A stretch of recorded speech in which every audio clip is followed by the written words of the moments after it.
Chapter 1. Castle Academy, the beautiful youth you buy. In the world of Douluo Continent, power reigns supreme. Here, only the strong capture the attention of all. They are collectively known as soul masters. The strength of a soul master is determined by the potency of their soul power and their martial soul. Keilang City, situated within the territory of the Tiando Empire, lies between the capital city of Tiando and the Sunset Forest.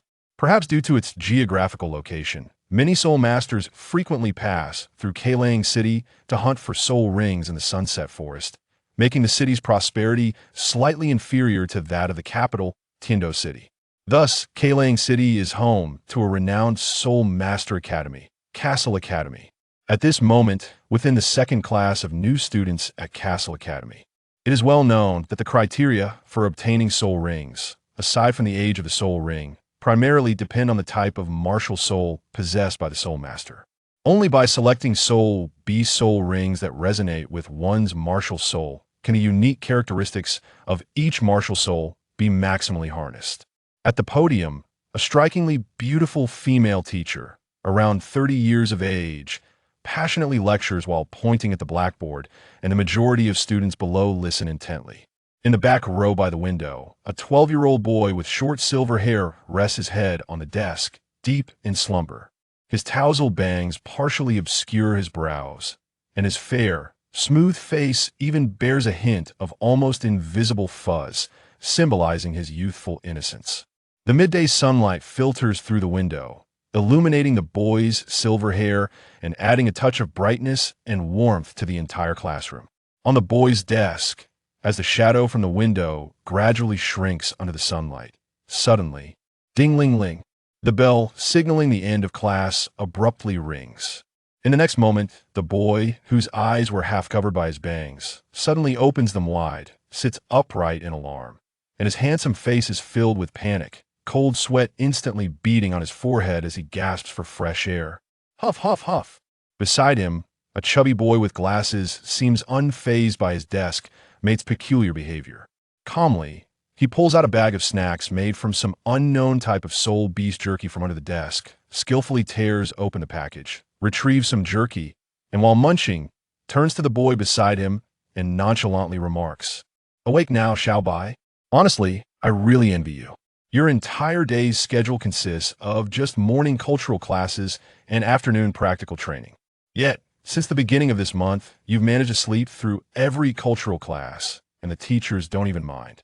Is this the kind of treatment reserved for a genius with innate soul power at level 9, who is about to turn 12 and already possesses level 27 soul power?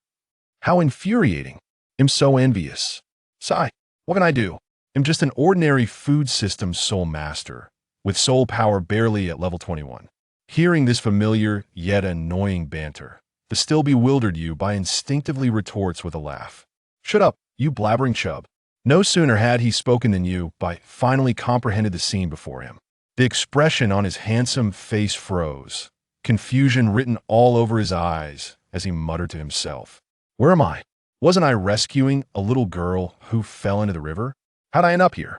The chubby boy, still chewing on his jerky, glanced dismissively at you and replied, Yes, you were saving the little girl. For 30 days and a month, you've dreamt of rescuing a little girl who slipped into the water every morning.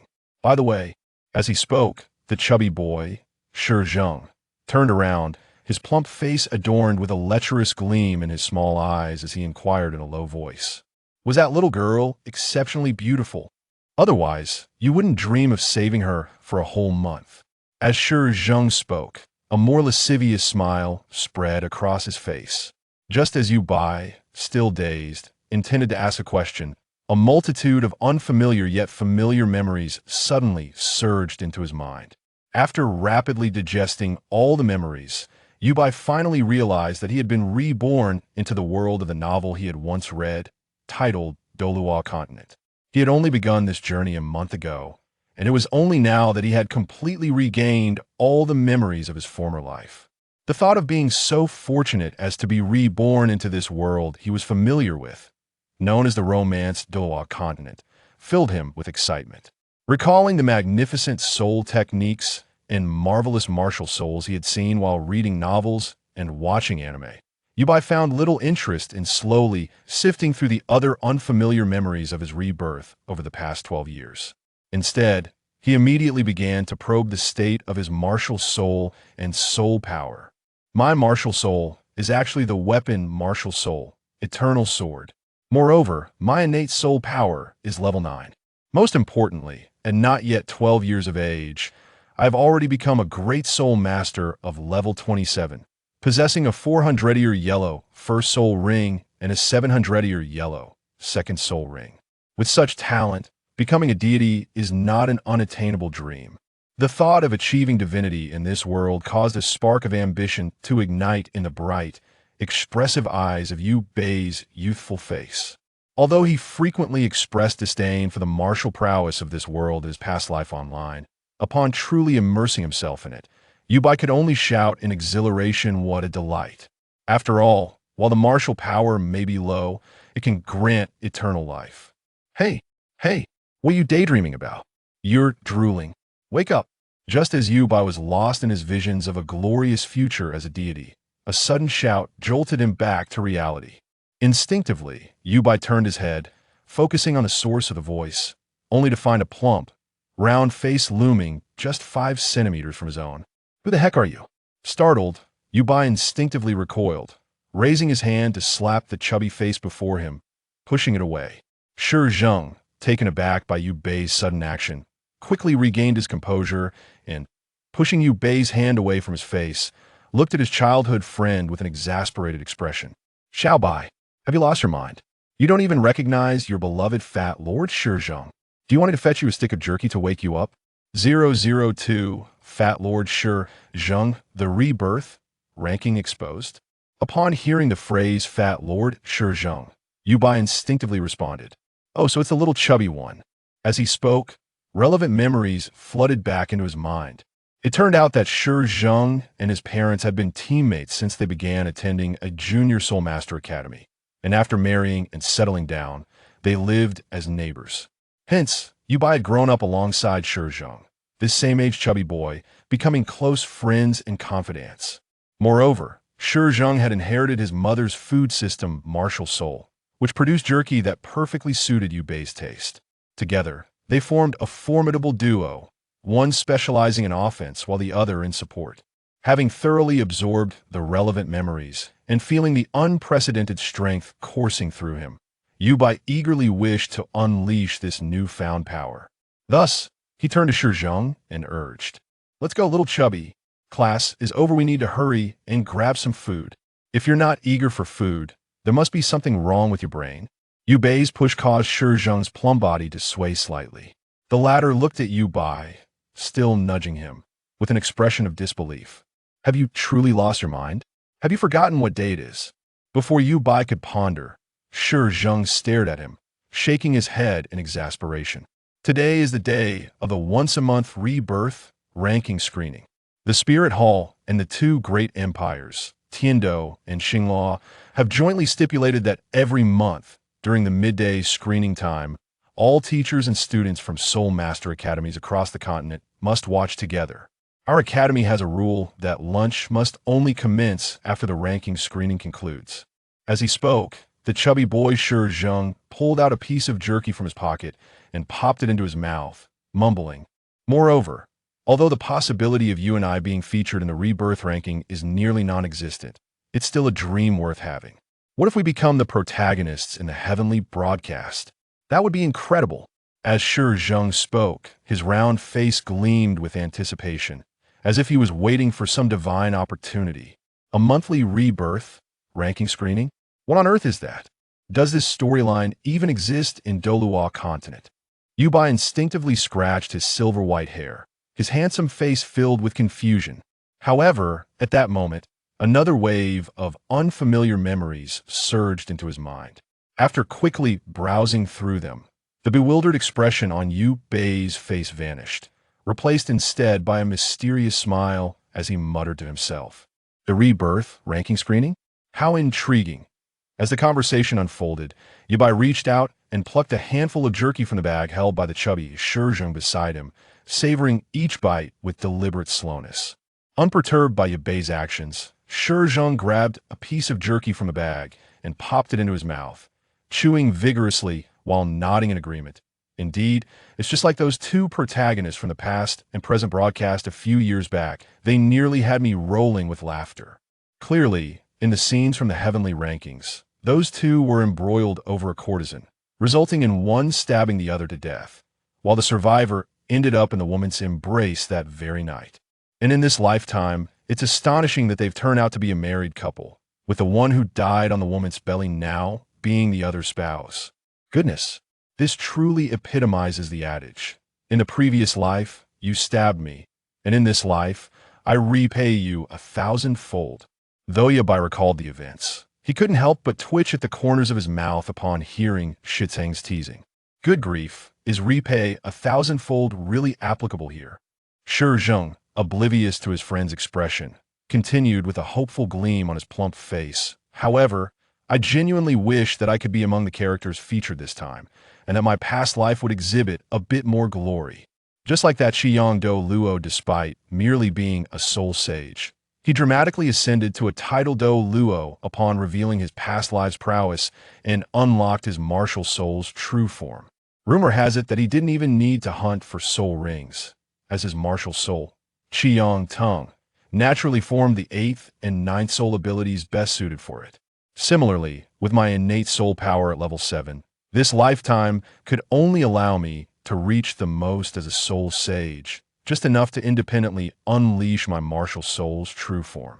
If in my previous life I was also a soul sage, or even a soul Douluo, upon first manifesting my martial soul's true form, I could channel all my past lives' soul power and directly ascend to a soul Douluo or even a title Douluo. TSK. What a beautiful dream. It's almost too much to imagine. Observing the chubby Shizhong, whose small eyes were almost inscribed with the word desire as he spoke of dreams too grand to contemplate, Yabai rolled his eyes at his contradictory friend and leaned back in his chair, casually remarking, "Don't think too much, perhaps this month's heavenly rankings will be empty again, given that it's been nearly a year since the last one. Moreover, even being listed is a stroke of luck. Although the increase in strength may be minimal after becoming a soul sage and first activating the martial soul's true form, you mustn't forget that simply being listed means that all knowledge and experience from the past life will be imparted to the individual immediately after the rankings are revealed. That's still a considerable foundation." As the two conversed, their classmates in the classroom eagerly awaited the arrival of noon, when the heavenly rankings of past and present would be unveiled. All beings across the Douluo Continent, including humans and soul beasts, buzzed with anticipation. The time is drawing near. The unveiling of this month's past and present heavenly rankings is finally upon us. I hope this month isn't another empty list if no one else makes it. I hope I can be featured. You, dream on. As the son of a mere earl, I'm a proud member of the Tiendo royal family. If anyone is to be listed, it will undoubtedly be me. Just wait and behold my past glories." In the spirit city, within the papal palace, Pope Bibi Dong reclined against her throne, clad in an exquisite black robe adorned with golden patterns, her head crowned with a 9-curved purple-gold diadem, and wielding a staff approximately 2 meters long, encrusted with countless gemstones. Her fair skin and nearly flawless visage rendered her strikingly unique, especially now, as she lounged on the papal throne, her alluring legs crossed, her delicate yet elongated hands clenched, propping her enchanting features, with her narrow eyes slightly closed as if deep in thought. The aura of lazy elegance exuding from her was both regal and divine, evoking an irresistible sense of reverence. Before the papal throne, on either side of the steps, stood 2 men. On the left stood a man clad in black, with dark hair and 2 black markings adorning his face, exuding a chilling aura reminiscent of a specter from the underworld. On the right, the other man appeared entirely opposite, dressed in golden attire, with golden hair and a captivatingly beautiful face that resembled a blooming chrysanthemum, radiating an enchanting charm. Were it not for the noticeable male features of his throat, one might easily mistake him for a stunning woman. These two were the most renowned title Douluos under Pope Bibi Dong. The ghost Douluo, Guei at level 95, wielding the special martial soul ghost, and the Judo Luo, Yuguan, also at level 95, with a super martial soul, the Qirong Tong Tianju. With a soft creak, the doors of the papal palace swung open, revealing a mesmerizing figure stepping inside. The visitor is none other than the sole female among the so-called golden generation of the Spirit Hall, the only direct disciple of Bibi Dong, Hulaina. As she approached the Grand Hall, Hulaina offered a slight bow to Bibi Dong, who was meditating on the papal throne. Upon rising, her enchanting gaze, capable of bewitching hearts, was now filled solely with reliance and admiration as she addressed her mentor, Master. The monthly reveal of the celestial rankings from past lives is about to commence. On the papal throne, Bibi Dong slowly opened her eyes, her imposing aura intensifying. Within her pink irises lay a desire that seemed to yearn for the annihilation of all existence. Yet, when her gaze fell upon the young girl below, a gentle warmth and affection emerged. With her lips parting, Bibi Dong's melodious voice resonated. Ah, has the time arrived once more? How have the arrangements for the inspectors been made? We must not allow our talents to escape the Spirit Hall. At this, the chrysanthemum Douluo nodded in agreement, casting a charming smile towards Hulaina as he remarked, Indeed, Your Highness the Saintess. You must understand. According to our Spirit Hall's statistics and assessments over the past 11 years regarding those exposed, each of these individuals has the potential to achieve at least the rank of Soul Emperor. Such strength would place them among the upper echelons of our Spirit Hall. We cannot afford to let such talents slip into the hands of the two great empires. The ghost Douluo, arms crossed and wearing an expression of indifference, also nodded in concurrence. Faced with the gazes of three titled Douluos, a confident smile graced Hulaina's delicate features as she replied, Rest assured, Master. As well as Grandfather Yueguan and Grandfather Guei, I have already issued orders a day prior to all branches and affiliated academies of the Spirit Hall across the continent, including the Spirit City Academy. I have ensured that each class has a designated steward to oversee the process, and I believe no exposed individual will go unnoticed. She paused to press her lips together before continuing. However, due to the lack of new exposures in recent years, the two empires have become lax in enforcing the previously issued decrees. In the past year, many academies under their jurisdiction have ceased to uphold the agreements signed with the Holy Hall, with most treating the monthly reveals of the celestial rankings as mere entertainment. Bibi Dong interjected, halting Hulaina's report with a cold snort, her eyes reflecting disdain and disgust as she rose, grasping her scepter. Indeed, the two great empires have rotted from within. They no longer even value their talents. I can already foresee their demise. With that, she turned her gaze back to Hulaina, her pink eyes softening once more. Very well. Since the affairs of our Spirit Hall Academy have been arranged, let us sit and await the noon hour together. I have a premonition that a new exposed individual may appear today. At the Seven Treasure Glazed Tile School, Ning Fengji, the handsome leader, looked towards his two protectors, the Bone Douluo and the Sword Douluo, with a hint of exasperation as he asked, Elder brothers, has there been any word from little Rongrong recently? The Sword Douluo, clad in azure robes and exuding a sharp aura, remained silent, but shared a knowing glance with Ning Fengji. Ning Fengji sighed. You both know that Rongrong only registered to join Shrek Academy yesterday and just sent her response. How could she possibly have replied again today? You two are being overly indulgent. Before he could finish, the Sword Douluo's earlier anticipation vanished, replaced by a cold snort. Humph. I maintain that Rongrong should remain within the sect, growing up joyfully and carefree. Do you think the guidance of two titled Douluos like us cannot compare to that of a mere academy with a maximum strength of only Soul Sage? Even the Bone Douluo, usually at odds with the Sword Douluo, nodded in agreement, resonating with his sentiments towards Ning Rongrong, witnessing their attitudes towards his daughter.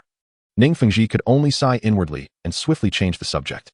By the way, regarding the upcoming reveal of the celestial rankings, my martial soul, the Seven Treasure Glazed Tower, has exhibited some unusual activity, more pronounced than in the past decade's scant 20 occurrences.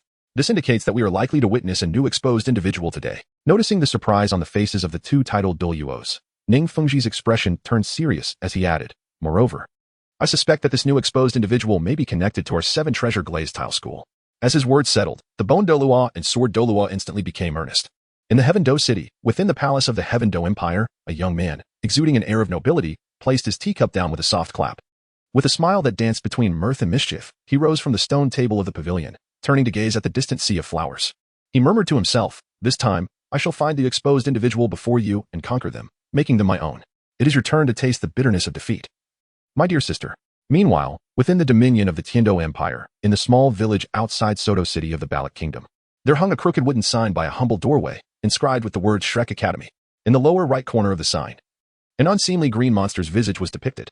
This so-called academy was, in truth, more akin to a village, especially when one considered the modest rows of rustic wooden houses that constituted its interior.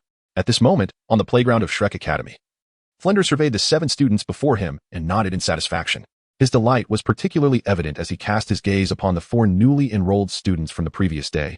The corners of his eyes sparkled with barely contained joy. Remarkably, among the newcomers were a princess from the 7 treasure glazed tile sect, a young lady from the Zhu family of Starfall, and a pair of prodigious siblings. Both endowed with innate full soul power, the young man being none other than the illustrious son of the Hautian Douluo. Almost half of the significant powers from the Douluo Continent seem to have gathered their offspring here. Moreover, this marks the first time in nearly 20 years that Shrek Academy has assembled a team of 7 students. With the extraordinary talents of these young prodigies, it is entirely possible that they could participate in the Continental Soul Master Academy competition 2 years from now. At that time, their gifts and prestige would undoubtedly attract a plethora of new blood to Shrek Academy. Cough, cough. After clearing his throat and forcing himself to suppress the grin threatening to stretch across his face, Flander adjusted his rectangular glasses perched on his hooked nose. He then cast his keen, eagle-like gaze over the 7 youths before him and stated in a composed manner, as the Dean of Shrek Academy, I, Flander, a rank 78 Soul Sage, extend my heartfelt congratulations to you all for successfully passing the selection process and joining our esteemed institution. However, instead of commencing your training right away, today is a rather unique occasion. As you are aware, the unveiling of this month's reincarnation rankings is imminent. Therefore, I have decided that we shall first watch the celestial revelations of this month's rankings before beginning today's training sessions. With that, Flander clasped his hands behind his back and fell silent. TCH, what is so great about being exposed? If my past life was filled with sordid tales, wouldn't that lead to my social demise in this life?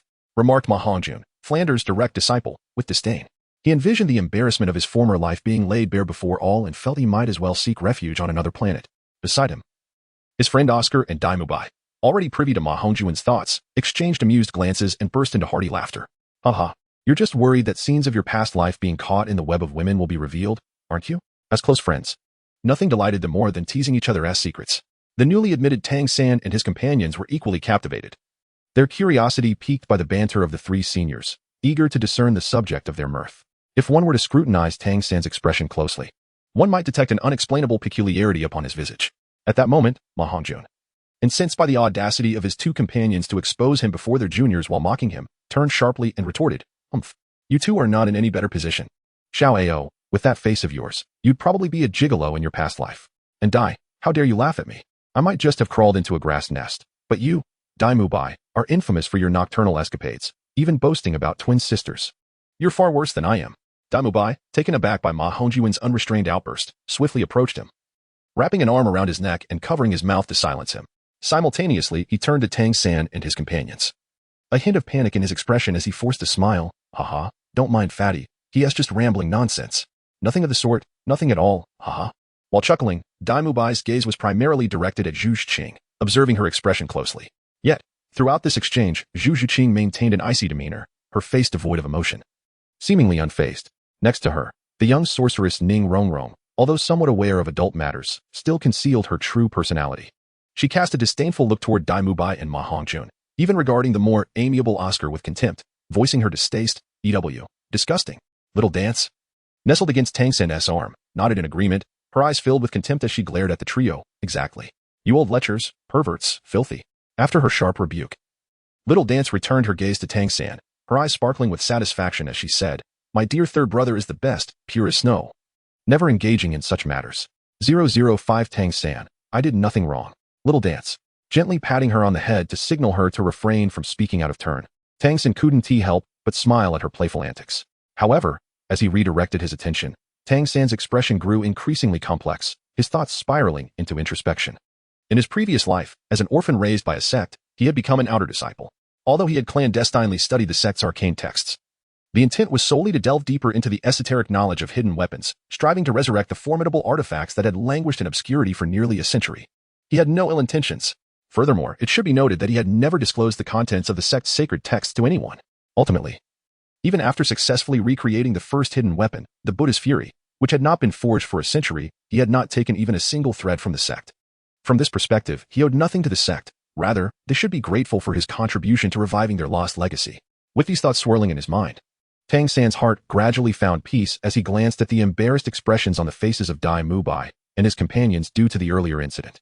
With a light chuckle, Tang San decided to alleviate their discomfort, steering the conversation in a different direction. That said, the greatest advantage of revealing one's past life ultimately lies in the cultivation and knowledge one possesses. For us, it should not be overly significant. After all, according to my master's research, anyone with innate soul power above level 9 has the potential to become a title Douluo. Why does the dean insist we pay attention to such matters? Having learned from the previous day, Tang San was aware that everyone present possessed remarkable talent. All at least at innate level 9, which is why they had been accepted into Shrek Academy. Yet, he had overlooked the presence of Zhu Shiqing, whose innate level was only 7, and was unaware that the 7 treasures glazed pagoda martial spirit had a maximum achievement of soul sage. However, Zhu Shiqing, with her frozen expression and lifeless gaze, chose to remain silent, while Ning Rongrong, the little sorceress, though she could hardly see anyone clearly, was reluctant to let anyone discover her martial spirit's shortcomings. Thus, she refrained from retorting, harboring an inexplicable annoyance towards Tang San. She scoffed inwardly. Becoming a title Douluo is that simple? Does he think innate talent alone suffices? How naive. Furthermore, the provincial lad is indeed provincial. Believing that the reincarnation rankings only encompass trivialities, he truly lacks worldly experience. Casting a dismissive glance at Tang San, who was being hugged by little Dance, Ning Rongrong's eyes flickered with disdain. Nonetheless, she couldn't be bothered to enlighten this naive fellow, maintaining her cheerful faade as she stood beside Zhu Shiqing. Not far away, having escaped the awkward situation thanks to Tang San's timely intervention. Dai Mubai cast a grateful glance at him before seizing the opportunity to shift the focus of the conversation, saying, although you make a valid point, little San, the matter of the reincarnation rankings is far from straightforward. What you just articulated, Xiao San, merely represents the widely accepted narrative known by nearly everyone in the Douluo Continent. However, the true terror of the heavenly Tao ranking, as understood by all major powers, has been shrouded in a tacit veil of secrecy. Upon hearing Dai Mubai's assertion, Tang San was momentarily taken aback, and even Xiaowu wore a look of astonishment as she curiously inquired, hey, colorful tiger, could there be more hidden truths behind the exposure of the heavenly Tao ranking? The others remained indifferent. For Oscar and Ma Hongjun had long been acquainted with Dai Mubai's insights, while Ning Rongrong and Zhu Shiqing had similarly grasped those secrets from their families. Only Tang San and Xiaowu were genuinely oblivious to the situation. Ignoring Xiaowu's playful nickname, Dai Mubai proceeded to elucidate for the pair, stating, the primary advantages are indeed twofold, both of which have emerged from the spirit hall. Firstly, you may know that if the exposer possesses the strength of a soul sage, upon their first transformation into their martial spirit, they will be bestowed with the soul power of their previous life, manifesting the most suitable soul rings and abilities. However, what you may not realize is that this bestowed soul power can also be utilized for foundational enhancement, augmenting physical strength. Consider this. An ordinary person might only attain a red soul ring upon becoming a title Douluo. Yet, if a genius employs their prior soul power to bolster their physical prowess, they may forfeit their optimal soul ring and abilities. But they can select to hunt a 100,000-year soul beast at the 8th ring, thereby acquiring a 100,000-year soul ring and soul bone, which offers far greater advantages than those generated independently. At this revelation, Tang San's eyes sparkled with newfound understanding as he murmured, I never imagined such a method existed. Achieving title Douluo in this manner would undoubtedly surpass the capabilities of an ordinary title Douluo of the same rank, making it entirely feasible to contend across levels. However, in uttering these words, Tang San failed to notice the slight shiver of the petite figure beside him, Xiaowu, who clung to his arm. Observing Tang San's astonished demeanor, a sense of inexplicable pride surged within Dai Mubai, his smile broadening further as he continued. Moreover, the most significant advantage lies in the second aspect. The exposer possesses a substantial chance to either evolve their martial spirit or, following the conclusion of the heavenly ranking exposure, to immediately reawaken their previous martial spirit, thereby becoming a rare dual martial spirit wielder. Thus, everyone on this continent, even those like the rotund fellow who claims he does not wish to be an exposer, would undoubtedly rejoice should they truly become one. As his words resonated, the longing in Dai Mubai's eyes seemed nearly palpable, mirrored in the expressions of the others. Martial spirit evolution? Dual martial spirits? The notion was utterly astonishing to Tang San and Xiaowu, leaving them both awestruck. Just then, an immense sound reverberated from the heavens, resembling a symphony of celestial music. At this moment, the entire Douluo Continent fell into a profound silence, interrupted only by the natural sounds of water, fire, wind, and thunder. In the next instant, 2 golden dragons materialized simultaneously in the minds of all beings on the continent, gracefully moving apart as if parting a curtain. Following this, a line of bold characters emerged on the luminous screen within the consciousness of every creature. 006 Revealer, it has begun. At this moment, all beings across the Douluo Continent instinctively held their breath. In the city of Kellen, at the Castle Academy, within the second class of new students, Yubai gazed at the sudden images that appeared in his mind. Even after merging memories, he understood that the heavenly Tao ranking would manifest in such a manner whenever a new exposer emerged, yet he still felt a profound shock. Moreover, according to his memories, he learned that the heavenly Tao ranking first appeared at the very moment of his birth, down to the second. Perhaps he wouldn't have pondered this before, but now, after fully awakening to his previous life's memories, Yubai felt an unwavering certainty in his heart that the emergence of the heavenly ranking was undoubtedly linked to his rebirth. As his thoughts swirled, Yubai saw several flamboyant characters slowly manifesting in the light screen of his mind. Tang San of past and present. Tang San? Is it him? The instant this name appeared, Yubai's gaze sharpened. Tang San.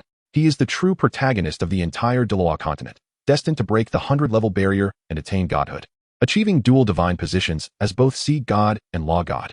However, considering how this individual would enforce just laws and tightly control the Douluo Continent, transforming the Douluo divine realm into the Tang family household, Yubai realized that if he did not attain the title of God King before Tang San, given this fellow's nature, his aspiration for immortality would merely remain a dream. Of course, there was another path, though it was one Yubai would never choose. The thought of Tang San gradually pulled Yubai back from the joy of his rebirth, leaving him with a slightly heavy heart. No, he must secure the God King's inheritance before Tang San. Otherwise, even if he ascended to the divine realm, he would inevitably fall victim to this vile entity. With this in mind, Yubai raised his brow, already calculating in his mind. With 2 years remaining until the next Continental Soul Master Academy competition, it could be deduced that the current Tang San was only about 12 years old, likely just having joined Shrek Academy. Consequently, the celestial herb of the ice and fire Yin-Yang Eye, the Shura god inheritance from the City of Slaughter, and the Sea God inheritance from Sea God Island might not be beyond his grasp if he acted swiftly. While Yubai contemplated how to intercept Tang San's divine opportunity, nearly all major forces across the continent issued the same command simultaneously: investigate, explore the history of this individual named Tang San, and verify whether such a powerful figure truly existed. Even ordinary people were abuzz, expressing curiosity about who this Tang San might be in history. Yet, many gazed intently at the images in their minds, eager to discover if this Tang San would lead an extraordinary life. Within Shrek Academy, upon seeing the name Tang San appear, all eyes instinctively turned towards the boy standing among them, their expressions filled with astonishment. Hey, brother, the exposer's name is just like yours. Perhaps you are the main character this time? That's wonderful. Little Wu, clinging to Tang San's arm, leaped up in joyous exclamation, shattering the tranquil atmosphere. The others, regaining their composure, looked at Tang San with envious eyes. I have a feeling this exposer, Tang San, might indeed be you. What incredible luck. Why ISNT the spotlight on me? Although I claimed I didn't want to be the exposer, that was merely lip service. Oh heavens, I'm not afraid of being exposed. Would you mind switching the main character to me? After all, I am an unparalleled genius with the Phoenix Martial Soul. Exactly. And I'm a first ever innate full soul power food system user. Watching those familiar faces become the exposers was far more distressing than not being an exposer myself. Even Zhu Xing, with her usual cold demeanor, couldn't help but glance at Tang San before returning her gaze, her expression as indifferent and lifeless as before. Even Flinder, after casting a deep look at Tang San, turned to the 3 other boys who were wailing and scolded them. Shut up. Quietly watched the subsequent images of the heavenly Dao ranking, faced with the envious, jealous gazes of the crowd and the proud, glowing eyes of Little Wu beside him. Tang San's expression turned somewhat peculiar. Nevertheless, reflecting on his previous thoughts, he ultimately settled into calm acceptance. Well, if I'm exposed, so be it, after all. I have done nothing wrong in my past life. Unbeknownst to him, outside Shrek Academy, in a grove, a disheveled middle-aged man draped in tattered robes, holding a wine jug, slightly stirred as he raised it to drink. The jug fell from his hands unnoticed, and his weathered, numb face was etched with disbelief and anguish. So, a reincarnated soul with past memories. But does that mean Tang San is truly my child? Meanwhile, in Nodding City, at the Nodding Junior Soul Master Academy, Tang San stood as one of the most outstanding graduates in its history, truly a renowned figure. Wow, it's Tang San. It must be him. Who said that? There could be many named Tang San in the world. How can you be sure it's our academy's Tang San? You're being disrespectful to Tang San. Watch out for Little Wu, she hears you. In the faculty dormitory, Yu Xiaojiang stared at the name that appeared in his mind's eye, momentarily stunned before his expression transformed into one of ecstatic joy. Tang San. This Tang San must be my disciple. It cannot possibly be anyone else with that name. No wonder the child always carried himself like an adult. This is simply magnificent. With Tang San's twin martial soul talent and the foundation from his previous life, if he were to awaken his martial soul again, he could become the unprecedented triple martial soul awakener. As he envisioned this scenario, Yu Xiaojiang's face flushed with excitement, unable to contain his emotions as he burst into laughter. Haha, I was right. Tang San, you truly are my prized disciple. A genuine genius that has never existed before. To Bibi Dong of the Spirit Hall and all those who once looked down upon me, wait. My disciple will prove that I am no waste. You will regret belittling me for a lifetime. As all beings observed, the words 007 Tang San, gradually faded from the light screen. Replaced by a scene, the sky was overcast, and a fierce wind howled, as if rain were imminent. In the evening, a row of thatched cottages in a small village nestled within the mountains was engulfed in fierce flames, thick white smoke billowing, swirling violently in the tempest, resembling an apocalyptic scene. Within the village, the villagers lay scattered on the ground, their faces and bodies marred by deep gashes from blades, blood flowing freely. In the village, all the furniture, pots, and pans were carelessly discarded by the roadside, alongside unfamiliar tire tracks and hoof prints, with occasional grain scattered about. These signs all pointed towards the village entrance. Undoubtedly, this secluded village nestled within the mountains had been ravaged by bandits of the most brutal kind, those who kill indiscriminately at the mere sight of a person. On the Douluo Continent, the previously lively crowd was struck with horror at this scene, many ordinary individuals turning pale and even retching. What a shocking spectacle. This fellow named Tang San seems to have met with a dire fate. A massacre. Judging by the scene, it seemed he had encountered a gang of robbers. How ruthless they are. Could it be that this Tang San is one of the villagers who was slaughtered? If so, isn't he on the brink of death? How tragic. As the crowd speculated, the image on the screen suddenly shifted, revealing an elderly man clad in white robes with flowing white hair, who appeared in the center of the devastated village. His aged face was etched with fury as he surveyed the grim surroundings. These wretched scoundrels of the infamous 19 Alliance. These heartless fiends who kill for sport have raided yet another village. I vow to eradicate these thieves in my lifetime and avenge the innocent villagers and the 4 disciples of the Tang Sect. As the elderly man's voice echoed, an introduction of his identity appeared on the screen, stating, Grand Elder Tang Lan of the outer sect of the Shushan Tang Sect.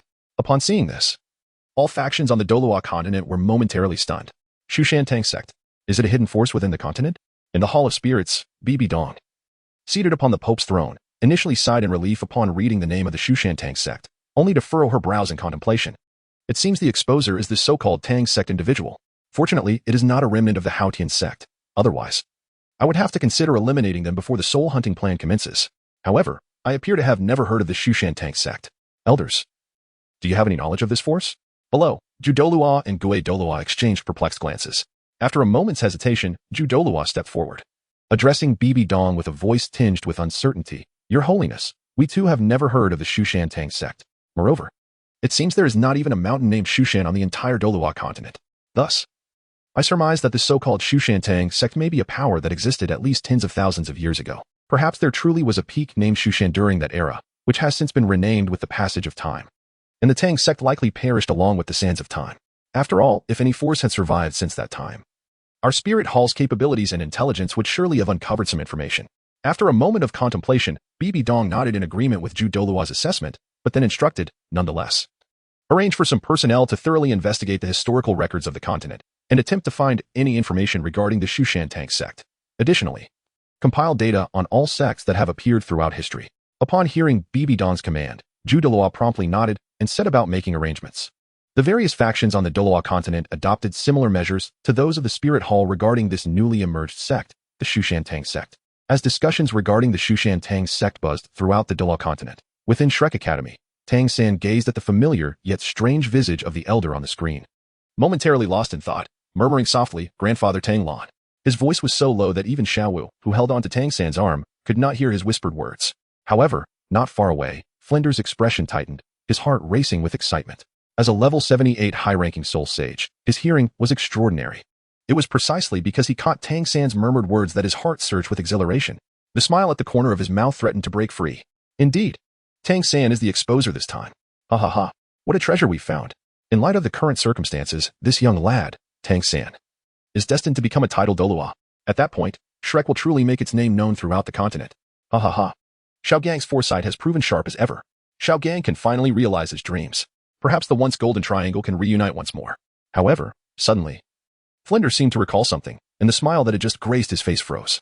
Wait, isn't it the case that the exposer's memories are only infused into their mind once the exposure on the sky ranking concludes? Why does Tang San recognize the elder on the screen now? In that fleeting moment, Flander silently turned, his expression shifting dramatically. The scene continued to unfold on the luminous screen, as the elder named Tang Lan, brimming with malevolence, prepared to pursue a band of thieves known as the 19 Alliance. Suddenly, a faint cry of an infant echoed from the village.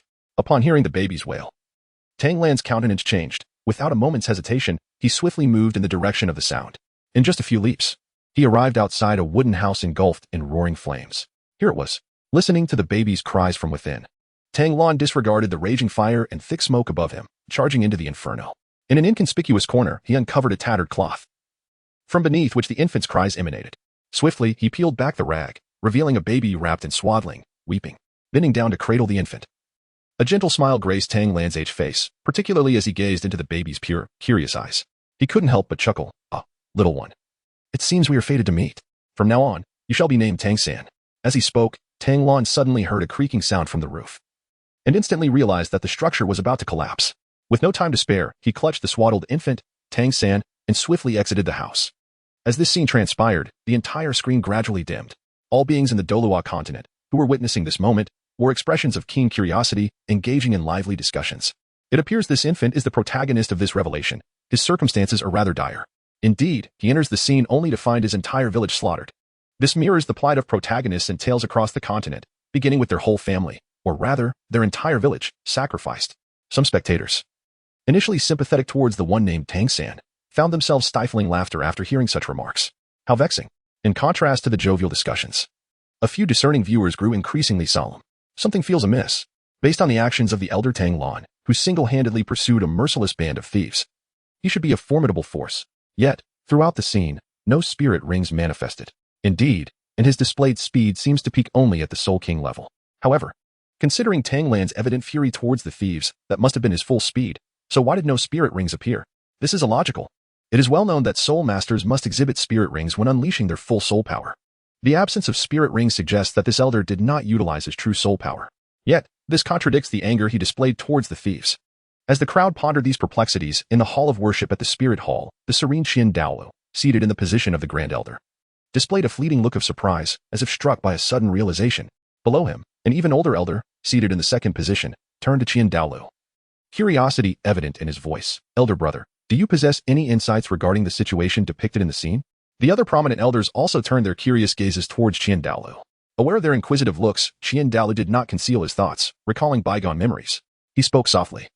When I was younger, I listened to a tale told by a great angelic elder. I had always believed it to be mere fiction, never taking it seriously. However, it seems that the stories shared were indeed true. Upon hearing the Grand Elder's words, the curiosity of the other elders intensified. Eager to discern what the previous angelic elder had recounted, observing the expressions of his fellow elders, Douluo smiled and continued. Once, that elder conveyed to me that our Douluo Continent is merely one of the myriad small worlds managed by the divine realm. Surrounding our world are numerous other realms, each possessing distinct cultivation methods, belief systems, and more. Initially, I had thought this to be a mere tale. But witnessing the elder's unique manner of wielding power in the scene, I now affirm that the elder's words were indeed truthful. Clearly, the world from which this Tang San hails must be one of those other small worlds. The elders were visibly shaken by Douluo's revelation, the gravity of the information weighing upon them. Soon, the second elder, Golden Crocodile Douluo, reacted swiftly, rising to address Douluo. Elder brother, it seems imperative that we locate this reincarnated exposer and extract from him the cultivation principles of his previous world. This knowledge may well assist you in achieving divinity through alternative means. The other elders, upon hearing the second elder's words, also came to a realization, their eyes lighting up in agreement as they stood in unison. On the throne, a peculiar expression crossed Douluo's face. Deep within the Stardow forest, in a unique space, a middle-aged man clad in black stood respectfully, seemingly recounting something with uncontainable excitement. Before him, a colossal silver dragon coiled gracefully in midair, suspended in silence. Master, this presents an unparalleled opportunity for our spirit beast clan. If we can locate this exposer and glean from him the method of enhancing power without absorbing spirit rings, and subsequently refine it for widespread dissemination among humans, we could not only ensure the survival of our clan, free from the threat of being hunted for spirit rings and bones, but also potentially turn the tide against humanity. This could restore our spirit beast clan to dominance in the Douluo Continent. The silver dragon, having listened to the black-clad man's fervent recounting, suddenly spoke. Thien, your naivete is astonishing. Its voice was melodious yet chilling, resonating deeply. This is surprisingly a female voice. Before them stood the illustrious black-eyed golden dragon king, Emperor Tian, a being of 80,000 years of cultivation, alongside one of the dragon goddess incarnations, the silver dragon king. Emperor Tian, visibly exhilarated, found himself momentarily stunned upon hearing the words of the silver dragon king, his excitement dissipating into a look of profound confusion.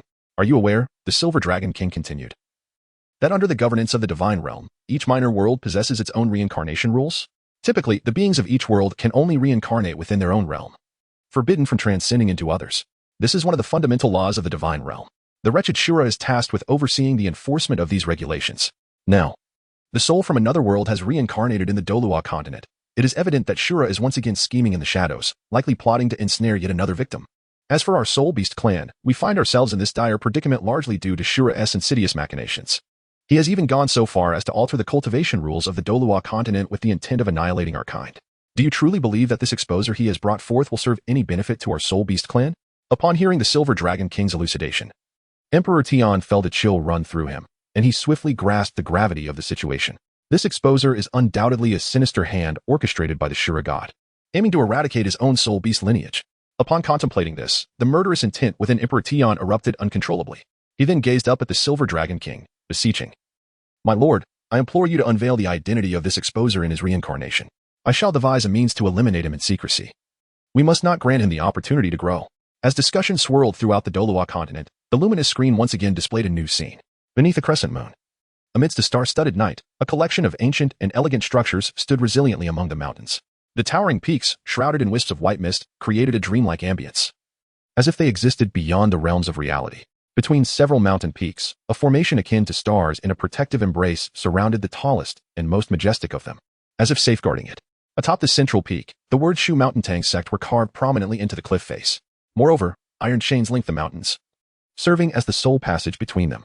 Beneath this chain pathway lay an unfathomable chasm, veiled in mist. A fall into its depths would guarantee no chance of survival. Each mountain peak was adorned with clusters of houses.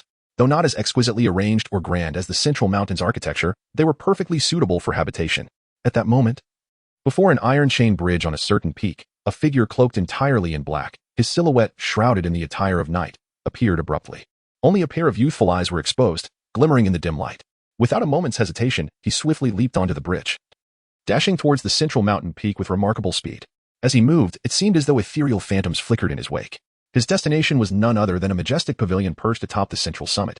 Coincidentally, as the black-clad figure in the pavilion graced the celestial rankings, the screen displayed a fervent introduction. Tang San, now in adulthood, in the Tang Sect Scripture Pavilion houses all vital cultivation methods and techniques for crafting hidden weapons. Disciples wishing to cultivate must exchange Sect contribution points for access. Upon seeing the final annotation, an involuntary murmur of contemplation swept through the hearts of all present. The individual known as Tang San cannot possibly be contemplating the theft of the Sect's cultivation techniques, can he? It seems implausible. After all, this Tang San was rescued and raised by the people of the Tang Sect. He would not choose to repay their kindness in such a treacherous manner, would he? A person should not, and indeed must not, repay kindness with malice. At Shrek Academy, Daimubai and the others could not help but cast furtive glances at Tang San, their expressions tinged with subtle unease. Notably, Ning Rongrong, who had previously spoken for the sect, now regarded Tang San with a measure of wariness.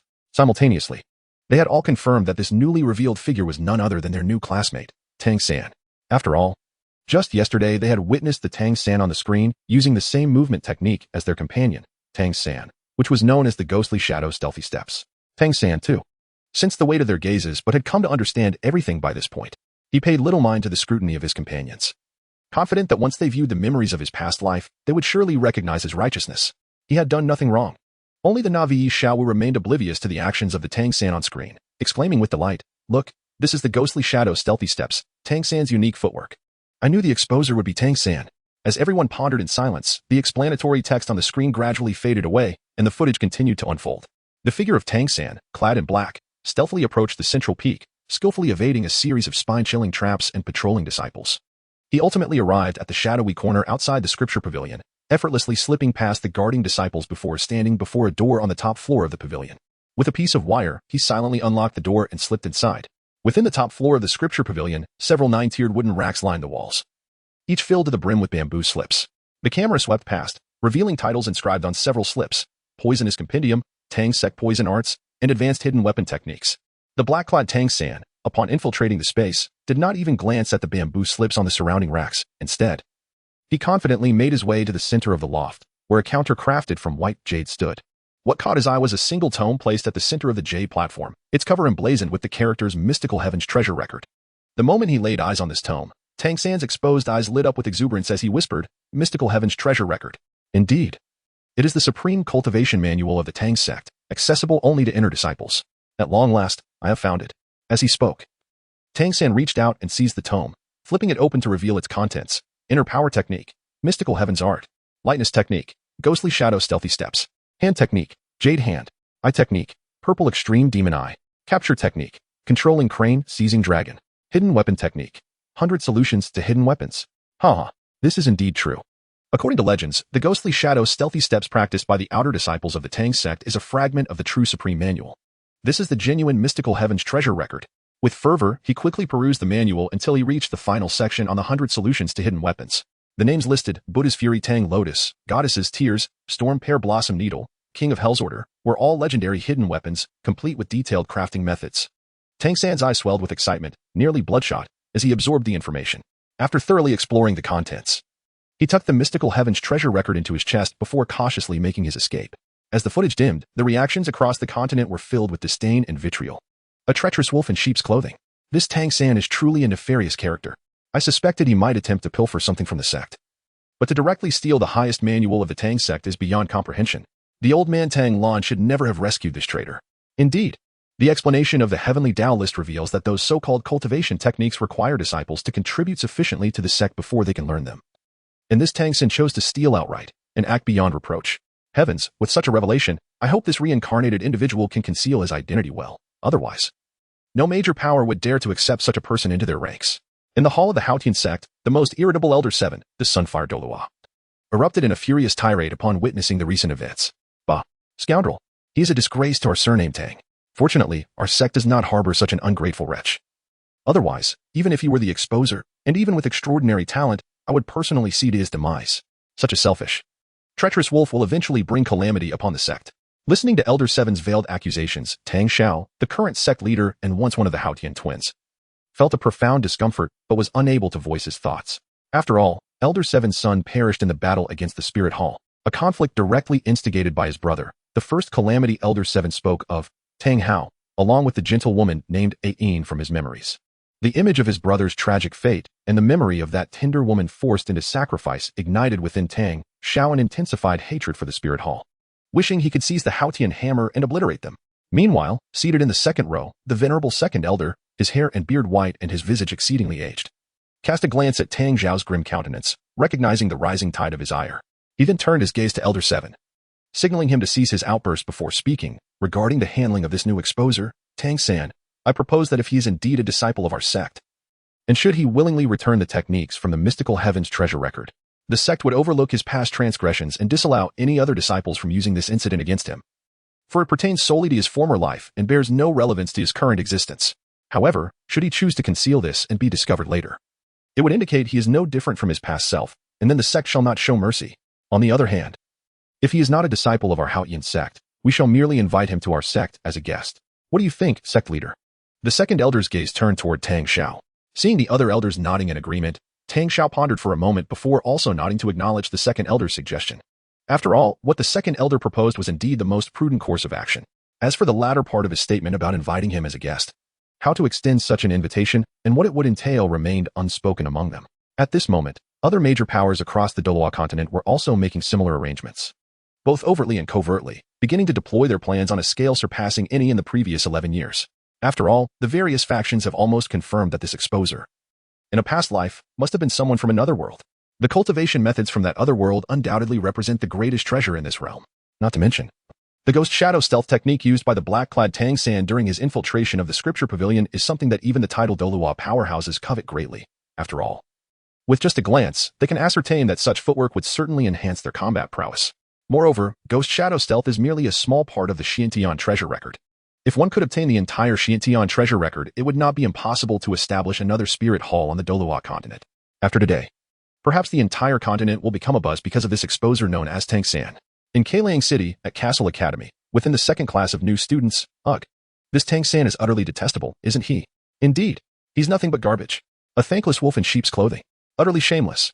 Listening to these classmates' friendly evaluations of Tang San, Yubai remained remarkably calm, even feeling a hint of amusement. Youth, after all, is characterized by an overflowing sense of justice, unlike those filthy adults. Their minds are entirely preoccupied with how to locate Tang San and extract the contents of the Xiantian treasure record. Although I too yearn to possess a part of the Xiantian treasure record, yet unfortunately he is guarded by a titled Douluo father. Perhaps I should expose Tang San's information. As thoughts swirled, Yubai's eyes narrowed slightly. At that moment, a voice filled with indignation broke through from beside him. Damn. That guy named Tang San is truly disgusting.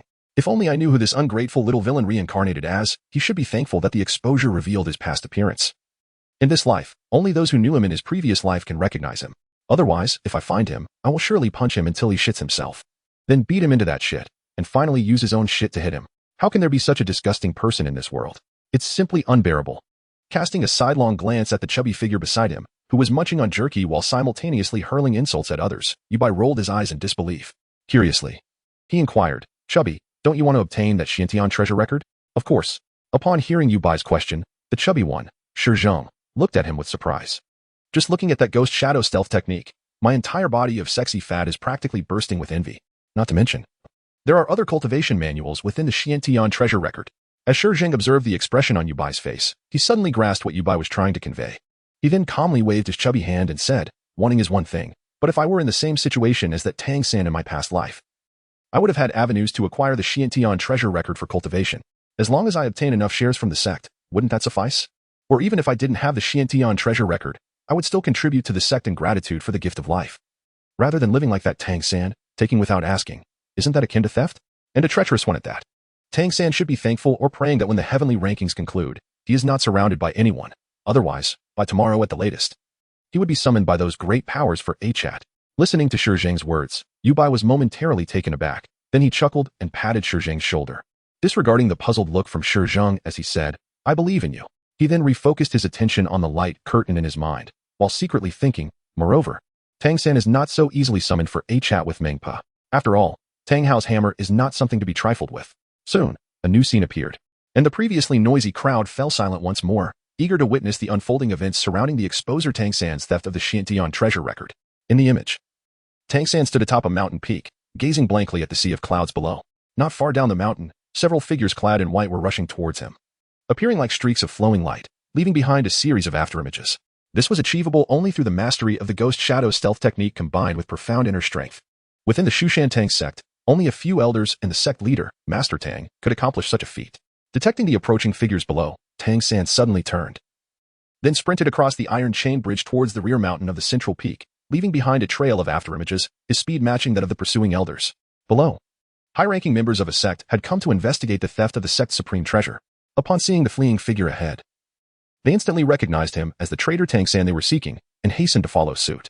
Before long, when the group of sect elders arrived at the cliff's edge of the central peak known as Ghost Sphere, they all halted, especially upon witnessing the traitor standing there, inexplicably naked before them. Master Tang and the elders were filled with questions, unsure of what he was up to.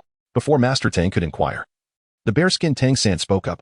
"I know that infiltrating the inner sect to learn our sect's supreme techniques is an unforgivable crime against the rules of the sect. However, I, Tang San, have never forgotten my roots.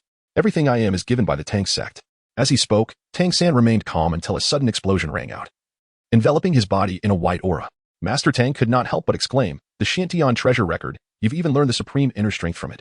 The other elders instinctively became wary upon hearing this, and Tang San, looking at the astonished high-ranking members of the sect, smiled, a radiant smile, as he continued, "Coming bare, leaving bare. To allow the Buddha's wrath, the Tang lotus to reappear in the world, is the final gift I leave for the sect. Now, aside from my own self, I have not taken anything from the Tang sect. The manuals are hidden beneath the first brick at my room's door. I am now returning everything to the Tang sect." With a hearty laugh, Tang San leapt off the cliff of Ghost Sphere, retrieving a resplendent golden lotus flower from behind him, while his other hand activated a switch.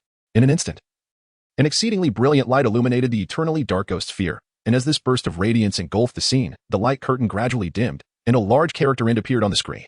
Subsequently, a luminous orb detached from the curtain and vanished from sight. At this moment, after witnessing the life of this exposer, everyone felt a collective wow, unsure whether to express it or not, finding Tang San's final action somewhat incomprehensible. What was that guy doing at the end? Was he forced to take his own life? Or was it a symbolic leap off the cliff? Cough. I can't quite understand it, but judging by Tang San's final expression, it seems to be a symbolic leap off the cliff, though I can't quite grasp what he was trying to signify. My heart for the Tang sect? I truly only practiced the sect's manual in secret, and did not pass it on to outsiders. Although I possess the unparalleled talent to craft the long-lost Tang lotus, I absolutely adhere to all sect regulations. I remain pure and unblemished. You are indeed a humorous bunch. However, to be candid, I cannot fathom the reasoning of this individual named Tang San. If he professes such profound love for the Tang sect, why then did he choose to leap off a cliff? Given his ability to craft the so-called Buddha's Wrath Tang lotus weapon and the reactions of the sect leaders and elders upon hearing its name, I can surmise that had Tang San opted to accept the sect's punishment, his talent and significance would have compelled these high-ranking members to show leniency, perhaps even to reinstate him in the future. He could then repay the sect's kindness, bolster its strength, and instruct more disciples in the creation of those so-called hidden weapons. Wouldn't that be a more favorable outcome for the Tang sect? Why then the leap into the abyss? Moreover, he returns completely bare, relinquishing everything back to the Tang sect. Is this not a jest? He was rescued by the Tang sect and raised within its fold, receiving guidance and training. In a sense, his very life belongs to the Tang sect. What right does he have to jump off a cliff? What qualifications does he possess to do so? This fellow is utterly misguided. At the spirit hall, Bibi Dong, seated upon her throne, coldly dismissed the entirety of the events with 2 words, trash. She then turned to the disciple Hulayina, whose expression mirrored her disdain, and cautioned, Laina, do not aspire to learn from this Tang San, whose intellect appears questionable. Heeding her mentor's advice, Hulayina stood up, her charming visage now serious, asserting, I understand. All that I possess comes from the spirit hall. Until I am slain by an enemy, I shall remain useful, fighting for the glory of the spirit hall. I shall never be as ungrateful as Tang San. Bibi Dong nodded in satisfaction, a pleasant smile gracing her exquisite features. On Sea God Island, the high priest Poseidon summoned several sea god worshippers, instructing. Such individuals possess no pure faith. Henceforth, inform all citizens of Sea God Island that one must not be like Tang San. Such individuals are not welcome here. At the 7 Treasure Glazed Tile Sect, Ning Fengji ordered a disciple. Spread the word that the 7 Treasure Glazed Tile Sect is very interested in the Xuantian treasure record and is willing to engage and trade with Mr. Tang San. Any initial intentions of courting favor with him were swiftly discarded by Ning Fengji. What folly it would be to seek to attract someone like him. What benefit could he possibly bring to our sect? In the Tiando Imperial Palace, the Crown Prince mused. This Tang San appears to be not merely an ungrateful wretch, but also suffers from a lack of intelligence. I had initially considered leveraging my status to win him over. But it seems even my father would disapprove.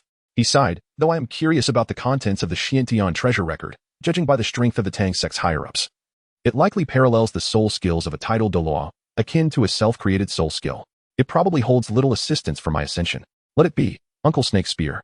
Convey the message that should we locate this Tang San, his life will be of no consequence. If we can acquire the Xiantian treasure record, splendid. If not, so be it. In Nodding City, at the Nodding Junior Soul Master Academy, after reading about Tang San's past life, Yu Xiaojiang wore an expression of regret and helplessness. Tinged with a hint of admiration as he murmured, Tang San truly deserves my recognition. Even in his past life, he was astute, fiercely principled, yet grateful. In such a world, or in any world for that matter, one's strength is paramount to living as one wishes.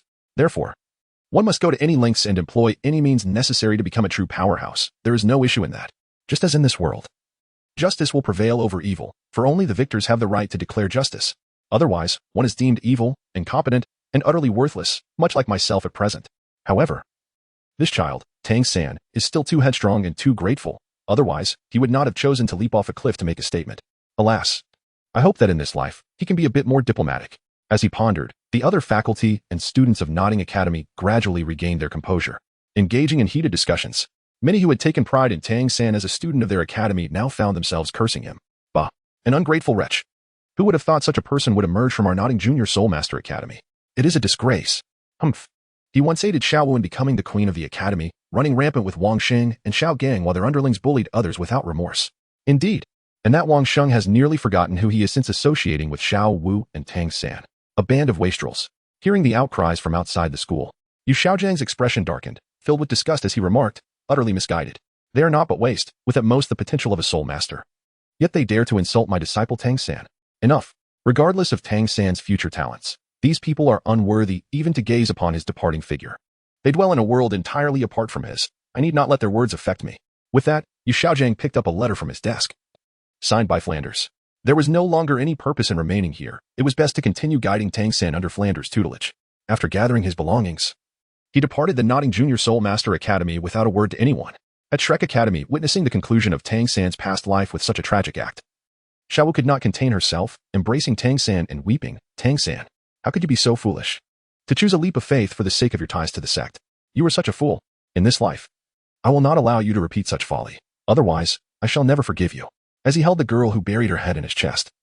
Fearing his disappearance like in the past, Tang San felt a stirring tenderness within him, his expression softening as he comforted her. Nearby, Dai Mubai observed the scene. Shaking his head and sighing, indeed, Tang San, you are a resolute one. You truly jump without hesitation. Hearing Dai Mubai's reflection, Oscar and Ma Hongjun exchanged glances, nodding in agreement. However, unbeknownst to Ma Hongjun, a subtle wariness flickered in Oscar's enchanting eyes. Not far away, Zhu Zhuqing, her countenance cold and indifferent, felt a stirring in her heart as she mused, to leap into the abyss? Such an end to a life seems rather fitting. However, if it comes to that, I must ensure this fellow joins me. With this thought, Zhu Zhuqing's icy gaze swept over Dai Mubai's retreating figure, having just overheard Ma Hongjun's words. At that moment, she completely relinquished her interest in Dai Mubai. In his heart, there lingered only the thought of dying alongside him. Suddenly, Daimubai felt a chill run through his entire being, causing him to shudder involuntarily. Among the group, only Ning Rongrong, hailing from a prestigious sect, furrowed her brow tightly upon witnessing the indifference of the others towards Tang San's past actions. What on earth was wrong with these people? Did they genuinely perceive no fault in Tang San's behavior, or were they merely feigning ignorance? This fellow was undeniably a self-centered scoundrel. Humph, I shall certainly inform my father. Insisting that this individual must not be allowed entry into the seven-treasure glazed tile school. At that very moment, a ray of light suddenly appeared above Shrek Academy, piercing directly into Tang San's brow as he conversed with Xiaowu. In an instant, all of Tang San's memories from his previous life surged forth with clarity, even including many techniques and knowledge of medicinal substances that he had long forgotten, now vividly resurfacing in his mind. At this moment, Tang San was momentarily stunned. Gazing at this peculiar sight, everyone unequivocally confirmed that the exposer from earlier was indeed Tang San. Now, as the dust settled, Flinder stepped forward. Upon seeing Flinder approach once more, the 7 members of Shrek Academy promptly arranged themselves in formation, with a hint of satisfaction at their comportment. Flinder nodded slightly before addressing them. Well, having reviewed the Heavenly Dao rankings, there are several matters I must discuss. At this, all present exhibited serious expressions, eagerly awaiting his words.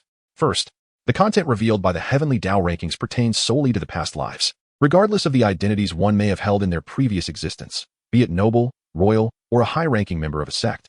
Those are merely relics of the past. Presently, you all possess but one identity, that of a student of Shrek Academy. Apart from this, there exists no other identity. This decree was not only aimed at Tang San, who had just been exposed, but also at any of you who may similarly find yourselves in such a position in the future. Is that understood? Understood, came the resounding reply from the crowd. Simultaneously, everyone recognized that Flinder had instituted this rule to mitigate any potential rifts among the team arising from the revelations of their past deeds. Secondly, Flinder continued. Noting the absence of dissent among the Academy members, the news regarding any student becoming an exposer must not be disclosed to anyone outside the Academy. On this occasion, Ning Rongrong interjected with a firm rebuttal. Impossible. I hail from the 7-treasure glazed tile school, and naturally, everything will prioritize the prosperity and flourishing of our sect. All major factions place great importance on any exposed individual, let alone someone like Tang San, who is a first-time presence from another world. As a member of the 7-treasure glazed tile school, I could never betray my sect for an academy I have just entered for a day, with nearly unfamiliar students. I cannot do it. The path of demise is not for me. Upon hearing Ning Rongrong's words, Tang San's expression instantly hardened, internally cursing, damn it. I just forgot my identity as an exposed individual was known to everyone present while comforting Xiaowu. If my information were to leak, those powerful factions would undoubtedly swarm towards me like sharks sensing blood. As Ning Rongrong mentioned, exposed individuals, especially someone like me, the first from another world, are immensely significant to powers such as the Spirit Hall, the upper and lower 3 sects, and even the 2 great empires. What should I do now? If the news gets out, not only will I be in jeopardy, but Xiaowu will also be implicated. No, I absolutely cannot allow any hint of this information to escape. Suddenly, Tang San recalled the operational rules of the Tang Sect from his previous life. The Tang Sect's grand record. 3rd rule, identify those who are enemies. If they possess the path of demise, show no mercy, or else it will only bring trouble upon oneself. In an instant, Tang San lowered his head slightly, concealing his expression in the shadows, rendering his eyes unreadable, while his hands quietly moved towards his back. However, at that moment, Flinder suddenly spoke. Oh, do you truly believe that reporting the situation here to the 7-treasure glazed tile school will lead to prosperity and flourishing for them? Hearing Flinder's words, Ning Rongrong's exquisite brows furrowed, a look of confusion crossing her delicate face as she questioned, Principal Flinder, what do you mean by that? At this moment, even the others, including Tang San, raised their heads with expressionless faces, directing their gazes towards Flinder. Sensing this, Flinder realized that certain matters could no longer be concealed, and thus he addressed the students directly. I know that many of you come from notable backgrounds, such as Ning Rongrong, daughter of the sect master of the 7-treasure glazed tile school, Daimubai, a member of the Star Luo royal family, the 2nd prince of Star Luo, and Zhu Zhuqing, a member of the Zhu family of Star Luo, the 3rd young lady of the Zhu clan. Your identities are indeed significant, and it is entirely normal for you to harbor thoughts akin to Ning Rongrong's. However, do you truly believe that reporting this information to your families and sects will be beneficial? No. I can assure you that the only consequence of such actions will be to bring unimaginable disaster upon your sects.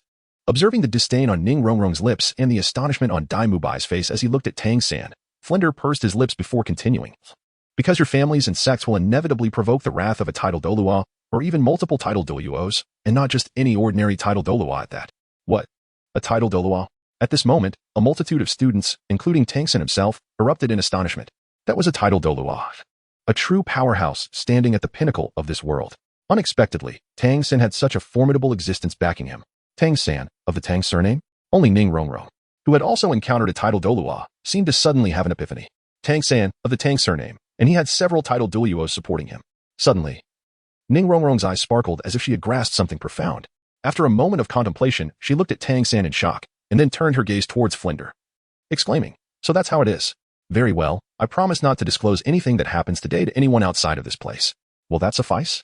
Seeing Ning Rongrong's astuteness, Flinder nodded in satisfaction, adjusting his glasses before addressing the other students. "All right, since that is settled, let us proceed to the next matter." Flinder's voice jolted Tang San back to reality, ignoring the others. He urgently turned to Flinder and asked, "Wait, Dean Flinder. Did you just say I have title Douluo backing me? How is that possible? I come from a small village.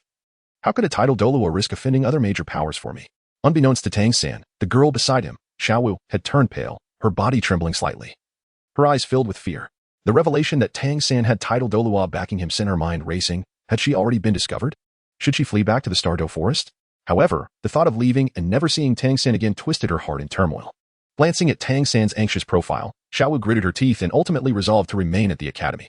At that moment, Tang San, fixated on Flinder, sought the truth behind the matter.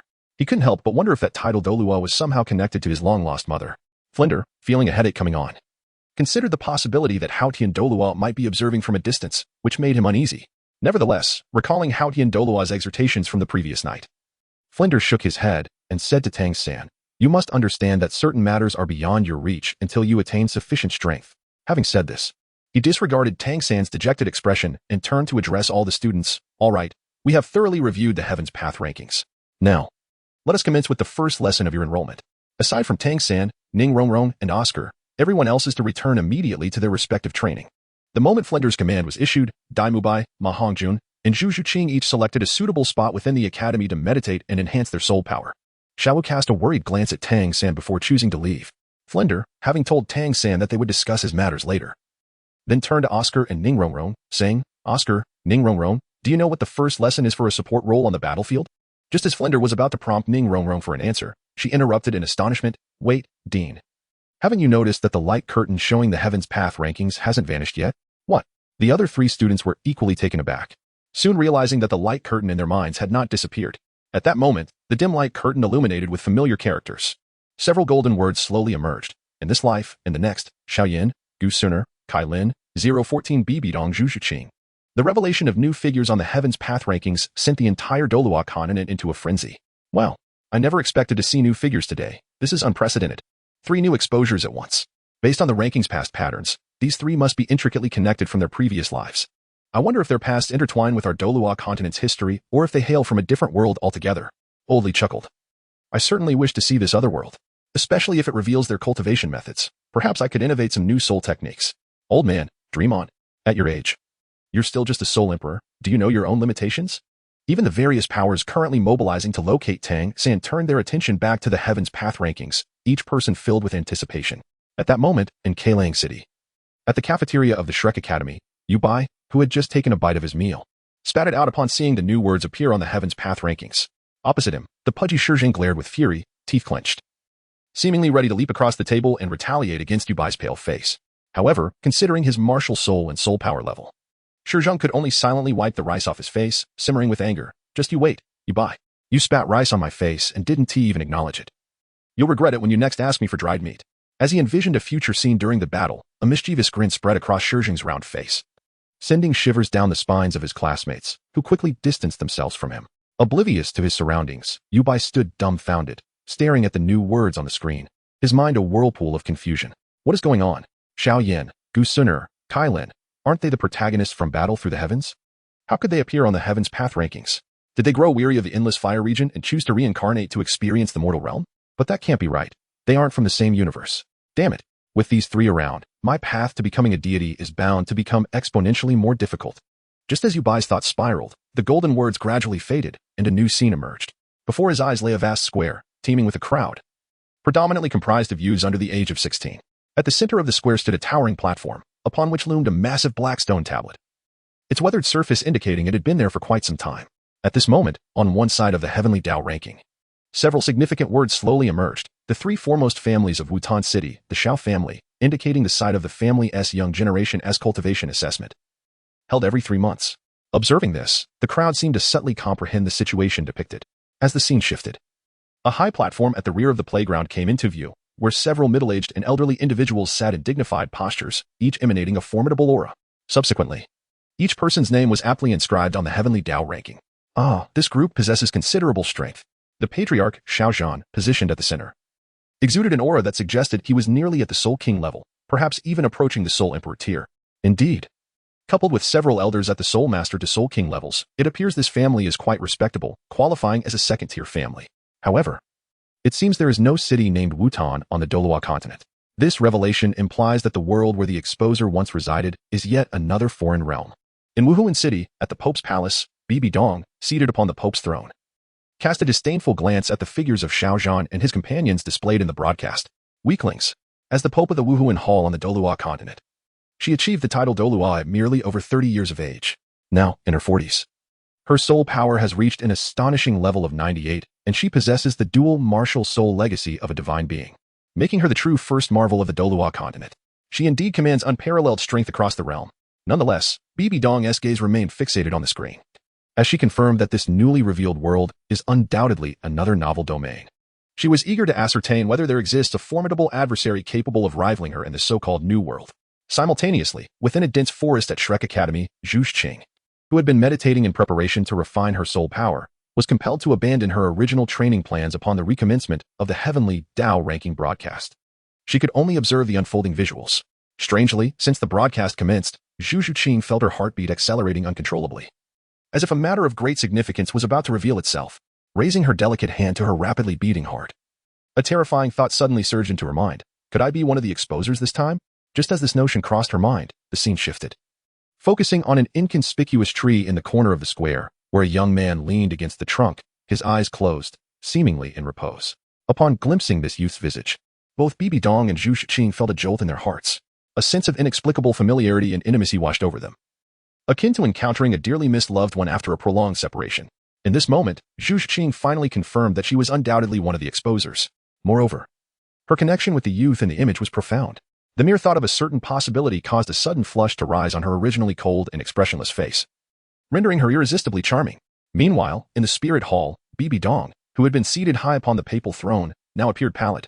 Her immense soul power surged forth, overwhelming everyone in the papal hall with an oppressive force, compelling them to bow their heads, their faces ashen, cold sweat pouring down. At that moment, a weak voice from below, Hulaina, suddenly broke the silence, jolting Bibi Dong back to reality. After forcibly suppressing a certain thought, Bibi Dong retracted her imposing aura and resumed her previous expressionless demeanor, as if nothing had transpired. Zhu Xing, am I sooner? Let us continue watching.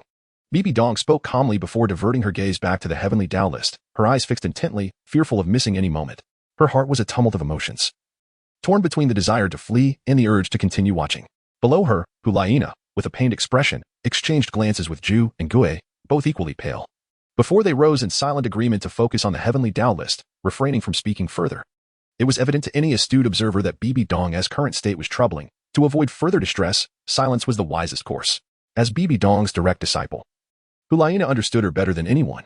Despite her lips bleeding, her alluring face was now ghostly pale, filled with concern as she gazed up at her master. She longed to voice her worries, but, seeing Bibi Dong's evident desire for solitude, she suppressed her feelings, wiped away the blood, and redirected her attention to the heavenly Tao list, eager to uncover the truth behind her master's apparent turmoil. In Kaliang City, at the Castle Academy cafeteria, when Yubai beheld Xiaoyan's visage on the screen, his previously handsome face contorted in disbelief, his lips twitching uncontrollably. To others, Xiaoyan might appear as merely a somewhat handsome youth, but to Yubai, that face was undeniably his own, coupled with the prior rumors concerning the protection of exposers, who alone could discern the true appearances of individuals on the heavenly Tao list. Yubai was now utterly convinced that he was indeed the exposer. Furthermore, he was certain that the so-called heavenly Tao list was the very key that had transported him to the Douluo Continent. He mused that the exposure of his past life must be a projection of the anime battle through the heavens that he had once watched. The mere thought of encountering the so-called Ancient Sooner and Queen Medusa in an awkward scenario orchestrated by the heavenly Tao list made Yubai's toes curl in embarrassment, as if he might excavate an entire apartment in the cafeteria. Was this some sort of absurd farce? As Yubai's mind spiraled into awkward contemplation, the heavenly Tao list continued its presentation. Although the plaza was bustling with activity, the young man leaning against a tree in the corner experienced an unusual tranquility. The summer sun filtered through the thick canopy of leaves above, casting dappled sunlight upon him, enhancing the serene atmosphere. Xiaoyan, are you being lazy and napping again? A melodious voice suddenly rang out, startling the half-asleep Xiaoyan. As he slowly opened his drowsy eyes, he was greeted by the sight of a stunningly beautiful girl. Her face adorned with a playful smile, reminiscent of a first love, captivating all who beheld her. At that moment, 80% of the inhabitants on the Douluo Continent inexplicably felt as though they were experiencing love. In the dense forest of Shrek Academy, Zhu Shuqing watched the girl appear on the screen, instinctively covering her mouth with her hand, her wide eyes filled with shock and disbelief. This elongated visage bears an uncanny resemblance to my own. This implies that my previous incarnation is none other than the maiden depicted in the scene. Observing the image before me, that face which strikingly mirrors my own now adorned with a captivating smile, the heart of Zhu Shuqing grows increasingly turbulent. Can I truly possess such a smile? In a moment of introspection, Zhu Shuqing is momentarily lost in thought. Meanwhile, the scene unfolds further. As a languid young man gazes upon the exquisite and ethereal countenance of the girl before him, his previously clouded heart lightening considerably as he chuckles softly, "Oh, it's you." Little sooner, upon hearing the young man's words, the girl, her delicate features resembling porcelain, pouts slightly in playful indignation. "Brother Xiaoyan, what tone is that? Am I not welcome?"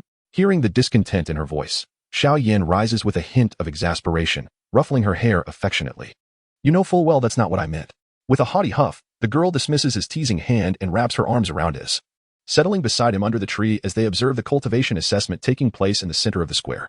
Nearby, the appearance of Sooner draws the attention of many, who soon notice the figure of Xiaoyan reclining against the tree. Some, driven by jealousy over Xiaoyan, the so-called waste, garnering the affection of the family's most beautiful maiden, or perhaps fueled by the desire to vent their frustrations towards the once prominent genius of the Xiao clan, begin to point and jeer loudly. "Look, that's the former #1 genius of the clan. Now nearly 15 years old and still merely at the 3rd stage of fighting spirit. What a disgrace to our family. Indeed, what a farce of a genius. He must have consumed some heavenly treasure or elixir that depleted his potential. Otherwise, how could he regress? Nearly 3 years have passed, and he remains a mere 3rd stage waste." Unfazed by the familiar taunts, Xiaoyan maintains a serene demeanor, as if the insults were directed at another. "Brother Xiaoyan." Center 2 hears the venomous jeers, casting a fierce glare at the perpetrators. Only after they turn away does she look at the young man beside her with concern, her lovely face filled with earnest pleading. "Brother Xiaoyan, shall we just go back? Let us skip this family assessment." Listening to the girl's words, Xiaoyan can't help but pinch her smooth, milk-like cheek, smiling as he responds, "You silly girl, how could you abandon the test for my sake? Each assessment brings rewards for the outstanding disciples in our clan. Moreover, with your innate talent, you should be a fighter by now, right? With such prowess, you are undoubtedly the brightest genius in our family. How can you consider giving that up?" Hearing Xiaoyan's words, Sooner scrunches her delicate nose and retorts, "The brightest genius in the clan? In my eyes, only Brother Xiaoyan is the true genius, though others may slander you, claiming you resorted to drugs. I know you are proud and exceptionally clever. How could you engage in self-destructive acts? You achieved the status of fighter at merely 11, gaining fame throughout the entire Jama Empire. Compared to you, my current cultivation is nothing." Observing the discussion unfolding in the scene, many astute individuals on Douluo Continent find themselves intrigued. Once a genius, now inexplicably experiencing a regression in cultivation, unable to progress for 3 years. Fascinating. However, based on the historical revelations from the Heavenly Dao rankings, it is certain that Xiaoyan will eventually regain his former prowess, or else he would not be linked to another expos. Yet, how might he restore his cultivation and talent after such an extended period of stagnation? Fighting spirit? Fighting energy? Fighter? Is this the essence of the New World's cultivation and its tears? Observing the formidable aura and pressure exuded by the clan leaders and elders of the Xiao family, it is evident that other realms exist. Yet it remains unclear how the top-tier powers of this new world compare to the tidal Douluo of our Douluo continent.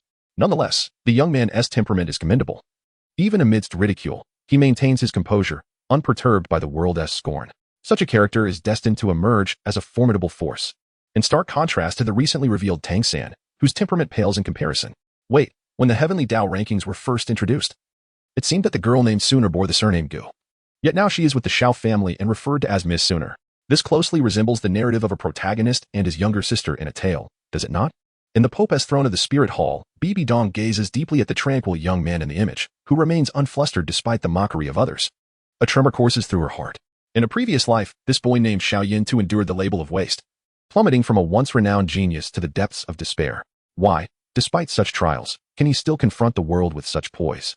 Simultaneously, Bibi Dong finds herself involuntarily comparing the youth in the image with a figure etched in her memory, particularly recalling how that individual fled in disarray upon merely hearing rumors from Wuhan City, never seeking clarification, and how he once again fled on the day of his wedding to his cousin upon discovering their relation, leaving her to bear the scorn and reproach alone as a woman. In that fleeting moment, Bibi Dong suddenly felt as though something within her heart had shattered. Her gaze lingered upon the youth depicted in the image, particularly fixating on the radiant smile of the girl beside him, who was affectionately clutching his arm. A slight furrow appeared on Bibi Dong's brow as an inexplicable emotion surged within her, akin to an unsettling discomfort. She found herself pondering deeply, what, in my past life, was my relationship with him? Why did I feel a surge of anger when witnessing those individuals humiliating the boy named Xiaoyan? And why did the sight of the girl named Sooner drawing near him evoke such displeasure? The mere thought of certain possibilities caused Bibi Dong's expression to fluctuate dramatically, compelling her to suppress that notion deep within her heart. She scarcely dared to contemplate the implications of it being true in this life. With her frail body and shattered emotions, how could she face this boy? Raising her head, Bibi Dong chose not to dwell on that direction any longer. Instead, she turned her attention to her direct disciples and the two titled Douluos at her side, and said, "Speak up, what have you all discovered?" As her words fell, Hulaina, her devoted disciple, stepped forward, disregarding her pale and fragile complexion, and earnestly began to analyze. Teacher, first and foremost. From the powers and levels exhibited by these individuals in the image, it is evident that this exposure reveals yet another new. Furthermore, within this new realm, there seems to exist a substance called elixir that can enhance one's cultivation, akin to the soul bones in our world. Additionally, it appears our world also harbors various rare herbs. Should we master the techniques of elixir refinement from other worlds, the spirit hall would undoubtedly gain a profound foundation. Lastly, concerning the woman named Sooner in the image. Her identity appears to be quite extraordinary. Much like in our world, typically within the same family and generation, the highest talents remain within certain bounds. However, Sooner's talent is evidently several tiers above the rest, coupled with her surname, which differs from the Xiao clan. I have reason to suspect that the family to which Sooner belongs is a powerful entity far exceeding the Xiao family. Likewise, based on the aforementioned deductions, this fellow named Xiao Yin, whether viewed through the lens of his once dazzling talent or his current stagnation, clearly indicates that he is also no ordinary member of the younger generation from the Xiao clan. Upon concluding Hulaina's analysis, both Zhu Douluo and Gue Douluo below nodded in satisfaction. Above, Bibi Dong felt immense pride in her disciple, both in terms of talent and intellect. However, observing Hulaina's pale and frail visage stirred a sense of guilt within her. She promptly summoned a healing soul master of the soul Douluo level from the spirit hall to mend Hulaina's injuries, allowing her to resume her position and continue watching the heavenly Dao ranking. Meanwhile, in the image, the cultivation tests of the younger generation from the Xiao clan persisted. At that moment, a tester standing by the stone monument called out a name, Xiaomei. Immediately, a young girl with an enchanting visage leaped onto the high platform with a gleeful smile. She extended her hand and pressed it firmly against the testing stone. In an instant, the stone shimmered with golden light, and a line of golden characters slowly emerged. Fighting Spirit, 8th stage. Upon witnessing this result, the tester's smile broadened, and he announced loudly, Xiaomei, 8th stage of Fighting Spirit, advanced, qualification confirmed. Hearing the tester declare her success, Xiaomei turned to face the crowd below, radiating a brilliant smile. Though her beauty did not quite rival that of Sooner, her youth lent her an irresistible charm, instantly inciting a cacophony of admiration from the young men below. In a nearby corner, under the shade of a tree, Xiaoyan also took note of Xiaomei on the platform. Observing the girl basking in glory, he reminisced about the days when she would trail after him, clamoring to marry him. A silent smile graced his lips as he shook his head. At that moment, Xiaoyan felt a sudden pinch on his arm, where Sooner had been holding him, prompting him to turn and meet her bright, jealous eyes. All right, I shall not look any more. Is that satisfactory? He jested. I was merely reminiscing about the past, but what is past is ultimately past.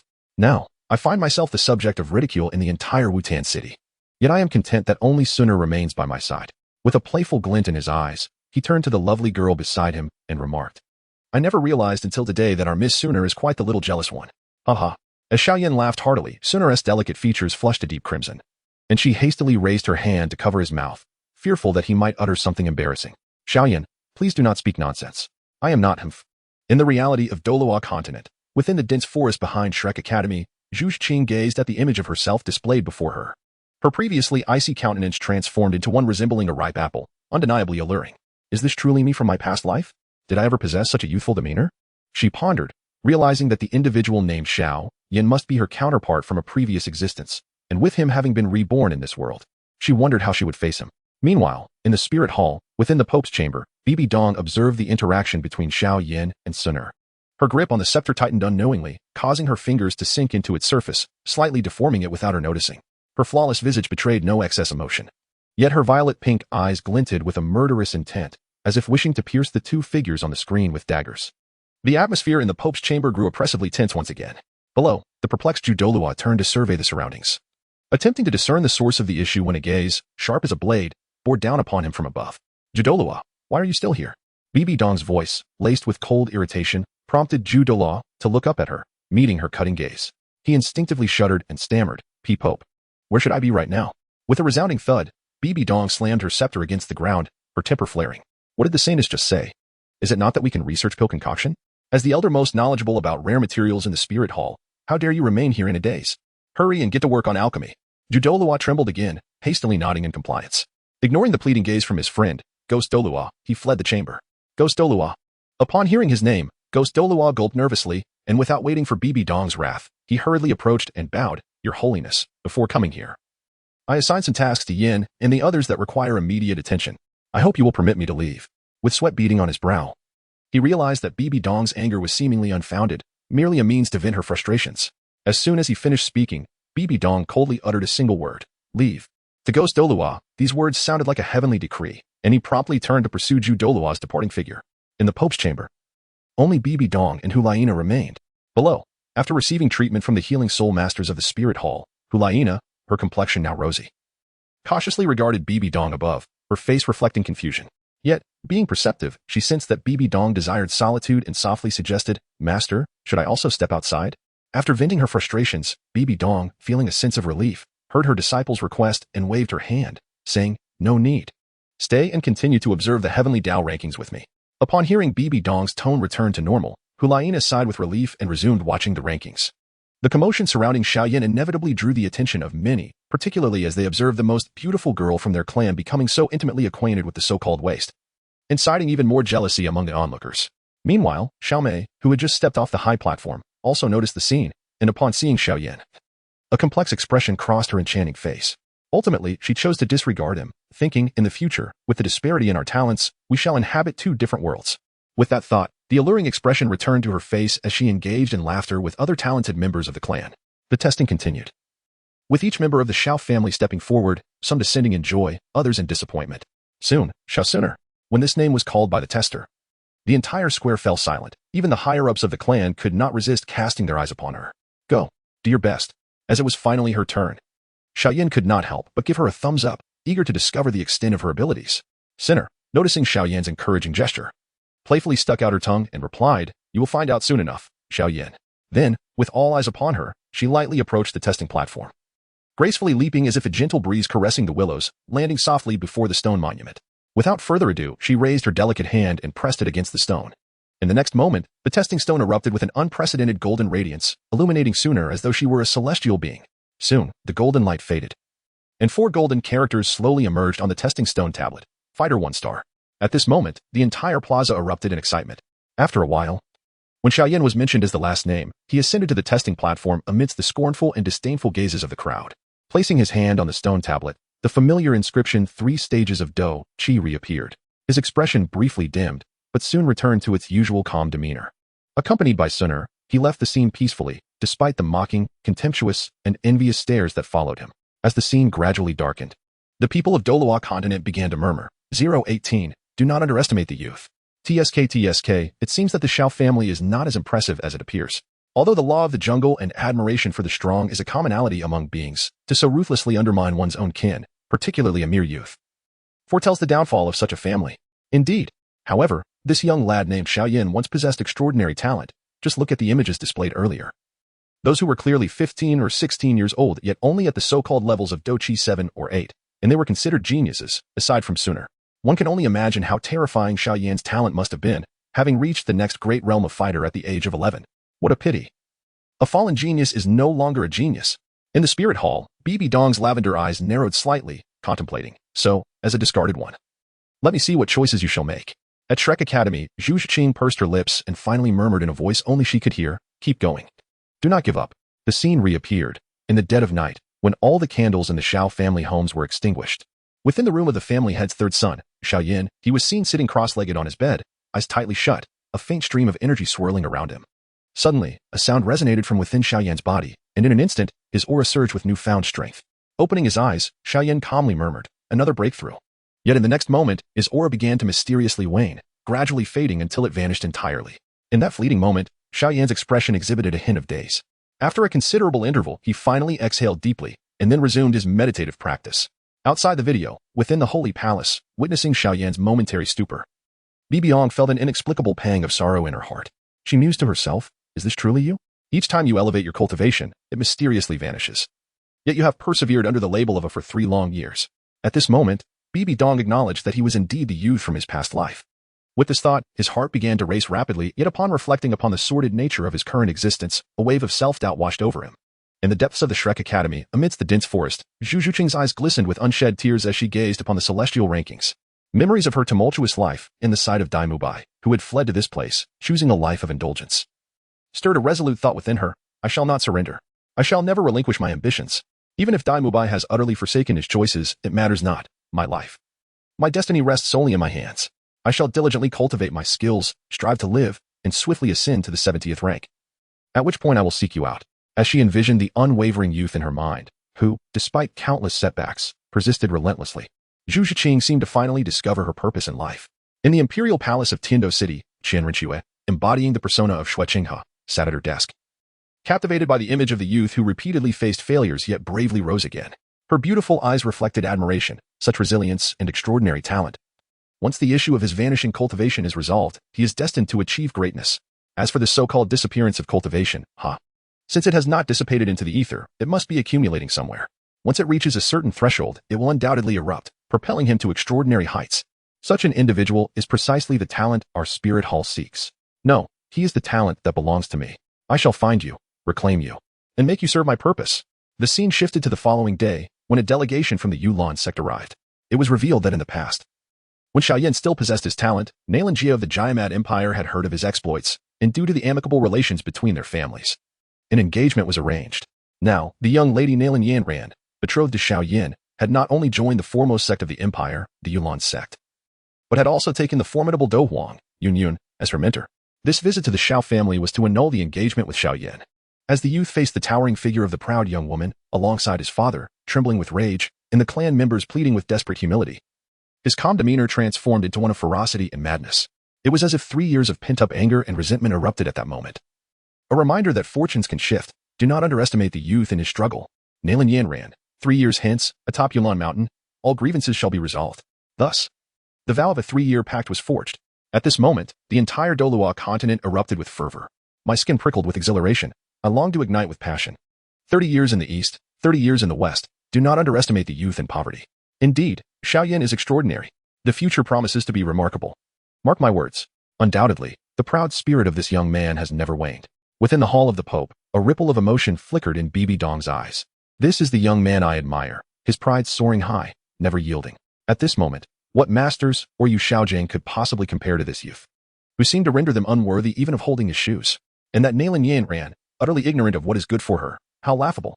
The scene shifts to the back mountain of the Xiao family, where Xiaoyan sits atop a peak, gazing at the sea of clouds below, murmuring to himself, Heavenly Lord, you've brought me into this world, yet my life has been a tumultuous roller coaster.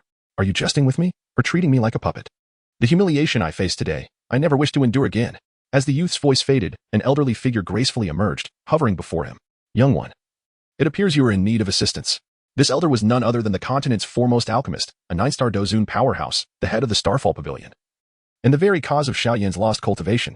It was at this moment that the heavenly Dao rankings unveiled the cultivation levels of the Duki continent, beginning with Do Shi and ascending through Do Master, Great Do Master, Do Ling, Do Wang, Do Huang, Do Zone, Do Zun, Do Xing, and finally, Do Di.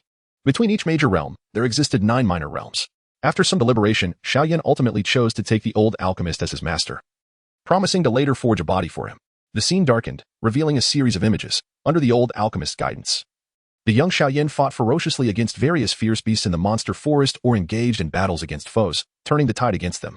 Concurrently, his cultivation soared. 1-star Do Shi, 2-star Do Shi, 3-star Do Shi, 1-star Do Master, 2-star Do Master, 3-star Do Master. Humph! Little thief! Hulaina, who had discerned the truth, exclaimed.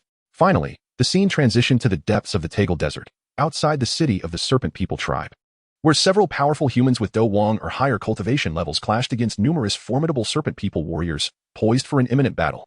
In the shadows beneath the city gates, Xiaoyan, cloaked in a long black robe that concealed his entire form, seized the opportunity to stealthily infiltrate the city. He swiftly approached the queen of the Serpent People, Queen Medusa's palace, intent on stealthily acquiring the mysterious fire known as the Qinglian Earth Heart Fire, ranked 19th on the list of exotic flames. Master, I will rely on you shortly. Xiaoyan cautiously transmitted to the old alchemist within his ring as he arrived before the queen's chamber. Do not worry. Leave it to me. I will obscure your presence. Even if Queen Medusa has ascended to Do Zone, she will not detect you. The aged voice echoed in Xiaoyan's mind.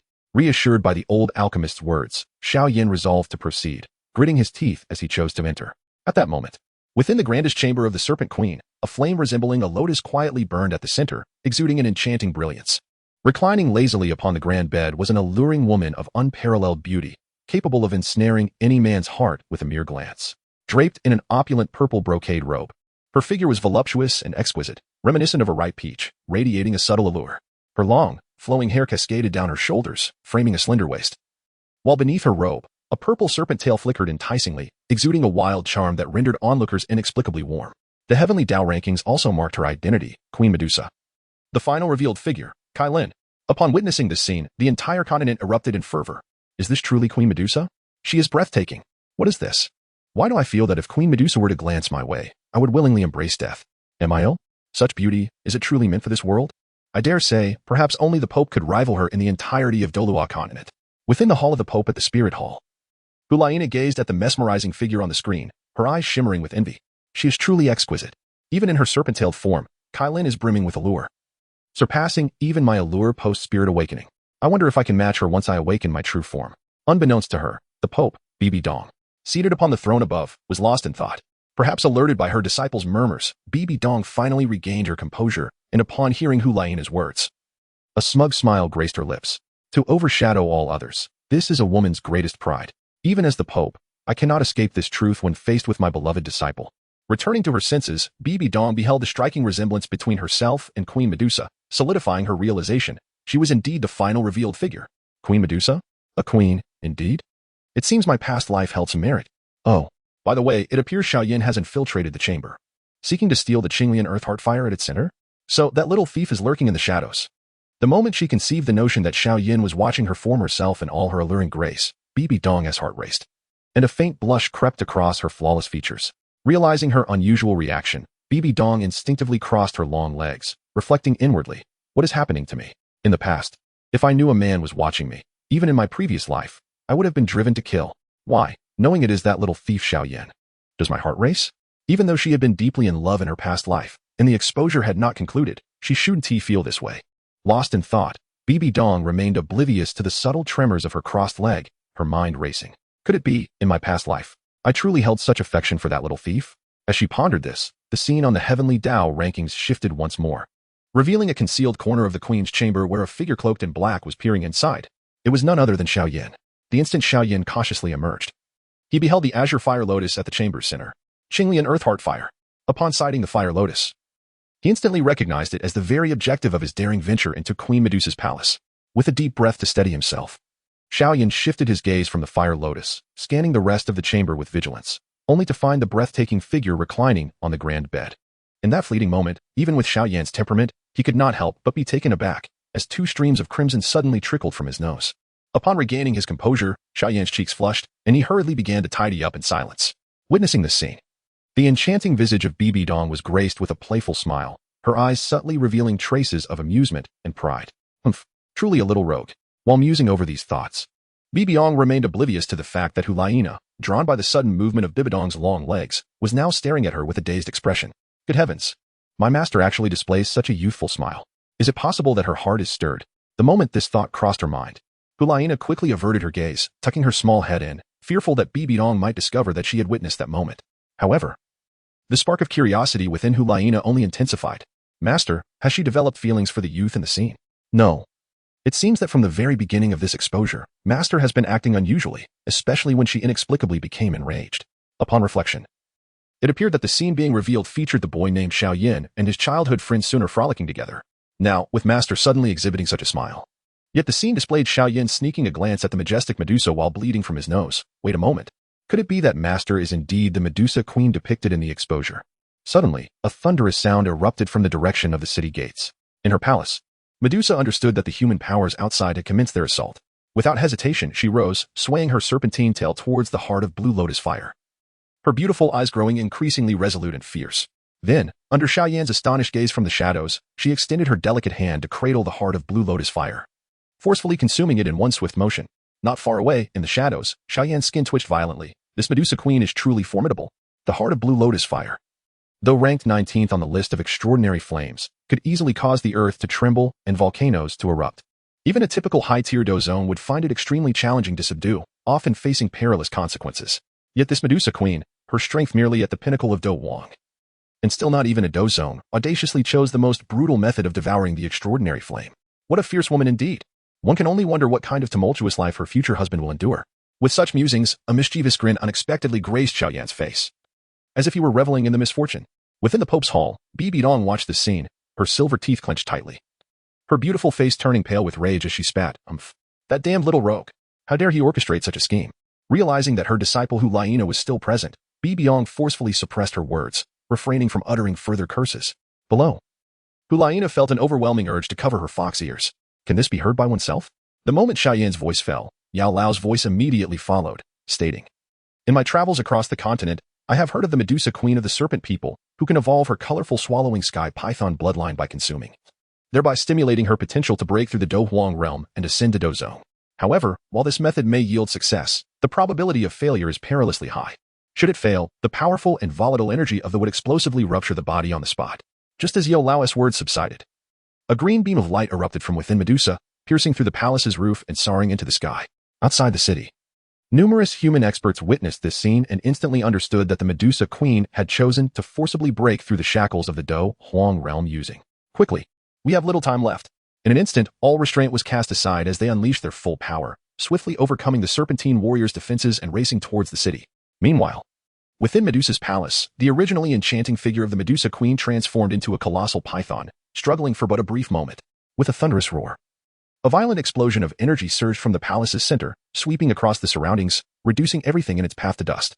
Observing this, Yao Lao immediately acted to shield Xiaoyan, ensuring that once the blinding energy dissipated, the entire Queen's palace and the surrounding area within a 10-mile radius was left barren, save for Xiaoyan, who stood alone upon the desolate ground.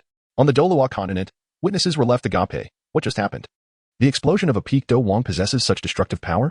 It seems to have annihilated everything within a 10-mile radius. Even a tidal Douluo could not achieve such devastation. Indeed, I was fortunate enough to witness a battle between a sword Douluo and a 90,000-year-old Jiuyo Earth Dragon in the Star Do Forest. And even at their full strength, the destruction spanned only about 100 meters. Across the continent, it appears that only the rumored grand offering of the Spirit Hall, the angel Douluo Qian Daolu, could wield such might. Alas, what a pity it is that such a beautiful being as the Medusa Queen has perished. In the Pope's hall, Hulaina gazed at the scene, her expression one of utter astonishment. Has the Medusa Queen truly met her end? No, it cannot be. Observing my master's current state, there must have been a myriad of romantic tales between the two in their past lives, so surely she will continue alongside Xiaoyan. I wonder how she survived. Contemplating this, Hulaina watched with great interest. Meanwhile, Bibi Dong, though equally astonished by the sight of her past self-detonation, felt no trepidation regarding her former demise. Rather, she was curious to see how Xiaoyan, this little rascal, would proceed. As the explosion completely subsided, Xiaoyan found himself momentarily paralyzed by the sight surrounding him. At that moment, Yao Lao's voice rang out again. Powerful beings are approaching. They will arrive shortly. Disciple, quickly gather thee and make your escape. Upon hearing Yao Lao's voice, Xiaoyan snapped back to reality, hastening to collect the scattered from the ground.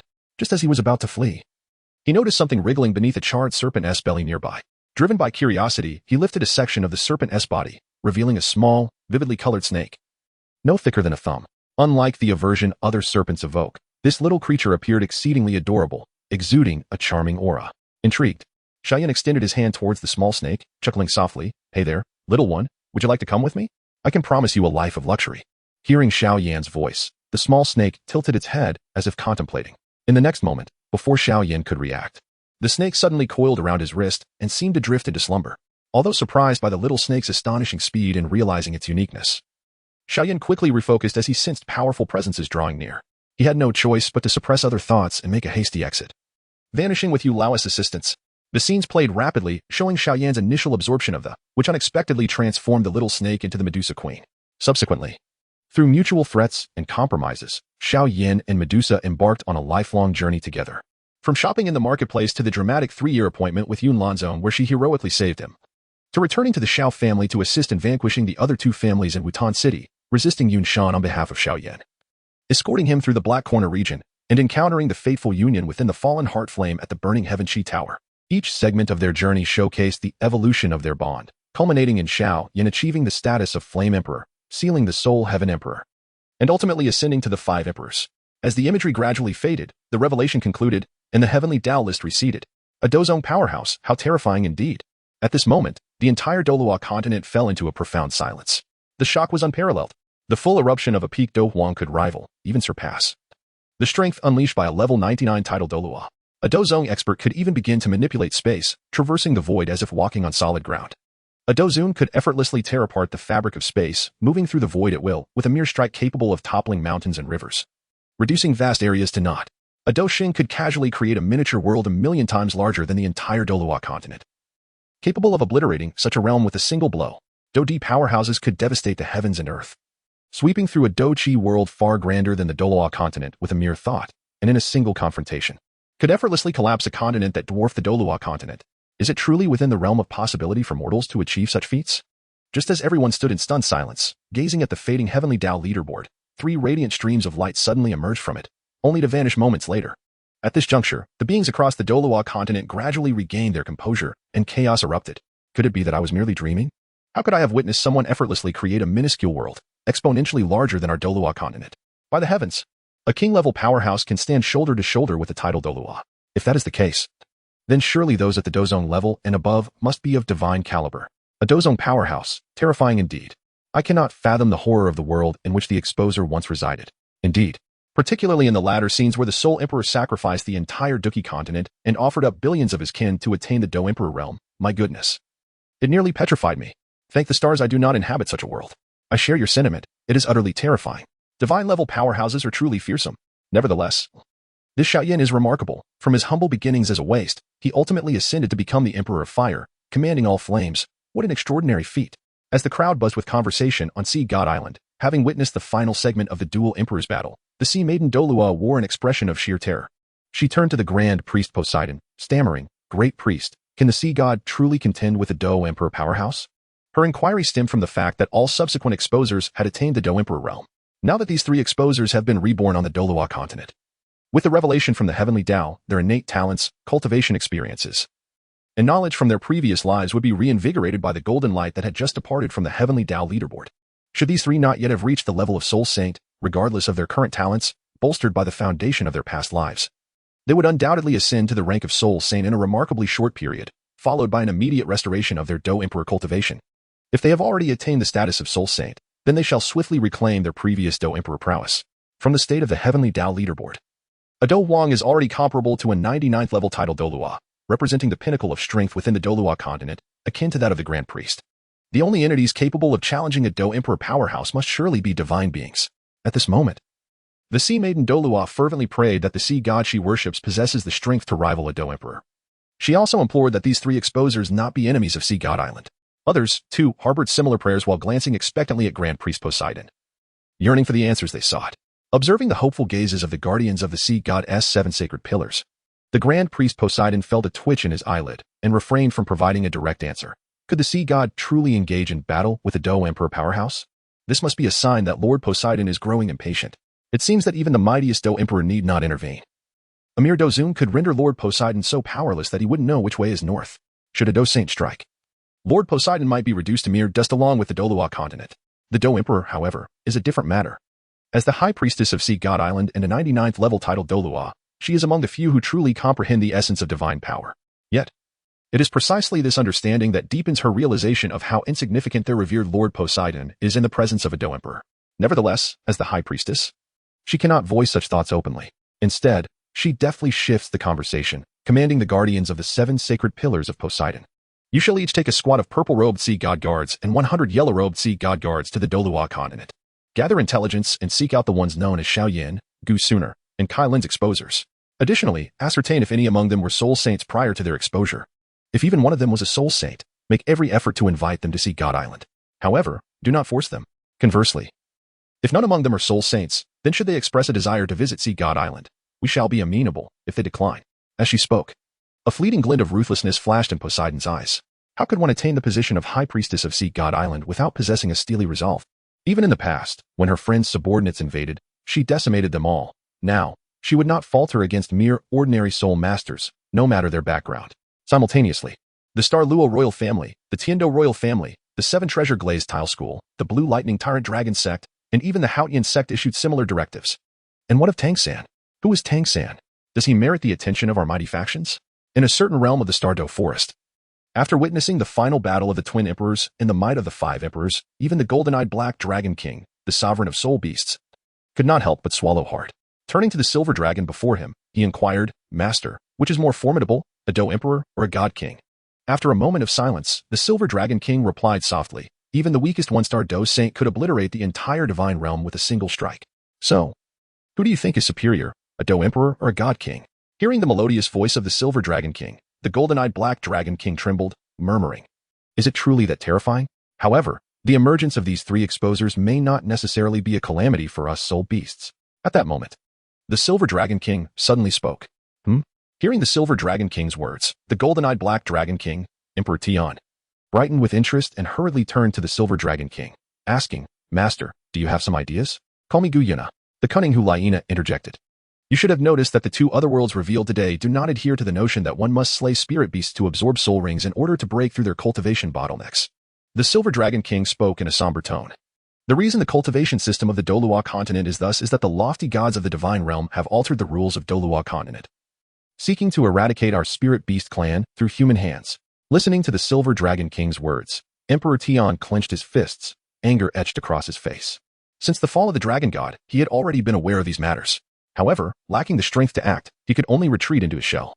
Consumed by impotent fury, his only hope rested upon the Silver Dragon King, who might soon recover from the wounds inflicted during the Dragon God War, thereby leading the remaining powerful beings of the Soul Beast clan to break free from the shackles of the divine realm, preventing the complete annihilation of their race. The Silver Dragon King cast a glance at Emperor Tian, and soon her entire being radiated a brilliant silver light. As the radiance gradually waned, a stunning woman materialized before them. She possessed long silver hair cascading neatly down her back to her ankles, each strand smooth and exuding a luster reminiscent of silver crystals. Her beauty was beyond the scope of mere words. All descriptions paled in comparison to her enchanting visage. Her skin bore a hint of pallor, complemented by a pair of bright, icy violet eyes that added an undeniable air of nobility to her presence. She was the human form of the Silver Dragon King. Raising her hand to halt Emperor Tian's questioning gaze, the Silver Dragon King continued, moreover, in the world of Shaoyin, while there exists mutual slaughter between magical beasts and humans, it is merely a manifestation of survival instincts. In truth, the high-ranking magical beast families and human powerhouses generally coexist peacefully. This is the mode of existence we, the soul beasts, aspire to achieve. Furthermore, in that realm, transformed magical beasts can indeed form bonds with humans, as exemplified by Xiaoyan's wife, the last exposer, Medusa, the queen of colorful scales. With such prerequisites, at the very least, the attitudes of Xiaoyan and his companions towards a soul beast should not be one of outright hostility. Therefore, we can seek out these three exposers and forge an alliance with them. We can offer them protection until they fully mature, ensuring their safe growth. In return, we only require them to provide us with cultivation methods suitable for our kind. Moreover, once they have grown, we shall create a technique that enables continuous cultivation and breakthroughs without the need for soul rings. As she spoke, a glimmer of excitement danced in the Silver Dragon King's violet eyes. Additionally, this Xiaoyan is a top-tier alchemist. If his reincarnated strength is fully restored, crafting a pill to heal my internal injuries should be a simple task. Listening to the Silver Dragon King's narrative, Emperor Tian's eyes lit up with joy as he exclaimed, that is splendid. If forging an alliance with them can truly bring your vision to fruition, we soul beasts may at least avoid extinction. Furthermore, if your injuries are healed and your strength restored, we might even mount a counteroffensive against the divine realm. At this, the joy in Emperor Tian's golden eyes was unmistakable, and he promptly declared, my lord, I shall set out immediately to find Xiao Yan and his companions. I will scour the entire continent, if necessary. However, the Silver Dragon King abruptly raised her hand to stop the fervent Emperor Tian from departing. There is no need for such haste. Just moments ago, I learned the whereabouts of these three exposers. This time, I shall go myself. Hearing the Silver Dragon King's words, Emperor Tian was taken aback and quickly urged her otherwise. The Silver Dragon King, slightly irritated by his insistence, shot him a displeased glance, causing him to fall silent. Yet, his golden eyes remained fixed on her, hoping she might reconsider her decision. With a slight sigh, the Silver Dragon King, still somewhat displeased, coldly stated, very well. Then Emperor Tian, you may accompany me. Let the others guard this place, and summon them only if needed. Let us depart. By the way, once we enter the human realm, do not refer to me as your lord. My name is Gyuna. Several minutes earlier, amidst the bustling discussions across the continent, a golden light flickered in the dense forest behind Shrek Academy, swiftly darting into Zhu Zhuqing's forehead, unnoticed by anyone. Moments later, Zhu Zhuqing opened her eyes, filled only with joy and astonishment. The Emperor-level bloodline talent. The Earth-level low-tier technique, Ninefold Phoenix Fire Decision. The low-tier high-tier technique, Heavenly Fire Burning City. The Celestial Dragon Immortal Scripture, a high-tier technique of the Heaven rank. Advanced techniques of the Mystic rank, such as Swallow Return Strike, and the high-tier Earth technique. Imperial Seal Decision, the Heaven-tier technique, Great Annihilation Finger, and the Ancient Emperor Finger, adorned with 7-colored divine patterns. Could it be that I am truly capable of cultivating and utilizing all these? This sensation is simply extraordinary. As she spoke, Zhu Zhuqing suddenly felt a tremendous force surging within her right palm, yearning to burst forth. Realizing this anomaly, her eyes sparkled, and her heartbeat quickened uncontrollably. Could it be? Mumbling, Zhu Zhuqing extended her right hand, and her soul power surged uncontrollably towards her palm. In the next moment, a colossal goddess apparition appeared directly behind her. The goddess's visage was strikingly similar to that of the grown Gusuna from the previous vision. Turning to face this figure, which bore a remarkable resemblance to her yet appeared more mature, Zhu Zhuqing found her mind blank, instinctively murmuring, "Is this my second martial soul? Am I truly capable of possessing a second martial soul?" At this moment, Zhu Zhuqing suddenly felt as if everything had become effortlessly light. Simultaneously, within the Pope's Hall of the Spirit Hall, a beam of golden light, under Hulaiina's gaze, instantaneously pierced into Bibi Dong's forehead. After which Bibi Dong slowly closed her eyes. Indeed, my previous conjecture was not mistaken. My master is truly the one exposed. Hulaiina focused her mind, protecting Bibi Dong. Yet her thoughts involuntarily wandered to another matter. It appeared that Xiaoyan had also been reborn in the Douluo Continent. I wonder what he is like now in this new life? Could he be a grizzled old man? Or perhaps a disheveled giant? Or even a vagabond? What if he were to be a girl? If that were the case, how would I address her when I meet her? Should I call her sister? Or perhaps master? As if envisioning a humorous scenario, Hulaiina couldn't help but cover her small mouth and chuckle softly. At that moment, on the Pope's throne, Bibi Dong slowly opened her eyes, a flicker of malevolence and bloodthirst flashing briefly. However, in the next instant, an overwhelming aura akin to the heavens collapsing erupted from Bibi Dong's graceful form. In that instant, all living beings across the Douluo Continent, Sea God Island, and even on the future Sun and Moon Continent, which would not emerge for thousands of years, found themselves kneeling to the ground under the weight of this inexplicable pressure. All creatures of the world bowed down, unable to raise their heads in the face of this formidable might. Yet, among them were those of keen intellect who, after a brief moment of bewilderment, began to react. This formidable presence is indeed the renowned pressure of the Do Emperor. One of the 3 exposers, prior to their revelation, had already attained the Soul Saint level, even surpassing it. Now, with the strength of a past Do Emperor, all memories and emotions from a previous life have been thoroughly awakened. On Sea God Island, the High Priest Poseidon attempted to rise but found himself crushed beneath an overwhelming weight, rendering him motionless. Defeated, he ceased to resist and communicated telepathically with the other guardians of the sacred pillars below, acknowledging that the assassination plan could now be deemed a failure. Henceforth, the inhabitants of Sea God Island must not venture beyond its shores. I have a foreboding feeling that the Douluo Continent will soon experience unprecedented turmoil due to this exposure. And we can only hope that this upheaval will not extend to Sea God Island. As Poseidon transmitted his thoughts, he lowered his head, his expression filled with an unprecedented sense of despair. Having felt this authority firsthand, Poseidon could now confirm with absolute certainty that even if the sea god were to issue a divine decree or descend upon the Douluo Continent in person, should he encounter or provoke this exposer, who has inherited all from his past life, he would undoubtedly suffer a severe reprimand before he could escape. The mere thought of such a scenario filled Poseidon with a sense of faith-shattering hopelessness, a sentiment shared by the other guardians of Douluo. In the City of Slaughter, a place once teeming with violence, chaos, and the cries of battle, an eerie silence now envelopes the realm. The marauders, once fierce and unruly, now resembled frightened quails, kneeling in trembling submission. In the palace of the Slaughter King, he appeared to be facing a formidable adversary, cowering in fear, his demeanor almost unrecognizable as human. At this moment, the one controlling the Slaughter King, who embodies the essence of the Haotian sect's ancestor Tang San, is none other than the ancient beast, the 9-headed Bat King. This is the aura of a Do Emperor, a presence far beyond that of a top-ranked title Douluo. Among the three, one has already inherited the full strength of a previous life. Moreover, this aura lacks the intense and volatile essence that defined Xiao Yan upon becoming the Flame Emperor, suggesting it belongs to one of the two human women. Thus, this Flame Emperor is still in the process of growth. If he seeks to cultivate flying combat techniques, will he not eventually come to kill me to seize my wings for his own refinement? Absolutely not. I refuse to perish. The mere thought of a future where a human might come to the City of Slaughter for training, and upon encountering me, choose to eliminate me to claim my wings for his own, sends the 9-headed Bat King's consciousness into hiding, his form once again under Tang San's control. Cursed beast! How dare you take command of my body and reign as the Slaughter King in the City of Slaughter? It is utterly intolerable. I have finally regained control of my body. But wait, what is happening? Just as Tang San seized command of his body, He felt an overwhelming pressure akin to the heavens collapsing, causing him to collapse to the ground. Instantly, his mind returned, and he gasped in horror. Could this pressure signify that someone has ascended to godhood? This is dire. It appears that the continent is on the brink of significant upheaval. I wonder how the Houghton Sect is faring now. Once this oppressive force dissipates, I must hasten to the Houghton Sect to investigate. In the Spirit City. Had it not been for Bibi Dong restraining the overwhelming pressure enveloping the skies above Spirit City by over 90% at the moment of its eruption, the entire city would have been utterly devastated by this presence. However, as it stands, every inhabitant of Spirit City, like those across the continent, is now kneeling in submission. Within the Pope's Hall, all pressures bypassed Hulaina, which is why she remains alive. Yet, as she gazed upwards at Bibi Dong, surrounded by a malevolent, dark, and bloodthirsty aura, her eyes brimmed with concern.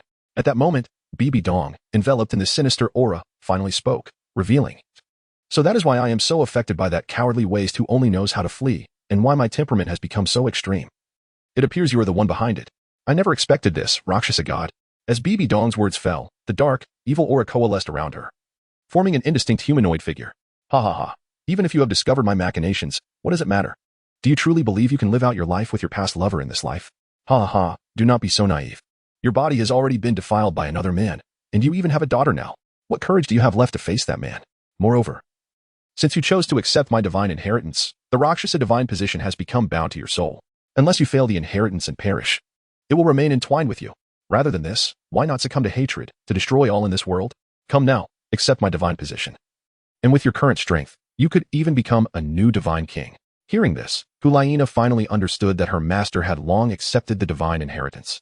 But it seems that this god is a master of manipulation. She quickly shook her head to dispel these thoughts and turned her gaze back up.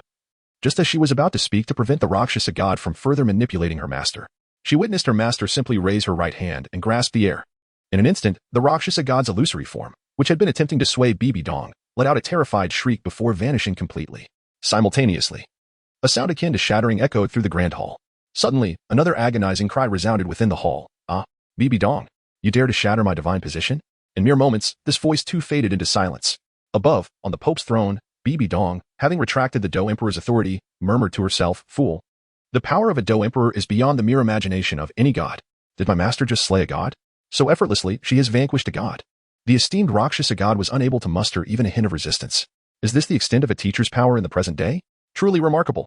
After a moment of daze, Hulaina stepped forward, her delicate visage radiating joy and excitement. Disciple congratulates the teacher on regaining her former strength. Like a god of slaughter, we shall render our enemies as mere prey. From this moment forth, our spirit hall shall undoubtedly emerge as the supreme force of the Douluo Continent, unrivaled by any foe. Even if a deity were to descend, they would grovel beneath our feet. Master, your aspirations can finally be realized. After uttering these words, Hulaina gazed with delight at Bibi Dong, seated upon the papal throne above.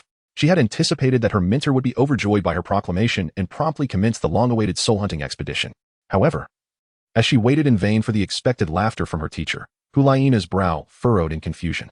She raised her head to observe Bibi Dong, only to find her seemingly lost in thought, a faint smile gracing her enchanting features, as though she had glimpsed something amusing. Yet, almost immediately, a shadow of profound sorrow enveloped her, leaving her trapped in an abyss of despair. Witnessing the myriad expressions flitting across her mentor's exquisite countenance, which ultimately settled into one of desolation, guilt, and heartache, Hulaina's voice softened with concern. Master, what troubles you? Is there something weighing on your mind?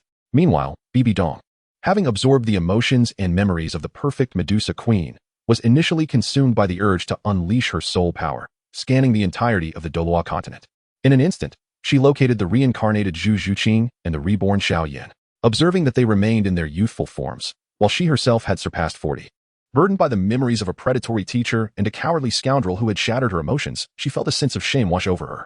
How could she face her former beloved and sisters in such a state? With this thought, Bibi Dong's demeanor darkened. Her animosity and murderous intent toward the deceased beast and the cowardly scoundrel intensified. At that moment, enveloped in anguish and despair, she was roused by the calls of her disciples from below. She quickly composed herself, offering a gentle gaze to her students before shaking her head with a pained smile. Some burdens must be borne alone. There is no need to further concern those who care for me. Just as Bibi Dong prepared to speak, Zhu Douluo and Ghost Douluo entered with haste, bowing and reporting, "Your Holiness, the grand offering, along with several others, approaches the papal hall." Upon hearing their announcement, Bibi Dong's striking beauty returned to its customary coldness. She gestured for Hulaina, Zhu Douluo, and Ghost Douluo to take their positions at her sides. her gaze turning icy as she focused on the entrance of the papal hall, her murderous intent boiling beneath the surface. A moment later, a formidable group led by a robust elder with silver hair entered the papal hall. Bibi Dong regarded the gathered offerings with a hint of mockery, her lips curling into a sardonic smile.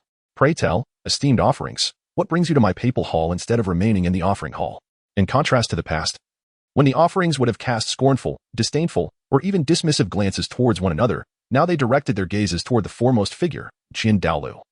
Refraining from any display of emotion, Douluo, observing Bibi Dong's casual demeanor atop her throne and sensing the overwhelming aura radiating from her, disowned her as the source of the earlier oppressive presence. After a brief silence, he finally spoke in a solemn tone. The offerings shall henceforth obey the commands of the Pope. Hearing this, the other offerings quickly grasped the gravity of the situation. Understanding that Bibi Dong was indeed the powerful figure they had just encountered, the memory of their own kneeling in the face of her overwhelming might, and the image of the angel statue crumbling to the ground, weighed heavily on their minds, prompting a profound silence among them. Bibi Dong, having listened to Douluo's declaration, remained impassive, her gaze steady upon him. Meanwhile, Douluo, sensing the murderous intent emanating from her, continued, "Moreover, I am aware of your desire to take my life. However, my existence is a necessary sacrifice for Shuai to ascend to godhood. Regardless of your awakened memories, it cannot be denied that Shuai is your own flesh and blood." Before Douluo could finish his statement, he was suddenly struck as if by an unseen force, sent flying across the room to crash against the wall beside the entrance of the papal hall.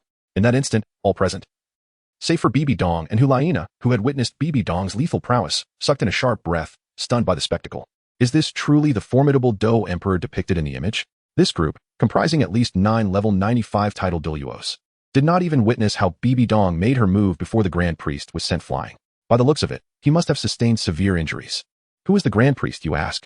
He is renowned as the invincible force of the skies, surpassing all other powerhouses across the Douluo Continent, a demigod in strength. How could he be so casually and grievously wounded by another? In this moment, the slight thoughts that the multitude of worshippers had harbored were utterly suppressed. In the arena, the second worshipper, Gold Crocodile Douluo, swiftly appeared beside the wall, supporting Douluo as he leaned against it, observing his once majestic elder brother now gravely injured. Blood trickling from his mouth and countless bones seemingly broken within, his eyes glistened with tears as he spoke. "Elder brother, you Douluo coughed up blood." Raising his hand to halt Gold Crocodile Douluo's words, he understood that his old comrade genuinely regarded him as an elder brother, and Gold Crocodile was undoubtedly the most devoted individual within the Spirit Hall. Thus, Douluo did not wish for his brother's wrath to be directed towards him due to Bibi Dong's machinations. Cough. Do not speak further, Gold Crocodile. This is a debt I owe to the Pope. Having said this, Douluo wiped the blood from the corner of his mouth and lifted his gaze towards Bibi Dong, seated upon her papal throne. But let us not forget, as a mother, you also owe Shuai. In an instant, an overwhelming aura akin to the annihilation of worlds filled the entire papal hall, except for Hulaina, Ghost Douluo, and Chrysanthemum Douluo, who had been deliberately overlooked by Bibi Dong. All other worshippers prostrated themselves upon the ground, their expressions twisted in agony, blood spilling from their mouths. After a full quarter of an hour, this oppressive aura gradually dissipated, leaving only a chilling, bone-piercing voice echoing through the grand hall. "Begone." A moment later, outside the papal hall, Gold Crocodile Douluo assisted Douluo, followed closely by a throng of worshippers, making their way toward the worshippers' hall. "Elder brother, what does Bibi Dong's final action signify? Moreover, she wouldn't harm little Shuai, would she?" At the mention of little Shuai, even Gold Crocodile Douluo's weathered face momentarily softened with affection, only to be replaced by concern. Behind them, the other Douluos perked up their ears, keenly eavesdropping. Although they held great affection for the little princess Qianrenxua, their foremost concern lay with the first question, as it pertained to their lives and the lives of their families. Who could have predicted that the Pope's previous incarnation was such a formidable being? Who could have imagined that a celestial ranking system would exist in this world, allowing one to inherit all from their past life? Cough, cough.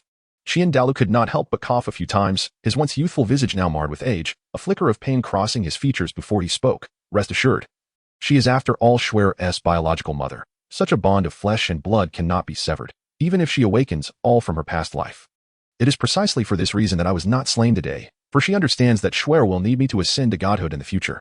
As for you, my old friends, you harbor no enmity towards her. Henceforth, you need only heed her commands while maintaining your usual ways." Upon hearing Douluo's words, the assembly of worshippers finally breathed a sigh of relief. Indeed, the power the current pope had just displayed was too terrifying, even now. The mere recollection sent shivers down their spines. Only Gold Crocodile Douluo, after hearing Douluo's words, could not help but feel a surge of sorrow.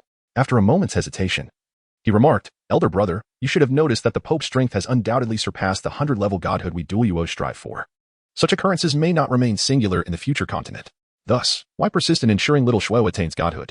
If she could acquire other powers from future exposures, it would not only enable her to become a deity, but could also allow you, elder brother, to avoid death. Would that not be, before Gold Crocodile could finish? He was interrupted by Qian Daolu. Gold Crocodile, you do not understand. In the face of faith, life is but a trivial matter.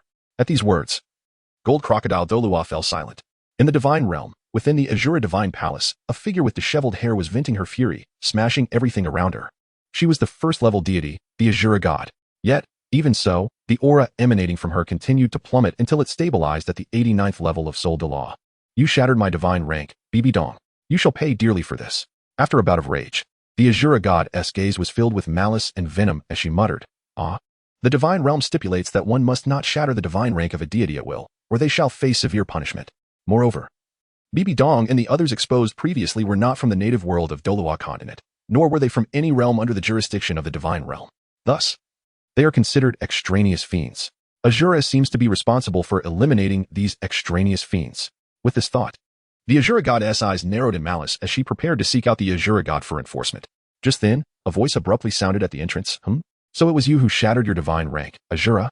Hearing the familiar tone of mockery, the Azura God clenched her jaw, compelled by her thirst for vengeance to turn around, plastering a smile of deference on her face as she addressed the entering Azura God. "Oh, great Azura God. Your timing is impeccable. I have urgent matters to report."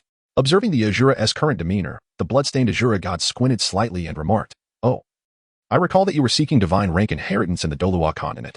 What happened? Has something significant occurred in Douluo Continent?" In that moment, a flicker of murderous intent flashed in the Azura God's narrowed eyes. Douluo Continent harbored secrets unknown to the other divine kings, rules of the divine realm violated. He certainly did not wish for Douluo Continent to be exposed to the scrutiny of the other divine kings. Thus, silencing her was the only option. At this moment, the oblivious Azura God straightforwardly declared, "Great Azura God, I discovered extraneous heavenly demons in Douluo Continent." Just as she spoke, the Azura God suddenly sensed a flash of crimson light before everything faded to darkness. With a swift motion, the Azura God sheathed his sword, gazing upon the lifeless body of the Azura God before him, secretly relieved. It was fortunate that he had just completed tasks in other realms and was resting nearby. He had managed to silence this one before the arrival of the other divine kings. Otherwise, if the other divine kings, especially Destruction, discovered that he had brought Tang San's soul from another realm to be reincarnated in Douluo Continent, the consequences would have been dire. Indeed, the Azura God mistakenly believed that the extraneous heavenly demons mentioned by the Azura God referred to Tang San. Thus he felt compelled to act decisively and eliminate the Azura God.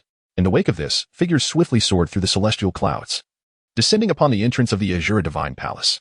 Soon, the divine kings of destruction, life, goodness, and evil arrived simultaneously.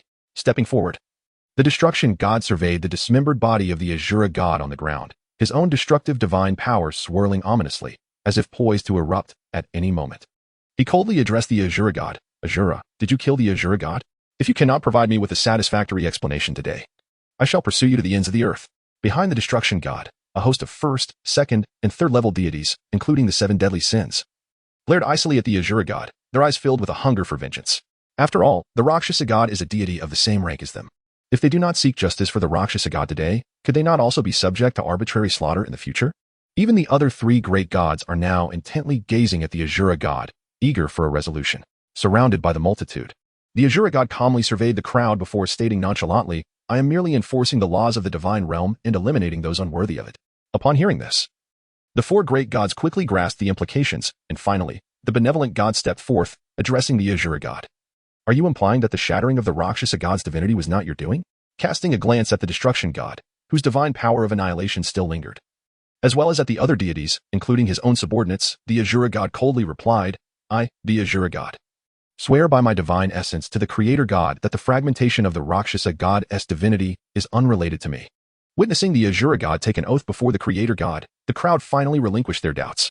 After all, it is said that the 5 great gods of the divine realm are incarnations of the Creator God. Thus when the Azura God chose to swear by the Creator God, all deities, even those reluctant to believe, were compelled to abandon their original thoughts. Thus, the pressing question emerged, who, indeed, shattered the divinity of the Rakshasa God? Meanwhile, in the Douluo Continent, outside the cafeteria of Castle Academy in the woods, upon realizing he was the exposer, Yubai feigned a stomachache and bid farewell to the plump Shizheng before hastily departing the cafeteria, rushing towards the secluded woods. The correctness of Yubai's choice soon became evident. As he concealed himself within the woods, the heavenly ranking list concluded, and a beam of golden light descended upon Castle Academy. Though it lasted but a moment, it captivated the attention of countless onlookers. It did not take long for everyone to recognize that the golden light emanated from the fabled heavenly ranking list, symbolizing the exposer's past talents, knowledge, and experiences. This meant that one of the 3 recent exposers hailed from their academy. Instantly, Castle Academy erupted in excitement. Goodness! The exposer is actually my schoolmate. Is this real? Stop dawdling and find this exposer. That is of utmost importance.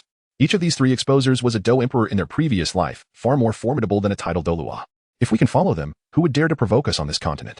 In a shadowy corner, some individuals exhibited glimmers of peculiar anticipation, and simultaneously, countless carrier pigeons took flight in every direction.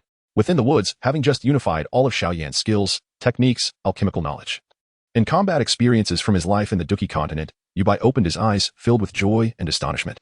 However, he had no time to marvel at the strength of the Flame Emperor before he heard the entire academy clamoring to find the exposer. Are these people going mad? He thought. If I am directly discovered as the exposer, it would indeed be catastrophic. As an avid reader of countless novels in his previous life, Yubai understood well that unrefined geniuses are nothing at all. Once exposed, all forces on the continent would undoubtedly turn their gaze upon him, and at that point, even if his father were a soul sage of level 70, it would be of no consequence. Just as Yubai pondered how to navigate this predicament, an overwhelming pressure suddenly descended upon him, forcing him to the ground. Who dares to ambush me? Have I already been discovered? Perhaps due to his singular focus on resolving his current crisis, he instinctively assumed he had been found out. Yet soon, as he felt the weight of the pressure, a sense of familiarity surged within him. Is this the pressure of a Dou Emperor? Moreover, judging by this sensation, it seems to be the imperial might of the Queen Medusa, conveyed through the memories I absorbed. Goodness! The fortunate soul chosen by the heavenly ranking list to be the reincarnation of Queen Medusa is at least a soul sage. Now, having directly inherited the power of a Dou Emperor, she has ascended to become a formidable Dou Emperor in her own right. Thus, she has become one of the most powerful beings in this Douluo world, encompassing even the divine realm. At that moment, Yubai conceded, feeling a pang of jealousy. Suddenly, a spark of inspiration illuminated his mind, as if he had discovered a solution to the predicament before him. A slight smile began to grace his handsome face. Of course, had he not been lying on the ground at that moment, he would undoubtedly have attracted a chorus of excited shrieks from the female spirit masters nearby. After a brief interval, as the pressure on him dissipated, Yubai promptly rose to his feet, rubbed his face to infuse his expression with fervor, ensuring his facial muscles did not appear stiff or awkward. He then hastily departed from the grove, making his way towards a more populated area. Perhaps due to the earlier intimidation, many teachers and students within the academy had regained their composure and opted to withdraw. However, a significant number remained undeterred, fervently searching for the exposer within the institution. At that moment, Yubai spotted a large group approaching, clad in the uniforms of Castle Spirit Master Academy, comprising both freshmen and students from the 2nd and 3rd years, all seemingly on a quest for something. His spirits lifted, and he controlled his facial muscles to mirror their excitement as he walked towards them. Upon seeing a striking young man approach alone, the group of new and returning students brightened with interest, eager to ascertain whether he might be the exposer.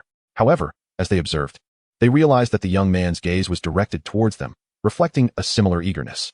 Witnessing this, the group almost unanimously concluded that he was merely another individual sharing their mindset. Although slightly disappointed that he was not the exposer they sought, they recognized the potential for exchanging information. With this mentality, they approached him as well. Before they could draw near, Yubai's voice rang out, brimming with barely contained excitement. Hey, brothers, have you found that exposer? Or perhaps any news? Seeing Yubai's exuberant expression, the group harbored no suspicions and responded directly, not yet. However, we just scoured all the small groves and paths behind us, and can confirm that the exposer is not in that area. What about you? You seem to have received some good news. In response to the probing of the group's leader, Yubai proudly declared, although I have not discovered the exposer's whereabouts, I just unearthed some incredible news from another group of girls. Upon hearing this, the group's eyes widened with anticipation as they urged him, good brother, you must share this information. Please, do tell. The group was hardly surprised by the rumors surrounding Yubai's ability to attract the female spirit masters from the academy. After all, Yubai's appearance was undeniably striking. Under ordinary circumstances, they might have whispered disparaging remarks about him being a pretty boy behind his back. However, at this moment, faced with a life-altering opportunity, they found themselves wishing Yubai were even more handsome, as this would likely enhance the accuracy of the information obtained from the girls. Noticing the group's eagerness, Yubai felt a surge of delight within, though he maintained an outward demeanor of enthusiasm similar to theirs as they fervently sought the exposer. His voice grew increasingly fervent as he exclaimed, have you not recalled the terrifying pressure we just experienced? The girls mentioned that their teacher analyzed that formidable aura, suggesting it might very well belong to one of the three exposers who, through the heavenly Tao rankings, has directly achieved the status of a Do Emperor. The revelation that the previous pressure was indeed that of a Do Emperor sent the hearts of all present racing uncontrollably. After all, it was the might of a Do Emperor. The thought of the cataclysmic scenes from the previous battle of the two emperors stirred their emotions to a fever pitch. Observing the expressions of his audience, Yubai could hardly contain his glee. He fervently continued, moreover, as we all know, the previous relationships of the three exposers were either that of spouses or sisters. In such a context, do you not think that the exposer who has inherited the powers of a Do Emperor would covertly, or even overtly, look after the other two? Upon hearing Yubai's suggestive remarks, the crowd's eyes lit up, and they nodded in unison, affirming, indeed, whether the exposer who has become a Do Emperor is Xiao Yan, Gu Suner, or Queen Medusa, the remaining two are either spouses or sisters. Furthermore, when the heavenly Tao rankings bestow power upon soul saints and above, they do not merely impart strength but also memories and emotions from their past lives. In this scenario, it was clear that the newly crowned emperor would undoubtedly care for the other two exposers until they too achieved the status of soul saints and regained their past memories and feelings. This meant that as long as they could identify their academy's exposer and choose to follow him or her, they would have the backing of a Do Emperor. Even more powerful than a title Douluo, the realization sent a shiver of excitement through them. What are we waiting for? Let us swiftly uncover this exposer, our future leader. Yubai, satisfied with their independent deductions, nodded approvingly.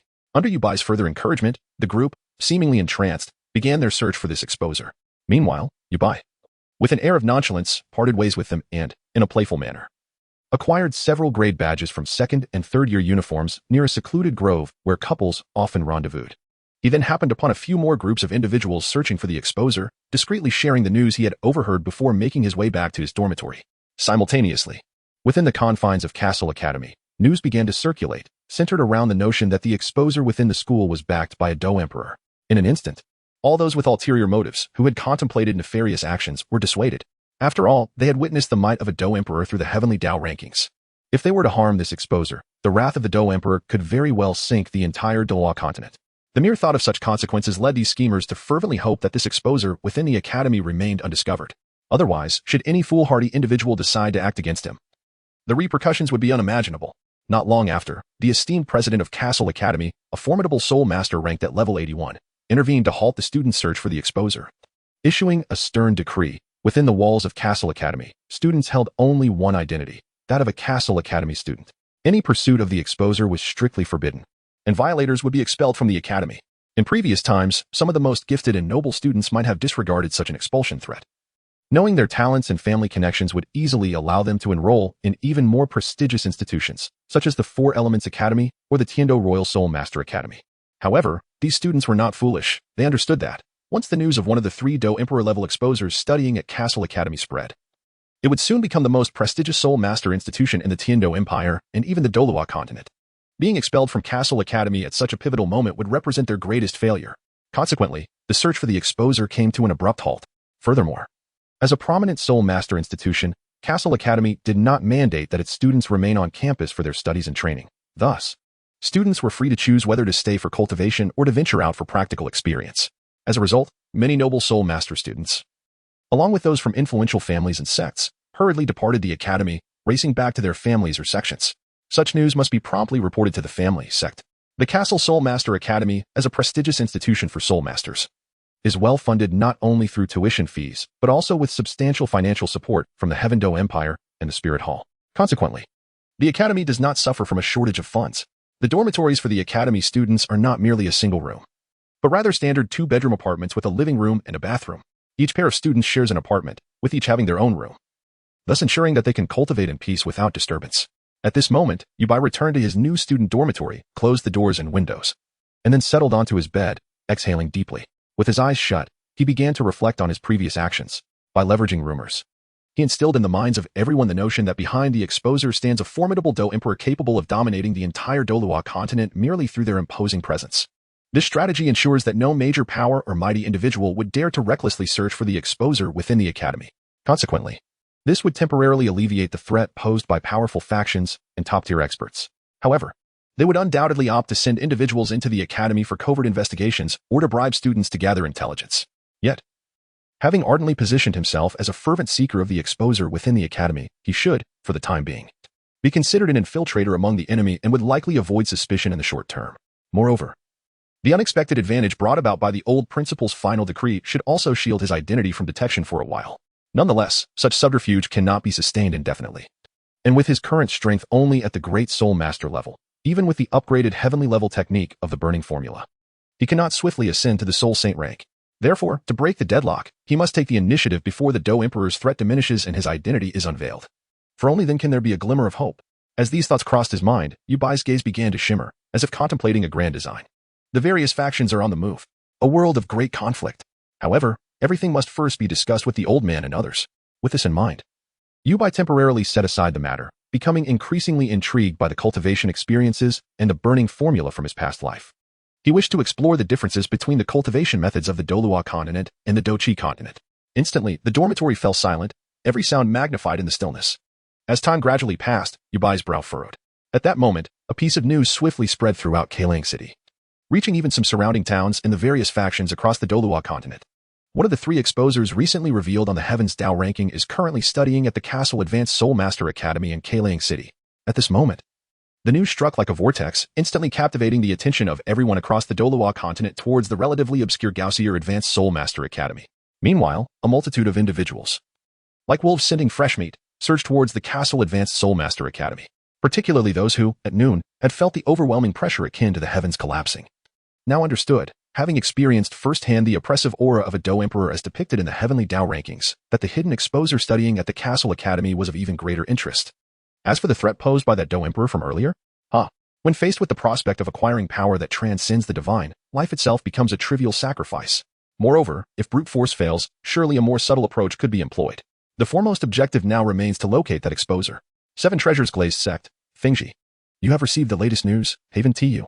Outside the Grand Hall, with the voice of the Sword Douluo echoing, both Sword Douluo and Bone Douluo entered the discussion hall of the 7 Treasures Glazed Sect. Upon their arrival, Ning Fingji gracefully rose to acknowledge them, gesturing for them to take their seats before resuming his position on the sect's throne, his demeanor composed and confident. I did not expect this news to summon both Uncle Jian and Uncle Gu. How rare indeed. Seeing Ning Fingji's demeanor, Qinshin and Gu Rong understood that this leader was not only informed but had also prepared accordingly. However, this realization only intensified their solemn expressions. It seems, Fingji, you must have formulated a plan, Qinshin remarked, taking a sip from a cup of fine tea before setting it down, his gaze sharp as he focused on Ning Fingji. I must remind you, in this matter, caution is paramount, even more so than when facing the spirit hall. You have sensed the aura of a Do Emperor today, and you ought to be well aware of the connections among the last 3 exposers. Presently, Keilang City, or rather, the Castle Academy, resembles a true powder keg, with various elements mixed within. Should a spark ignite, the wrath of that Do Emperor could reduce all involved to ashes. If that fury were to descend upon our 7 Treasures Glazed Sect, neither I nor Gu Rong could withstand it. Beside him, Bone Douluo Gu Rong, who had been listening attentively, nodded gravely.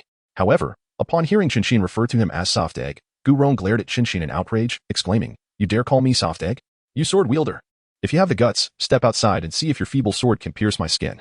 Hearing Gu Rong refer to him as sword wielder, Qinshin refused to back down, shouting that he was ready for a duel of 300 rounds. Amidst the comical escalation between the Sword Douluo and Bone Douluo, Ning Fengji chuckled lightly, but quickly intervened. Uncles, please calm yourselves. Our primary focus should be the matters concerning Keilang City. Once both guardians of the sect ceased their escalating banter and resumed their seats, Ning Fengji's eyes sparkled with wisdom as he confidently stated, Uncles, you must understand, since the emergence of the Heavenly Tao rankings, our Douluo Continent is no longer the same as it once was. Especially today, with the revelation of 2 new otherworldly realms, it signifies that beyond the Douluo Continent, other worlds exist and can be traversed. The safest and most feasible means of navigating these different realms is through strength. We now find ourselves in an era of true contention. In the face of such grand currents, retreating or merely observing will lead to being left behind and ultimately lost within the masses. Uncle Jian, Uncle Gu, I have already dispatched some of our sect's most exceptional disciples to study at the Castle Academy in Keilang City. Additionally, I have arranged for some soul saints and soul douluos from our sect, as well as 30% of our intelligence personnel, to infiltrate Keilang City. Noticing the change in expression on Qinshin and Gu Rong upon hearing of his extensive arrangements, Ning Fengji continued, Rest assured, the reason for sending these individuals to Keilang City is solely to maintain stability and security, eliminating any ill-intentioned elements. According to our intelligence, other forces, be it the Blue Lightning Tyrant Dragon Clan, the Tiando Empire, or the other 3 sects from the lower 4 sects in Xinglua, have also discreetly dispatched personnel. Their strategies mirroring ours. Although the Spirit Hall seems to have only sent a few personnel to Keilang City, not indicating any intention to infiltrate the Castle Academy. They too would not dare act recklessly in the presence of that formidable being. Thus, the major forces have collectively chosen to ensure Kalang City stability, working together to eliminate any disruptive elements to prevent provoking the wrath of that Do Emperor. As for the exposer, we will rely on the students from various factions within the Castle Academy to vie for their attention. At this juncture, Ning Fengji recalled his cherished daughter Ning Rongrong, sighing. In terms of identity, sending Rongrong to the Castle Academy would be ideal. However, her temperament, alas. Upon witnessing Ning Fengji's lament over his beloved Rongrong's character, both the Sword Douluo and Bone Douluo immediately aligned, expressing their discontent in unison. Humph. What's wrong with Rongrong's personality? Is there an issue? She's so innocent, lively, and charming. What does your expression imply, Fengji? Humph. It seems we need to have a serious talk with Rongrong when she returns. On the other side, within Kalang City at the Castle Academy, the sun gradually dipped in the west, casting a soft twilight glow. Ah, so that's how it is. Within the new student dormitory, Yubai finally opened his eyes, a complex and mocking expression reflected in his gaze. In contrast to the cultivation journey of Xiao Yan in the Douluo Continent, who ascended to become a Do Emperor, Yubai finally grasped the cultivation system of the Douluo Continent. First and foremost, it is the notion that no cultivation is allowed before the age of 6, and one awakens their martial soul at that age. Generally, unless in worlds with various high-level energy substances, children's early years are not conducive to cultivation. Not only is it difficult for young children to comprehend the knowledge of cultivation, but any mistakes could harm their fragile bodies, even if they can understand the concepts. Their bodies, still in the early stages of growth, are too weak to withstand the radiant energy produced by cultivation. Therefore, before the age of 6, neither in the Douluo Continent nor the Douluo Continent are children permitted to engage in cultivation.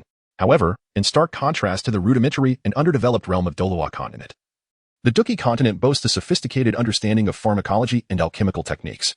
Here, many families of cultivators introduce their children to the practice of medicinal baths from an early age, fortifying their bodies and enhancing their musculature, bones, and vascular systems, thereby facilitating their future cultivation and growth. Unfortunately, Douluo Continent lacks any substantial research in this area, resulting in countless generations of children, prior to the age of 6, squandering their time and innate talents in frivolous play. In this regard, the cultivation practices of Douluo Continent are even inferior to those of numerous martial arts worlds. Furthermore, the so-called awakening of martial souls at the age of 6 is merely a process wherein the awakening stone aids in revealing the latent martial soul within each individual. This is a distinctive feature of Douluo Continent. Nevertheless, the strength of one's cultivation talent, or even the ability to cultivate it all, is ultimately contingent upon one's innate soul power. This innate soul power is determined by the extent to which a child's meridians can initially accept the infusion of soul power from the environment, facilitated by the awakening stone and the awakening formation. Essentially, it gauges the size and strength of a child's meridians and the condition of their acupoints. However, compared to future cultivation, the process of awakening a martial soul does not require the unblocking of acupoints, which means that the degree of innate soul power within the meridians is classified from 1 to 10, ranging from level 1 to full innate soul power. Nonetheless, due to the lack of knowledge about nurturing their meridians before the age of 6, children's meridians generally exhibit similar strengths, albeit with some variations. This leads to discrepancies in the cultivation speed and strength of children, even among those with identical innate soul power. Of course, children devoid of innate soul power find their meridians completely blocked, rendering them incapable of connecting with the world's soul power. For Yubai, who possesses knowledge of imperial-grade alchemy, this situation presents little challenge.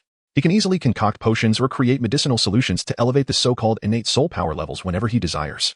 The method of meditative cultivation involves calming the mind and resonating with the soul power of the cosmos, allowing it to flow into the body and accumulate naturally. Throughout this accumulation process, it is essential to repeatedly cleanse and maintain the smooth flow of the meridians. Only then will the soul power begin to accumulate. Each 10-level threshold represents a jolt to the acupoints within the body. The solidity of each acupoint can be likened to mud blocking a water pipe, while the accumulation of soul power in the meridians resembles the natural flow of water into a pipe. However, this leads to a situation where the soul power cultivated in this manner resembles rootless duckweed, resulting in an unstable foundation. In comparison, the Douluo Continent's method of forcibly extracting and accumulating Douluo from the environment through cultivation techniques is far superior in strength. Thus, when confronted with significant barriers in cultivation, practitioners of the Douluo Continent can leverage their accumulated Douluo as a foundation, enabling them to break through with relative ease. Conversely, in Douluo Continent, without a sudden influx of powerful soul power, one cannot clear the blockages in their acupoints solely through naturally cultivated soul power. Moreover, there seems to be an enigma surrounding martial souls. It appears that each major realm is bound by an invisible lock, rendering an individual's soul power incapable of cultivation until soul rings are absorbed. Consequently, defeating soul beasts and absorbing their soul rings not only satisfies the requirements for breakthrough, but also unlocks the constraints placed upon one's martial soul. Strangely, the soul rings produced after the death of soul beasts contain soul skills, yet upon absorption, they transform to correspond with the human martial soul. Thus, Yubai is inclined to believe that the anomalies surrounding martial souls in the generation of soul skills are likely linked to some unseen malevolent force, possibly originating from the divine realm. Upon unraveling these complexities, Yubai gazes upward, as if envisioning the deities of the divine realm, murmuring to himself, "How fortunate it is that I have not inherited any form of extraordinary fire. Otherwise, I would certainly ignite the divine realm in a blaze of glory." With that thought, he returns his focus inward, examining his own meridians, which are frail and unrefined, and he cannot help but marvel. No wonder many readers of my past life referred to the strong in Douluo Continent as hydrogen beings. The soul power within my meridians resembles air, allowing the floating soul power of the cosmos to seep into my meridians during meditation, akin to being filled with hydrogen-like soul power. In light of this, it becomes understandable that a certain divine king was nearly crushed by the weighty trident of the sea god, as his full-force strike could only create a small dent in the city wall. However, in order to avoid such embarrassment in the future, it seems that my soul power requires a thorough refinement. Contemplating this, Yubai promptly settles into a cross-legged position on his bed, activating the Imperial Grade burning technique. In an instant, Yubai's 27th level of soul power begins to rapidly diminish. Concurrently, the immense soul power of the surrounding environment appears to be drawn towards him, forming a visible vortex that surges into his body. During this process, once the soul power within Yubai completely vanishes, it begins to surge wildly, escalating from level 1 to level 10, then to level 20, and swiftly surpassing the original bottleneck of 27, reaching level 28. And continuing to rise until it halts at level 30. At this moment, Yubai, refining his soul power, can distinctly sense that, were it not for the restrictions imposed by his martial soul, his initial surge in soul power could have even exceeded level 30. This suggests that had it not been for certain actions from the divine realm, Yubai's soul power might have transcended level 30. Nevertheless, he is not particularly surprised, having anticipated this outcome. As Yubai continues refining his soul power, the 30-level threshold begins to disappear once more. For a time, the soul power within his body resembles a tug-of-war, constantly vanishing and then rapidly growing back to 30 in a cyclical pattern. However, with each cycle, Yubai's aura intensifies by 10% compared to the last. As time flows gently by, the setting sun has long vanished, and the full moon hangs high, casting a silvery veil over the world. Suddenly, as Yubai is immersed in his cultivation, he hears a sound at the door of his dormitory and slowly opens his eyes, his gaze ignited with flickering flames that gradually subside. Simultaneously, the overwhelming aura that had intensified nearly tenfold since noon dissipates. Once he has retracted all his energy, Yubai hastily inspects his changes through his soul power, realizing that after refining 1/5 of his total soul power, his strength has already increased nearly tenfold compared to before. The potential for further enhancement is indeed substantial. However, even after such rigorous refinement, the physical strength of this body, along with its internal meridians, bones, and muscles, remains significantly inferior to Xiaoyan's condition during his time as a combatant. It appears that the first task upon resolving the current predicament will be to prepare for a medicinal bath and physical training. Otherwise, with the current bodily strength, it would be impossible to execute techniques such as the 8 extremes collapse or the 3,000 thunder movements. As this thought crossed his mind, the image of the ice and fire duality, along with the precious medicinal herbs growing nearby, involuntarily surfaced in Yubai's consciousness. Coming back to his senses, he hastily wiped away the tears that had unknowingly streamed from the corner of his eye and continued to inventory the gains of the half-day. The most significant reward must surely be this pair of martial soul. Muttering to himself, Yubai's eyes once again flickered with flames. As he channeled his soul power, the dancing flames within his pupils instantly transformed into a verdant hue, taking on the shape of a blue lotus. It was indeed the blue lotus earth heart fire. Yubai had a premonition that if he continued to infuse soul power into something terrifying would ensue. Thus, he promptly withdrew his soul power, and the blue lotus fire within his eyes reverted to its previous diminutive form before vanishing altogether. This must be one of the rumored benefits bestowed upon the exposer in their previous life. Moreover, this martial soul, formed by the heavenly Tao ranking, seemingly lacks the restrictions imposed on awakened martial souls, meaning one can cultivate their soul power level without the need to absorb soul rings. However, this aspect holds only moderate significance for me at present.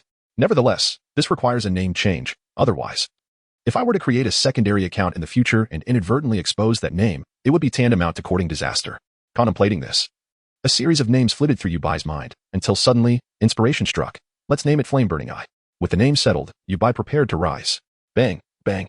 Xiaobai, what are you dawdling about? Hurry and head to the battle spirit arena. I can't fathom what our parents are thinking, making us compete at least once every day. You must understand, I am a food-type soul master. If it weren't for your constant torment, who would I find to team up with? Hearing the incessant chatter from outside, Yubai shouted back in annoyance. I know. Stop urging me. After hastily organizing his things, The two of them, as usual, left the academy and headed towards the Grand Battle Spirit Arena. Along the way, they casually ordered some food from a bustling street-side stall. Observing the unusually high foot traffic on the streets that night, Xiao Zhan, the chubby companion, exclaimed in astonishment, "I never thought these factions and nobles would act so swiftly.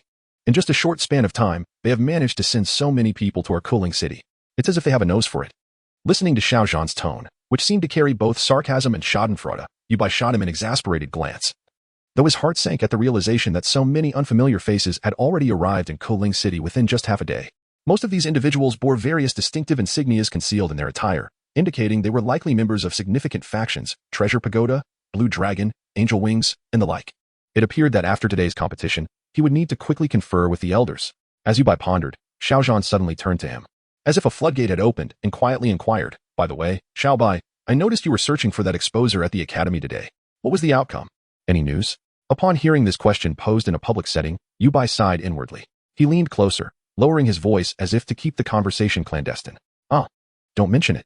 Ever since that beam of golden light from the heavenly Dao ranking flashed through the academy, as you can imagine, the entire institution has been a buzz. Everyone wants to cling to that person's coattails, and of course, I do too. After all, that could be the future Dou Emperor. However, despite my efforts and exchanging intel with several upperclassmen who were also searching, there are still no leads. Then, as you know, our principal stepped in. I did catch a glimpse of the location where the golden light vanished. It should be around the cafeteria where we had lunch today, or near the dormitory of the seniors. I plan to frequent that area more often. After all, walking around doesn't violate the principal's regulations, hee. As the two chatted, their food soon arrived. After finishing their meal hastily, they settled the bill and headed towards the nearby Grand Battle Spirit Arena. Shortly after they left, a few individuals who had been sitting nearby and eating also departed, blending into the crowd and disappearing from sight. Upon reaching the Battle Spirit Arena, Yubai and Xiao Zhan had already donned masks at some point. Navigating through the crowd with ease, they arrived at the front desk, each presenting a copper battle spirit badge to the staff. "Hello. Please register me for a one-on-one match in the arena, as well as a two-on-two match alongside him." After a moment of thought, Yubai added, "Oh, and please update my registration to reflect my current rank. I am now a 30-level Great Soul Master."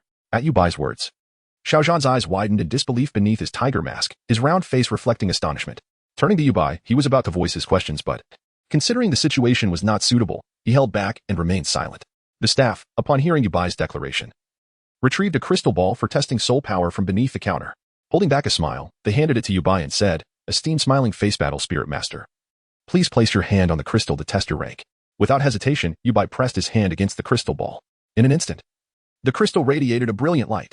The staff confirmed Yubai's true rank, promptly updated his personal information at the workstation, and after confirming the match schedule, another staff member escorted Yubai to the rest area for the one-on-one arena. With the two-on-two match scheduled after the one-on-one, Xiao Zhan followed Yubai into the rest area. Once the staff left, Xiao Zhan finally removed his tiger mask and leaned closer to Yubai, his face full of incredulity as he asked, Hey, what's going on, Xiao Bai? Last night when we came to the Battle Spirit Arena, weren't you only at 27 levels? How did you jump to 30 levels today? Have you been taking drugs?" Anticipating Xiao Zhan's curiosity and disbelief, Yubai was not surprised. Instead, he smiled and said, "Xiao Zhan, do you remember what happened today at noon? For this little chubby one." Yubai harbored no intention of concealing his identity as the exposer within the academy. After all, setting aside the life and death bond between their families, the camaraderie forged from their childhood, having grown up together, was akin to that of blood brothers. Yubai felt no need for discretion, especially since they were well aware of each other's childhood mishaps, including bedwetting, rendering secrecy utterly unnecessary. Upon hearing Yubai's words about noon today, the little chubby one was momentarily stunned, his eyes widening gradually, and his mouth agape, as if he had seen a ghost. Observing the chubby boy's apparent struggle to suppress a scream, Yubai swiftly seized a piece of fruit from the table in the lounge and stuffed it into Shi Zheng's mouth, effectively silencing his impending exclamation. Looking at Shi Zheng, who was frantically trying to extract the fruit from his mouth, Yubai reclined back on the sofa, exasperatedly saying, "You little chubby one, do not make a ruckus. You've seen the situation within the academy and the city. A careless move could spell disaster for both our families. It is only because you are my close friend that I even divulge this to you." Upon hearing this, the little chubby one, who had just swallowed the fruit in one gulp, quickly stifled his voice. He then leaned closer to Yubai, his face still brimming with excitement, whispering, "Wait, Xiao Bai. Is it really today? You were still at the academy during the day. Oh, I see. It's a strategic maneuver, a clever ruse. Indeed. When it comes to scheming, you are unparalleled." Unfazed by the chubby boy's unconventional praise, Yubai crossed his arms, exuding an air of pride, and declared, "That is called wisdom.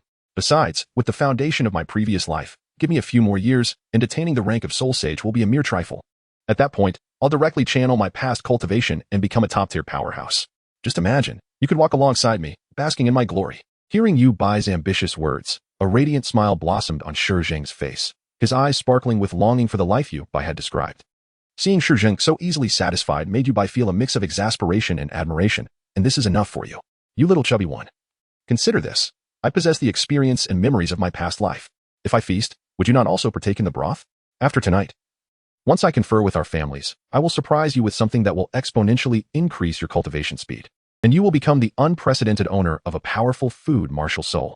By then, not only can you aspire to become a title Douluo, but I could even assist you in seizing a divine position. Instantly, Shi Zheng executed a dramatic turn, wrapping his arms around Yu Bai's legs, exclaiming reverently, "Wow, brother, you are truly my elder brother." Time swiftly passed as the two playfully bantered, until a staff member arrived to inform Yu Bai that it was time for him to take the stage, leaving the little chubby one behind. Yu Bai followed the staff to the entrance of the arena. After a final assessment of his cultivation to ensure it matched his registration details, he began to wait patiently. Meanwhile, Shi Zheng exited the lounge and made his way to the spectator area, gazing towards the arena. Now, let us welcome the contestants for the 5th match of the one-on-one soul battle in the 12th division, the enthusiastic commentator announced. First up is our battle master, the disaster of the python, who possesses the beast martial soul of the rampant python, with a formidable soul power of level 29. He has recorded a match history of 23 defeats and 39 victories. Prior to this match, he has achieved a remarkable 4 consecutive victories in one-on-one battles. Should he triumph again, he will earn the Silver Battle Soul Badge. As the commentator's words resonated, a large door on one side of the arena opened, and a robust young man, not yet 20, leapt onto the stage with a thunderous roar. The atmosphere among the spectators instantly ignited with enthusiasm at the sight of the disaster of the python. Disaster of the python. Shatter your opponent. Disaster of the python. Devastate your foe. Tear apart everything in your path. Observing the fervor, the commentator seized the moment. Our other contestant, known as Smiling Face, wields the Eternal Sword, a sword-type martial soul. Boasting a soul power of 30, his previous record stands at 14 defeats and 32 victories. Coincidentally, this Smiling Face contestant is also on a 4-match winning streak, making this one-on-one battle a crucial milestone for his Battle Soul medal. Today, we shall witness an unprecedented spectacle in the 12th division of the soul battles. Now, let us welcome the Smiling Face contestant to the stage. As the host announced, the battle begins. Test physical strength. From the opposite end of the arena, a contestant approximately 1.7 meters tall, with short silver hair and a comical smiling mask, leapt onto the stage. This individual was none other than Yu Bai, known as Smiling Face. However, the initially enthusiastic audience erupted into uncontrollable laughter upon seeing Yu Bai's absurd mask. Ha ha ha. What is that mask? Is he planning to make his opponent die laughing? TSK, with that physique, even if his soul power level is 1 rank higher than the disaster of the python, he is unlikely to withstand a few blows. After all, beast martial souls inherently possess an advantage over weapon martial souls. I'll take a gamble and bet on the disaster of the python. Indeed. This fellow appears to be a mere jester, not particularly formidable. I too shall place my bet on the disaster of the python. Amidst the audience's overwhelming support for the disaster of the python, Shi Zheng quietly lowered his sign for Smiling Face, taking a deep breath before casting his gaze back to Yu Bai on the stage, unable to suppress a laugh. Come on. Just pick a more normal mask. You're making it so that all the spectators are overwhelmingly backing your opponent to win. In a state of indignation, Shi Zheng discreetly pulled over a passerby placing bets, and without inquiring about the odds, he wagered all the gold soul coins he possessed, including those given to him by Yu Bai, all on Smiling Face to win. On the battle stage, as the host announced, 1 minute to summon martial souls and prepare. Both Yu Bai and the disaster of the python simultaneously summoned their martial souls. Martial soul. Activate. With the disaster of the python's roar, a massive earth-brown python spirit, approximately 1 meter in diameter, materialized behind him. Its small, beady eyes emitted a menacing chill, and its forked tongue flicked out, poised for attack. Simultaneously, 2 yellow soul rings rose from beneath the disaster of the python, emanating the imposing aura of a great soul master.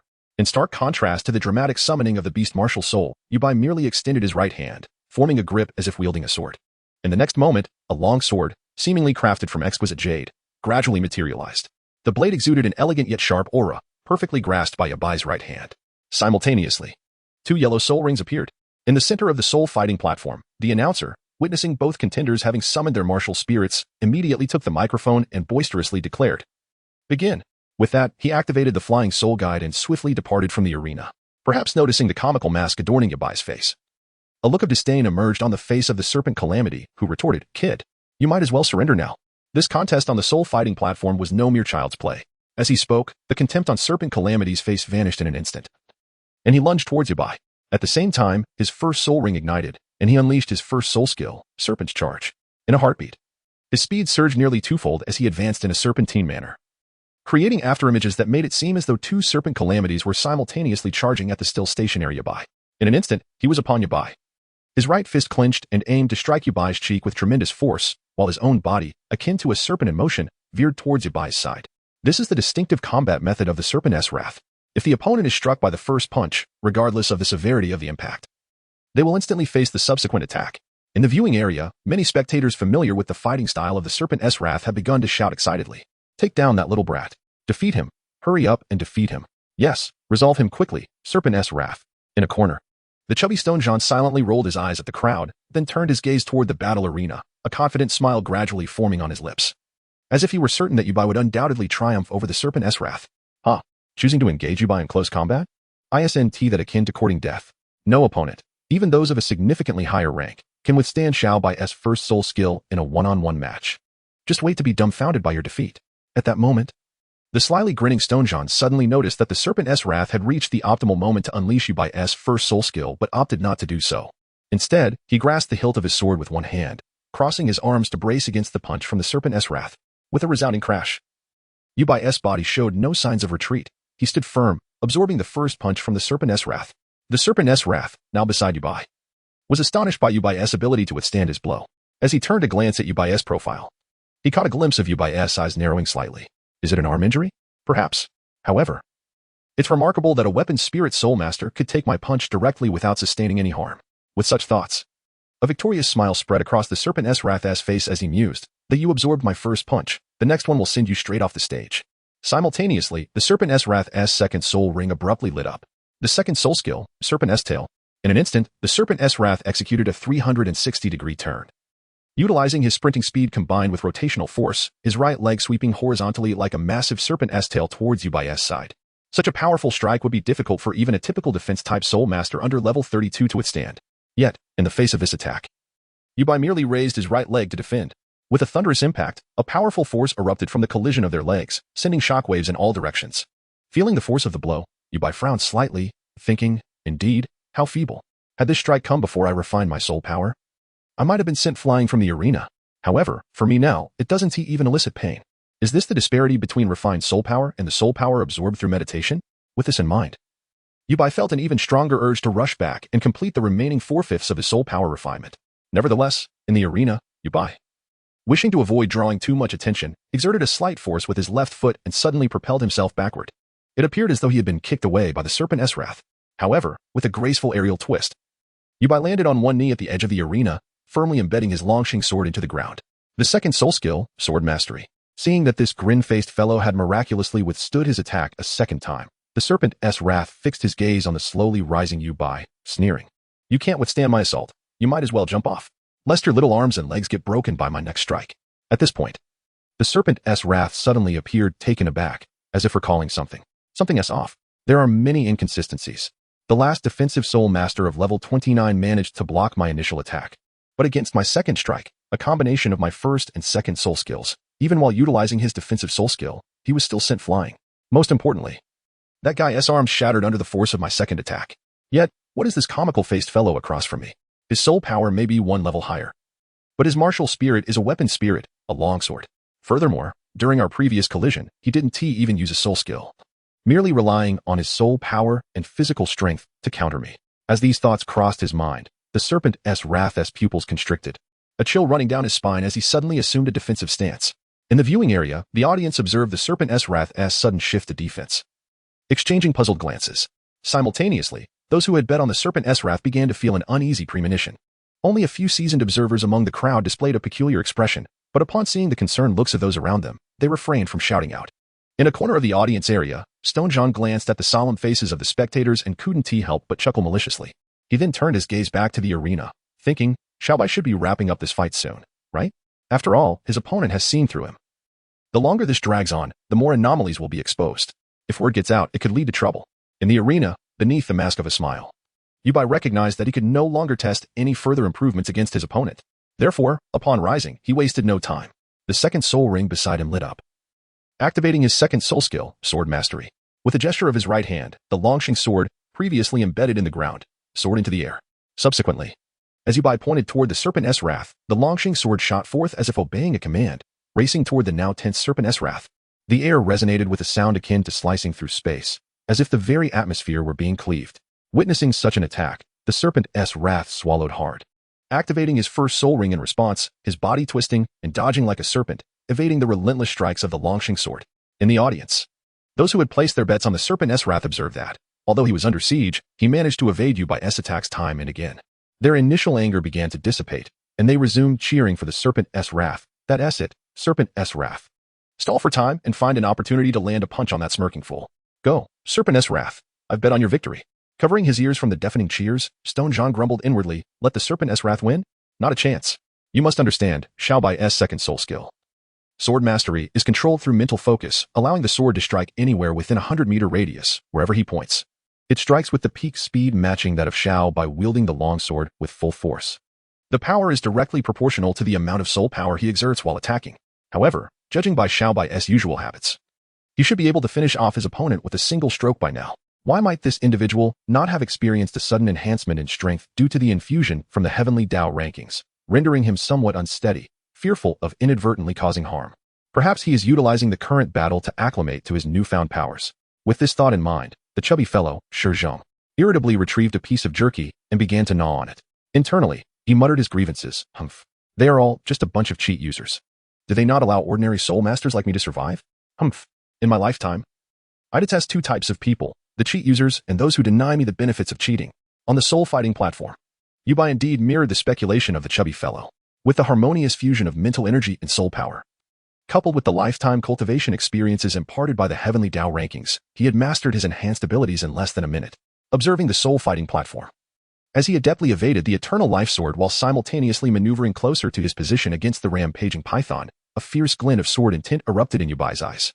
Subsequently, he exerted force beneath his feet, propelling himself like an arrow shot from a bow towards the rampaging python, which lay less than 7 meters away. In the blink of an eye, before the rampaging python could even react, Yubai had already positioned himself in front of it, his right hand poised like a sword, swiftly extending forth. Simultaneously, from behind the rampaging python, the eternal life sword, accompanied by a resonant hum, surged forth with equal ferocity. In that fleeting moment, the serpent disaster was engulfed in a cold sweat, its body bristling with fear. Its forehead glistened with perspiration, pallor overtook its visage, and its heart raced uncontrollably. Thoughts of impending doom reverberated in its mind. I will die. I will die. As the possessor of a serpentine martial spirit. These two words echoed relentlessly within. Before the serpent disaster could react, Yubai's sword was poised directly at its throat, as if a mere flick of the wrist could pierce through it. With a gulp, the serpent disaster swallowed hard, oblivious to the cold sweat trickling down its brow and splattering onto the ground. At that moment, it felt not a finger against its throat, but a blade glimmering with lethal intent, poised to sever its life at any instant. Simultaneously, a chill crept up its neck, as if it too faced an unavoidable demise. Thus, the serpent disaster stood frozen in place, paralyzed by helplessness. What the serpent disaster could not see was the tip of the Chongqing sword aimed squarely at the back of its head. This meant that should Yubai choose to strike, both its throat and head would be simultaneously pierced, ending its life upon the battle stage. Outside the arena, spectators, momentarily stunned by the scene, snapped back to reality and excitedly announced, I declare the battle concluded. The victor is Smile, with an impressive 5 consecutive victories and a record of 14 defeats to 33 wins. Let us congratulate Master Smile on his promotion to the Silver Battle Soul Batch. The atmosphere was electric as the announcer called for the next match in the 2v2 battle arena. Up next, the double gun duo. Let us show the opposing team what we've got. Smile, take them down one by one. Yubai, hidden behind the stout figure of the small, chubby Stone Zhang, watched as 2 soul rings illuminated around him. First soul skill, hungry for jerky. Second soul skill, illusionary jerky. In an instant, 2 strips of jerky, one a rich reddish brown and the other a deep golden hue, exuded a tantalizing aroma in Stone Zhang's hands. Little Bai, now, shouted Stone Zhang, tossing the jerky over Yubai's shoulder. With a wrinkled nose, Yubai's eyes gleamed as he gripped the Chongqing sword tightly, sliding it down the shaft of one of the dual guns. Sparks flew as the blade glided through the air, aiming directly at the hand gripping the gun. The wielder, caught off guard by Yubai's sudden maneuver, instinctively released his grip in a desperate attempt to evade the sword's edge. However, he failed to notice the sudden brilliance in Yubai's eyes as he lunged forward, seizing the opponent's collar with his left hand and executing a powerful shoulder throw. The arena floor erupted as the man crashed into a depression, his eyes rolling back as he succumbed to unconsciousness, a week of recovery ahead of him before he could participate in another match. Yang Hao, the other martial spirit wielder with a long spear, rushed to his fallen comrade, disregarding the ongoing battle as he checked on his teammate. Meanwhile, Yabai had joined Stonejang, sharing the hungry for jerky and illusionary jerky to replenish their strength while reassuring Yang Hao, "Don't worry, he appears gravely injured. But with a week's rest, he will recover. If the healing spirit masters intervene, he could be ready in just a day." Yang Hao's concern dissipated upon hearing Yabai's words. He summoned the staff to carry Yang Hao away for treatment before turning back to Yabai and Stonejang with a serious demeanor. "I wish to challenge you to a serious match. From the very beginning, I noticed you haven't utilized any of your soul skills during our encounters. Therefore, I am aware that your true strength far surpasses mine. However, it would be a pity if I did not draw out your full capabilities in this battle, as it would reflect poorly on my own skills. Smile, please unleash your full power to defeat me. I acknowledge that this is a 2v2 match, and inviting you for a one-on-one duel seems dishonorable, especially with my partner eliminated. Thus, I declare, regardless of the outcome, we have already lost this duel. I hope you will accept my challenge." The host, momentarily taken aback by the request, was about to remind the audience of the arena's regulations when a wave of cheers erupted from the crowd. "This is a true battle of men. Accept his challenge. Even if we lose again, let us engage in a passionate fight." On the arena, Stone Zheng was startled by the spectators' fervor and instinctively looked to Yabai for guidance. "Little Zheng, I find this fellow intriguing. May I take this battle?" Despite often jesting with his brother, Yabai held profound respect for Stone Zheng's choices and never made decisions for him, honoring their bond. Upon hearing Yabai's request, Stone Zheng rolled his eyes in mock annoyance. "Don't dawdle too much." He then jumped down from the arena, casually munching on the jerky. "I'll treat you to a feast later." Yabai turned to face his opponent, his gaze sharp as he declared, "You're quite impressive. Before we commence, introduce yourself. Perhaps you merit being remembered by me." The young man opposite him, now serious, replied, "Yangyu, a level 29 Great Soul Master, Martial Spirit, Breakthrough Spear, 14 years old, a second-year student at the Castle Academy. I look forward to your guidance." Surprised to discover his opponent was a senior at the academy, Yabai noted his youthful appearance. Although he knew that the youth of the Douluo Continent matured differently, this boy seemed far older than 14. Suppressing his urge to comment, Yabai twirled the Chongqing sword and proclaimed, "I will remember you. Then let us see if you can defeat me. This time, I shall unleash my full power. Do not perish."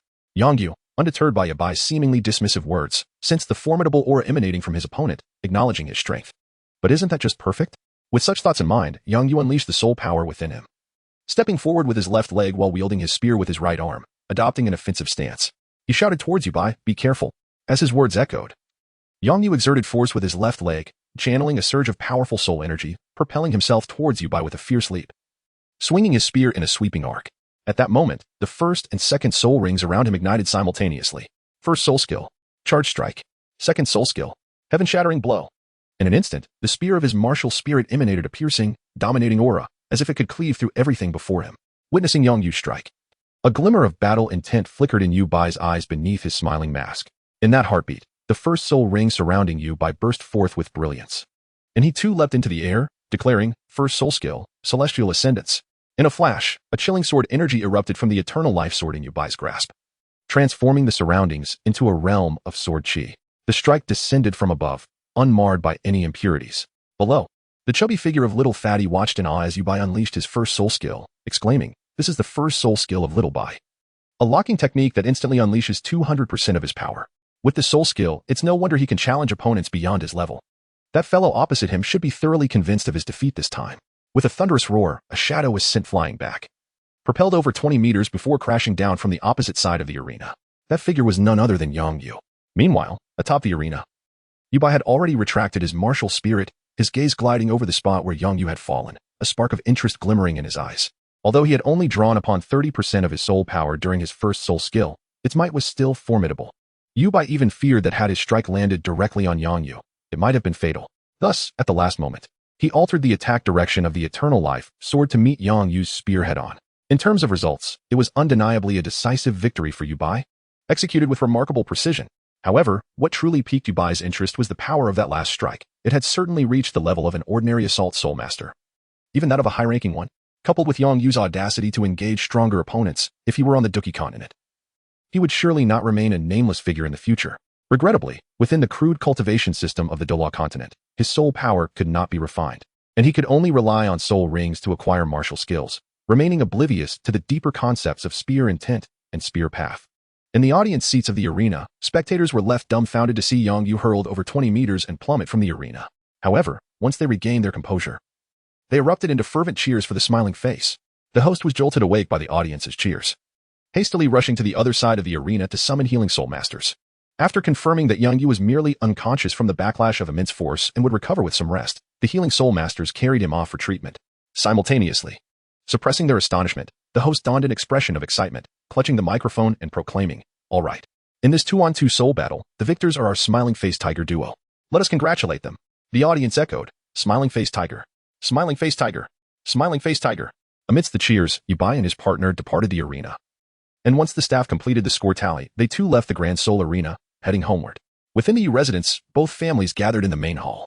At the long table on the left side sat 2 middle-aged men, one elegant and composed, the other muscular and robust. They were Yubai and Shi Zheng, along with little fatty Shi Zheng and Shi Quan.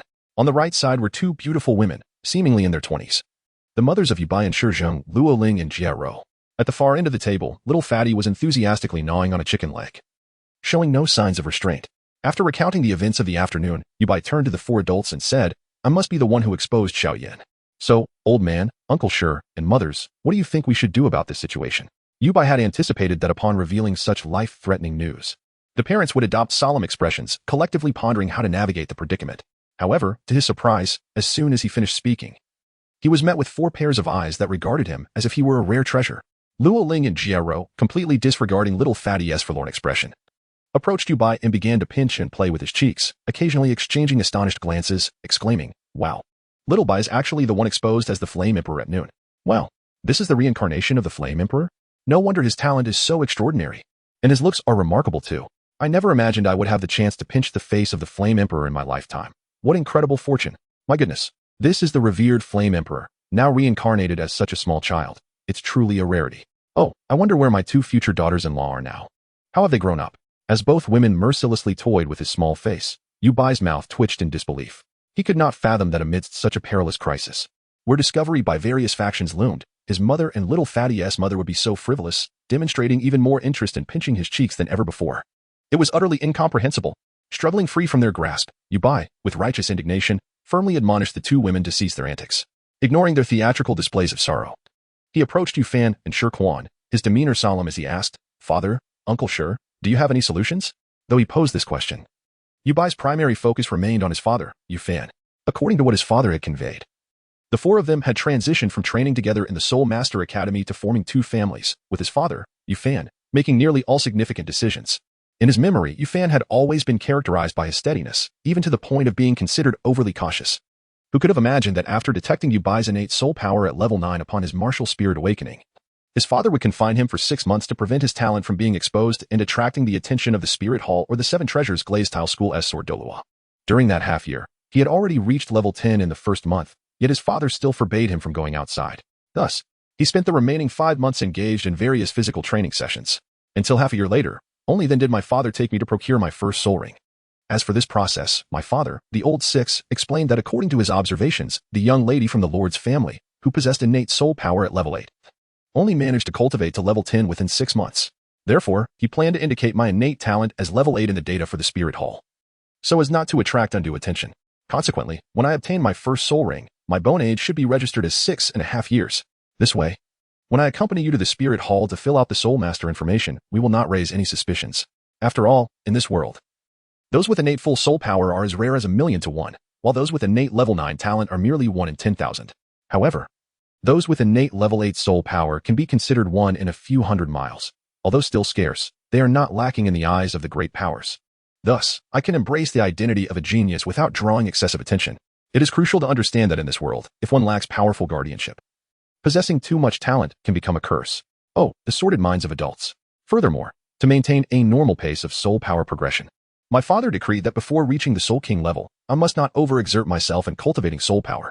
Therefore, from the time of my spirit awakening until now, nearing the age of 12, my father has prioritized my practical combat training and physical conditioning over meditation for soul power cultivation.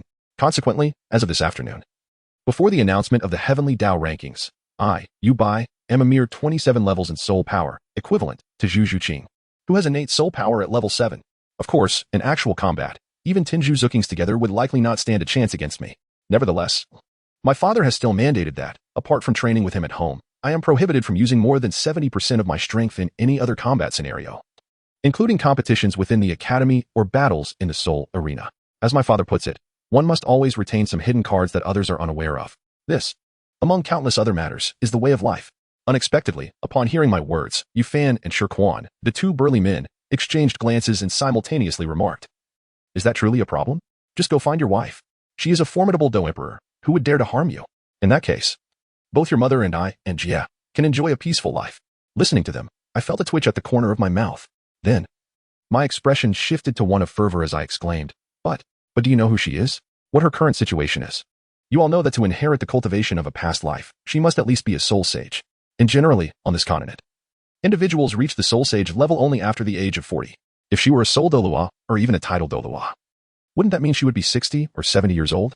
Could I possibly refer to such an elderly woman as daughter-in-law without a twinge of conscience? As I spoke, I gesticulated animatedly, as if narrating an extraordinary tale. However, the instant my words fell, I suddenly felt a chill enveloping me, as if I vaguely heard a woman's cold scoff. Confused, I scratched my head and glanced back at my mother and Aunt Jia, only to find them still immersed in their dramatic performance, which eased my mind. I then scrutinized my father and Uncle Shi, noticing no sign of abnormality in them. And thus I sighed in relief, muttering softly to myself that I must have been startled by my own vivid imagination. With that thought, I dismissed it entirely, unaware that at this very moment, within the Pope's palace of the Spirit Hall, someone was gritting their teeth, wishing to deliver a sound thrashing to a certain individual. In the residence, within the main hall, after I finished speaking, I looked at the two men with hopeful anticipation, yearning for them to change their minds. However, Yu Fan's subsequent words shattered my expectations. He waved his hand dismissively and stated, "What does it matter? For us cultivators, the stronger the power, the longer the lifespan. Title Douluos can live for 300 years, and those at 99 rank title Douluos can even live for 1,000 years. Not to mention such a Do Emperor. Such beings can almost maintain their youthful appearances." As he spoke, Yu Fan crossed his arms on the table, resting his chin on his hands, and gazed intently at me, urging, "So, my son, for the happiness and well-being of our families in the future, you should hasten to find your wife." Meanwhile, my mother, Luo Ling, and the chubby aunt, Jia Ro, had also taken their seats at the table, and the four of them nodded in unison, their eyes brimming with anticipation as they looked at me. Seeing this, my eyes widened in disbelief, and my lips trembled as I exclaimed, "How could you all bear to utter such chilling words with such fervor?" Yet the four remained unfazed. Even the chubby one, who had been munching on chicken legs, had somehow positioned himself behind them, all gazing at me with eager anticipation. Buzz. I felt a buzzing in my head, and then, in indignation, I shouted, "Enough already. Can't you all spare a thought for me? What if she were a cylindrical figure, a meter tall? What if she were an elderly lady selling candied hawthorn next door? What if she, Little did I know that 1,000 miles away in the Spirit Hall, within the Pope's chamber, someone was turning red with fury. With each of my words, that individual felt the temperature around them plummet, until they realized I was intent on tarnishing their image. They could no longer contain their anger, exclaiming vehemently, "Scoundrel! Damn little thief! Despicable wretch!" As they cursed, a flicker of icy resolve flashed in their beautiful eyes, and they raised their right hand as if to swat a fly at the empty air before them. Back in the main hall of the residence, just as I was speaking, the leg of my chair inexplicably snapped, causing me to tumble to the ground. In that moment, a sharp clap echoed. This was followed by the sounds of the chair breaking and my fall, melding into a cacophony of symphony. However, at that moment, the four individuals across the table exchanged glances, their eyes flashing with a gleam of understanding, and after seemingly confirming something, they all subtly nodded, their earlier concerns dissipating, even a hint of smiles appearing at the corners of their mouths. Meanwhile, the bewildered chubby one observed the scene unfold, though he could not comprehend the adult's intentions. It did not prevent him from realizing that I had been outsmarted by these four. An involuntary shiver ran down his spine as he took another bite of chicken leg, mechanically chewing while inwardly reflecting, "Is this what the terrifying adults are like? Their hearts are truly devious. But thankfully, this time, the target of their scheming is not me." But little Bai, as such thoughts crossed his mind, the chubby boy could not help but cast a sympathetic glance at Yubai, who lay sprawled on the floor, his eyes shimmering with stars. Beneath the table, Yubai, feeling dizzy, lifted the half of a chair leg that had been pressing against his head. Upon recognizing the object in his hand, he tossed it aside with a sigh, muttering to himself, "No wonder my head aches a bit. It turns out I was struck by that chair leg." Rubbing his slightly reddened scalp, Yubai rose and ambled towards his room, too indolent to even glance back at the four insufferable adults behind him. Internally, he lamented, "I can hardly believe it. I actually thought I might hear their solutions to the predicament at hand. A bunch of unreliable, hapless parents and relatives. It seems the task of devising a plan falls squarely upon my shoulders." At the table, the chubby boy observed Yubai's abrupt departure without a word and swiftly followed suit, calling out, "Hey, Xiaobai, wait for me." In the hall, the four adults watched the two children leave before bursting into laughter. "Per Xiaobai, he has truly had a rough time, haha." One chuckled. "Indeed. Especially with that last woeful glance. It's simply adorable." Another chimed in. "But is it really appropriate for us, as parents, to put such a little one in a bind?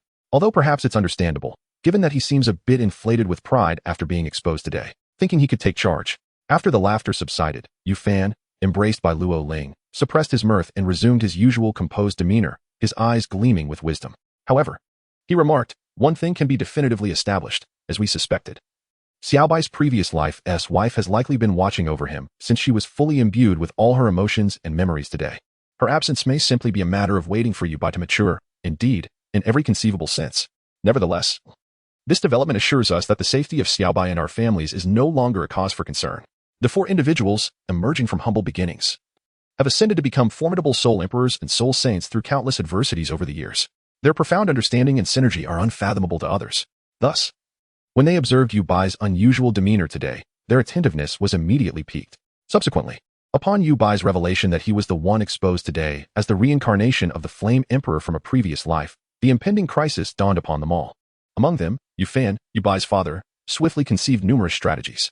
The simplest and safest approach was to ascertain whether the mysterious daughter-in-law, whose identity and whereabouts remained unknown, was paying heed to his son, Xiaobai. Following the midday eruption of the Dou Emperor's pressure, this process proved unexpectedly straightforward. Nearby, the robust Shrek nodded in agreement, glancing at his wife, Jiaro, with a smile. Otherwise, our families might have to discreetly dig an underground passage from my home to slip out of this cooling city unnoticed. Then, using Ruo's soul abilities, we could lead a covert existence for a while. Seated beside Yu Fan, Luo Ling, who was affectionately holding his arm, wore a complex expression as she remarked, "Who would have thought that the child I birthed and raised to the age of 12 would turn out to be the reincarnation of the Flame Emperor from another realm? Fortunately, Bai has yet to inherit all the memories and emotions from his past life. Otherwise, I wonder if he would still call me mother as he does now."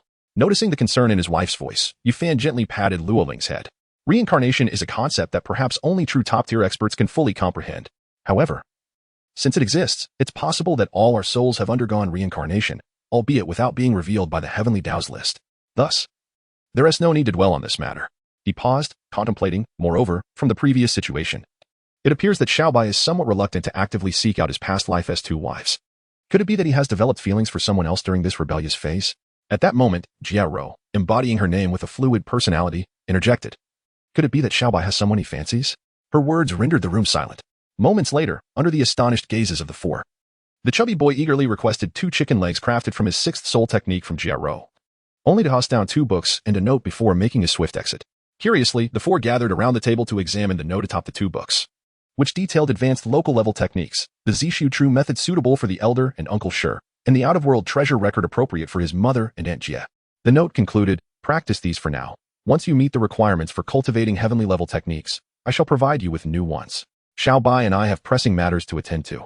How I worry for both our families." After reading the note, the four exchanged glances before Yu Fan voiced, "It seems we may need to revise our plans." Meanwhile, thousands of miles away in the Wuhuan Hall, within the Pope's chamber, a figure appeared frozen in anger. Staring blankly ahead, his eyes devoid of focus, his elegant hands clenched into fists, releasing and tightening in a restless rhythm. In a shadowy corner of the street, 2 figures cloaked in black suddenly emerged. Observing the nearby carriage station, they exchanged knowing glances and nodded in unison, seemingly retrieving something concealed beneath their cloaks before bowing their heads to partake in it. However, shrouded by the darkness of night and their capes, no one noticed what they consumed. Minutes later, as if prepared, they strode toward the carriage station.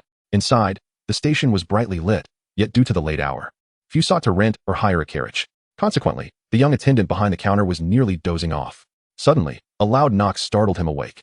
"Boss, I wasn't sleeping. I was merely meditating," he stammered, fully alert upon seeing 2 ordinary middle-aged men before him.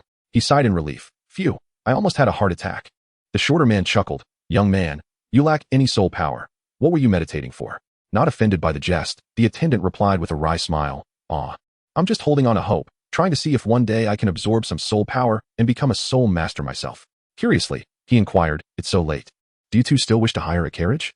The taller man nodded and proceeded to hire a carriage, taking both men out of the city towards the direction of Tindo City. The following morning in Tindo City, within a tavern's guest room, sunlight streamed through bamboo windows, illuminating the surroundings. A slightly yellowed piece of paper lay on the table beside an inkstone and a few brushes, while a vibrant pearl plum blossom thrived in a porcelain pot by the window. In the center of the room stood a large bed, everything exuding an antique charm. However, if the hotel staff were to glance inside, they would notice that everything remained undisturbed. Even the bedclothes were meticulously arranged. On an opulent sofa, a tall, slender middle-aged man sat cross-legged, his eyes closed as if meditating. After a considerable time, perhaps disturbed by a clattering sound from the adjacent room, he finally opened his eyes. A fleeting youthful brilliance sparkling within. Upon introspecting his soul power, the slender man felt a surge of joy, murmuring to himself, "Excellent. All the soul power within me has been fully refined. With such potency, even a soul king would be no match for me." Indeed, this unremarkable-looking, slender middle-aged man was none other than Yubai. The stocky man residing next door was the chubby boy, Shizheng. Their remarkable transformations were made possible by the 2 chicken legs crafted from Shizheng's 6th soul technique, which allowed them to alter their appearance and voice at will for a duration of 24 hours.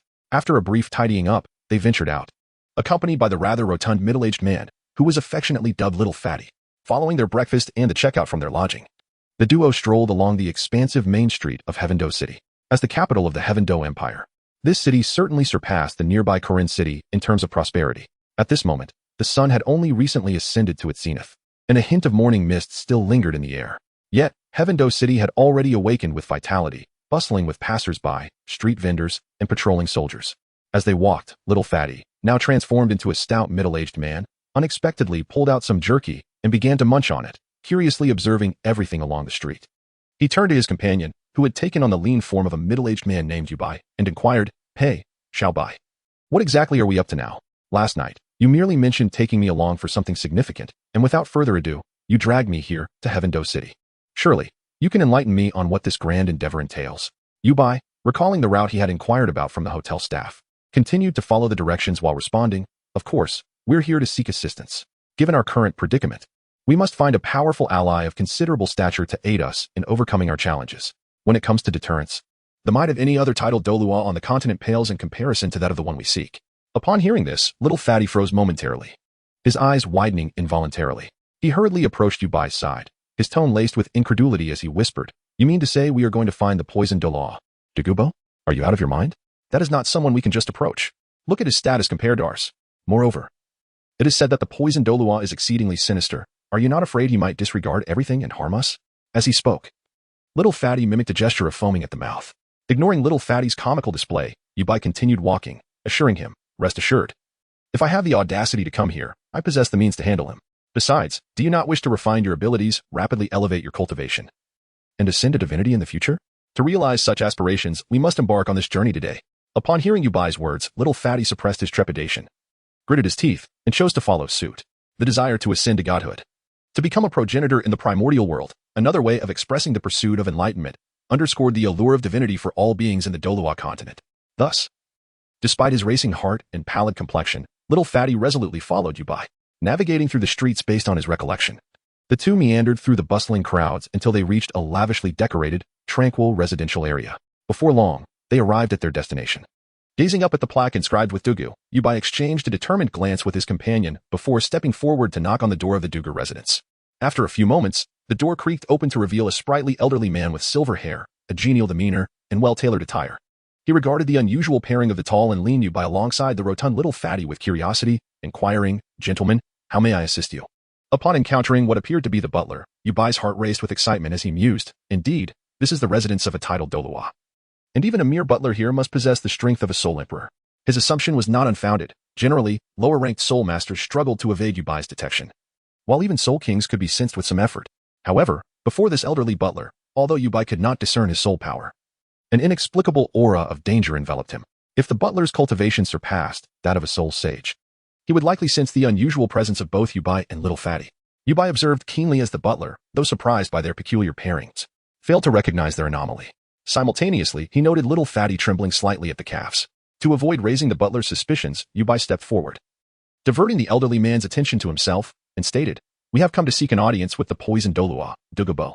Might you inform us if he is at home, and could you kindly facilitate an introduction?"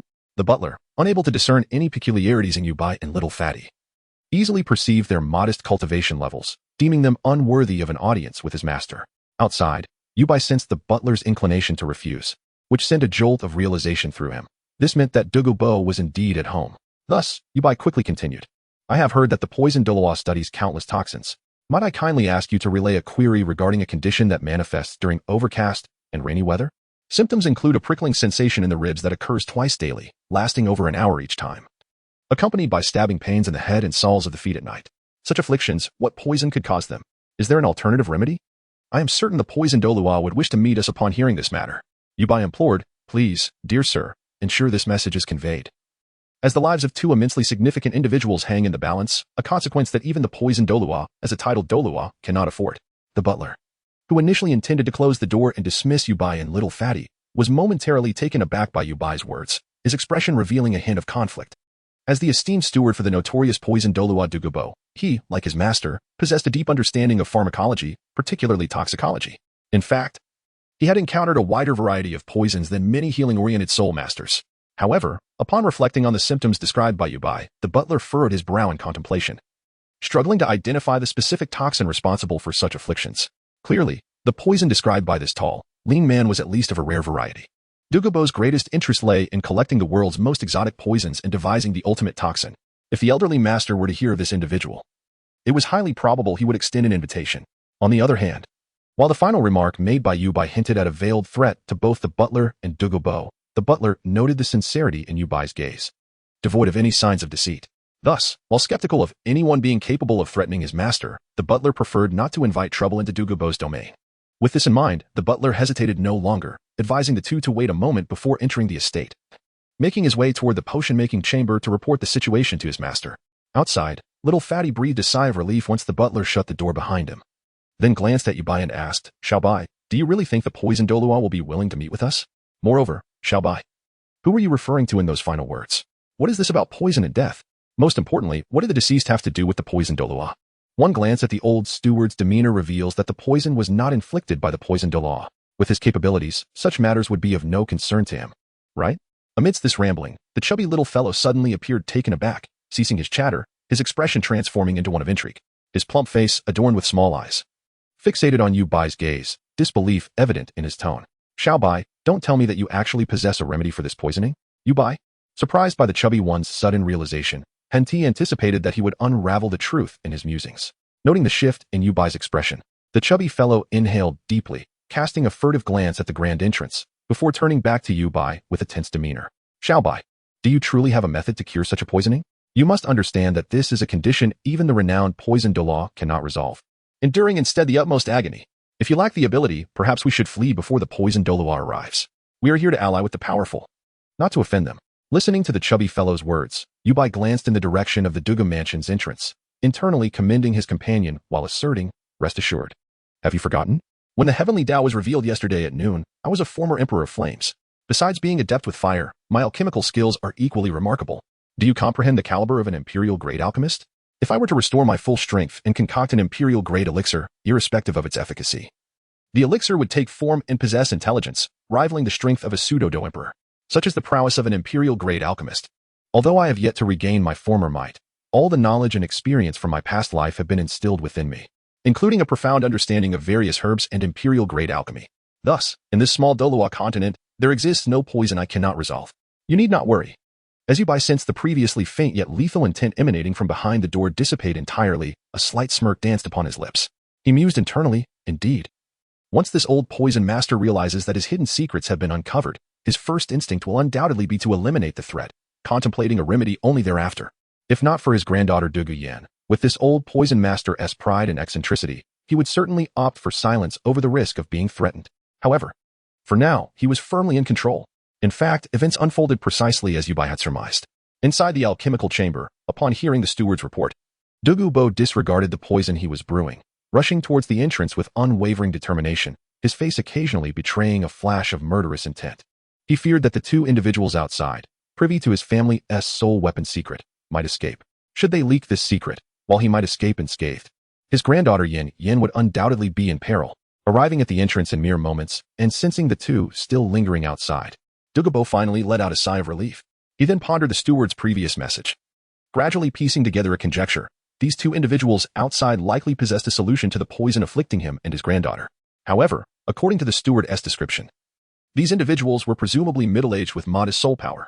Could they genuinely resolve his issues? Were they perhaps con artists? Should he eliminate them? As Dugubo's gaze flickered with uncertainty, he overheard the conversation between the two outside. His mouth slowly fell agape, disbelief flooding his emerald eyes. One of the individuals outside was, astonishingly, one of the three Do emperors revealed just yesterday, and moreover, the reincarnation of the protagonist, the Emperor of Flames. Recalling the terrifying alchemical prowess exhibited by the Emperor of Flames in yesterday's footage, particularly his ability to effortlessly tackle the seemingly insurmountable toxic body issue before reaching his pinnacle, Douluo's mind ignited with clarity. Once composed, he noticed the steward hastening towards him. The steward reached the entrance, whereupon Douluo approached him, murmuring a few words before striding towards the hall. Standing still, the old steward utilized his soul power to wipe away his sweat, waiting until Douluo's figure vanished from view before he turned to the entrance and began to open the door slowly. With a welcoming smile, he addressed the two. My master is quite intrigued by the poisoning symptoms you described, hence he has consented to your visit. Please come in. Not long after, when Yubai and his companion followed the old steward into the hall, they were greeted by the sight of an elder seated at the head of the table, holding a cup of tea, his eyes half closed, as if savoring a memory. The elder, with long emerald hair and a matching robe, bore a slightly aged visage, marked by a red dot painted on his forehead, lending him an air of mischief. This was none other than the renowned title Douluo, known as Douluo. As they entered the hall, a peculiar yet indescribably pleasant aroma filled the air. In an instant, Yubai had gleaned much about Douluo's condition. Honored guests, noting that his master, Douluo, remained in his nonchalant posture, seemingly oblivious to Yubai and his companion, the steward led them to sit at the guest table. After pouring tea for them, he promptly exited. Seated beside Yubai, the chubby fellow, attempting to feign calmness, cast a sideways glance at the elder before hastily averting his gaze, his expression conveying a silent inquiry of what to do next. In response, Yubai shot him a reassuring look, silently communicating that everything was under control. Upon receiving Yubai's signal, the chubby fellow's racing heart began to ease, and he instinctively took a sip of tea, feeling parched. Yet, at that moment, Yubai's voice broke through. Poison Douluo. It was you who eavesdropped on our conversation just now, wasn't it? Here's the situation. How do you find this proposal for a trade? Upon hearing Yubai's words, the chubby fellow sputtered, water spraying from his mouth, and disregarding the droplets on his face, he turned to glare at Yubai, his expression exuding disbelief as if to say, is this what you meant when you assured me everything was under control? What in the world? However, upon witnessing Yubai calmly sipping his tea without even a glance in his direction, the chubby fellow averted his gaze, internally lamenting, damn it, I have placed too much trust in him. How did I end up in such dire straits? Sigh, there seems to be no way out. It appears that soon I must exert all my effort to play the role of the relentless Douluo for the sake of the future Douluo, so that he may descend to accompany me in my endeavors. Curse it, little Bai, you ought to be grateful for the fortune of encountering a fine brother like me in this lifetime. At this thought, a glimmer of resoluteness flashed in the eyes of the stout fellow, his entire body tensing up as every muscle strained in anticipation, fixating his gaze on the esteemed Douluo seated above. Moments prior, as Yubai's voice had barely faded, Douluo, who had been gently closing his eyes while savoring his tea, suddenly opened them wide, his lips twitching in exasperation as he gazed at Yubai, who was leisurely sipping his tea in the guest seat below. For a moment, he was at a loss for words. How is it that, as a guest, one can so brazenly unearth the secrets of the host upon their first meeting? What audacity is this? Furthermore, even if you were a person of great renown in your past life, possessing unparalleled strength in this lifetime, you are but an insignificant soul master, confronting one who is renowned across the continent, the title Douluo, poison Douluo, whose very words can soothe a crying child. Must your speech be so direct? Such candor robs me, the poison Douluo, of my dignity. And let it be known, this is my abode. I am the master here. Why does it seem you carry yourself with more ease than I do? At that moment, Douluo suddenly sensed a wave of hostility rushing toward him. Instinctively, he turned his head in the direction from which the animosity emanated, and he beheld another stout, middle-aged man, his gaze filled with wariness, hostility, and determination. After a brief pause, Douluo pondered for a moment, swiftly comprehending the thoughts within this individual's heart. Rather than feeling anger, Douluo found himself somewhat admiring this stout middle-aged man. Had it been any other title Douluo, they might have reprimanded the stout fellow for his audacity, or, in a fit of rage, even struck him down. It is well known that in the Douluo Continent, strength reigns supreme in a world that is often unreasonable. Just like the ill-fated immovable King Zhao Wujin, who, despite being provoked during the Shrek Academy entrance exam by the seemingly pure Tang San, chose to hold back only to face a brutal beating from Tang Hao that night, afterward even expressing gratitude to Tang Hao. However, unlike the righteous and upright Hao Yin Douluo, Douluo, with his more sinister disposition, bore no airs typical of a title Douluo.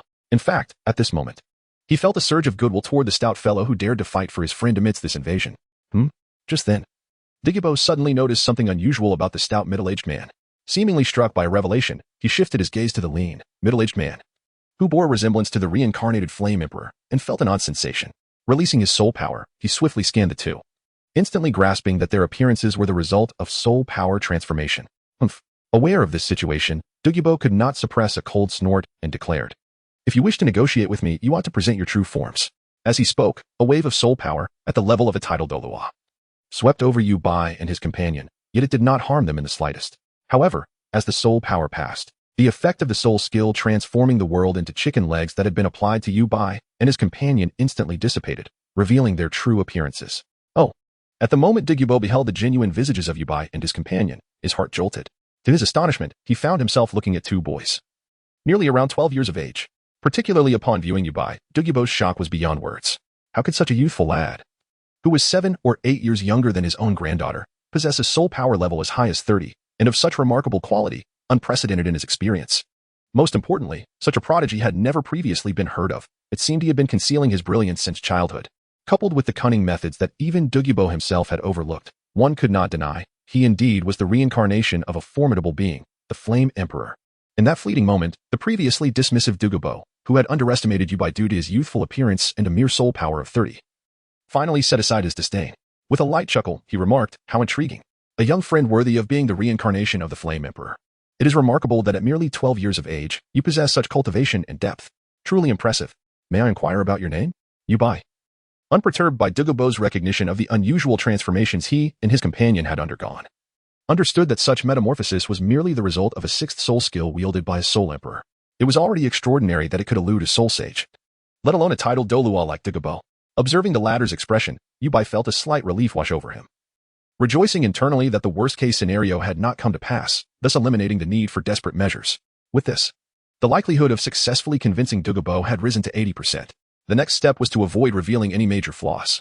With this thought, Yu Bai set down his teacup, a faint smile playing on his lips as he raised his gaze to the esteemed figure before him, calmly stating, "I am Yu Bai." Pausing for emphasis, he added, "I believe you may have heard some news regarding the poisoned Douluo yesterday. I hail from the Castle Academy in Kailang City, specifically from Class 2 of the new students."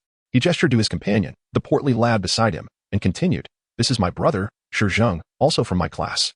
Upon hearing Yu Bai's introduction, Douluo's vigilance momentarily eased, recognizing that Yu Bai had taken the initiative to disclose his identity, a prelude to the transaction he had mentioned. Stroking his pale goat beard, Douluo laughed heartily. "I see. I have long been aware that there were 3 Do Emperors from the Castle Academy in Kailang City. But I never anticipated that one of them would be the reincarnation of the Flame Emperor, my dear friend Yu Bai. Now that we are acquainted, could you elaborate on this transaction you mentioned?" At this point, despite Douluo's attempts to control his heartbeat and demeanor, his breath was still slightly hurried. The blue phosphor snake emperor spirit had granted him the qualifications to become a titled Douluo, and in his later years, he had successfully achieved that status, becoming a figure of terror across the continent. However, the very poison that empowered him had also wrought havoc upon his own body, leaving him as a vessel of toxins. This affliction had not only caused him immense suffering, but had also been passed down to his offspring, resulting in the untimely demise of his son and daughter-in-law. Now, only his beloved granddaughter remained. Douluo had vowed fervently to prevent his cherished granddaughter from suffering the same fate as her parents. Determined to find a solution before the poison within her erupted, he was willing to risk everything, even his life, to ensure her safety. Yu Bai quickly noticed the change in Douluo's breathing, realizing that the elder was profoundly agitated. He chose not to expose this, instead sharing a knowing glance with his companion, conveying a sense of triumph before addressing Douluo directly. "We wish to invite you, Mr. Douluo, to join our ranks." Upon hearing this, Douluo's brows furrowed. After all, the poisoned Douluo had rejected the constraints of sect life, refusing the invitation from the Pope of the Spirit Hall due to his preference for freedom. Nevertheless, considering the imminent danger posed to his granddaughter, he knew she would not possess the same strength to withstand the toxins as he did. Gritting his teeth, he asked the question that weighed most heavily on his mind. "What can I gain from this?" Yu Bai raised an eyebrow at Douluo's inquiry, internally exulting, success. He had come to understand Douluo's character, rebellious yet bound by his promises, and above all, fiercely protective of his granddaughter, Douluo. Thus, the elder's willingness to inquire indicated a readiness to forsake everything he had held dear for her sake.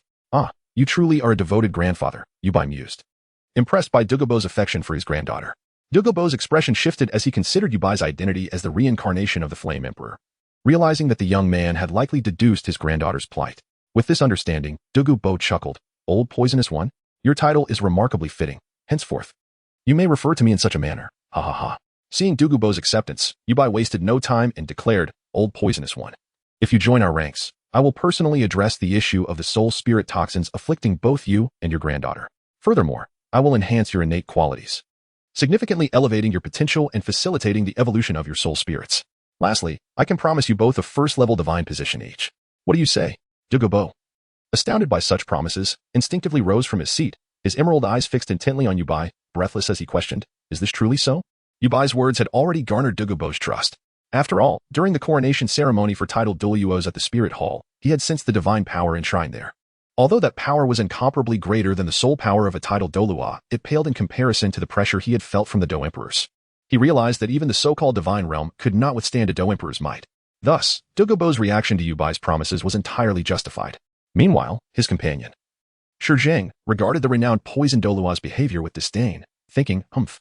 As expected, even the poison Douluo is no different when presented with Yubai's grand promises.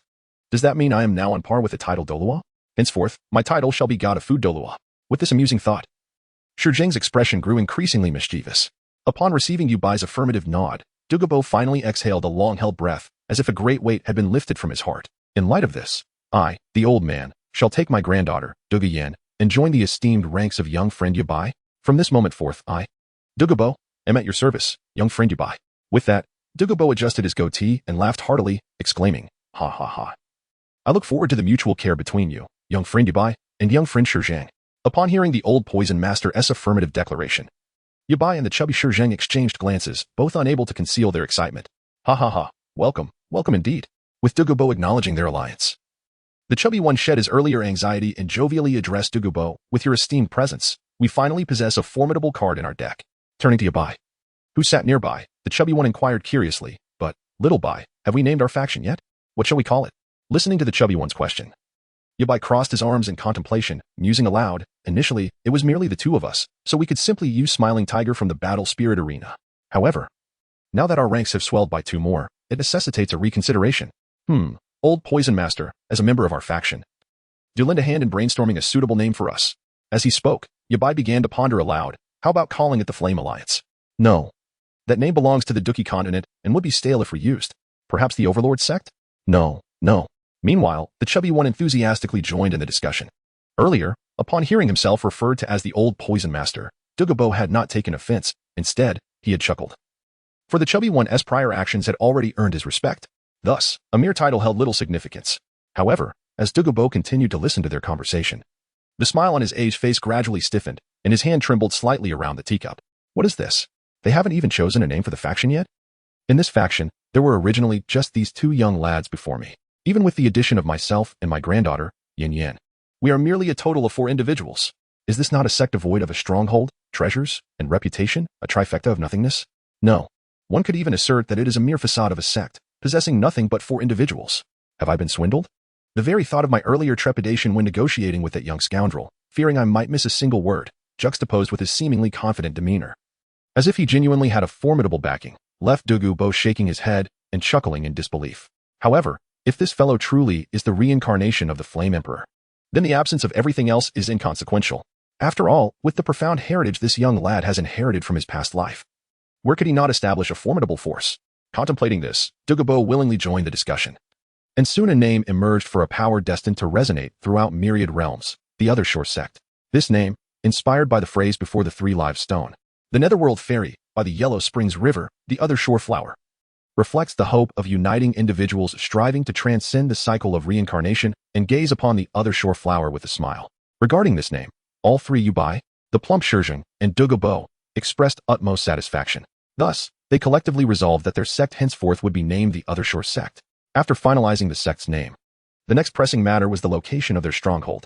Yet, neither Yubai nor the chubby one had any thoughts on this issue, as they were merely students at the Soul Master Academy. Aside from their 2 excursions to the Sunset Forest and the Star Doe Forest to hunt soul beasts and absorb soul rings, they had scarcely ventured beyond their sheltered lives. Nevertheless, Yubai's gaze subtly drifted toward Douluo, his heart racing uncontrollably. The Eye of Ice and Fire. That is the unparalleled true treasure of the entire Douluo Continent. In Yubai's eyes, what worthless legacies of the Sea God, Angel God, Rakshasa God, or Azura God could compare to the Eye of Ice and Fire? At this moment, all manner of celestial herbs and other precious plants appeared to him as various forms of elixirs. Is there truly a better choice for his sect's residence than selecting the Eye of Ice and Fire? At this moment, Douluo appeared to be deep in thought. Contemplating the optimal location for their sect, he mused that his medicinal garden deep within the Sunset Forest would be an excellent choice. The rare herbs there would be perfect for young Master Yubai to concoct elixirs, while simultaneously preserving the roots of these precious plants. With the support of the unique spring in that area, those exotic herbs could be rejuvenated in just a few years. Additionally, it would allow Douluo to conduct research on poisons and seek guidance from the young master. Moreover, according to the young master's words, To resolve the issue of the martial soul toxins in both himself and his granddaughter, it would require the young master to refine some medicinal pills. And the variety of herbs in that garden was more than sufficient. Furthermore, being located deep within the sunset forest and protected by Douluo's poison formations, it would be nearly impossible for outsiders to intrude, since he and his granddaughter had already joined the other shore sect. It would serve as a fitting gift for the establishment of the sect. With this in mind, Douluo promptly described the conditions of his medicinal garden to the two and expressed his willingness to offer it as the sect's residence. Upon hearing this, Yu Bai's heart raced uncontrollably, and he stammered, This seems too generous. After all, that garden was cultivated with your effort. Douluo, however, waved his hand dismissively, saying, Since the sect is in need and I happen to have it, consider it a gift for the establishment of the sect. Young master, do not decline. Seeing Douluo's magnanimity, Yu Bai could not help but think, since the old poison master is so generous, I should not exploit his kindness. Thus, he resolved to express his gratitude. Taking a deep breath, he looked at Douluo and said, Elder Douluo, please refrain from calling me young master in the future. Just call me Xiaobai. Additionally, I would like to ask if you desire to possess the adverse poison body. At noon, bustling with life, a large yet unassuming carriage sped along the main thoroughfare of Tiando City, making its way towards Kuling City. Inside the carriage, a poisoned Douluo, adorned in deep green attire, was engrossed in studying the colorful poison scripture that Yu Bai had handwritten during his time at the Douluo residence. A look of enlightenment occasionally crossed his aged face, as if he were experiencing a profound revelation. It is indeed peculiar, in Yu Bai's previous life, any martial arts or techniques that Xiao Yan had come into contact with, regardless of whether he had learned them, were automatically attributed to his knowledge when incorporated into the heavenly Tao rankings. Consequently, Yu Bai could now reference any martial arts or techniques that Xiao Yan had encountered on the Douluo Continent from the knowledge he had absorbed. Thus, during his time at the Douluo residence, when Yu Bai contemplated altering Douluo's physique to the artificially created adverse poison body, he recalled the contents of the colorful poison scripture and subsequently pinned it down for Douluo's study. Meanwhile, within the carriage, the plump figure known as Shizheng sat cross-legged, his soul power swirling in a manner reminiscent of Yu Bai the day before. On his legs lay a manual titled Imuju, which was being energetically flipped by the powerful surge of his soul power. Although the name was simple, it was indeed an advanced cultivation method of the earth rank, specifically pertaining to the wood attribute. The reason for selecting this technique for Shizheng stemmed from his martial soul and physique.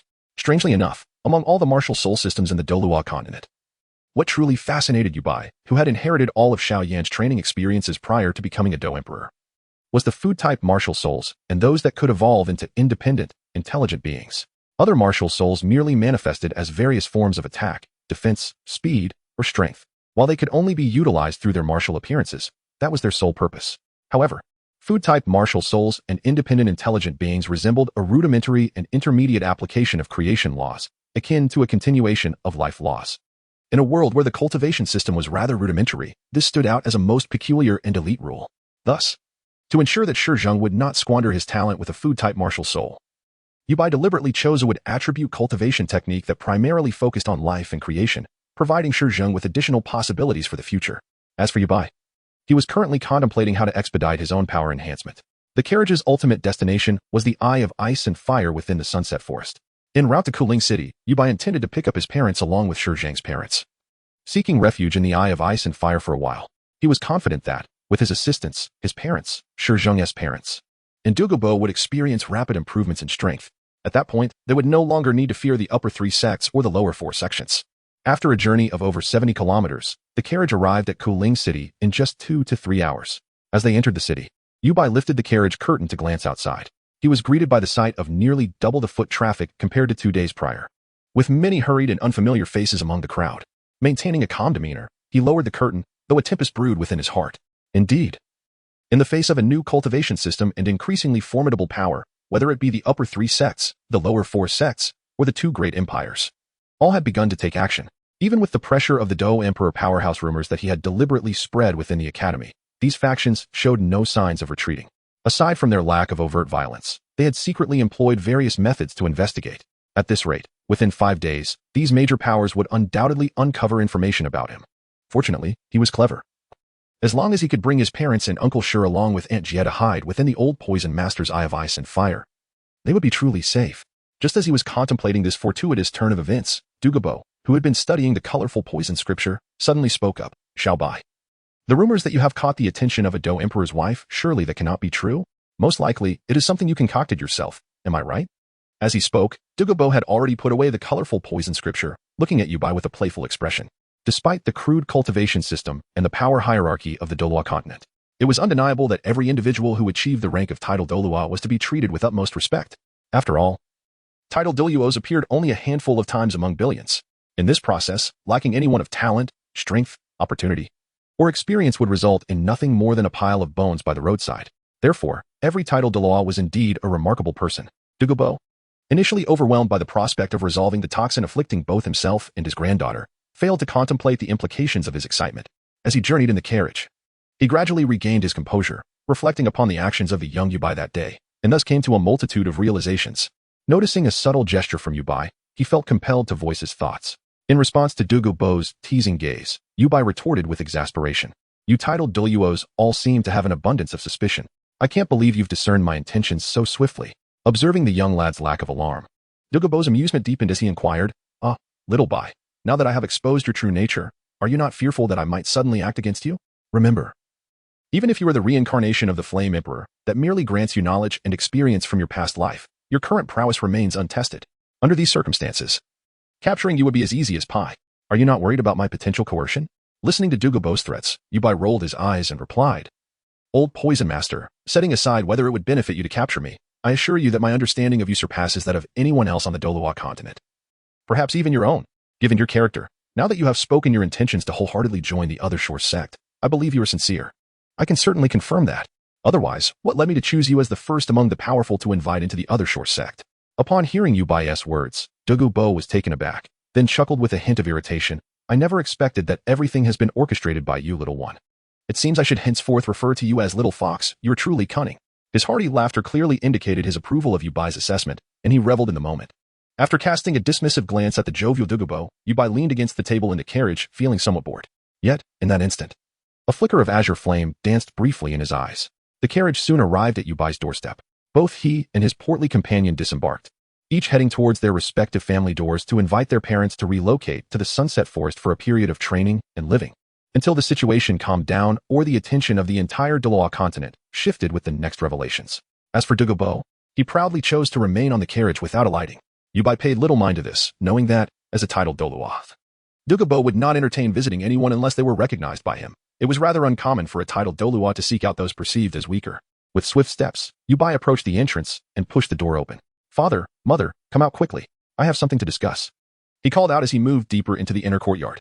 Seconds passed, yet the courtyard remained hauntingly silent, save for the sound of Yubai's footsteps. A sense of dread washed over him, prompting a sudden pallor to his complexion. His pace shifted from a casual walk to a frantic sprint, muttering to himself. It's nothing. Absolutely nothing. With that old man's cunning nature, he wouldn't allow anyone to catch him, nor would he let anyone capture my mother. Those two old rascals must be secretly working on siblings for me. Yes, that's it. Despite his reassurances, Yubai's heart raced, and he felt the stirrings of dread within him, his pupils tinged with crimson, evoking a sense of impending violence and death. In mere moments, he burst into the inner hall. A cursory glance revealed that everything remained unchanged since his departure the previous day, including the broken-legged chair still positioned where he had sat. This sight intensified his unease. Considering his mother, Luo Ling's, obsession with cleanliness, he found it perplexing that the remnants of yesterday's meal were still scattered about, a stark contrast to her usual meticulousness. In that moment, Yubai clenched his fists tightly, gritting his silver teeth. As the azure flame lotus in his pupils appeared unbeknownst to him, gradually morphing into various shapes and colors, resembling the deep sea's curtain, the reddish-brown firegrass, the snow lotus of the snow-capped mountains, and the starry expanse of the infinite cosmos. Simultaneously, the power within Yubai's eyes intensified, to the extent that merely leaking a hint of his aura could instantaneously obliterate everything around him. However, just as Yubai harbored a final glimmer of hope and prepared to head towards the rooms of Yufan and Luo Ling at the back of the hall, his gaze inadvertently caught sight of an envelope quietly resting on the chair where Yufan had sat the previous night. Upon noticing this, Yubai's eyes brightened, and the flames in his pupils dissipated immediately. He hastily approached the chair, snatching the envelope and tearing it open to read. To my foolish son, my dear boy. I can guess your nose is red and your eyes are brimming with tears. Am I not correct? Truly embarrassing. The reincarnation of the Flame Emperor? Is this it? Just this. Upon reaching this part, Yubai was taken aback, and the heavy stone in his heart fell away. After all, it seemed that the old man and the others were not captured, for otherwise, they would not mock him in the letter. However, then came Yubai's indignation. As he thought bitterly, old man, you should be thankful that you are in this Douluo Continent world now. If it were in my past life, just wait until you were hospitalized, and I would simply pull out your oxygen tube. While mulling over this, Yubai rubbed his eyes. returning to normalcy before continuing to read the contents of the letter. Also, the troubles I caused must be resolved by me. The romantic entanglements from my past life should no longer be evaded. As a grown man, I must take responsibility for my actions. By the way, remember to keep an eye on that kid Shizhong, and don't let anyone bully him. As for me, your mother, and your Uncle Shi and Aunt Jia, we are currently traveling around, so you need not worry about safety. After all, with the combination of a soul sage and 3 soul emperors, we are not to be trifled with. Furthermore, the cultivation techniques you provided us have yielded excellent results. We estimate that in 5 years, your father and mother will become titled Douluos, and we shall return then. Do not fret. Go forth and explore the Douluo Continent that belongs to your generation. Additionally, in your room, I have slipped in a storage soul guide, filled with some gold soul coins and daily necessities. Remember to retrieve it. Your father leaves this for you. After reading the entirety of the letter, Yubai couldn't help but chuckle as he tucked it away, finally feeling a sense of relief. Truly, what irresponsible parents. Just as Yubai was inwardly cursing, he spotted the chubby boy hastily approaching from the other side of the corridor, panting heavily while clutching a piece of paper in his hand. Noticing that the chubby boy had come through the small door connecting their 2 backyards, as well as the paper in his hand, Yubai deduced that Uncle Shi and Aunt Jia next door had indeed slipped away as well. Once they met, after a brief exchange, they confirmed that their parents had, in this perilous situation, abandoned them both to run off on a vacation. Yubai and the chubby boy exchanged glances, both filled with exasperation. Suddenly, the chubby boy appeared to remember something, reaching into his collar to pull out a small chain of indeterminate material. Xiaobai, before my dad left, he gave me this storage soul guide, which is this necklace. I just checked, and it contains 10,000 gold soul coins. I've never seen so many gold soul coins at once in my life. What about you? With Aunt Ling's indulgence towards you, you must have quite a bit too. With this, we might actually be able to establish a genuine sect. Uninterested in the daydreams of the chubby boy, Yubai strode directly to his room, quickly finding an inconspicuous black ring on his bed. After putting it on, he delved into the ring with his soul power, discovering that, aside from some daily provisions, it too contained 10,000 gold soul coins. It seemed that this little old man was quite generous this time. Reflecting on past days, it appeared that the total of all the pocket money given to him by his father barely amounted to 10 gold soul coins. The reason he had lived so comfortably was due to fighting in the soul arena and betting on himself, gradually accumulating several hundred gold soul coins, thus creating his own little treasure. With this thought, Yubai couldn't help but feel a twinge of sarcasm. Half an hour later, outside on the street, inside a carriage. Unbeknownst to him, Douluo had once again picked up the 7-colored poison classic and immersed himself in its various deadly combinations. Although the poisons and toxic plants described in the 7-colored poison classic were virtually unknown in the Douluo Continent, and their names were unheard of, this did not diminish Douluo's affection and obsession for them. It is worth noting that apothecaries and poison masters are most passionate about discovering new herbs and toxins, as well as studying the interactions and reactions of different materials. This 7-colored poison classic not only meticulously recorded the shapes, properties, and reactions of various poisons and toxic plants, but also elaborated on how different materials could be mixed under the most suitable conditions to generate new, exponentially more potent toxins, and how to interpret them. Armed with such knowledge, even when encountering unfamiliar herbs, Douluo was confident he could analyze their effects proficiently within a short time and even combine them with other herbs for alternative effects. Just as Douluo was lost in this world of poisons, the carriage's curtain was drawn aside, letting in the afternoon sunlight.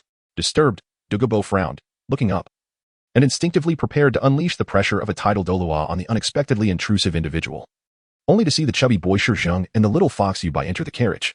Observing that no one else followed, Douluo opened his mouth to speak. But Yubai had already lifted the curtain and called to the coachman outside. Master, we can leave now. Destination, Sunset Forest. The carriage then began to move. Inside, Douluo inquired, what on earth is going on with you two? I thought we were supposed to take your parents to the Sunset Forest. Use my herb garden as the Sect's base, and then cultivate there? Why are only the two of you here? We're quite familiar with each other. The chubby boy remarked as he pulled out some jerky and placed it on the table in the carriage. He then opened another package, tearing it open, and while sitting on the bench, began munching on the jerky, saying, don't mention it. Our parents are craftier than the two of us combined. We even rushed to Tiando City to find that poison old man last night. But who would have thought that our parents would sneak away while we were leaving? Regaining her composure, Yubai continued with a look of incredulity. They left us each a letter instructing us to forge our own path and face our own challenges, along with a modest sum of money and essential supplies. So now, it is just the 3 of us heading to the Twilight Forest. Listening to the tales from the 2 youngsters, Douluo revealed a rather intrigued expression, bursting into laughter. I never imagined there were such amusing parents in this world. If the opportunity arises, I must meet them in the future. Ha ha ha. 2 hours after the carriage departed, several figures suddenly emerged from all directions, surrounding the Yubai residence. One by one, they scaled the walls and, within moments, all had vanished once more after exiting. At the 7 Treasures glazed tile school, Ning Fengji observed the letter in his hands, a look of astonishment gracing his jade-like countenance. He then tucked the letter away with a gentle smile. Yubai is indeed an intriguing young lad. Such astute and clever actions indicate that, even without the enlightenment of the heavenly Tao ranking and its supposed past experiences, he can still shine brightly in this realm. Subsequently, Ning Fengji spoke in a solemn tone, Shadow Guard. In an instant, a figure appeared, kneeling before him. Ning Fengji, unfazed, calmly instructed, relay a message to the intelligence personnel in Keilang City and Castle Academy, as well as the disciples of our sect. Let everything proceed as usual. Should they encounter young friend Yubai, invite him to visit our Seven Treasures glazed tile school, but do not pressure him. If he finds himself in trouble, and conditions permit, extend assistance. He mused, this young man is destined to soar to great heights. Our school should foster a good relationship with him. At the Blue Lightning Tyrant Dragon family, with a resounding thud, Yu Yuan slammed the letter onto the table, furiously exclaiming, a bunch of incompetent fools. To be outmaneuvered by a mere child. It's utterly embarrassing to have wasted an entire day simply because a boy, not even 12, frightened us with his tricks. How disgraceful. Withdraw everyone except for a few operatives, let them retreat for closed-door cultivation. No one is to emerge until their soul power levels have improved. Such a disgrace. At Haotian Sect, Tang Xiao passed the letter he held to an elder below, stating, this is the information my sister gathered regarding the exposer from Keilang City. Everyone should take a look. I must say, this young lad is a true talent. However, his reaction only confirms that the lie he concocted was merely that, a fabrication. This implies that the 3 reincarnated Do Emperors do not regard or protect the other 2 as we had assumed. The Grand Elder of Haotian Sect stroked his beard thoughtfully and concurred, indeed, under these circumstances, if we can capture one of the exposers, we could extract various cultivation techniques and combat skills from him, significantly enhancing our sect's strength. Then, we can seek vengeance against the Spirit Hall. Upon mentioning the Spirit Hall, the eyes of everyone in Haotian Sect turned fiery. Indeed, this is our only opportunity. We must exact blood for blood from the Spirit Hall. With a thunderous boom, a voice, aged yet filled with vigor, resounded from outside the hall. Did you just say that the Spirit Hall is responsible for Haotian Sect's current state? The voice was laced with an intense killing intent. In the Tiando city, within the Tiando Imperial Palace, in the prince's chamber, a young girl with cascading golden hair, an exquisite face, and clad in a golden gown sat regally at her desk, her violet eyes curiously fixed upon a portrait before her. The portrait depicted a boy with silver-white hair, fringed over his brow, his bright eyes sparkling as if filled with countless stars, pure and clear, though youthful. His handsome features foretold a future that would undoubtedly leave countless beauties in awe of his appearance. This boy was none other than Yubai. What an interesting little fellow, she said with a soft smile, picking up detailed information regarding Yubai to peruse. After several minutes, she set the paper down, murmuring to herself, innate soul power level 8. He possesses strength surpassing his peers, capable of battling above his rank, indicating that the soul rings he absorbed are either close to or possibly exceed the conventional age limits for soul masters. Thus, it is evident he has dedicated a significant amount of time to physical training. Even so, his soul power level remains on par with the finest martial souls of equivalent talent. Therefore, this young man's innate soul power level should be 9, or even 10. He has been concealing his brilliance from the outset, perfectly embodying the style of hiding one's true strength. Especially yesterday, upon realizing he was the subject of the expos, he immediately staged a performance while subtly spreading rumors to buy himself time. You are indeed a true genius. So much so that I dare not let you grow independently or join other factions. Hence, you must succumb to me and submit to my will. With a playful smirk, she began issuing commands. Uncle Shimao, send someone to Keilang City. Simultaneously, investigate the guards stationed in Keilang City and the local carriage service. I want to know their movements. Record all entries and exits of carriages from noon yesterday until now, especially the rental service, as they should have records of every rented carriage's origin and destination. To leave Keilang City without a trace, a carriage is the optimal choice. Meanwhile, on the outskirts of Stardow Forest, twilight descended upon a small town, which began to glow with lights. Perhaps due to its proximity to the Stardow Forest, the town bustled with vitality, bustling with various trading stalls offering herbs, soul beast meat, pelts, and more, along with the lively calls of adventurers forming teams. At that moment, at the entrance of the town, a girl with long silver-white hair and serene purple eyes, accompanied by a silent black-clad man, entered expressionlessly. They exchanged no words nor glanced at the various stalls lining the street, walking straight toward the only inn in the town. As the young maiden traversed through the surroundings, the once lively scene fell into a sudden hush. All gazes, irrespective of gender, were fixated upon her, lingering until her silhouette vanished completely from sight. Only then did they return to their senses, experiencing an inexplicable sense of loss, yet unable to restrain their exclamations of admiration. How beautiful! Such a visage could only belong to a celestial maiden, surely. Indeed, it is overwhelmingly enchanting. How remarkable it is that her beauty could render even a rogue like me devoid of any mischievous thoughts. Ah, you ought to be grateful that you refrained from making advances toward that maiden, Otherwise, you would have surely faced the wrath of the imposing figure following her. Precisely. With such beauty, accompanied merely by a single protector, it is evident that she hails from a prominent lineage. That guardian, tasked with ensuring her safety, undoubtedly possesses formidable strength, allowing the family to entrust their precious daughter to him without hesitation. Meanwhile, the duo of the maiden and her guardian had arrived at the Soul Tavern in the quaint little town. Under the watchful eyes of numerous ordinary patrons and soul masters on the ground floor, they ascended to a room on the second floor, prompting the same fervent discussions among the townsfolk below. After a brief interval, a group entered the tavern, led by Zhao Wujie, representing Shrek Academy.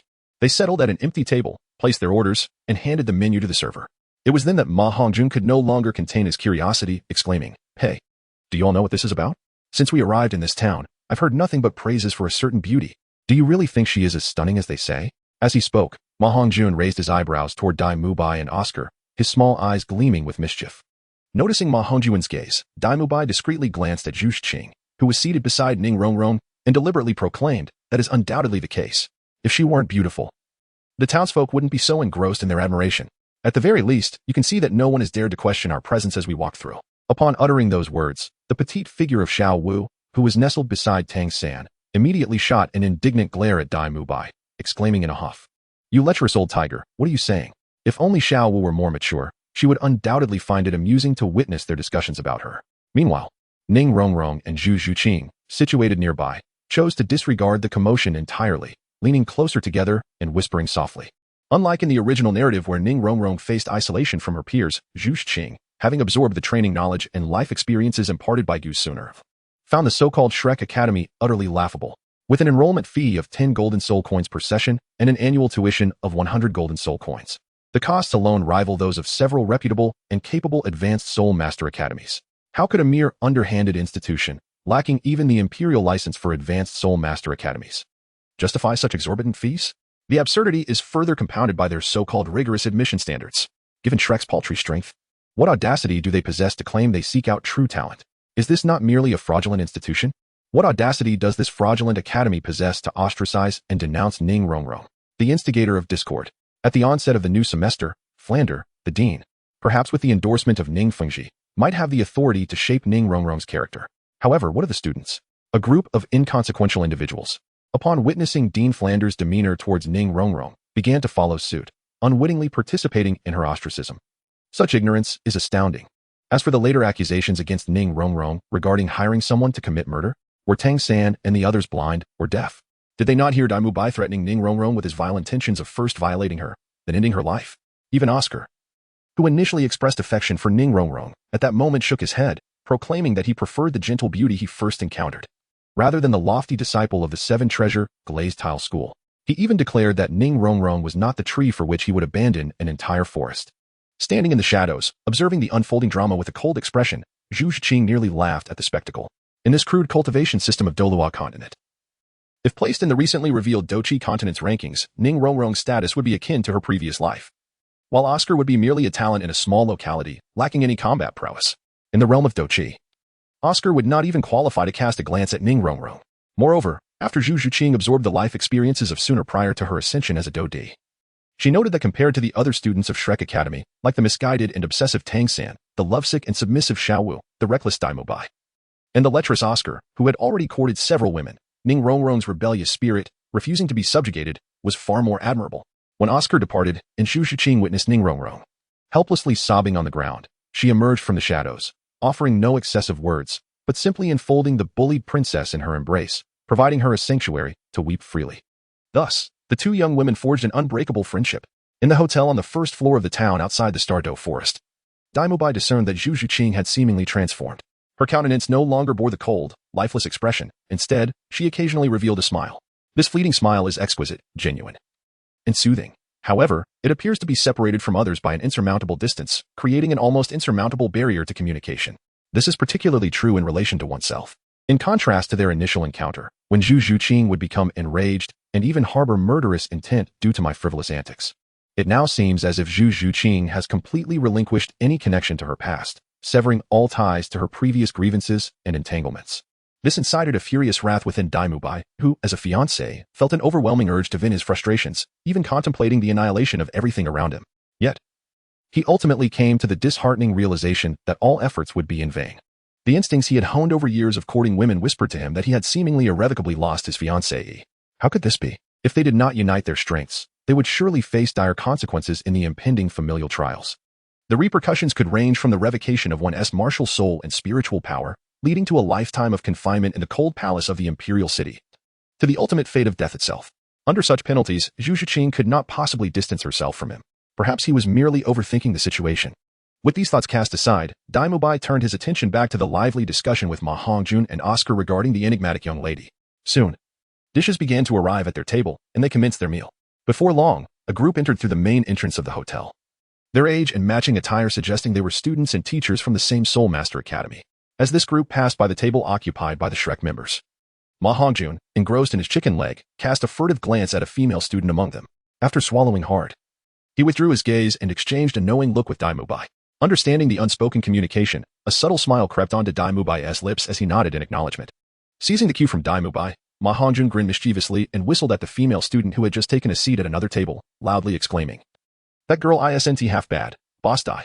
They must be from the Songhui Academy." To this, Dai Mubai responded without hesitation, "Just a small Songhui Academy. Nothing to boast about."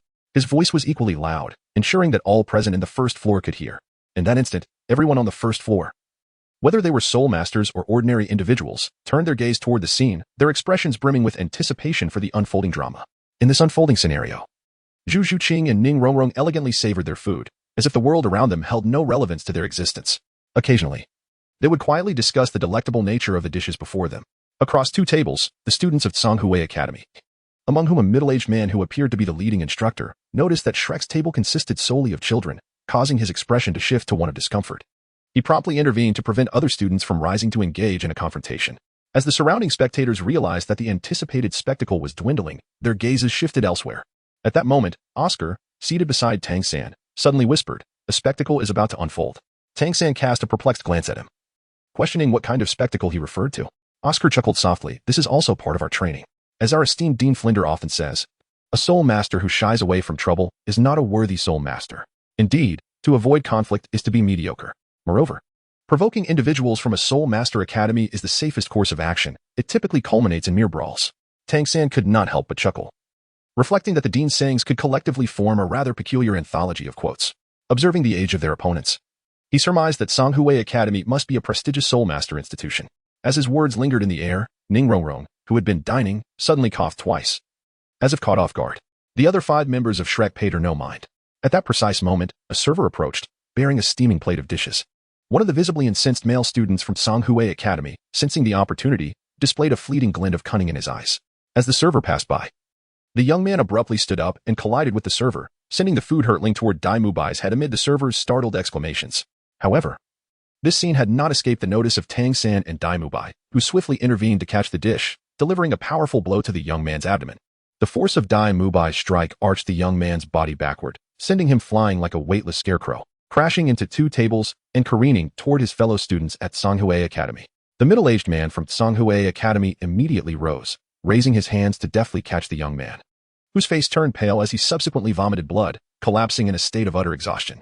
After executing this swift action, Dai Mubai cast a disdainful glance at the individuals from Songhui Academy, casually stretching before nonchalantly remarking, "My apologies, I may have been a tad too forceful," devoid of any semblance of sincerity or regret.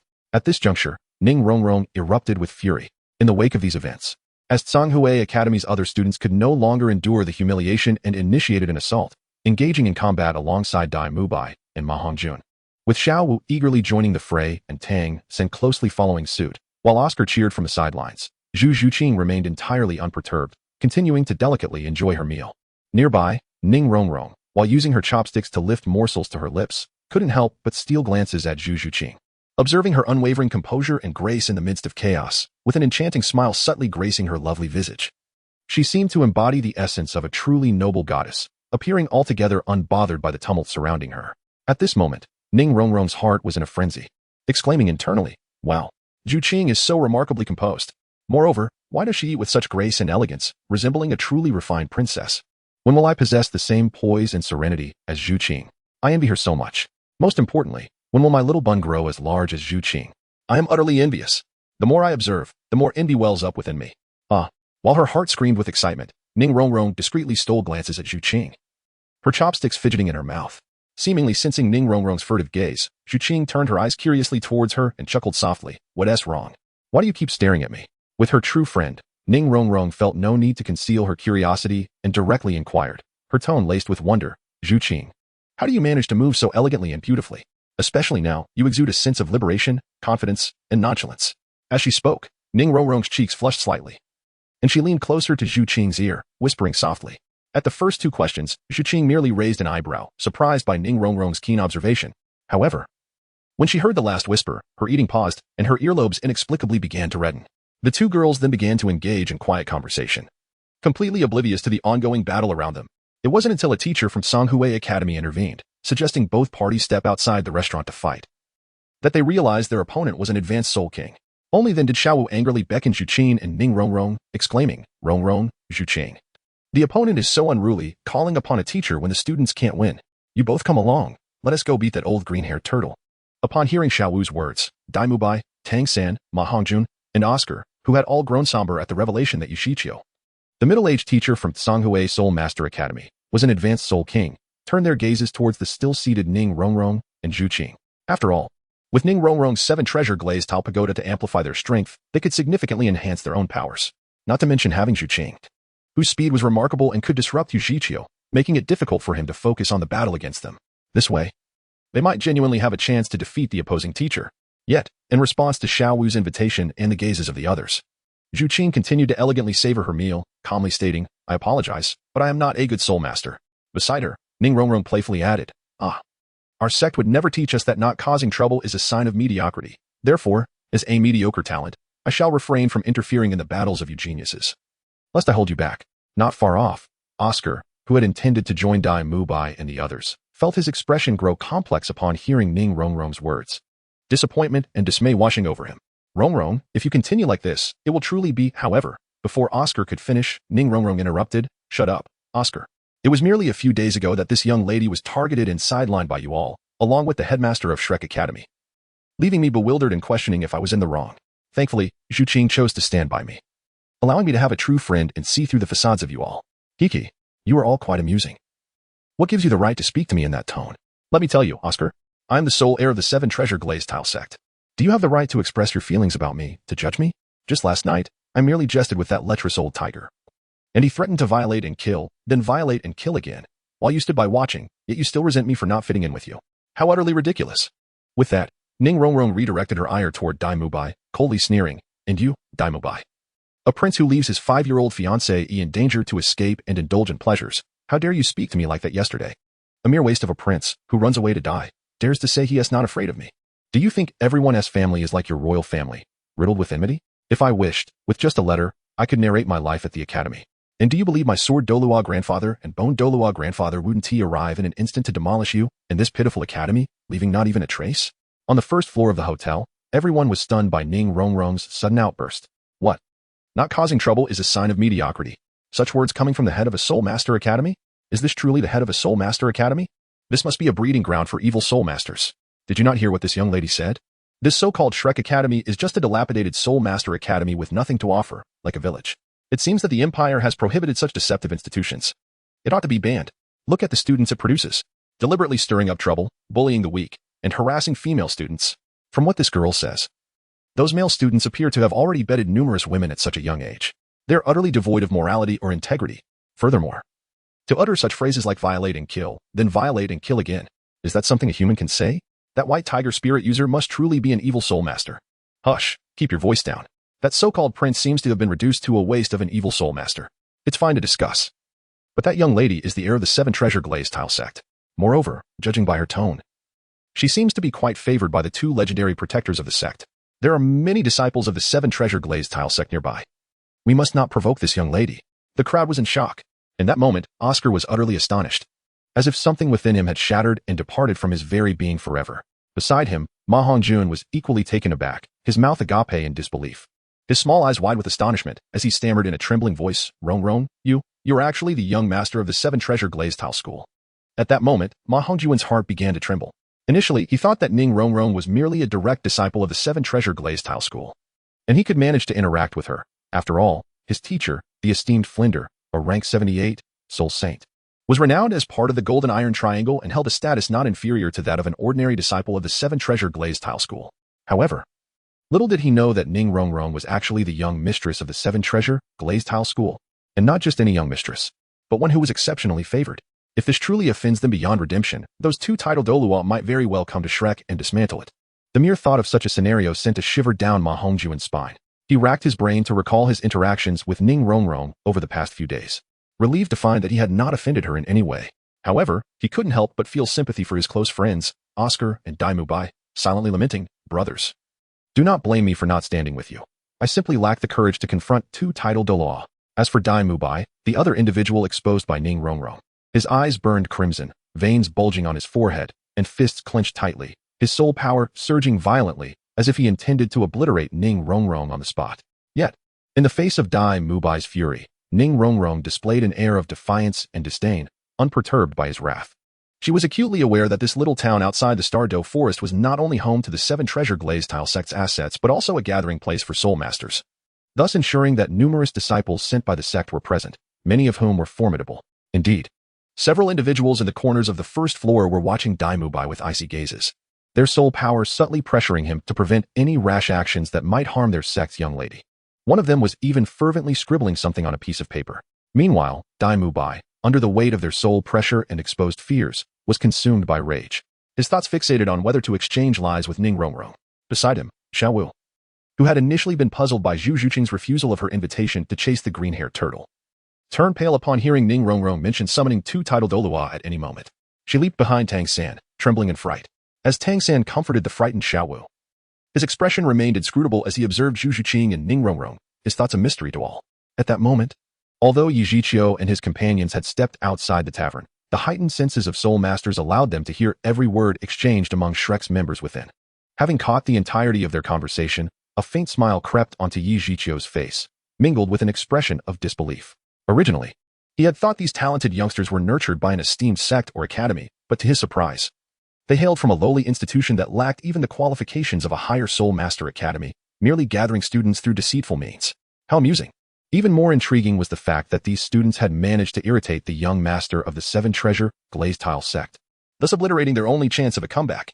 And as for Dai Mubai, the abandoned prince fleeing from his 5-year-old fiancée, if memory served him correctly, he was the protagonist of the notorious incident that had shaken the continent a few years prior. Surely, the Tiando royal family would be keenly interested in him. As a series of plans unfurled in his mind, a ruthless glint flickered in Yu Zhiqiu's eyes, and he bellowed towards the tavern. "Hey, you lot inside, come out. I am here to teach you a lesson on behalf of your teacher, and I assure you, I will follow through. Do not hide like turtles in your shell." Inside the tavern, as the atmosphere thickened, Tang San, Dai Mubai, and the others suddenly heard Yu Zhiqiu's raucous voice from outside, with a fierce glare directed at Ning Rongrong. Dai Mubai relinquished his thoughts of exchanging lives and turned to stride out the door.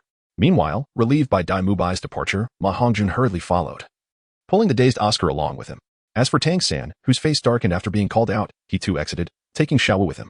Inside the tavern, witnessing that Dai Mubai and the others had chosen not to retaliate, the spectators rushed to the windows and doors, eager to witness the unfolding spectacle. At the dining table, Ning Rongrong, who had been reveling in her mischievous nature, plopped down on a chair, her face radiating triumph. "Humph. Did those fellows truly believe me to be an unsuspecting child?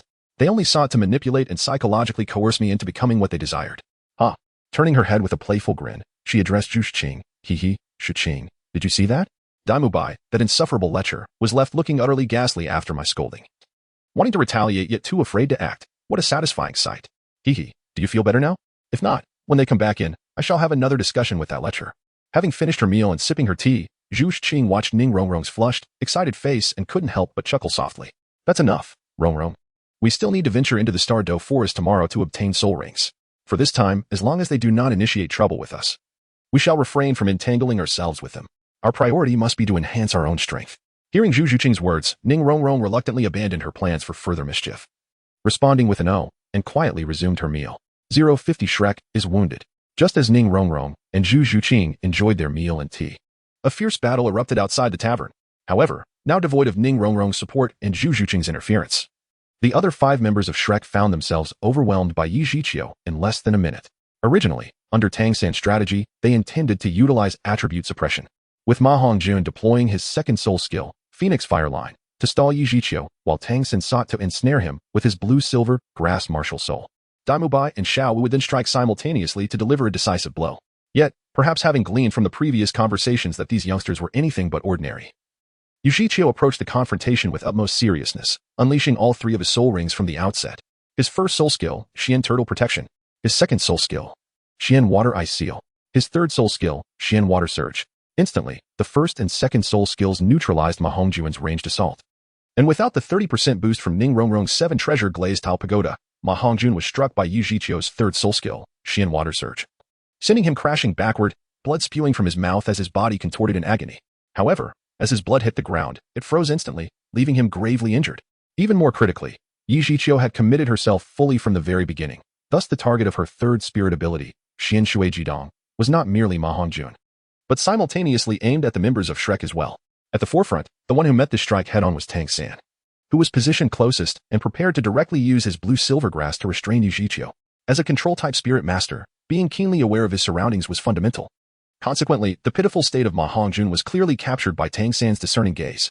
With a slight tremor in his heart, Tang San swiftly employed his ghost shadow phantom steps to narrowly evade the incoming attack, while simultaneously unleashing his blue-silver grass martial spirit, which began to entwine around Yu Zhiqiu's body. However, just as Tang San's blue-silver grass martial spirit was about to make contact with Yu Zhiqiu, it was instantly hindered by the frigid aura of the Xian Gui martial spirit, rendering it sluggish and incapable of closing the distance, let alone restraining Yu Zhiqiu. Witnessing this, Tang San's heart sank, and he turned urgently to shout at Xiao Wu, "Xiao Wu, get out of the way."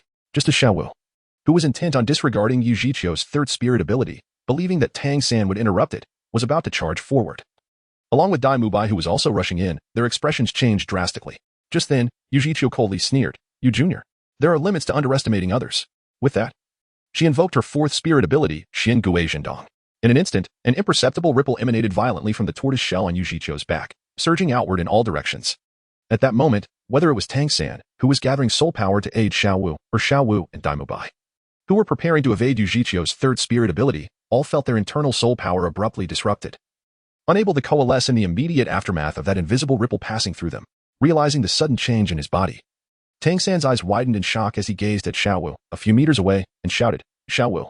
Then, under Tang San's horrified gaze, Xiao Wu was directly struck by Yu Zhiqiu's third spirit ability, Xian Shui Jidong, spitting out blood that emanated frost, her complexion pale as she was sent flying, ultimately crashing to the ground and instantly losing consciousness. Dai Mubai, too, met a similar fate. After a brief pause, Tang San activated his ghost shadow phantom steps once more, swiftly reaching Xiao Wu's unconscious form and cradling her in his arms. Looking down at her pale face and cold skin, Tang San trembled as he called out, "Xiao Wu. Xiao Wu, wake up. Xiao Wu." Around them, the spectators, witnessing the downfall of the arrogant Shrek group, began to mock openly. TSK. Is not daring to cause trouble a sign of mediocrity? Hey, that genius over there, carrying the little girl and wailing, why the long face? Indeed. You had the audacity to provoke others, yet you lack the mental fortitude to handle the consequences? Just what kind of arrogance is that? What a so-called genius? More like garbage. Besides a bit of talent in cultivating soul power, what else do you possess? With such a temperament, whether you'll ever grow is highly questionable. Truly satisfying. How delightful. Not far away, Yu Zhiqiu withdrew her martial spirit and coldly addressed Tang San, who was mourning over Xiao Wu. Now you understand the consequences of provoking others? I truly wonder how your mentors at Shrek Academy educate you.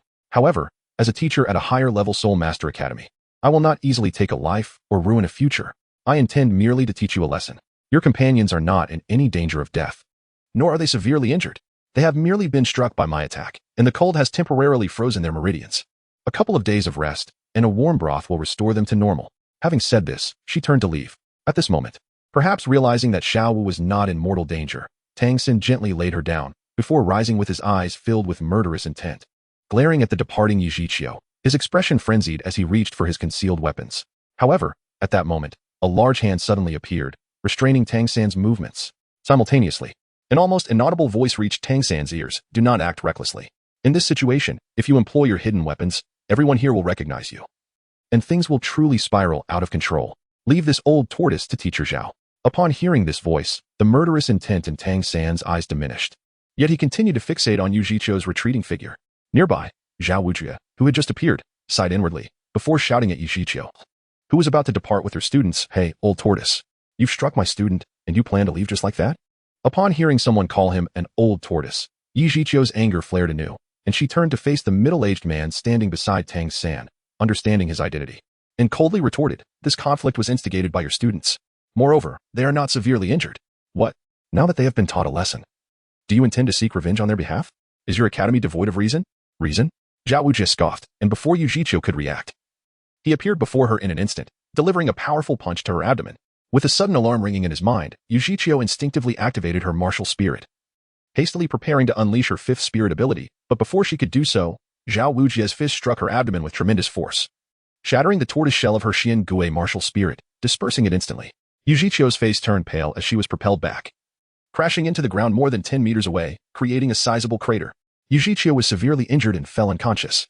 Only at that moment did Zhao Wuji retract his fist, casting a glance at the gravely injured and unconscious Yu Zhiqiu, before casually stating, a powerful fist is reason enough. In that fleeting moment, an eerie silence enveloped the surroundings, as all eyes, filled with trepidation, were fixed upon Zhao Wuji, who stood at the center of the scene. The fear of receiving a profound lesson from him was palpable, even among the students of Sect Academy, whose faces reflected sheer terror, their bodies trembling uncontrollably. Too intimidated to gaze upon their teacher, Yu Zhiqiu, unfazed by the fearful glances directed at him, Zhao Wuji commanded, Hey, Xiao San. Take Ma Hongjun and the others to the hotel for a couple of days of proper recuperation. Afterwards, we shall venture into the Stardow Forest to seek Xiao Ao's soul ring. With that, he disregarded the onlookers and strode purposefully toward the tavern, his expression far from cheerful. Tang San promptly lifted Xiao Wu into his arms and followed closely behind Zhao Wuji, while the beleaguered Oscar, burdened with the unconscious forms of Ma Hongjun and Dai Mubai, hurriedly trailed after them. As the trio approached, the surrounding crowd parted in sheer fright, fearing the wrath of these formidable individuals who relied on brute strength rather than reason. The thought of incurring their displeasure was daunting indeed. Only when Zhao Wuji and his students had completely disappeared into the hotel did the onlookers exhale in relief, cautiously resuming their whispered discussions. It was not until this moment that the students of Sect Academy dared to approach and assess their teacher's injuries. Among them, a female student from the healing department, upon examining Yu Zhiqiu's condition, could not contain her tears, which streamed down her cheeks. 7 of his bones are shattered, and some of the broken fragments have pierced his heart and lungs. If I were to withdraw my healing abilities now, he could perish right before us, she sobbed. Upon hearing such grim news, the student's eyes turned red with anguish. Teacher Yi, this happened because he bravely stepped forward in response to their provocations. At this moment, the students of Sect Academy buried the hatred they felt deep within their hearts, while simultaneously engraving the name Shrek upon their souls, vowing that one day they would seek vengeance. Subsequently, the students of Sect Academy convened and pooled together all their possessions to summon a high-ranking healing soul master, who had long been stationed in the town, to attend to Yu Zhiqiu's injuries, thereby preserving his life. Without delay, the students of Sect Academy called for a carriage to transport Yu Zhiqiu back to their institution, for it was only there that he could receive the proper treatment he required. The onlookers surrounding them witnessed every moment their disdain for the students and faculty of Shrek Academy, and indeed for everything associated with it, reaching a fever pitch. It was you, Shrek, who initiated the provocation. Relying on your students' exceptional talents and formidable strength, you unjustly instigated antagonism with Sect Academy, resulting in grievous injuries to one of its students. Then, when faced with retribution, your 3 students scarcely sustained any serious harm, as they would merely need a couple of days to recuperate fully.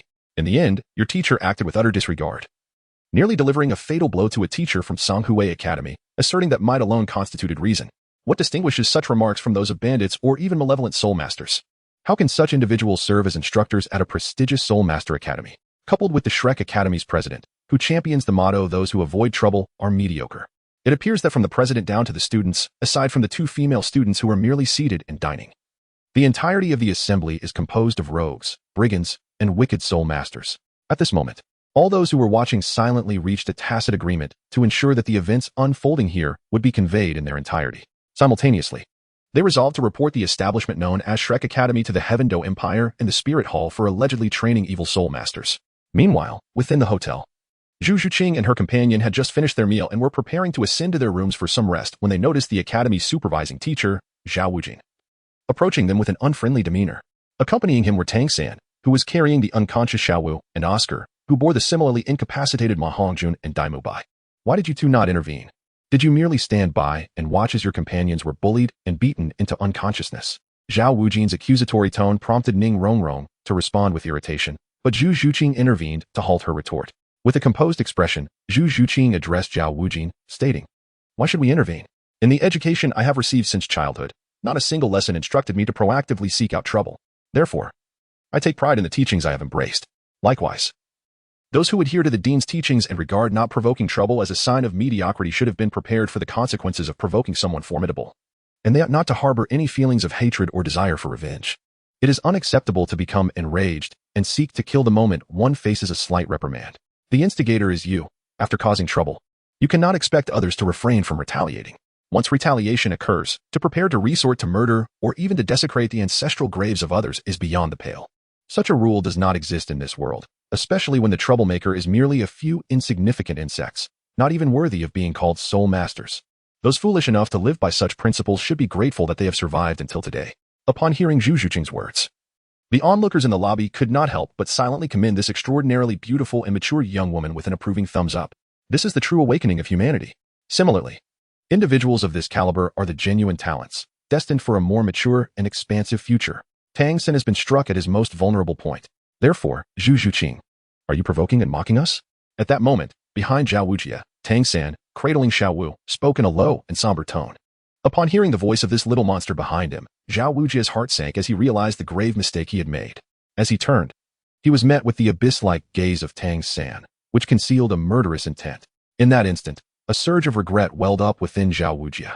He should not have acted so recklessly by confronting Zhu Zhuqing and Ning Rongrong on the spot. Furthermore, what of that unreliable Flinder? Had he not claimed just the night before to have tempered Ning Rongrong's temperament? Who, then, was that earlier, behaving like a little demoness? Moreover, how could he have been kept in the dark about Ning Rongrong's identity as the young mistress of the Seven Treasure Glazed Tile School? Did they not fear that he might inadvertently provoke that young lady, drawing the attention of the Sword Douluo and Bone Douluo from the Seven Treasure Glazed Tile School? And what of Zhu Zhuqing? Had she not appeared as a cool and aloof girl during the assessment? How could she have transformed into such a formidable presence in just a matter of days? Now on one side stood Tang San, son of the Haoyan Douluo, a prodigy of terrifying talent and ruthless methods. On the other, the once second most powerful sect, now effectively the most dominant. Represented by the little demoness Ning Rongrong of the Seven Treasure Glazed Tile School and the mysteriously transformed Zhu Zhuqing, the second daughter of the Star Luo Zhu family. All were students of the academy, each backed by forces beyond their reckoning. Assisting either side was simply not an option. At this moment, Zhao Wuji felt an overwhelming headache. Psychologically, he was more inclined to favor Tang San. Not only did Tang San and his companions align more closely with the preferences of Shrek Academy, but he also possessed innate full soul power and was an exposed entity. In contrast, Zhu Zhuqing and Ning Rongrong had innate soul powers of merely level 7 and 9, respectively, and could not possibly be compared to Tang San. However, Zhao Wuji dared not voice such thoughts, for he knew that soon he would find himself under the care of two titled Douluos. Just as Zhao Wuji grappled with his frustration, Zhu Zhuqing cast a cold glance at Tang San, effortlessly perceiving the killing intent in his eyes. Her gaze merely brushed past him without lingering, revealing her disdain. Continuing to address Zhao Wuji, Zhu Zhuqing stated, "As for the companions you mentioned, Teacher Zhao, we can only be regarded as strangers who are spending a day together under Shrek's arrangement. We are entirely unfamiliar with one another's identities, and given our differing perspectives, personalities, and morals displayed today, how can we rightfully call ourselves companions?" Faced with the composed and aloof words of the young girl before him, Zhao Wuji found himself unable to retort, only able to simmer in frustration. Meanwhile, Ning Rongrong, witnessing Zhu Zhuqing's sharp words render even the brash Zhao Wuji speechless, felt a surge of excitement and admiration for Zhu Zhuqing grow within her. Noticing Zhao Wuji's reaction, Zhu Zhuqing dismissed him entirely, shifting her gaze to the figure behind Zhao Wuji. One hand supported the unconscious Xiao Wu, while the other reached toward Tang San, who was reminiscent of the scene from 24 Bridges on a moonlit night, seemingly unfazed by his small movements. She spoke softly. "I recall that when the heavenly Tao rankings were revealed yesterday at noon, the fifth clause of the Tang Sect's Xiantian treasure record stated that no disciple should easily provoke trouble. However, if provoked, they must retaliate with thunderous force. So Tang San, as one who once leapt from a cliff to make a statement in a past life, why did you?" Upon hearing Oscar's remark that those who avoid conflict are mediocre, not only smile in agreement, but later actively seek out trouble, even harboring murderous intent when you saw Dai Mubai and the others provoking conflict? Did you forget the regulations concerning the conduct of Tang Sect disciples outlined in the Xiantian treasure record? Or perhaps, whether in this life or the next, you have never truly regarded the Tang Sect as significant?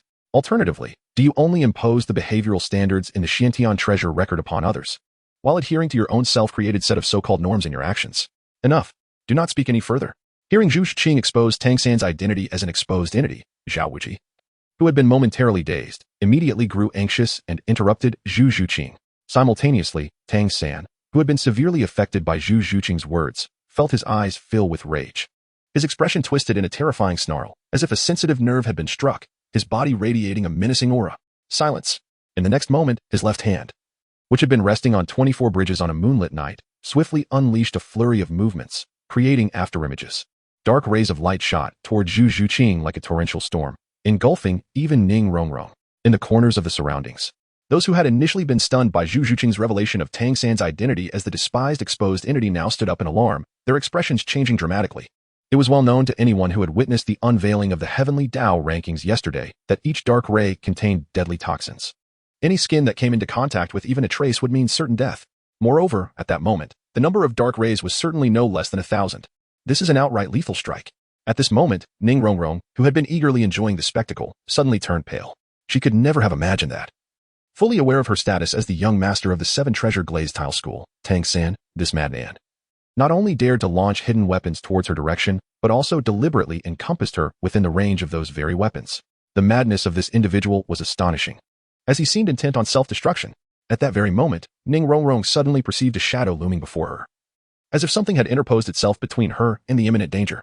Upon closer inspection, she recognized the slender form of Zhu Zhuqing standing resolutely before her. In an instant, tears welled up in Ning Rongrong's eyes, blurring her vision with emotion. Before her, Zhu Zhuqing gazed coldly at the multitude of approaching projectiles, initially believing that Tang San's insanity would only lead him to target her with his so-called hidden weapons. However, Zhu Zhuqing was utterly unprepared for the sheer scale of Tang San's assault, which showed a complete disregard for the consequences. Suddenly, Zhu Zhuqing's soul power surged within her, her hair subtly elongating as a glimmer of gold flickered in her eyes. Her hands swiftly formed a seal, but at that precise moment, a thunderous shout erupted. Enough! 053 has once again provoked the wrath of many. 7 soul skill, martial soul true body, immutable Ming King. Boom.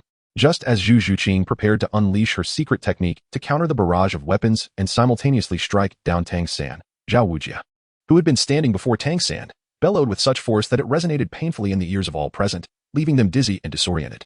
In that fleeting moment of surprise, Zhao Wujie had inexplicably positioned himself between Zhu Zhuqing and Ning Rongrong, his 7 soul rings glowing prominently. His presence surged dramatically, sending nearby furniture flying in all directions. At that moment, Zhao Wujie's physique expanded tenfold, his cheeks and limbs sprouting coarse brown fur, rendering him an imposing figure. Just then, the multitude of projectiles descended upon him, all striking with force against the surface of his martial soul true body. Witnessing the scene, Zhu Zhuqing, protected behind Zhao Wujie, silently withdrew her still-forming secret technique, casting a glance of astonishment at the figure shielding her. Confusion filled her mind. Was it not said that teacher Zhao's martial soul was the mighty golden bear, excelling in defensive capabilities while lacking in speed? Yet, his swift arrival before Rongrong and me was anything but consistent with his performance during the assessment. Her thoughts swiftly clarified the situation. The so-called slowness was merely relative to other soul saints of the same rank. Compared to their group of great soul masters, if teacher Zhao were truly earnest, his speed would indeed surpass that of any of them. Perhaps his defensive prowess was similarly formidable. In his current state of martial soul true body, not only could he utilize all soul skills in rapid succession, but his overall strength was magnified tenfold. Under such conditions, achieving this feat was hardly a challenge for him. With teacher Zhao present, it appeared that conflict would be averted today. As these thoughts coursed through her mind, Zhu Zhuqing's swirling soul power gradually dissipated, restoring her to her previous demeanor of cool composure and tranquility. Behind her, Ning Rongrong, initially petrified by the oncoming projectiles and Zhu Zhuqing's sudden emergence, instinctively shut her eyes, trembling uncontrollably and pale as a ghost. However, Zhao Wujie's earlier roar startled her into opening her eyes just in time to see the colossal figure shielding both her and Zhu Zhuqing from the barrage. Overcome with emotion, she threw her arms around Zhu Zhuqing and wept. Zhuqing, Wawa. Seeing Ning Rongrong clutching her and trembling uncontrollably, Zhu Zhuqing offered words of comfort, while inwardly reflecting. Indeed, she remains merely a sharp-tongued and proud little witch, likely untouched by any true crisis. Perhaps, had I not drawn upon my past life's experiences, I too might be in her position. Simultaneously, she expressed her regret. I apologize, Rongrong, for inadvertently drawing you into this peril. On the other side, Tang San, witnessing all his projectiles embedding themselves harmlessly within Zhao Wujie's fur-covered martial soul true body without eliciting any sign of pain from him, realized that his entire assault had been thwarted. At this moment, the blood-red hue in Tang San's eyes faded, and he fell into a profound silence. It was at this juncture that he finally comprehended the insurmountable chasm separating his current strength from that of a soul sage, and the pride within him evaporated without a trace. Observing the dissipating killing intent in Tang San's gaze, Zhao Wujie let out a long sigh of relief and prepared to speak. However, he suddenly sensed something amiss. In an instant, the clattering of metal resonated endlessly, shaking the windows of the tavern's first floor. Simultaneously, as each hidden weapon struck the ground, the floor was swiftly corroded, emitting ominous purple-black smoke. Before long, Most of the first floor was engulfed in this eerie haze, gradually spreading throughout the entire area. Witnessing this scene, the audience on the first floor turned pale with terror. And those near the door hastily fled toward the exit, while those by the windows crashed through to escape, each fearing the toxic mist would ensnare them. Zhao Wujie, sensing the imminent danger, urgently urged, "We must leave at once." With that, he swiftly moved to Oscar's side, lifting the unconscious Dai Mubai and Ma Hongjun. And together they hurriedly exited the hotel, with the disoriented Oscar in tow. At the same time, Zhu Xing, upon seeing the purple-black smoke rise, took Ning Rongrong by the hand and fled outside. Outside the tavern, a chorus of curses erupted. "Damn it. Truly a vile individual. I've never encountered such a sinister person before. Just look at this. I'm getting poisoned alongside everyone else. What heartless fiends." That girl was right. That little brat is indeed a genuine piece of trash, and the Tang sect is no better. Instead of researching more noble pursuits, they focus solely on poison and hidden weapons, the tricks of the lowest echelon. In his previous life a thief, in this life surely a brute that instigates trouble. Bullies the weak, and slaughters without mercy. This Douluo Continent must have suffered immense misfortune for such a wretched being to be reincarnated here. One wonders where this scoundrel hails from. At this moment, the crowd was practically pointing fingers at Tang San, their disdain palpable. If not for the fact that Zhao Wujie was a soul sage, many would have been inclined to take matters into their own hands following Tang San's earlier display of hidden weapons and the subsequent toxic fog. Oh, my tavern. This is the culmination of my life's work. And now, the entire first floor lies in ruins. Is there no justice left? The place is filled with poison. Who would dare to dine or stay here now? It's over. Completely finished. As the tavern owner sat on the ground, weeping, many around him began to reflect their frustrations upon themselves. Several soul masters, discontented with the events that had just transpired, and some aware of Tang San's identity, began to encircle the Shrek group, their soul power surging ominously. Noting this development, Zhao Wujie cursed his misfortune but also felt a pang of sympathy. He reached into his pocket, retrieving a pouch containing the hundreds of gold soul coins he had accumulated over nearly 2 decades, and, with a firm resolve, tossed the pouch to the sobbing tavern owner. "Here, there are over 800 gold soul coins. That should suffice for you to renovate the first floor and cover your losses during this time."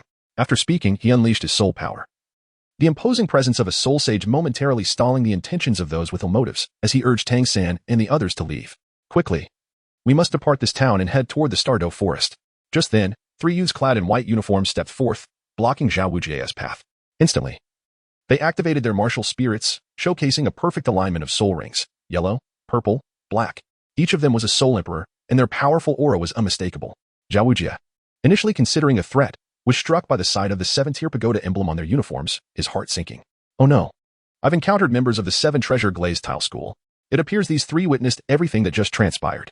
Realizing the depth of the predicament, Zhao Wujie was taken aback by the trio's talents. They appeared to be in their 30s yet had already reached the rank of Soul Emperor, surpassing even the exceptional talents from Shrek Academy. These were true powers. Their hidden strengths were unfathomable. With a heavy heart, Zhao Wujie positioned himself to shield Tang San, then turned to address the trio, a hearty, affable smile spreading across his rugged features. "Ah, it is indeed the 3 prodigies of the 7-treasure glazed tile school. Young as you are, yet already Soul Emperors. Especially you, young brother, having achieved the formidable rank of a 67th level Soul Emperor. What enviable talent. It seems it won't be long before your school gains another title Douluo, indeed a cause for celebration." However, the trio disregarded Zhao Wujie's jovial remarks, first bowing respectfully to Ning Rongrong, who was holding Zhu Zhuqing's hand. The leader then spoke with genuine contrition. "Young lady, please accept our apologies. It was our failure not to arrive in time to protect you from danger. We shall apprehend those who sought to harm you and present them to our master for judgment, afterward facing the penalties ourselves." With that, the 3 took a step back, their soul power surging as their soul rings flared to life, preparing to launch an attack against both Zhao Wujie and the now vulnerable Tang San. Observing the audacity of the 3 young soul emperors, Zhao Wujie felt a wave of panic. In his youth, he would have acted decisively, eliminating them without hesitation, regardless of their status. However, having narrowly escaped the pursuit of the Spirit Hall and relishing a newfound peace, he was reluctant to provoke another powerful faction. Moreover, given the extraordinary identity of the young man behind him, allowing Tang San to be captured was not an option, or the wrath of the Haotian Douluo would certainly descend upon him. In a moment of clarity, Zhao Wujie exclaimed, "Wait, I have something to discuss. Rongrong, do you recall what old Flander mentioned to you yesterday? Surely you wouldn't want the 7-treasure glazed tile school to attract the attention of a title Douluo due to your involvement." Upon hearing that Tang San was unexpectedly entangled with a title Douluo power, the 3 young men, who were poised to take action, immediately froze in their tracks. They then turned to their esteemed lady, Ning Rongrong, to verify the truth of Zhao Wujie's assertion. Just recovering from the shock of nearly being killed by Tang San, and filled with hatred as she glared at him, Ning Rongrong's expression momentarily softened upon hearing Zhao Wujie's words. After a brief pause, she spoke. What he said is merely what our Shrek Academy's dean claimed. I cannot ascertain its authenticity. When it came to matters concerning the Seven Treasure Glazed Tile School, Ning Rongrong had never thrown tantrums or acted unilaterally. Witnessing this scene, Zhao Wujia hastily utilized his soul power to send a telepathic message to the three young soul emperors from the Seven Treasure Glazed Tile School, outlining Tang San's identity and emphasizing that Tang Hao is likely protecting Tang San from the shadows. After hearing Zhao Wujia's words, the trio's expression shifted. They resolved. We shall report this matter to our sect master for a decision. After bowing to Ning Rongrong, they vanished without a trace. Once the three had departed, Zhao Wujia turned back to urge Tang San and his companions. We must leave at once. With that, he hoisted Dai Mubai and Ma Hongjun, leading the way toward the outskirts of the town. Observing this, Zhu Zhiqing grasped Ning Rongrong's hand and followed suit, while Tang San remained expressionless, cradling Xiaowu. Oscar, trailing behind, had also regained his composure, shifting his gaze between Zhu Zhiqing and Tang San, with a glimmer of contemplation in his peach blossom eyes. As the crowd that had gathered gradually began to murmur, the people from the Seven Treasure Glazed Tile School have chosen to retreat? It seems that this Tang San truly has a title Douluo backing him. One exclaimed, Tang San, bearing the surname Tang, is indeed a title Douluo. It dawns on me now. Another added, so you mean, this Tang San, the one exposed, is likely associated with the Haotian sect?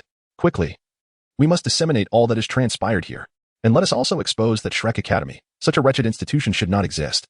While the crowd busily pinned letters to relay the news, within a room on the second floor of a tavern, a mysterious girl clad in white, with silver hair and purple eyes, stood by the window, gazing at the departing figures of Shrek's group. What are your thoughts on that Tang San? She inquired suddenly. Her voice cold and ethereal, yet laced with an undeniable hint of dominance. The burly man in black, upon hearing her, felt a flicker of murderous intent in his gaze. Responding, my lady, that Tang San is indeed the chosen pawn of that shameless Azura, employing ruthless and underhanded tactics. He shows no mercy even to his own kind. His character, as the exposer Zhu Zhiqing stated, is hypocritical, words inconsistent with actions, a true double standard, utterly repugnant. I long to eliminate him at this moment. He declared. Hold your hand for now. The silver-haired girl replied coolly. That Tang San is, after all, the chosen one of the Azura god. Should you strike him down now, we would be directly confronting the Azura god. My injuries have yet to heal. It would be unwise to engage him now. As she spoke, her gaze drifted to the slender figure of a mature young woman outside the town, a peculiar glint appearing in her purple eyes. Moreover, that Tang San, along with the Azura god and other deities from the divine realm, may have others who would act on our behalf to eradicate him. The man in black followed her gaze, understanding dawning upon him, his face lighting up with delight. What you say is indeed true. He then inquired, my lady, should I deal with the human protector who has lingered outside the town? Not necessary, she replied, turning away and walking toward the table, leaving him with her back. Let us observe the situation. Meanwhile, on the road leading to the town's entrance, the members of Shrek Academy were anxiously urging their horse-drawn carriage to speed. Suddenly, a heart-wrenching cry erupted from within the carriage. Teacher! Wake up! Teacher! Perched on a tree branch to the side of the road, a disheveled figure clad in coarse cloth withdrew his soul power, watching the retreating carriage below. He murmured, to bully the son of Tang Hao is truly deserving of death. This was none other than the once renowned title Douluo, Tang Hao. After addressing one who had disturbed his son's peace, Tang Hao's gaze shifted toward the hotel within the town, where a group was busily communicating and preparing to relay information. His weathered face remained stoic, but his originally murky eyes now glimmered with a fierce intent. To insult my son is a crime worthy of death. To expose my son's whereabouts is utterly unforgivable. You all shall pay for this. With that declaration, Tang Hao vanished from sight. In the next moment, he appeared in the air above the hotel, without further ado, unleashing the torrent of soul power within him. Yellow, yellow, purple, purple, black, black, black, black, red. 9 soul rings flared to life, illuminating the entire town. The individuals below, who had been deep in discussion, were instantly overwhelmed by the oppressive aura of a title Douluo, causing them to stagger and look up to see the disheveled middle-aged man enveloped in 9 soul rings. A title Douluo, and the 9th ring is a red one of 100,000 years. As the crowd stood in shock, a colossal hammer, larger than the entire hotel, materialized out of thin air, accompanied by a fierce gale, crashing down toward the hotel and the people below. In that moment, the pallor of all those below was stark as they realized that the colossal hammer's phantasmal form was aimed directly at them. Just then, a voice, high-pitched and steeped in terror, pierced the air, exclaiming, the Haotian hammer. You are Tang Hao.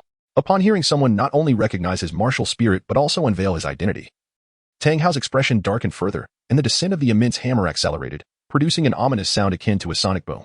At this moment, all those below were plunged into utter despair. Under such a relentless assault, none of these forces, limited to the strength of a soul emperor, could hope to survive. Particularly, Those immobilized by the crushing winds of the Haotian hammer could only await their demise like ants frozen in place. However, at that moment, a chilling snort reverberated through the air. Simultaneously, a colossal black dragon claw, even larger than the phantom of the Haotian hammer, abruptly materialized above the hotel. The tightly interlocked black scales of the claw gleamed with a chilling radiance under the moonlight, reminiscent of meteoric iron forged in the cosmos. The tips of the claw were razor-sharp, as if capable of slicing through anything, annihilating all in its path. Compared to the phantom of the Haotian hammer, this dragon claw appeared to be an authentic manifestation of a dragon's might. Before him, as Tang Hao prepared to annihilate all below with a single strike, he was startled by the sudden emergence of the immense black dragon claw reaching toward him. His heart raced, and every cell in his body screamed for him to flee.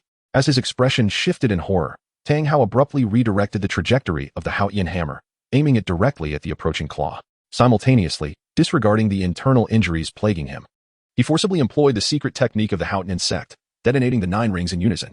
The great samurai hammer surged with renewed vigor, crackling with lightning and enveloped in a fierce gale. At that very moment, the terrifying black dragon claw descended, crashing into the Haotian hammer with a deafening roar. The shockwave reverberated, causing all onlookers below to spew blood, each one grievously wounded by the aftermath of the clash, collapsing helplessly onto the ground. Yet, in that instant, none paid heed to their own injuries. Instead, they widened their eyes, eager to witness the outcome of the confrontation between the Haotian Douluo Tang Hao and the mysterious challenger.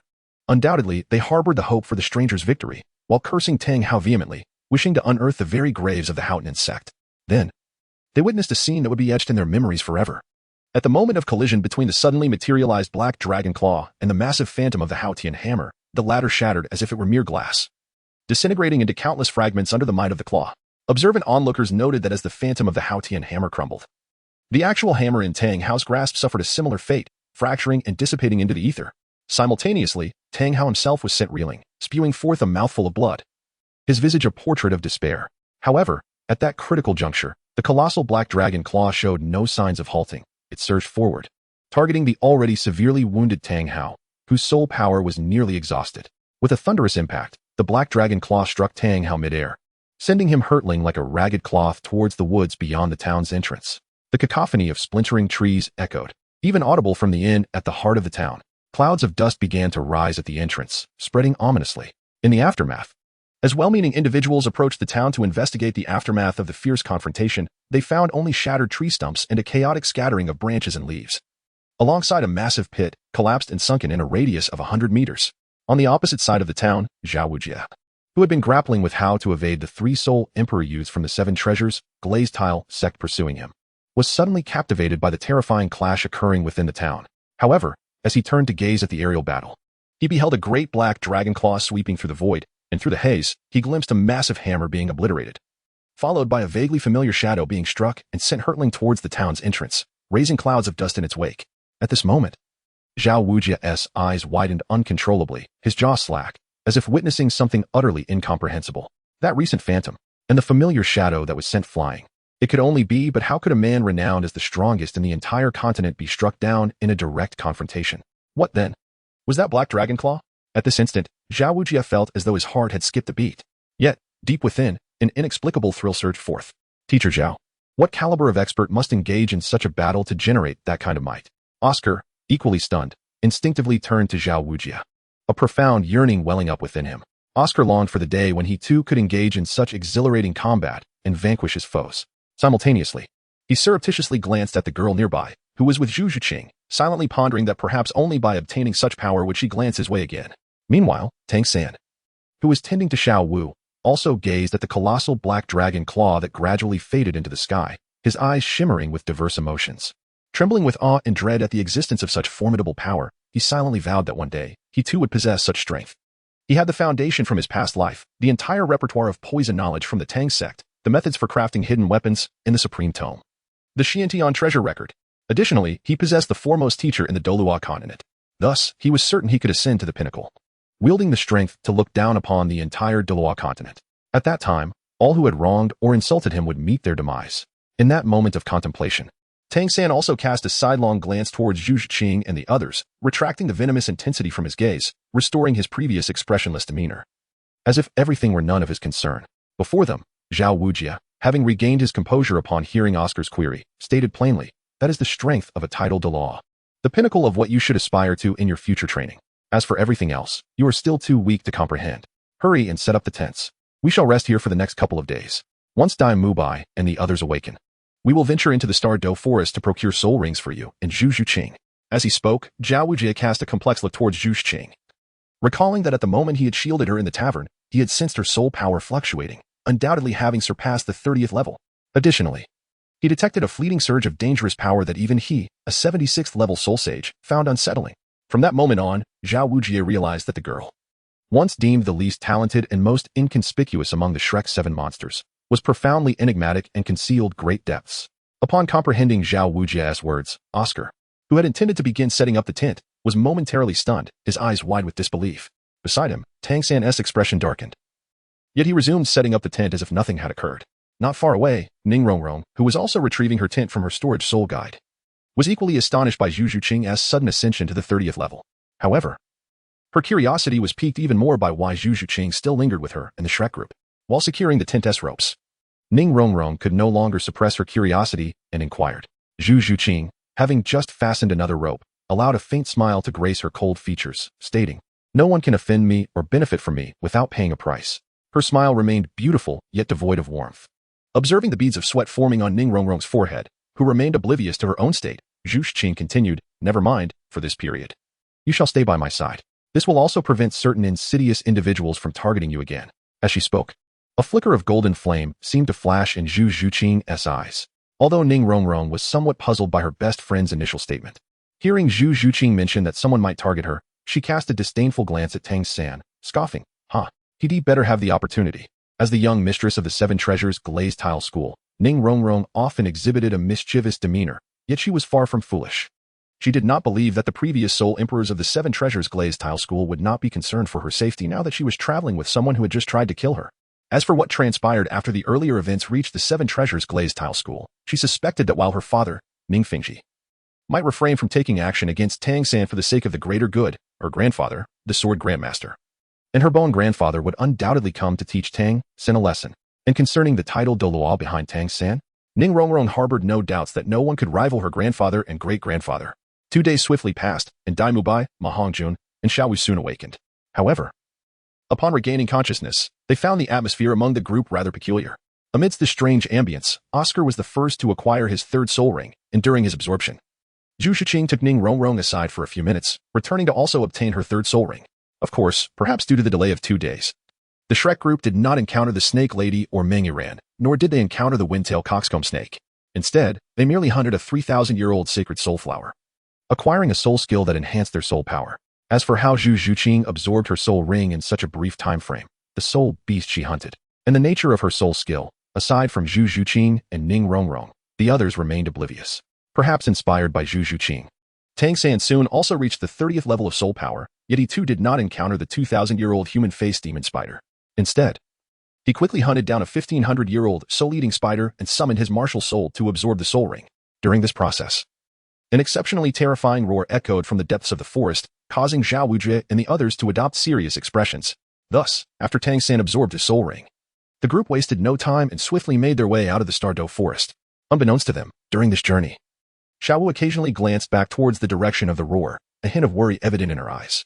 057 The Angry Father, Part 1. Just as the Shrek group departed from the Star Dough Forest, a mysterious girl and a man in black soared into the sky above the forest. They flew with an ethereal grace, as if propelled by an invisible wind. "Master, the little monkey and the little loach are now within the core area ahead," the mysterious girl stated with a nod, her expression unchanged. "Their bloodline talents are decent. And since they chose not to transform into humans during the 100,000-year Thunder Tribulation, I believe we can attempt to cultivate them." Behind him, the man clad in black nodded slightly, and then a glimmer of murderous intent flickered in his eyes. "Master, what has become of that rabbit? It seems she is being targeted by the human titled Douluo, likely to cultivate Tang San and turn her into his soul ring. Should I take action and eliminate that rabbit now, lest the traitor gain support?" In response, the enigmatic girl with violet eyes exhibited a spark of wisdom and sneered, A soul beast of 100,000 years takes human form and just happens to encounter Tang San, establishing a close relationship. Do you not find it all too coincidental? It is as if someone is orchestrating these events." Upon hearing her words, a name brimming with hatred surfaced in the mind of the man in black, and he gritted his teeth, the Shura god. Seemingly oblivious to the fury etched on the man's face, the girl merely stated, "Thus, There is no need to concern ourselves with that. We must focus on the exposed girl below. The future of our clan may well hinge upon her. Below. The group from Shrek Academy, hastily making their way back in a carriage, fell into a heavy silence, the atmosphere both awkward and eerie. Only Xiaowu felt an unusual anxiety and worry within her, especially as she recalled the terrifying roar from earlier in the Stardow Forest. She was certain that the source of that roar was none other than Ming, the Titan Great Ape. Yet, while that roar might sound purely terrifying to others, Xiaowu, familiar with Ming, discerned both fear and submission in his voice. To her understanding, Ming, the Azure Bull Python, and Ming, the Titan Great Ape, were the sovereigns of the Stardow Forest, the most formidable entities within it. With Ming silent and Ming emitting such a sound, the only conclusion was that something had happened to both. With that thought, Xiaowu could no longer contain her worry and agitation. She stood abruptly and addressed Zhao Wujie at the front. "Teacher Zhao, please stop the carriage. I suddenly recall something important that I must attend to." Hearing her voice, the others turned to Xiaowu, curiosity evident in their eyes. However, Tang San, who knew her well, immediately recognized the concern and anxiety etched on her face. He took her hand gently, soothingly asking, "Xiaowu, is something wrong? Would you like me to accompany you?" Xiaowu felt warmth spread through her heart at Tang San's words, but she quickly stopped him. She wanted to conceal her identity from him, and equally, she wished to protect him from the dangers of the Stardow Forest. Thus, she forced a smile and replied, "I just want to go home and see how my two younger brothers are doing." As she spoke, her eyes brimmed with a plea, hoping Tang San would refrain from further questioning. Naturally, Tang San discerned the unspoken message in her gaze and fell silent. He then turned to Zhao Wujie, saying, "Teacher Zhao, why not grant Xiao Wu's request? After all, she merely wishes to check on her family and will return to Shrek Academy in a couple of days, right, Xiao Wu?" Seeing Tang San advocate for her, Xiao Wu felt even more moved and quickly nodded in agreement. Observing her reaction, Zhao Wujie furrowed his brow, internally lamenting, "None of them are easy to handle. They all harbor secrets." He then halted the carriage and looked at Xiao Wu. "You may return home, but I can only grant you 2 days' leave." Xiao Wu eagerly agreed, then embraced Tang San tightly before leaping off the carriage and hastening back in the direction they had come. As her figure disappeared, the thoughts of those remaining in the carriage were tumultuous, while the carriage resumed its rapid pace. Meanwhile, within the 7-treasure glazed tile school, Ning Fengji, having just concluded several matters regarding the sect, rubbed his temples in mild frustration. At that moment, he vaguely heard disciples outside discussing something. Out of curiosity, he was about to call a disciple in for clarification when the main door swung open, and Sword Douluo Xin and Bone Douluo Gu Rong entered together. "Master, what stance should we adopt towards Tang San?" Upon hearing Xin's inquiry, Ning Fengji looked utterly perplexed. "Tang San? Who is that? Is he a promising young talent?" Seeing Ning Fengji's reaction, Xin and Gu Rong exchanged glances, and it was Xin who spoke first. "Tang San, the one who recently made headlines as the first to be exposed on the Heavenly Tao list." "Ah?" Ning Fengji paused, recalling that one of the 3 exposed Douluo had indeed been named Tang San. Just as he was about to speak, he suddenly slapped his forehead and chuckled. "Ah, the one who stole our sect's supreme treasure. I've been overwhelmed with matters lately and lost track. By the way, have there been any updates regarding him?" Noticing that Ning Fengji genuinely seemed unaware, Xin continued, "Yes, there are updates, and it turns out that Tang San is now a classmate of our Rong. At that moment, Gu Rong, noticing Xin's inability to get to the point, interrupted, "Fengji, there should have been intelligence coming in from the direction of the Stardow Forest 2 days ago. Have you not seen it?" Feeling his words cut off, Xin shot a displeased glance at Gu Rong, thinking that under normal circumstances, a fight would ensue. However, upon hearing Gu Rong's remark, Ning Fengji realized something significant must have happened in the Stardow Forest. He immediately stood up and began rifling through a pile of documents until he quickly found the relevant information, flipping through it. However, upon reading about Rong's explosive incident and the grievances she faced at Shrek, Ning Fengji's brow furrowed slightly, though he remained silent. After all, it was he who had sought Flandre's assistance in tempering his daughter's character. Yet, the name Dai Mubai lingered in his mind, prompting him to plan a discussion with that young man to clarify the meaning behind first deceive and then kill, then deceive again and kill. Having reviewed the actions of the Shrek students and the revelations regarding Shrek's educational philosophy, brought to light by a girl named Zhu Zhuqing, Ning Fengji's frown deepened. His expression turned cold as he saw Tang San's hidden weapon encompass his precious daughter within its range. Yet, he forced himself to remain composed, contemplating. It seems the rumors surrounding that incident from over a decade ago were indeed true. This Tang San must be the son of Tang Hao and that 10,000-year-old blue-silver emperor. However, that is no justification for him to bully or even contemplate harming my daughter. In this fleeting moment, Ning Fengji's eyelids slightly lowered, emanating an aura of overwhelming dominance. Beside him, Xin and Gu Rong were witnessing Ning Fengji's demeanor for the first time. Just as they were about to speak, Ning Fengji retracted his imposing aura and suddenly retrieved another piece of information from the documents on the bookshelf. While perusing it, he inquired, "Uncle Jian, Uncle Gu, What movements are the other major powers making at present? Without any hesitation, Chen Xian replied, the Spirit Hall of Heaven Do City, the Blue Lightning Tyrant Dragon Clan. The Heaven Do royal family, even the Haotian Sect, along with various other factions, have stationed spies outside Sichuan City and Shrek Academy. They are also organizing personnel to prepare for an advance on Shrek Academy. It is likely that once Xiaorong and the others return to Shrek, they will surround the academy.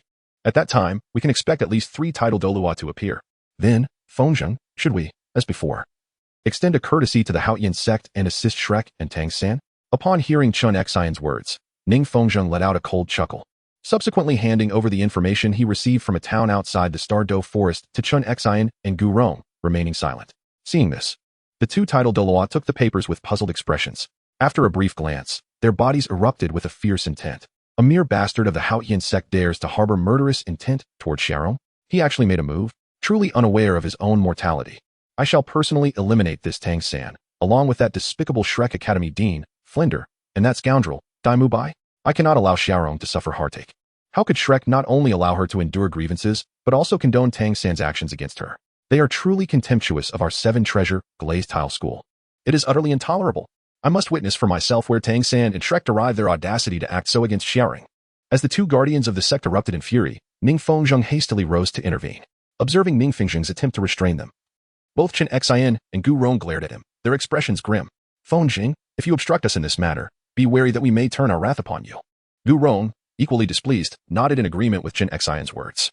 Faced with their united discontent, Ning Fengzheng could not help but wipe away non-existent beads of sweat from his brow, hastily shaking his hands in reassurance. No, Uncle Jian, Uncle Gu, you are misunderstanding. I merely wish to remind you that this time, the other major powers will likely wish to acquire the Tang Sect Xiantian treasure record from Tang San. Do not forget. After all, Tang San has previously attempted to harm Xiaorong. The Xiantian treasure record is a true treasure, especially for disciples of support type who possess no offensive capabilities.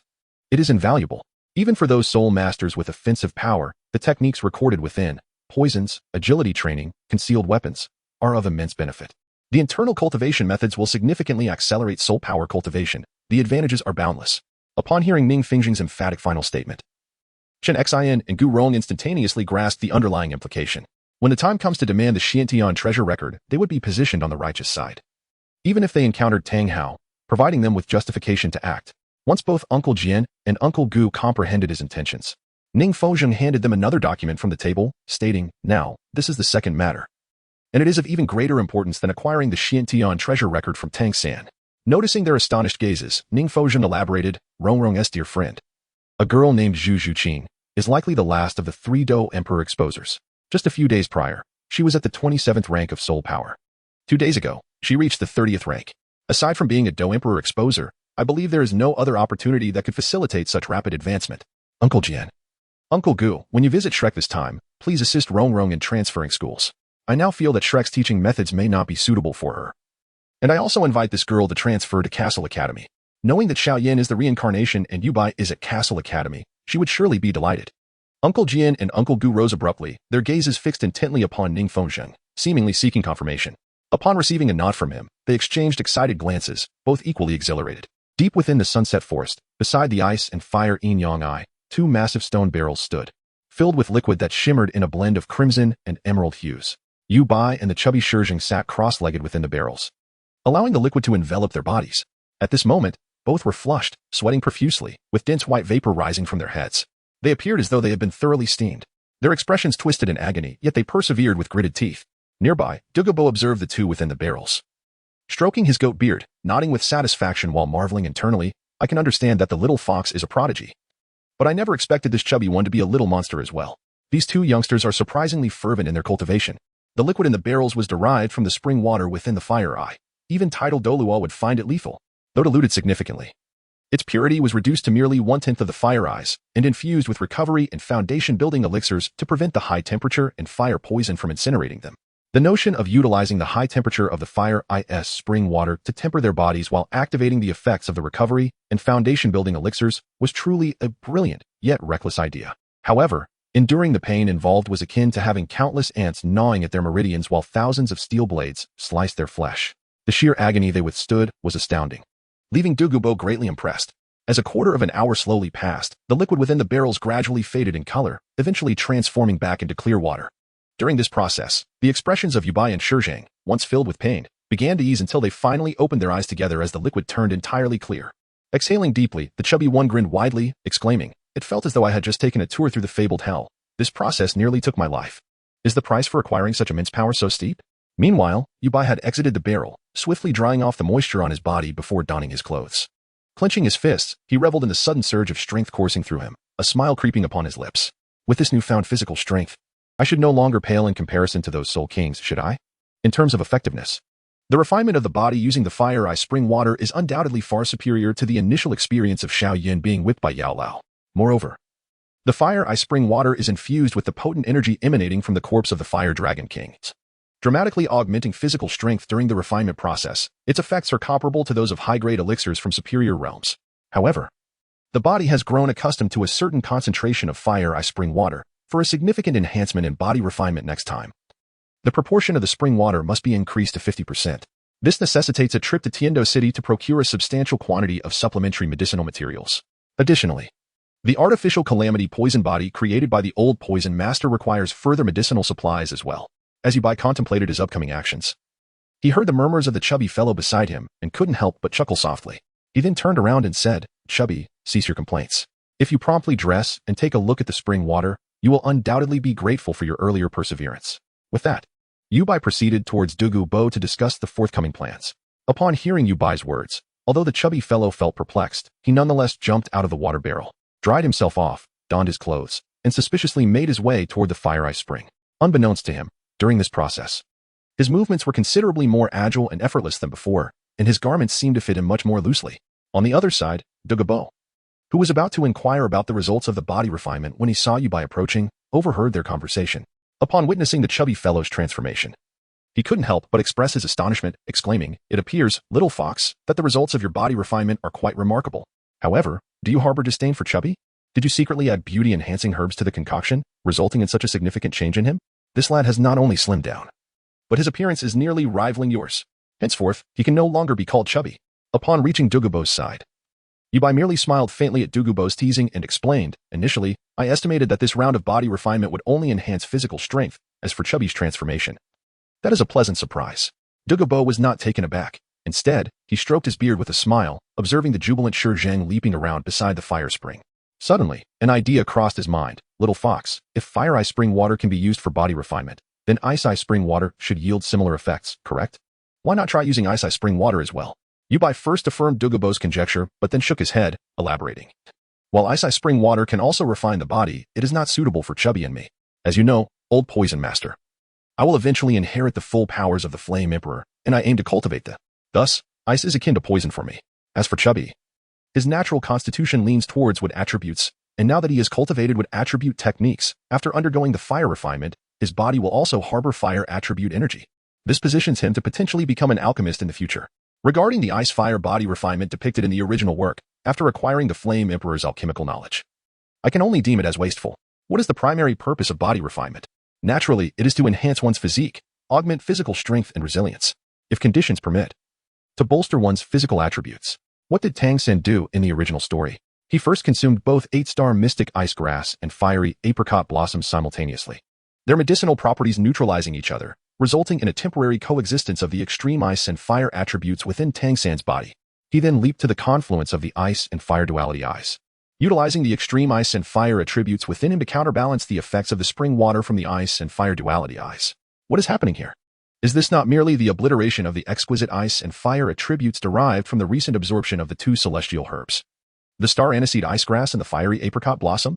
In the end, Tang San has merely acquired a physique that grants him dual immunity to ice and fire, along with the privilege to traverse the eyes of ice and fire. Moreover, the pinnacle of this dual immunity scarcely approaches even a fraction of the formidable power possessed by the Ice and Fire Dragon King. The enhancement of physical strength is negligible, and the robustness of the body barely reaches the realm of a Soul King. Such a squander of resources is deplorable. Not only has this precious land been wasted, but also the two celestial herbs. What is the purpose of body refinement? It is to establish a stronger foundation and to augment one's inner strength. To squander resources and fertile land, only to attain a physique limited to immunity against ice and fire, is truly lamentable. What is this if not a waste? Upon hearing Yubai's words, Douluo couldn't help but regard the lively Shizhang, who was hopping nearby, with increased importance. It is well known that alchemists are figures of admiration and respect throughout the Douluo Continent. Thus, the future of the chubby Shizheng appears exceedingly bright. Simultaneously, Douluo found himself musing. No, he could not delay any longer. He must bring Yin Yin over as soon as possible, preferably uniting her with this little fox. Allowing this little fox to become his grandson-in-law. When that day comes, he will possess a grandson-in-law of the Dou Emperor rank. Then, let us see if that scoundrel dares to look down upon him. By then, even if the two wives from the little fox's past life were to come knocking, Yin Yin would stand on the side of reason. After all, the past is the past, and this life is this life. They cannot forcibly tear the two apart. Can they? In an instant, Douluo's mind raced, even conjuring various ways to turn raw rice into cooked rice. Upon witnessing Douluo's expression shift from sinister to exceedingly pleased, Yubai felt somewhat perplexed. Hey, wake up, old poison. Have you lost your mind? Douluo, jolted from his daydream, cast an irritable glance at Yubai, his eyes devoid of any warmth. That mere flame emperor is nothing to be concerned about. After jestingly reprimanding him, Douluo's demeanor became serious once more. Little fox, I have received news that the exposer Tang San, who was revealed on the same day as you, has already been located.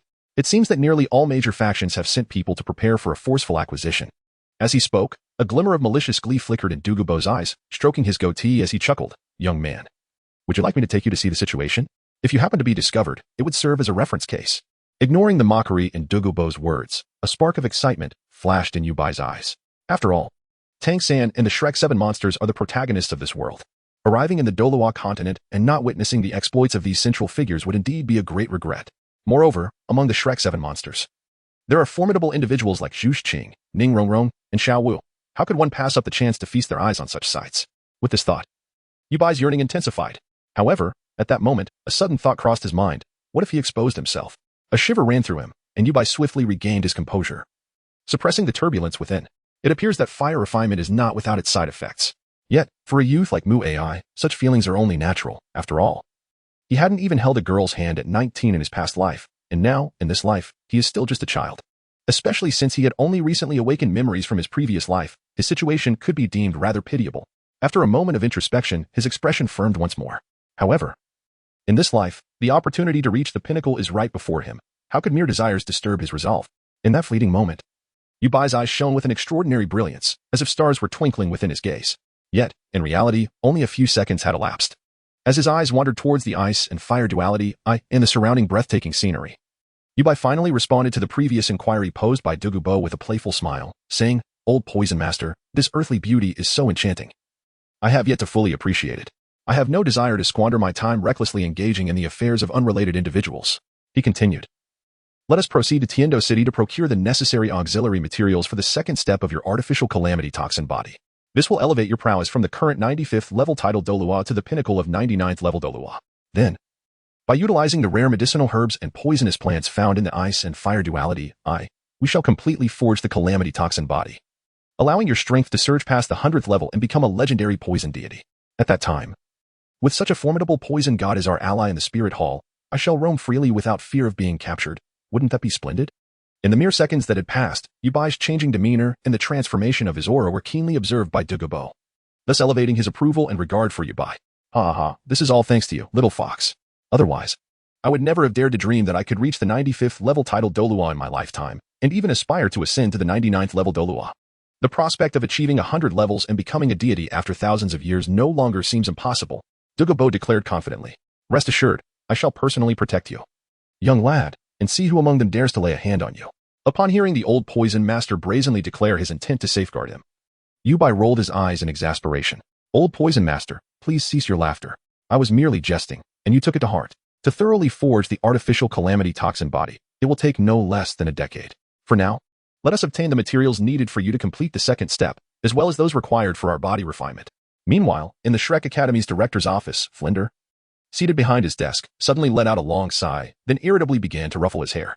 For reasons unknown, Flinder had been experiencing a persistent twitching of his eyelids for the past few days, an ominous feeling that something unfortunate was about to transpire.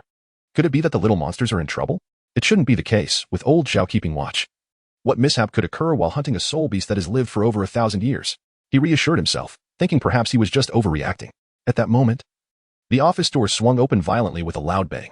As Flinder prepared to express his frustration, he was met by the sight of Zhao Wujing, who appeared quite displeased as he strode into the room. Flinder's heart raced, yet he attempted to inquire, Old Zhao, what troubles you? Was the soul beast hunt and the acquisition of soul rings not smooth? That's inconsequential. I could always take Oscar with me for another venture into the Stardow Forest. Flinder added, the most important thing is that you and the little monsters return safely. Zhao Wujing took a seat at the table and gulped down a cup of tea before he heard Flinder's incessant chatter. Quickly grasping Flinder's current thoughts, he interrupted, rest assured. The little monsters have all returned safely. Oh, except for that girl, Xiao Wu. It seems she had some urgent matter to attend to on her way back home and requested a 2-day leave. She will return in a couple of days. Upon hearing this, Flinder's worries dissipated, and he sighed in relief. As long as everyone is safe. Now, old Zhao, you should focus on training the children. I shall personally lead Oscar to obtain his soul ring. Flinder believed that since the 7 little monsters were unharmed, the only reason for Zhao Wujing's troubled demeanor must be due to an unforeseen incident that prevented Oscar from acquiring his soul ring. What nonsense, Zhao Wujing retorted, looking at Flinder with incredulity. Oscar has already obtained his soul ring, and his soul skill is commendable. Furthermore, Tang San and Zhu Zhuqing have also reached the 30th level and have successfully ascended to Soul Ancestor. Ascended to Soul Ancestor? That's splendid, Flinder exclaimed, suddenly realizing the significance of Zhao Wujing's words. He jumped to his feet, his voice rising with excitement. What? Not only has Oscar achieved his soul ring and become a Soul Ancestor, but even Tang San? At that moment, a middle-aged man with a weathered appearance but an air of undeniable pride entered the room, his voice gravelly as he remarked, Humph. Flinder, is it strange that Tang San has ascended to Soul Ancestor? After all, he is my disciple, Yu Xiaojiang. Zhao Wujing's countenance turned sour while Yu Xiaojiang exuded an air of arrogance, as if he had just broken through the 30th level himself. Flinder, upon seeing Yu Xiaojiang's arrival, enthusiastically greeted him. Ha ha ha, Xiaojiang, you have arrived. Come, let me introduce you to everyone. With that, Flinder threw an arm around Yu Xiaojiang's shoulders and turned towards Zhao Wujing, his face beaming with joy and pride behind his thick-rimmed glasses. Old Zhao, allow me to introduce this esteemed individual, the foremost theoretical expert in the realm of soul masters, renowned across the continent, the Master. He is also my dear brother. The wisdom of our golden triangle. However, just then, Yu Xiaojiang interjected coolly, formerly. Flinder's expression faltered momentarily, but he quickly shifted the subject to introduce Zhao Wujing to Yu Xiaojiang.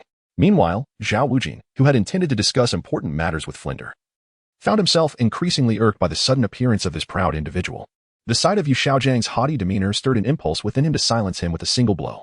Ultimately, he suppressed his disdain for Flinder's sake and refrained from voicing his displeasure. However, when Flinder dubbed Yu Xiaojiang the foremost theoretical expert in the realm of soul masters, Zhao Wujing nearly burst into laughter. The foremost expert? Such a grand title. Who bestowed it? Renowned across the realm?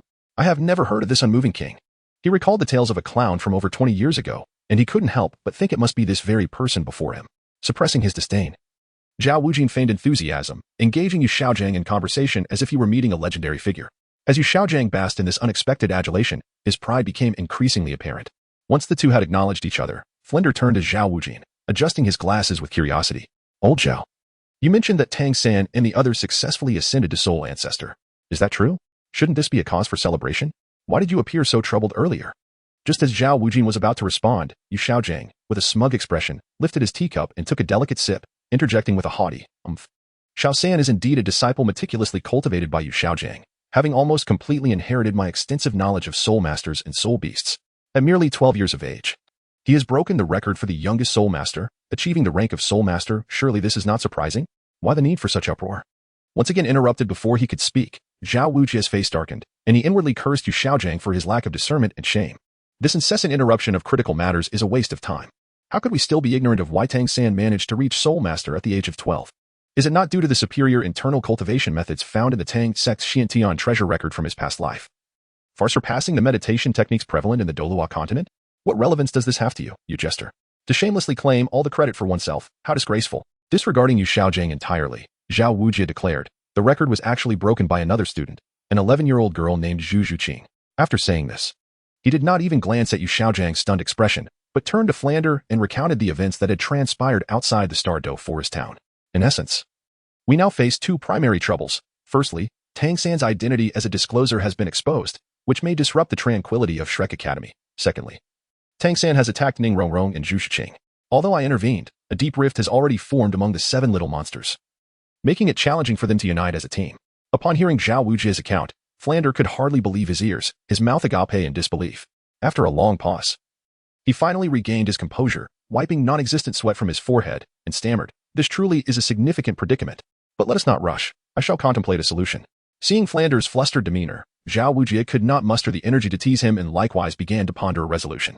No one noticed that, at some point, Yu Xiaojiang, resembling a zombie, had procured the information on Shrek's students and was rapidly flipping through the pages.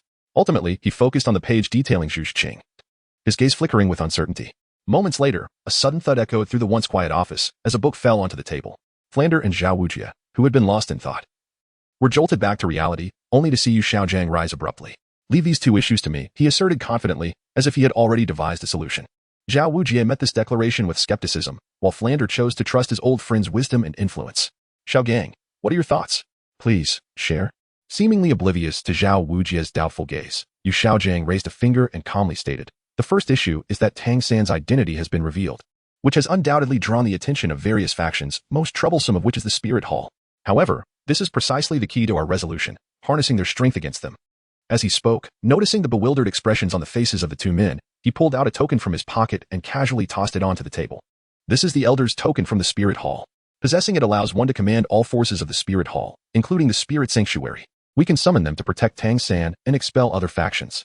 When he mentioned the Spirit Hall, an unmistakable disdain flickered in Yu Xiaojiang's eyes. Yet, Flander and Zhao Wujie paid no heed to Yu Xiaojiang's changing expressions. Their attention was riveted on the golden token before them, their faces alight with joy. Ha ha ha, splendid. With the Spirit Hall backing us, we need not worry about Tang San's safety any longer. Xiaogang, you are indeed remarkable. In response to Flander's praise, a slight smirk played on Yu Xiaojiang's lips, his previously zombie-like visage now infused with pride. He then raised a second finger. As for the second issue you mentioned, I believe the primary concern lies with the girl named Zhu Xing. At the utterance of Zhu Xing, Yu Xiaojiang's eyes flickered as if plotting something. Soon, I shall take Tang San to confront this Zhu Xing and resolve their grievances on the spot. Await good news. With that, Yu Xiaojiang paid no further attention to Flander and Zhao Wujie, departing the dean's office with his hands clasped behind his back. In the bamboo grove behind Shrek Academy, Zhu Xuqing donned a form-fitting purple leather outfit, exuding an aura of serene elegance, akin to a pristine blue lotus, both refreshing and ethereal, yet reminiscent of a wildcat, enchantingly alluring. Her slender waist, delicate as a willow leaf, was perfectly graspable, while her figure was remarkably mature, surpassing that of many adults. Her long, flowing hair cascaded freely down her back, framing her graceful silhouette, with occasional strands playfully falling across her forehead, accentuating her youthful charm. A gentle breeze stirred the air, causing her hair to dance, evoking the image of a celestial being. After thoroughly refining the chaotic soul power absorbed from her third soul ring and dispelling the lingering will of the soul beast, Zhu Xing finally opened her water-like eyes. Calm and composed. Indeed, the cultivation issues and loopholes within the soul master system are abundant. Despite practicing advanced earth-level techniques, I cannot directly cleanse the ferocity and resentment of the soul beast within the soul rings during absorption. I must spend additional time recultivating. To endure such risks and cultivation flaws just to acquire a soul skill inferior to even a yellow-ranked combat technique. What on earth are the cultivation rules of this world? Furrowing her brow in contemplation, Zhu Xuqing could not arrive at a conclusion and let out a quiet sigh. She then turned her gaze towards Ning Rongrong, who was seated nearby with her eyes closed in meditation. A flicker of guilt and inner turmoil danced in Zhu Xuqing's eyes. She found Ning Rongrong, the pampered little sorceress, to be quite comprehensible. Her emotions were always plainly exhibited on her face. Hence, Zhu Xuqing had long since noticed, even before their encounter with Tang San outside the Star Doe Forest, that Ning Rongrong harbored a strong distaste for the so-called Shrek Academy. Yet, out of loyalty to her friend, she had chosen to endure her aversion to Shrek and continue her studies alongside Zhu Xuqing, without fully understanding the reasons behind her choice. In truth, Zhu Xuqing had refrained from departing Shrek at that time for two reasons. Firstly, the registration and tuition fees had consumed nearly all of her gold soul coins, leaving her with little means to venture elsewhere before earning money. Secondly, having absorbed the experiences of Gu Suner along with her own, Zhu Xuqing's pride had hardened more than that of anyone else. She was unwilling to accept charity, even from her closest friends. The thought that her presence compelled her dear friend Ning Rongrong to suppress her disdain for Shrek stirred a desire within Zhu Xuqing to compensate her, perhaps by imparting some cultivation techniques or battle skills. However, the influence of the 7-treasure glazed tile school behind Ning Rongrong gave her pause. Her extensive life experiences warned her that divulging a secret capable of shaking the very foundations of the continent, before possessing the strength to safeguard it, was tantamount to courting death. As Zhu Xuqing wrestled with her conflicting emotions, she suddenly heard footsteps approaching from a distance, one light, one heavy. Regaining her composure, she turned her gaze towards the edge of the bamboo grove, where two figures, a tall man and a shorter one, were making their way towards her. Zhu Xuqing recognized the shorter figure clad in blue, and her expression grew increasingly inscrutable. It was Tang San. At that moment, Ning Rongrong, who had been deep in meditation, was also startled awake by the sound of approaching footsteps. She swiftly turned her head towards the bamboo grove, her delicate features freezing into a frigid expression filled with disdain and hostility. It was that despicable scoundrel, Tang San. Was he here to cause trouble for them? Could that middle-aged man with the ghastly expression be the titled Douluo that Flinder and Zhao Wujin had mentioned as being Tang San's backing? What should we do, Shiqing? Should I send a distress signal to our sect?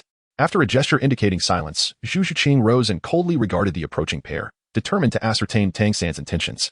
In response to Zhu Shiqing's demeanor, Ning Rongrong also tucked away her martial soul, the 7 treasure glazed tile, and leaped to Zhu Shiqing's side. Her expression equally unfriendly as she glared at the figures outside the grove. After several breaths, Yu Xiaojiang and Tang San finally entered the bamboo grove. Approaching Zhu Shiqing and Ning Rongrong, Zhu Shiqing maintained her icy demeanor, silently observing the two men, eager to discern their motives. Beside her, Ning Rongrong mirrored her sentiments and, with her small tiger teeth bared, seemed ready to pounce on the two intruders. Noting the hostility directed towards his teacher, Tang San's expression darkened. A menacing aura radiating from him. Yu Xiaojiang suddenly felt a chill enveloping him, causing him to tremble involuntarily. Assuming the girl's demeanor was responsible for the unsettling atmosphere, he hastily introduced himself. Greetings. Allow me to introduce myself. I am a new teacher at Shrek and also Tang San's mentor. I am known in the Soul Master community as the foremost theoretician, having authored the 10 core competitive theories of martial souls. Consequently, my peers affectionately refer to me as Master. Standing proudly beside Yu Xiaojiang, Tang San beamed with pride. Zhu Shiqing's eyes momentarily flickered with confusion. She racked her brain to recall her years of training in Xinglaw, but she had never heard of this master or the 10 core competitive theories. Suddenly, a spark of realization ignited in Ning Rongrong's mind. She looked at Yu Xiaojiang with a hint of disdain and exclaimed, I have heard of you. Yu Xiaojiang, the son of the Blue Lightning Tyrant Dragon Sect's leader, who was expelled from the family due to a mutation in his martial soul, leaving him incapable of surpassing the 30th level of soul power. You then resorted to recycling knowledge about well-known soul beasts and concocting unfounded theories to publish your so-called 10 core competitive theories, earning you the title of a clown in the Soul Master community. Zhu Shiqing was left astounded by the self-aggrandizing master. Beside him, Tang San's face twisted with rage upon hearing Ning Rongrong's insult towards his mentor. How dare you disrespect my teacher? You are courting death. Just as Tang San's soul power surged, preparing to summon his martial soul, a hand shot out to block him. Looking up, he met Yu Xiaojiang's kind, proud gaze. Teacher, you. Yu Xiaojiang raised a hand to pat Tang San's shoulder, signaling him to sheath his martial soul. A look of deep satisfaction and pride suddenly appeared on his otherwise stoic face as he chuckled softly. Little San, there is no need to be angered by them. They are merely a group of misguided children swayed by rumors. As long as you, my soul disciple, acknowledge my research and knowledge, I, Yu Xiaojiang, have already proven everything to the world.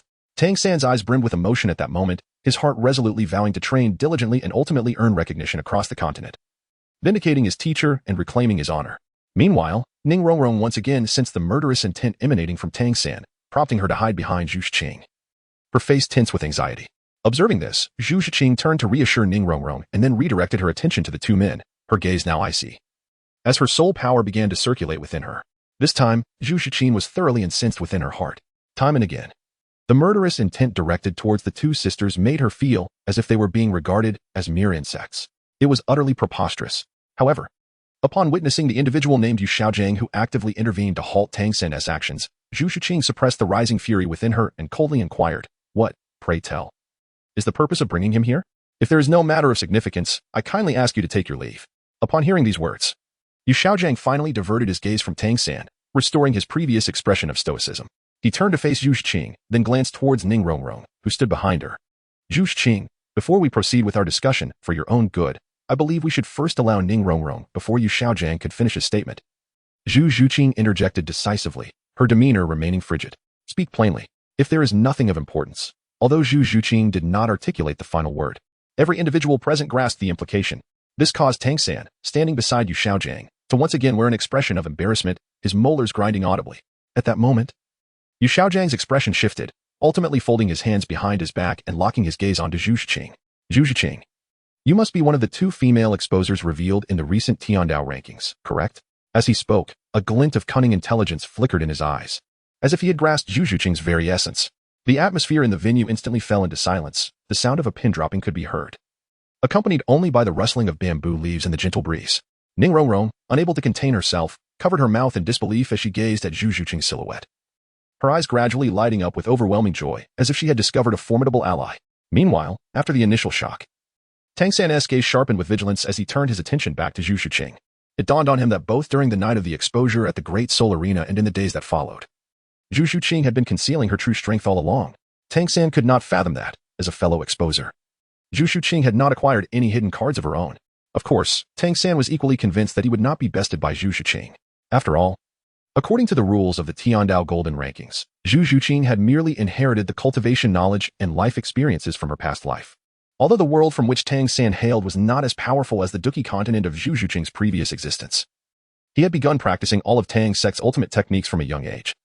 While Zhu Zhuqing had only recently inherited her past life's cultivation knowledge and likely had not had the time to master the so-called Do techniques, at most, she had practiced certain methods and secret arts, which had allowed her soul power to swiftly surpass the 30th level.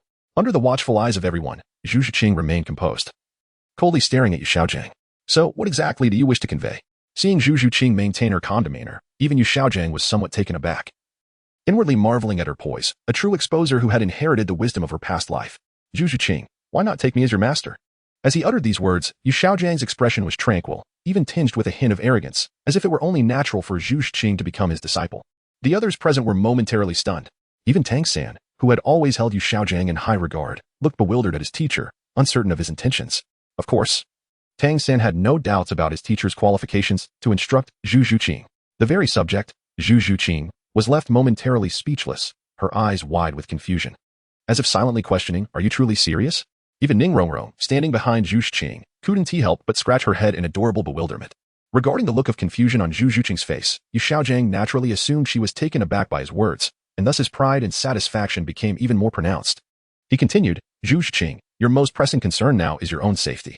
You are aware that should your identity be uncovered by the major factions, you would face relentless pursuit, especially from the Xinglua side.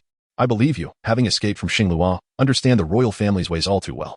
To make matters worse, news had recently emerged that your husband or sister from your past life, although they have regained their Do Emperor's strength, have chosen not to protect you or the other individual. Therefore, you must take me as your master to truly resolve your safety concerns.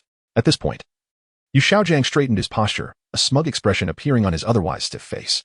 For I hail from the esteemed Blue Lightning Tyrant Dragon clan of the upper three sects and am also an honorary elder of the Spirit Hall. As for Xiao San's father, you have probably guessed by now. Indeed, he is the legendary Tang Hao, renowned as the youngest titled Douluo in history, wielding the unparalleled Haotian hammer, unmatched in combat prowess. And should you become my disciple, I can represent Xiao San to forgive any previous offenses you may have directed toward him, thus resolving any grievances between you. Simultaneously, you would directly receive protection from both the Blue Lightning Tyrant Dragon clan and the Haotian Sect, ensuring that even the Spirit Hall would not trouble you. In such a case, the Xinglua royal family would undoubtedly refrain from pursuing you, even if, in the future, you were to lose in the struggle for the throne alongside Dai Mubai and your sister. I can guarantee that you will remain unscathed and live a normal life as a noble consort. Though taken aback by Yu Xiaojiang's identity, Zhu Zhuqing maintained her cool demeanor, observing him intently, eager to discern his true intentions. As for Yu Xiaojiang's mention of her involvement with Dai Mubai in the struggle for the Xinglua throne, Zhu Zhuqing internally scoffed. How could he presume to forgive her past verbal affronts and resolve her grievances with Tang San? At this moment, Zhu Zhuqing felt an overwhelming sense of absurdity. How could such shameless individuals exist in this world? Unbeknownst to Zhu Zhuqing, Yu Xiaojiang believed she was utterly astounded by his portrayal of the three dominant forces. Swelling with pride, Yu Xiaojiang suddenly extended his right hand, which had been concealed behind his back, and pointed at Tang San, his eyes brimming with self-satisfaction. Little San, as your classmate, you should be aware that his martial spirit is merely the blue silver grass, a spirit deemed worthless. Under normal circumstances, it would be impossible to cultivate. Even if someone dedicates their entire life to elevating it to the 10th level, the resulting skills would be nothing but ineffectual and worthless techniques. However, under my mentorship, Little San's current display of strength and talent is something you all must have witnessed. It would not be an exaggeration to call him a monstrous genius. Though Tang San was still perplexed by his teacher's intentions, he stepped forward, a sense of pride radiating from him. Yu Xiaojiang straightened his posture once again, a smug expression returning to his countenance, laced with disdain for others. Little San's success is a testament to my profound knowledge, and the rumors surrounding me are merely the vile tactics of the ignorant. If you choose to become my disciple, I shall nurture you as I have nurtured Little San, imparting my extensive expertise.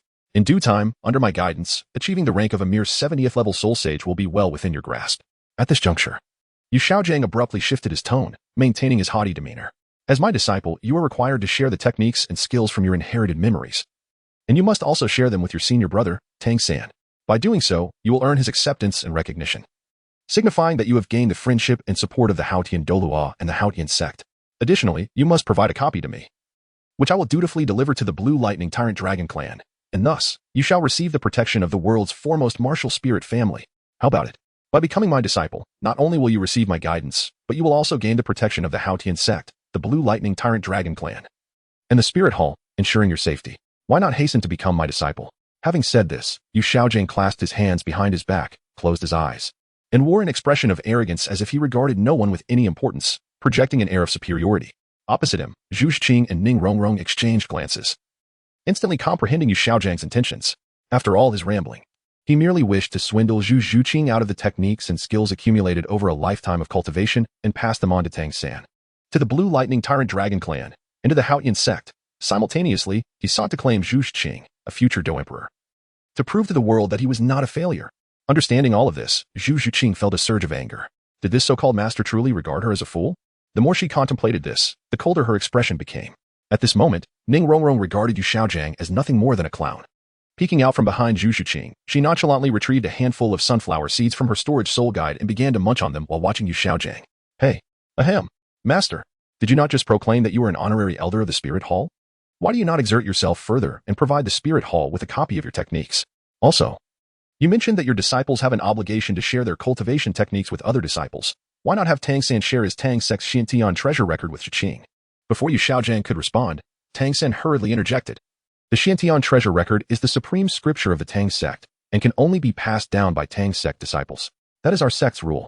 Yu Xiaojing nodded in agreement, then turned to Zhu Zhiqing and Ning Rongrong. As for the second question, Tang San has already provided you with an answer. Regarding the first question, at this point, a look of deep disdain crossed Yu Xiaojing's face. To be frank, although I am an honorary elder of the Spirit Hall, I must caution you that the Spirit Hall is not to be trifled with. It would be best for you to keep your distance from them in the future. Afterward, Yu Xiaojing re-established his previous arrogant demeanor as he gazed at Zhu Zhiqing. Now that everything has been clarified, it is time to become my disciple. At this moment, even Ning Rongrong, who had been peeking out from behind Zhu Zhiqing, could no longer contain herself. Her face was filled with disdain and disgust as she stared at Yu Xiaojing, as if she were about to retch. Goodness, Yu Xiaojing. It seems the various forces within the Soul Master community lack a comprehensive understanding of you. Describing you as the clown of the Soul Master world is an insult to the term clown. In a matter of moments, you shamelessly attempted to swindle Zhiqing of the profound techniques of the Dou Emperor from her past life, while also, like your repugnant disciple Tang San, preparing to exploit others for free. You relish the privileges granted to you by the Spirit Hall, yet you malign them before others. How could such scum exist in this world? Furthermore, you, a castaway from the Blue Lightning Tyrant Dragon Clan, and Tang San, the son of a castaway from the Haotian Sect, what audacity do you have to represent the Blue Lightning Tyrant Dragon Clan and the Haotian Sect to protect Zhiqing? Moreover, is Tang San's ability to cultivate his blue-silver grass martial spirit and his current strength not due to the Xintian treasure record he pilfered from his past life? What credit do you deserve for his achievements? Are you shamelessly taking credit for his accomplishments? Most importantly, back at the tavern outside the Stardew Forest, Tang San attempted to kill both me and Zhiqing. Such enmity will undoubtedly be repaid.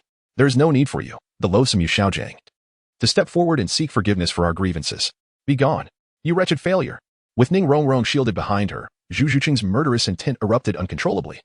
Her chilling gaze seemingly capable of freezing everything around her as she coldly uttered a single word, leave. For the first time, Yu Xiaojing was subjected to such a blatant insult, and he could no longer maintain his previous haughty demeanor. His face turned pale with rage as he pointed at the two women. You, are you not afraid that I will summon the people from the Spirit Hall to take you away? Suddenly, the sky was engulfed by a wild wind, scattering bamboo leaves in all directions. In the next instant, a resounding boom echoed in the ears of the onlookers. The surrounding bamboo leaves were sent flying. Originally, Zhu Zhiqing had intended to unleash her soul power to eliminate this repugnant being upon realizing that Yu Xiaojing was trying to threaten her with the Spirit Hall. But as she focused on Yu Xiaojing's position, she discovered that the ground beneath him had caved in, creating a web-like pattern of cracks all around. In the center of the depression, Yu Xiaojing lay sprawled on the ground, his limbs twisted grotesquely, blood streaming from his mouth and nose, his complexion ashen. The only evidence of Yu Xiaojing's lingering existence was the slight rise and fall of his chest. At the same time, no one noticed that the elder of the Spirit Hall, who had originally lain in Yu Xiaojing's embrace, had now been reduced to a mere powder, stained with blood, rolling out of his sleeve and onto the ground. Was there someone lurking in the shadows? Zhu Zhiqing's expression instantly grew grave as she hurriedly shielded Ning Rongrong behind her, her eyes briefly flickering with golden flames. Perhaps Zhu Zhiqing's sudden movement roused Tang San, who had been momentarily stunned by the unexpected turn of events. In that fleeting moment, Tang San's eyes transformed into a vivid crimson, and he let out a heart-wrenching wail, "Teacher." The resonance of his voice echoed throughout the entirety of Shrek Academy. A sense of dread enveloped the atmosphere. Something was amiss. Within the confines of the dean's office, Flanders and Zhao Wujin, who had been anxiously anticipating good news, were abruptly startled by Tang San's anguished cry. They could no longer remain seated. Flanders' countenance shifted to one of distress as he swiftly darted towards the source of the sound, shattering the window in his haste, with Zhao Wujin hastily trailing behind. Inside the academy's wooden structure, Oscar, Ma Hongjun, and Dai Mubai, who were likewise engaged in cultivating their soul power, recognized Tang San's voice, their expressions morphing into ones of alarm as they hurriedly made their way towards the origin of the commotion. Upon reaching the bamboo grove at the rear mountain, they were met with a disconcerting sight. Dean Flanders and teacher Zhao Wujin, their faces etched with concern, encircled a deep pit. In its depths lay a middle-aged man, his limbs grotesquely twisted and his body a canvas of wounds, blood streaming profusely. Beside him, Tang San, with bloodshot eyes, rested a hand on the man's arm as if confirming something.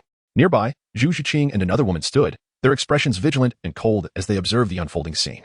In an instant, a singular thought crystallized in the minds of Oscar, Ma Hongjun, and Dai Mubai. Could it be that the unfortunate fate of this middle-aged man was wrought by these two formidable women? At that moment, all three individuals simultaneously shuddered involuntarily, particularly Dai Mubai, who was instantly overwhelmed by the thought of fleeing once again. It was too brutal, too terrifying. The attack by Bibi Dong as she wiped her hands, the arrival of the sword Douluo, simultaneously, in some high point above Shrek Academy. A silver-haired girl with purple eyes and a burly man in black, who had been closely observing Shrek's group, were also startled by the sudden turn of events below. What was that attack just now? How could I, with my strength, fail to perceive where it originated or the position of the assailant? The burly man immediately tensed up, scanning his surroundings with a vigilant expression.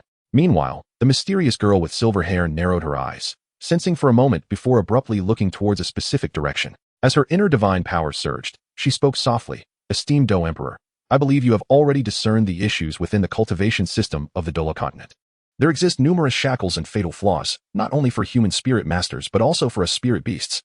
The existence of these problems is merely a means for the gods of the divine realm to maintain their lofty status and acquire more faith, thus altering the cultivation system of this world to sever the path of human spirit masters and eradicate our spirit beast clan. I am aware that you, Do Emperor, have transcended the rules of this continent through the heavenly Tao rankings, and we cannot provide you with any assistance. Therefore, I, the Silver Dragon King Gu Yuna, representing the spirit beast faction, have decided to place my bets on your two companions from your previous life. Although I do not understand your reasons for not intervening to protect them while observing from the shadows, we spirit beasts are willing to help your former companions break through to Soul Sage as swiftly as possible, hoping that when the time comes, we can receive assistance from your companions to shatter the cultivation system's rules on this continent, allowing both human spirit masters and our spirit beasts to genuinely possess the possibility of a future.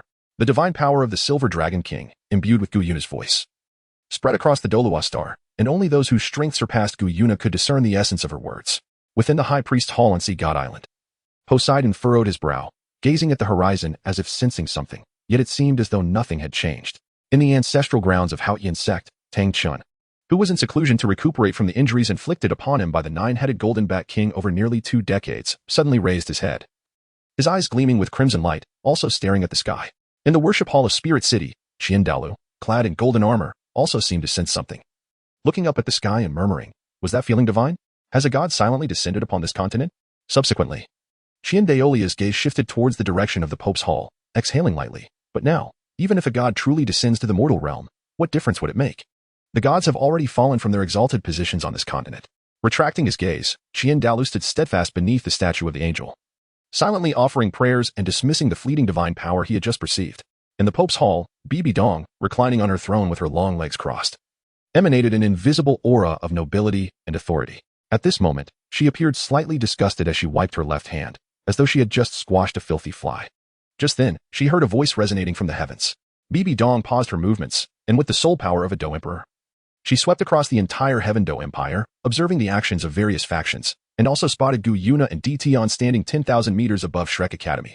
A flicker of surprise crossed her eyes at the beauty of the Silver Dragon King Gu Yuna, and she resumed wiping her hand, thinking, very well. In the skies above Shrek, upon hearing the suddenly resonant voice filled with nobility, authority, and dominance, Gu Yuna's expression shifted slightly, a hint of astonishment appearing in her purple eyes. She then slightly bowed, her tone earnest and respectful. Thank you. DT, standing beside her, hastily returned the gesture with equal respect, and only then did he fully grasp the situation, waves of turmoil surging within him. So it turns out that the one who acted just now is the being who restored their past strength and achieved the status of Do Emperor. This means that this Do Emperor has been watching over her past life as sister and husband. He gasped, thank goodness this operation has always been led by the master. Otherwise, I might have lost my composure and acted rashly. If that were the case, I, the golden-eyed black dragon king, a fearsome beast of over 700,000 years, could have been obliterated in an instant. As this thought crossed his mind, beads of sweat began to dampen Tion's dignified face, dripping onto the ground. Only after noticing Gu Yuna standing upright again did Tion rise, hastily wiping the sweat from his face, cautiously regarding Gu Yuna before asking, "Master, how should we proceed? Should we descend now and take this Zhu to find the other exposer, Yubai?" "No." Gu Yuna cast a puzzled glance at the sweating Tion. A flicker of confusion crossing her mind. Why is he drenched in sweat? Is it very hot? However, such doubts quickly faded as her bright, clear eyes turned towards the bamboo forest surrounding Shrek Academy, a faint smile gracing her lips. "For now, we merely need to observe the unfolding drama." Below, in the bamboo forest at the back of Shrek, a furious Flander bore a grim expression, struggling to contain the surging anger within him. He dared not look at his dear friend Yu Xiaojing, who lay in a pit below, but instead turned to Tang San, urgently and somewhat tremulously asking, "Tang San, how is your teacher? Is he still alive?" In the center of the crowd, Tang San, his eyes bloodshot, felt the feedback from his soul power probing into Yu Xiaojing's body and began to tremble slightly, his voice hoarse as he replied, "All the ribs in his chest, as well as the bones in his lower body and arms, have been completely shattered, piercing into his heart, lungs, kidneys, liver, and spleen, along with multiple muscle injuries throughout his body. If not treated promptly, he may not survive for 3 days. Yet, without some miraculous opportunity or treatment method, even a healing-type soul master could only save his life, leaving him to spend the rest of his days bedridden." As he spoke, blood began to trickle from the corners of Tang San's eyes, his expression filled with anguish. It was essential to know that as a disciple of the Tang Sect in his past life, the most fundamental knowledge was to understand and master the meridian points and organ functions of the human body, so as to better concoct specialized poisons.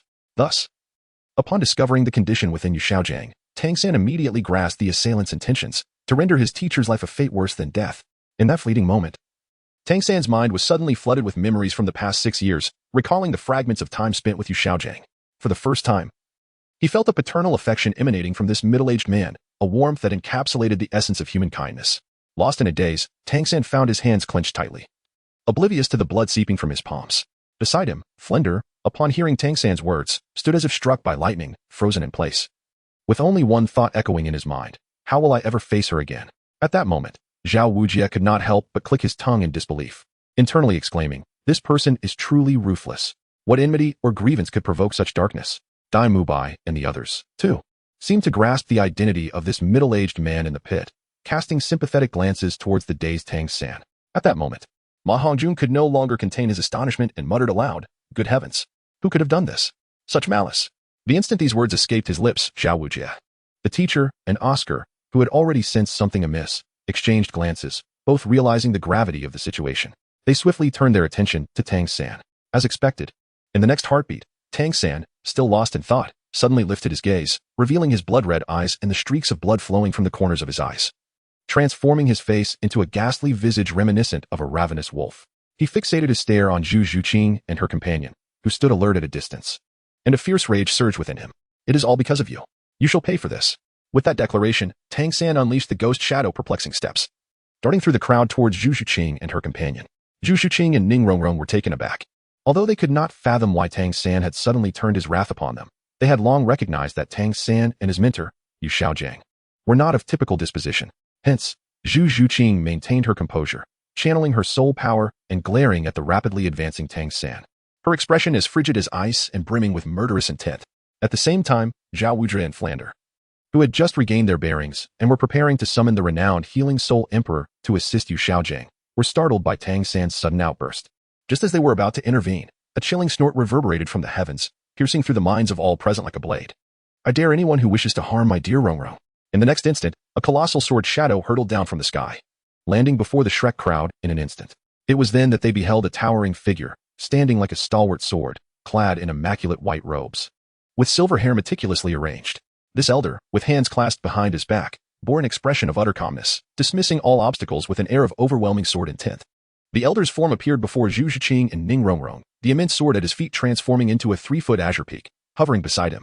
A powerful aura surged forth, releasing an oppressive pressure that forced both the monstrous Tang San and his companions, Dai Mubai, Ma Hongjun, and Oscar, down to the ground, unable to move.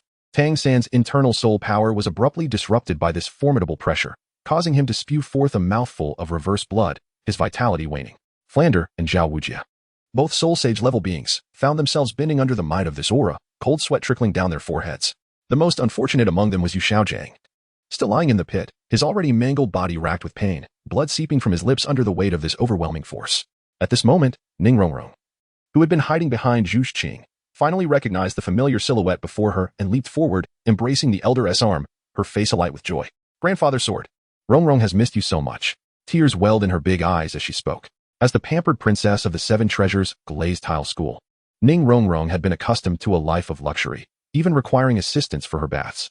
However, ever since arriving at the dilapidated Shrek Academy, she had faced reprimands from Flander, exclusion from her peers, and even humiliation at the hands of Dai Mubai, making her question her existence. Yet, she found solace in Zhu Qing, who had selflessly shielded her from harm, allowing her to endure the hardship she faced. Now, with the sight of her beloved grandfather Sword, the dam of her emotions broke, and tears streamed down her face, laden with all her grievances. The Sword Douluo, seeing his treasured Rongrong in such distress, felt a surge of compassion and rushed to comfort her. Gradually, as the sorrow on Ning Rongrong's face began to fade, Sword Douluo Qinshin rose to his feet, exclaiming, "Who dares to make my little Rongrong cry? Such indignity shall not stand. Wait here, I shall avenge you." With that, he fixed his gaze upon Flander and Zhao Wujie, his eyes gleaming with a sharpness akin to a blade. In that instant, Flander and Zhao Wujie felt an acute pain coursing through their veins, as if thousands of icy sword tips were pressing against their skin, causing them to shudder involuntarily. Flander, fearing he might lose his head at any moment, bravely stepped forward, suppressing his fear and wiping the cold sweat from his brow, managing a strained smile as he spoke. "You must be the fabled Sword Douluo, protector of the Seven Treasures glazed tile school, renowned for unmatched offensive prowess. I must apologize for the grievances inflicted upon student Ning Rongrong. However, I assure you, I was merely following the orders of your sect's leader, permitted to employ various methods to rectify Ning Rongrong's character, provided no harm comes to her." As he spoke, Flander tremblingly retrieved a sealed letter from his chest, offering it with both hands in a show of respect. In that moment, he inwardly sighed with relief, having anticipated a confrontation such as this. He had kept the protective letter from Ning Fengji close to his heart, prepared for any eventuality. Just as Flander reveled in his clever foresight, Zhao Wujie felt a surge of admiration for Flander's cunning tactics. However, at that moment, Flander suddenly sensed a razor-sharp wind swirling around his hands. Instinctively glancing up, he found the letter had transformed into a flurry of confetti, scattering like autumn leaves in the wind. At this moment, Flander found himself utterly dumbfounded. A chill surged from the soles of his feet, penetrating straight to the crown of his head. Could it be that the Sword Douluo did not recognize that letter? Just as Flander's complexion turned ashen and his body trembled uncontrollably, the Sword Douluo finally spoke from a short distance away. "Humph, correcting Xiao Rongrong's character? You should first straighten out your own values and the principles of nurturing soul master students. To avoid conflict is to be mediocre. If you possess true capability, why not step forward and shield your students from me instead, and provoke me further?" Upon hearing these words, Flander, who had been pale and shaking, suddenly exhaled in relief, for he discerned from the Sword Douluo's tone that there was no intent to kill him. However, at the same time, his face flushed crimson, and he dared not look at Dai Mubai and the other youngsters beside him. To provoke the esteemed Sword Douluo? Was that not akin to the old man of longevity consuming arsenic, seeking his own demise? Observing Flander's changing expressions, Chen Xian could not be bothered to quibble with him, as he indeed possessed a letter written specifically by Ning Fengji. As an elder of the Seven Treasure glazed tile school, Chen Xian felt he must uphold the prestige and authority of the sect before outsiders. With a slight shift of his gaze, Chen Xian's sharp eyes turned toward Zhao Wujin, who was cowering with his head lowered, and suddenly snorted, "Humph! You are Zhao Wujin? A mere soul sage. How dare you use another title Douluo's name to oppress my little Rongrong? Where does your audacity stem from?" In the instant his words fell, a piercing sword light materialized out of thin air, piercing through Zhao Wujin's left shoulder and propelling him violently into the nearby bamboo grove. Zhao Wujin, who had previously marveled at Flander's cunning, was now utterly bewildered. Zhao Wujin? Next, the Sword Douluo's gaze swept over Ma Hongjun and the others, momentarily lingering on Dai Mubai.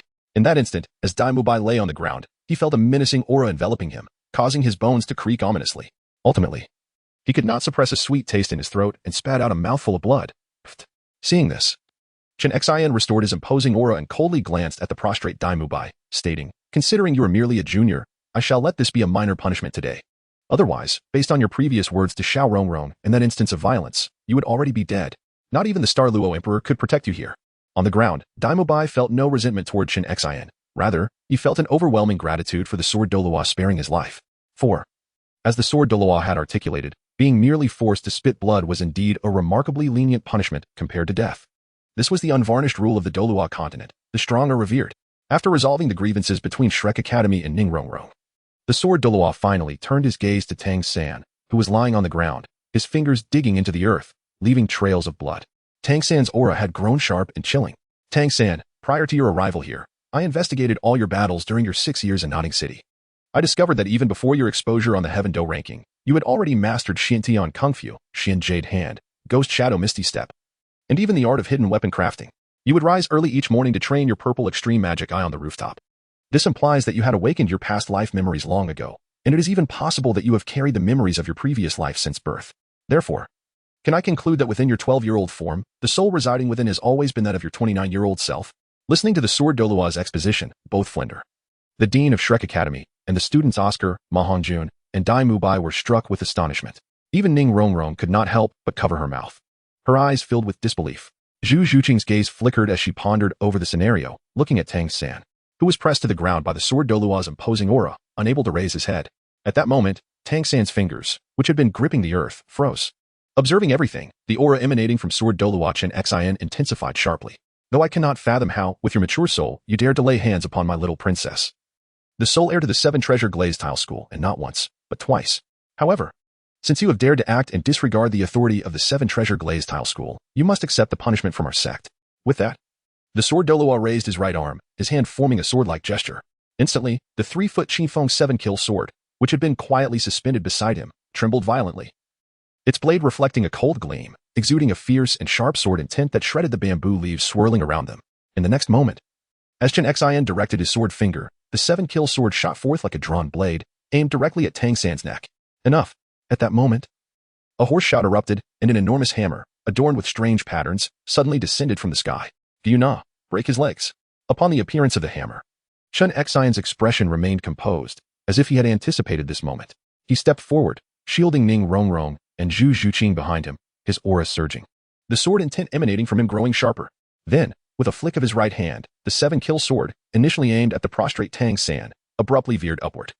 Its blade enveloped in a razor-sharp sword energy, lunging at the descending hammer. In an instant, the clash of the 7-kill sword's energy and the powerful wind generated by the Haotian hammer collided. Boom! Accompanied by a resounding explosion. The chaotic and violent shockwaves swept through the area, snapping all the bamboo within dozens of meters, scattering leaves and broken branches across the sky. Flinder, as a soul sage, instantly recognized the familiar giant hammer as it appeared in the sky, a cold dread seizing him. Instinctively, he unleashed his soul power to protect himself, along with Ma Hongjun and the others, and the unconscious Yu Shaojiang lying in the pit. Yet, even so, facing the force of the collision between the 7-kill sword and the Haotian hammer, Flinder found himself forced back several steps despite gritting his teeth and exerting all his strength, a trickle of blood escaping from the corner of his mouth. However, at that moment, Flinder had no time to assess his own injuries. Instead, he could only gaze anxiously at the battlefield ahead, silently praying, alas, what a misfortunate day. Is this what they call when the city gate catches fire, the fish in the moat suffer? I never imagined that I, Flinder, would encounter such a predicament in my astute life.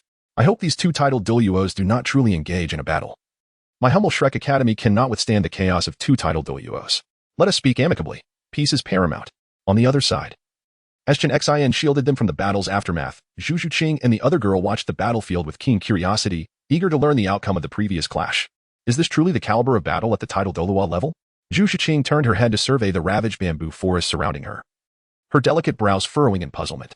However, upon observing the Sword Douluo before her, his robes dancing lightly in the wind, standing tall and unwavering, emanating an aura of sharpness, her brow relaxed as if a realization dawned upon her. No. That earlier incident must have merely been a consequence of a casual clash between the Sword Douluo and the Haotian Douluo Tang Hao. Yet, one wonders what the scene would be like in a full-scale battle between the Sword Douluo, known as the most formidable attacker in the continent, and the Haotian Douluo, who had once effortlessly slain the previous Pope of the Spirit Hall upon reaching the titled Douluo realm, at an altitude of 10,000 meters above Shrek. The previously amused Emperor Tian suddenly uttered a soft exclamation. That hulking figure wielding the massive hammer seems to be the one I sent flying with a single claw just a few days ago. Given the force I used, and the dissipating aura of that individual when I struck him, he should be gravely injured, perhaps even dead by now. How could he still be here, lively and vibrant? Moreover, there appears to be an inexplicable vitality surrounding him. This vitality feels oddly familiar. As he spoke, Emperor Tian's eyes gradually narrowed. Beside him, Diyu not merely cast a casual glance downward, noting the numerous hidden injuries within that individual, along with fresh wounds from the previous days. However, it seemed that his right leg had somehow integrated with a 10,000-year soul bone, exhibiting effects akin to rejuvenation and healing. Thus, not only had the new injuries inflicted by Emperor Tian healed, but even his long-standing afflictions had nearly vanished. Upon hearing his master's words, a spark of realization ignited in Emperor Tian's mind as he suddenly recalled events from over a decade ago. So that's it. Thanks to your analysis, Master. I believe I now understand the origin of that 10,000-year soul bone fused within his right leg. As he spoke, a flicker of anger crossed his face, which swiftly transformed into an expression of regret. Sensing the complex emotions in Emperor Tian's tone, Yuna's cold gaze shifted toward him, silently urging him to elaborate. Responding to his master's unspoken request, Emperor Tian composed himself and began recounting. This dates back several decades. At the time, you were still in slumber, and I, along with Xiong and Bai Ji, stood guard by your side. One fateful day, Bai Ji sensed a surge of vitality emanating from the outskirts of the Star Do Forest core area. She informed me that our Spirit Beast clan had gained another 10,000-year Spirit Beast companion. Unfortunately, due to unforeseen circumstances, we never got the chance to meet this new ally. Yuna was well aware of the unforeseen circumstances Emperor Tian referred to. After all, the ice silkworm Tian Ming, with its million-year cultivation yet devoid of combat prowess, had been captured for her to absorb its power and heal her injuries. It wasn't until over a decade later, when we first awoke, that Bai Ji ventured out of the core area, following that life force, and fortuitously encountered the newly materialized 10,000-year blue-silver emperor. For us spirit beasts, those who voluntarily choose to materialize are considered traitors and should be eliminated upon encounter. Yet, as you know, Bai Ji's temperament is gentle. Upon seeing the blue-silver emperor, which was remarkably vibrant, she merely questioned why it had chosen to betray our kind. Little did she know that blue-silver emperor was utterly oblivious, believing that 10,000-year spirit beasts either had to materialize or face death by heavenly tribulation. Thus, in a desperate bid for survival, it materialized without understanding the implications of its actions. As Emperor Tian continued, Yuna's violet eyes flickered with momentary astonishment. She then recalled how she had used her divine power to envelop the core area of the Star Do Forest, creating a special space to prevent the gods from the divine realm from discovering her, while bringing all the fierce beasts to guard her. Thus, outside the core area, no fierce beast existed within the entire Star Do Forest. While Yuna pondered this, Emperor Tian's voice resumed. Nevertheless, having chosen to materialize voluntarily, that blue-silver emperor has already become a traitor to our spirit beast clan. However, due to Bai Ji's gentle nature and the rare vitality of that blue-silver emperor, she allowed it to leave unscathed. Little did we expect that upon our reunion today, that little creature would now be a human soul bone. After hearing this, Yuna nodded, murmuring, "The blue-silver emperor, is it?" Suddenly, as if sensing something, her gaze shifted toward Tang San below. Then why does he also emanate a faint blue-silver emperor aura, one that seems to share a common origin with that man's energy? In a flash of realization, Gu Yuna's violet eyes turned icy, her exquisite features transforming into an expression of sheer frost. Emperor Tian, shortly, sever that fellow's right leg and reclaim the soul bone within. As the various forces gathered, the scene shifted to the bamboo forest behind Shrek Academy, where remnants of branches and leaves danced in the air, settling amidst the swirling dust, finally revealing the site of the confrontation. Before Tang San stood a figure clad in coarse hemp robes, disheveled and unkempt, wielding a towering Haotian hammer, exuding an imposing presence. This individual was none other than the youngest ever to breach the title Douluo rank, once one of the Haotian twin stars, the Haotian Douluo, Tang Hao. A gentle breeze blew, sending the scattered bamboo leaves fluttering past Tang Hao's disheveled hair and tattered cloak, descending to the ground. At this moment, Tang San had risen, gazing at the formidable yet reassuring silhouette before him, momentarily lost in thought. Although he had heard from Zhao Wujin just a few nights ago that a title Douluo stood guard behind him, and had speculated and yearned for that powerful figure to be his father, the sight of the man before him now imbued him with an overwhelming sense of unreality. Before him, not far away, Chen Xian had returned to a relaxed stance with his hands clasped behind his back, his martial soul, the seven killing sword, floating by his side. Observing the disheveled middle-aged man, whose appearance bore the weight of time, Chen Xian raised an eyebrow in surprise. I never anticipated that the Haotian Douluo, Tang Hao, who once, shortly after breaking through to the title Douluo rank, managed to grievously injure the Pope of the Spirit Hall amidst the siege of 2 title Douluos. 8 soul Douluos and numerous soul saints would now appear in such a state. Setting down the Haotian hammer, Tang Hao lifted the tattered cloth from his head, revealing his true visage. He then bowed respectfully to Chen Xian, his voice deep and gravelly. Senior Chen Xian, I have long heard of your esteemed name.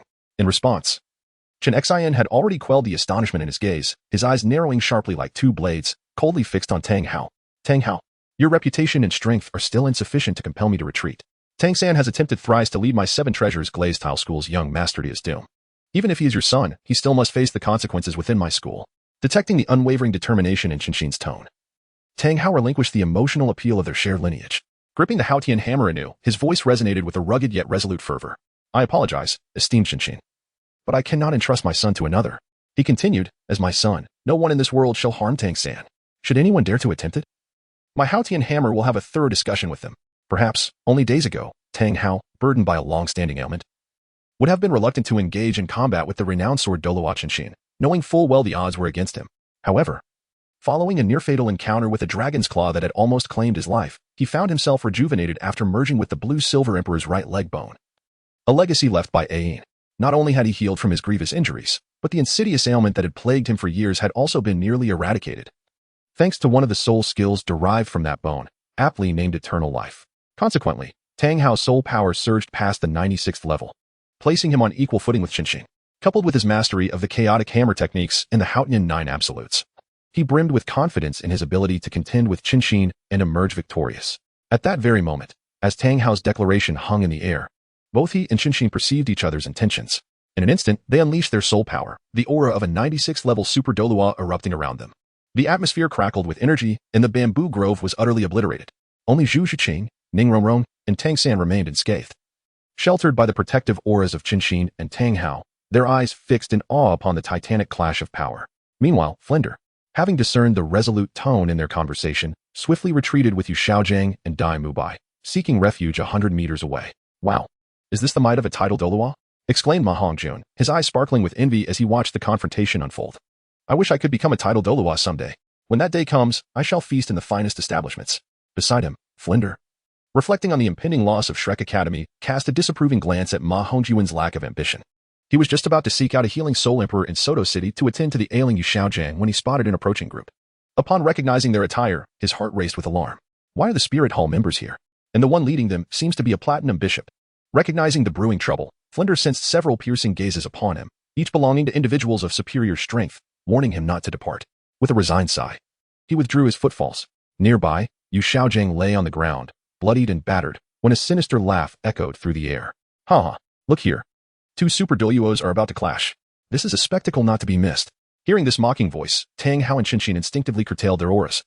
Turning towards the source of the interruption, Zhu Zhiqing's beautiful eyes reflected a glimmer of disappointment, lamenting the disruption of the anticipated battle. As they turned, they beheld a group clad in Spirit Hall uniforms, radiating authority, led by an elderly man with white hair and a cunning countenance, complete with a goat-like beard. Upon recognizing the leader, Qinxin's brows furrowed slightly. Saras? I didn't expect him to be the one sent by the Spirit Hall. Just as Saras approached, he registered the identities of the combatants, his demeanor shifting slightly upon realizing Tang Hao's presence. However, he quickly regained his composure, appearing unfazed. Just as he was about to speak, a battalion of approximately 500 knights in the garb of the Tiando Empire surged forth, their horses marching in unison. In the midst of this formidable cavalry was a splendid carriage. Saras's previously sullen expression transformed as he observed the carriages, yet he remained silent. Observing the unfolding events with a watchful eye. Is that the Tiando Empire's Knight Order? Ning Rongrong, well acquainted with the Empire's affairs, recognized the approaching cavalry. However, her brows furrowed upon spotting the 2 carriages, realizing one belonged to her senior, Shuai Qinghe. As everyone watched, the cavalry arrived at the bamboo grove, parting to allow the carriages to proceed. Then, a young man, exuding elegance and grace, disembarked from the carriage, quickly spotting Sword Douluo Qinxin and his companion Ning Rongrong. Sword Douluo, Sister Rongrong, it's been a while. I didn't expect to find you all here today. What a delightful coincidence. Upon the moment Qinxin set his eyes upon Shuai Qinghe, he comprehended that the Tiando royal family harbored intentions akin to those of the 7 Treasure Glazed Tile School. Nonetheless, he felt a certain fondness for the prince's disciple, Ning Fengji, and nodded in acknowledgement. At this juncture, Ning Rongrong, witnessing the entrance of Shuai Qinghe, displayed a countenance filled with joy and cheerfully remarked, Brother Qinghe, it has been a long time. In the midst of their jovial exchange, Ning Rongrong introduced Zhu Zhiqing to Shuai Qinghe, facilitating their acquaintance. However, amidst this interaction, another group arrived, led by the second-in-command of the Blue Lightning Tyrant Dragon family, Yu Luomian. Subsequently, numerous individuals from various factions began to congregate, including 2 third-generation disciples from the Haotian school, Tang Long and Tang Hu, who concealed themselves within the throng. Observing that none of the tidal Douluo from the significant powers of the Douluo Continent were present, Qinxin's sword-like gaze flickered, and he declared with a resonant voice, Esteemed guests, today marks the occasion for the resolution of grievances between my 7 Treasure Glazed Tile School and the Haotian Douluo. I implore you not to linger here as spectators, otherwise, beware of the uncaring blades. At that moment, Tang Hao grasped Qinxin's intentions but was equally aware that everyone present shared a sentiment akin to that of the swordmaster Qinxin. Engaging in conflict with one person or faction was evidently more advantageous than waging war against all present. Thus, Tang Hao remained silent, tacitly endorsing Qinxin's assertion. To Qinxin's astonishment, as his words fell, the cunning and treacherous platinum bishop of the Spirit Hall, Salus, smirked disdainfully, chuckling softly. Is this a mere farce? We have received reports that an unauthorized high-level Soul Master Academy has been operating without registration under our Spirit Hall or recognition from the Tiando Empire. They have been exploiting the situation for profit, deceiving the common populace. They masquerade under the guise of monsters, luring young prodigies into their fold while promoting a philosophy of provoking trouble, thereby severing the rightful path of cultivation for the talents of the Douluo Continent and nurturing future evil soul masters who could unravel the fabric of our realm. Salas continued, such an academy has brazenly operated in Soto City for nearly 2 decades, causing untold harm to countless talented soul masters, turning once promising youths into mere shadows of their former selves, vanishing from the stage of the Douluo Continent. Even the 40 graduates, the most successful among them, have only one, teacher Qin Ming from the Tiando Royal Academy, to boast of any achievement, while the rest remain devoid of distinction. It is imperative to note that the enrollment criteria for this Shrek Academy stipulate that applicants cannot exceed the age of 13 and must possess a soul power level above 20. After further scrutiny of 3 additional conditions, only those above level 25 remain. A prodigy under 12 years of age with a soul power exceeding 25 is a rarity worthy of focused cultivation even within the Spirit Hall. Yet, this academy has squandered over 40 such talented soul masters. This constitutes a grave loss for the soul master community. As the guardian of the interests of numerous soul masters, the Spirit Hall must now intervene to dismantle this den of iniquity. Salas added, furthermore, I have heard that this academy audaciously claims that among its alumni, the most exceptional has achieved the rank of title Douluo, becoming an elder of the Spirit Hall, second only to the Pope. To uphold the dignity of the Spirit Hall, I am compelled to be here today. What say you? Though posed as a question, the tone of the elder, the smug expression on his treacherous visage, and the manner in which he stroked his goat-like beard all seemed to convey a foregone conclusion. Meanwhile, Flander, surrounded by members of the Spirit Hall and forced to tread cautiously behind Salas, felt the color drain from his face with each word uttered by Salas. By the end, his calves trembled uncontrollably, and he was pallid, beads of cold sweat forming upon his brow. It was over. This time, he was truly finished. Having evaded the wrath of the Sword Douluo and the storm of the duel between 2 Super Douluo, he had ultimately fallen into the hands of the Spirit Hall. How infuriating. If only he knew which little brat had reported him, leading to his capture, he would ensure that miscreant faced dire consequences. Alas, it seemed that today, the Shrek Academy, which he had painstakingly maintained for 20 years, was destined to turn to dust. Nevertheless, no one present sought to delve into Flanders' inner turmoil, for each person was acutely aware of their own objectives for attending this gathering. As for claims of upholding the dignity of the Spirit Hall, these were mere pretexts for their presence. Consequently, despite Salas's disparaging portrayal of the Shrek Academy, no one even bothered to inquire about the true identity of the Academy's head. Previously engaged in observing Salas's performance alongside Ning Rongrong and Zhu Zhuqing, Xue Qinghe now stepped forward, casting an apologetic glance towards Qin Xian before adopting a serious demeanor. As the Crown Prince of the Tiando Empire, I too have been the subject of recent reports. According to the director and students of the Zhonghui Academy, they were provoked by Shrek within the Stardow Forest, culminating in the tragic death of teacher Yu Shiqiu due to severe injuries sustained during the return journey. Thus, I have come to investigate this matter and apprehend the perpetrator. Though this was declared, in truth, neither Xue Qinghe nor the 500 knights standing beside him exhibited any intention to investigate the case or capture Zhao Weijing. The assembled crowd understood that Xue Qinghe, like Salas, merely fabricated a reason to fulfill the royal family's ulterior motives. Otherwise, considering the multitude of soul master fatalities occurring daily within the Tiando Empire, it was peculiar that no one from the Tiando Empire had emerged to pursue the culprits. As the saying goes, in this Douluo Continent, strength reigns supreme as the soul law. Observing Xue Qinghe's demeanor, Qin Xian nodded slightly in acknowledgement. This Xue Qinghe was commendable, truly deserving of being Fingji's disciple. He had evidently inherited 7 portions of his master's cunning, with both the Spirit Hall and the Tiando royal family expressing their positions. And the 7 Treasure Glazed Tile School having already proclaimed a vengeance for the young master, the representative from the Blue Lightning Tyrant Dragon family, Yu Luomin, stepped forward, prepared to speak. However, his gaze inadvertently drifted towards the Spirit Hall's direction, where he spotted a familiar figure lying on the ground, unresponsive. A wave of disdain washed over him, igniting a surge of fury within his heart. It was that worthless Yu Xiaojiang. To think he would encounter this good-for-nothing today. How unfortunate. Had it not been for this fool, his precious daughter would not be so obstinate, refusing to acknowledge him as her biological father. He wondered who had struck the blow. Although it appeared they had dealt a heavy blow to this scoundrel, why had they not simply killed him? What an affront to his eyes. As Yu Luoman secretly cursed and felt discontented, he was too apathetic to engage in pointless arguments with the crowd. His sole desire was to swiftly complete the task at hand and depart from this ill-fated place. Enough. Let us cease this scheming and pointless bickering. With that, Yu Luoman's gaze, sharp as a blade, fixated directly on Tang Hao, and then on Tang San, who was hiding behind him, his expression tinged with impatience. Tang Hao, you must comprehend the purpose of our gathering here today. We demand that your son hand over the Tang Sect's Xiantian treasure record and cultivation methods. I, Yu Luoman, can assure you on behalf of the Blue Lightning Tyrant Dragon clan that unless you two provoke us, no member of our clan shall trouble you. The other factions present exchanged glances, their expression shifting, yet they remained silent, directing their attention towards the father and son. Among the crowd, Tang Hu, a third-generation disciple from the Haotian sect, observed Tang Hao being scrutinized by all, his expression complex. Is that really my uncle? If not for the revelations of Tang San's past misdeeds, with uncle's current rank as a 96th level super Douluo, and Tang San's 32 years of age with soul master level talent, even the fifth elder, who has the strongest objections, would not dare to prevent them from returning to the sect, would he? Alas, Tang San's past actions have offended the sect's core. And even the Grand Elder refuses to accept uncle's family. With a sigh, Tang Hu turned to his elder brother, Tang Long, and whispered, "Brother, do you think we can still accomplish the Grand Elder's task? It feels as though they sent us here merely to humiliate uncle's family." "Be quiet." Tang Long reprimanded him softly. "We are here solely to fulfill our mission. Do not entertain such thoughts, understood?" Under his brother's imposing presence, Tang Hu scratched his head sheepishly, chuckling softly and dismissing other thoughts. At that moment, in the center of the gathering, having heard Yu Luomon's words and feeling the predatory gazes around him, Tang Hao's anger surged. "You intend to take my son Tang San's heritage without offering any price? Do you think so little of me, Tang Hao?" Unexpectedly, Yu Luoman, who had also been in a foul mood since seeing Yu Xiaojiang, looked at Tang Hao with a cold sneer. "Tang Hao, if you were still a member of the Haotian sect, or if your ancestor, Tang Shan, were alive, do you think so many would gather here today?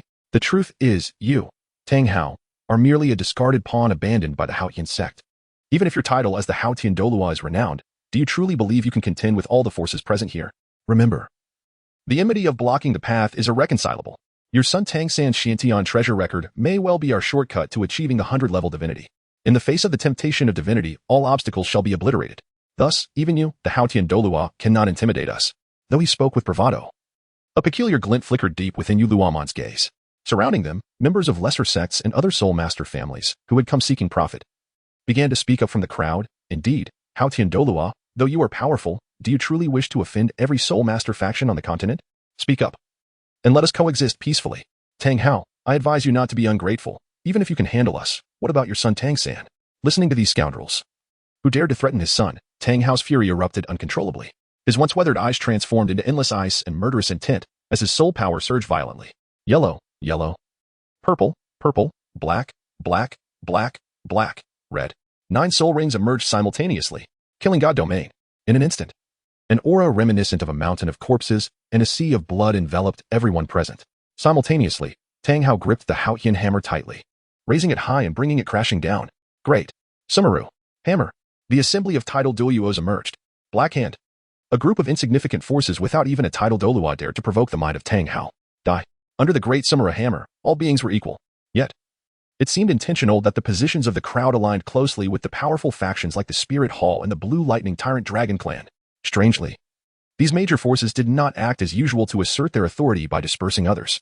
Consequently, Tang Hao's great Sumeru Hammer threatened to engulf everyone sent by these great powers beneath its assault. "Tang Hao, how dare you? Stand down. Insolence."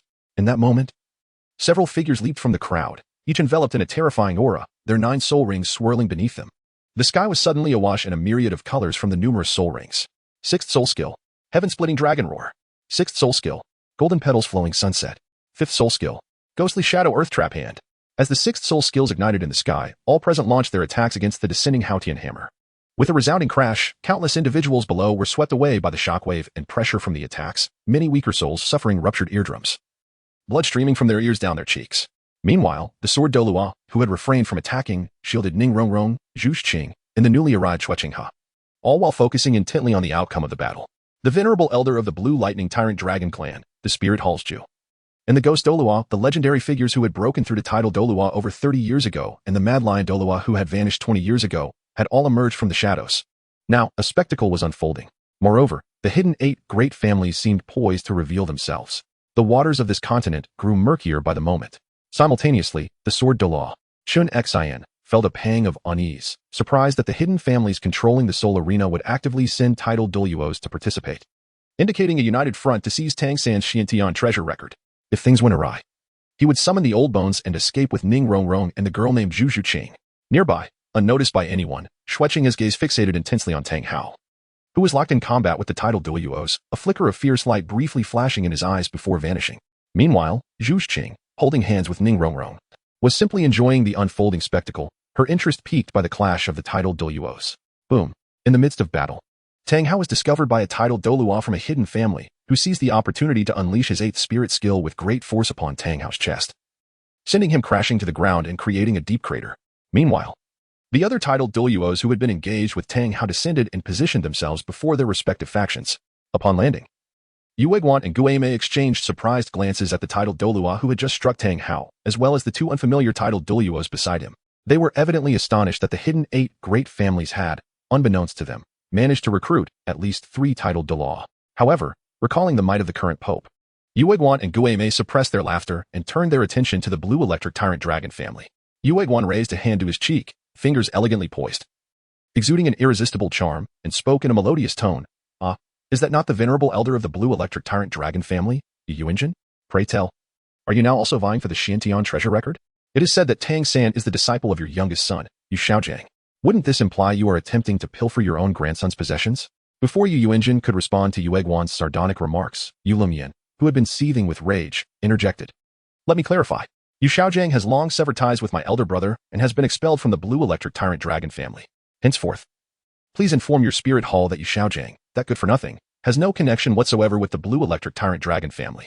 In other words, we have no association with that useless Yu Xiaojiang, nor do we harbor any thieves who would steal our family's sacred texts. Beside Yu Luomian, Yu Yunjin merely furrowed his brow, declining to voice any opposition. On the other side, Tang San, who had been anxiously concerned for his father's safety, felt a surge of anger upon hearing Yu Luomian's humiliation of his teacher, veins throbbing at his temples. In his heart, he bellowed in fury, Yu Luomian, Yu Yunjin, blue electric tyrant dragon family. I, Tang San, vow that you shall pay for the insult to my teacher today. You will undoubtedly come to regret this. Despite his inner turmoil, he kept his head down to avoid drawing attention. Upon hearing Yu Luomian's words, Yu Guan feigned shock, covering his mouth with slender fingers. Is that so? This is the first I have heard of it. As his astonishment faded, he donned a cheerful demeanor. Hee. I had initially intended to return this fellow we found in the academy to you, hoping for some benefit from the blue electric tyrant dragon family in return. Alas, it seems that will not be the case. At that moment, Yu Guan's longtime partner, the ghost Douluo Guimei, summoned his spirit power and effortlessly lifted the severely injured Yu Xiaojiang, whose limbs were twisted and bloodied, from the ground, tossing him before the gathered crowd. With a loud thud, Yu Xiaojiang's mouth bled anew as he landed. Yu Yunjin's eyes narrowed as he witnessed this sight, his heart clenching painfully. Someone, take Xiaojiang away for treatment, he commanded in a low voice. Yu Luomian, wanting to protest, turned only to be met with Yu Yunjin's bloodshot gaze, the palpable killing intent silencing his words. Seeing that their second-in-command remained silent, a healing spirit master from the blue electric tyrant dragon family quickly stepped forward to escort the injured Yu Xiaojiang away for treatment. Observing the scene unfold, Yu Guan could not contain his laughter, the mockery evident in his voice. Ha.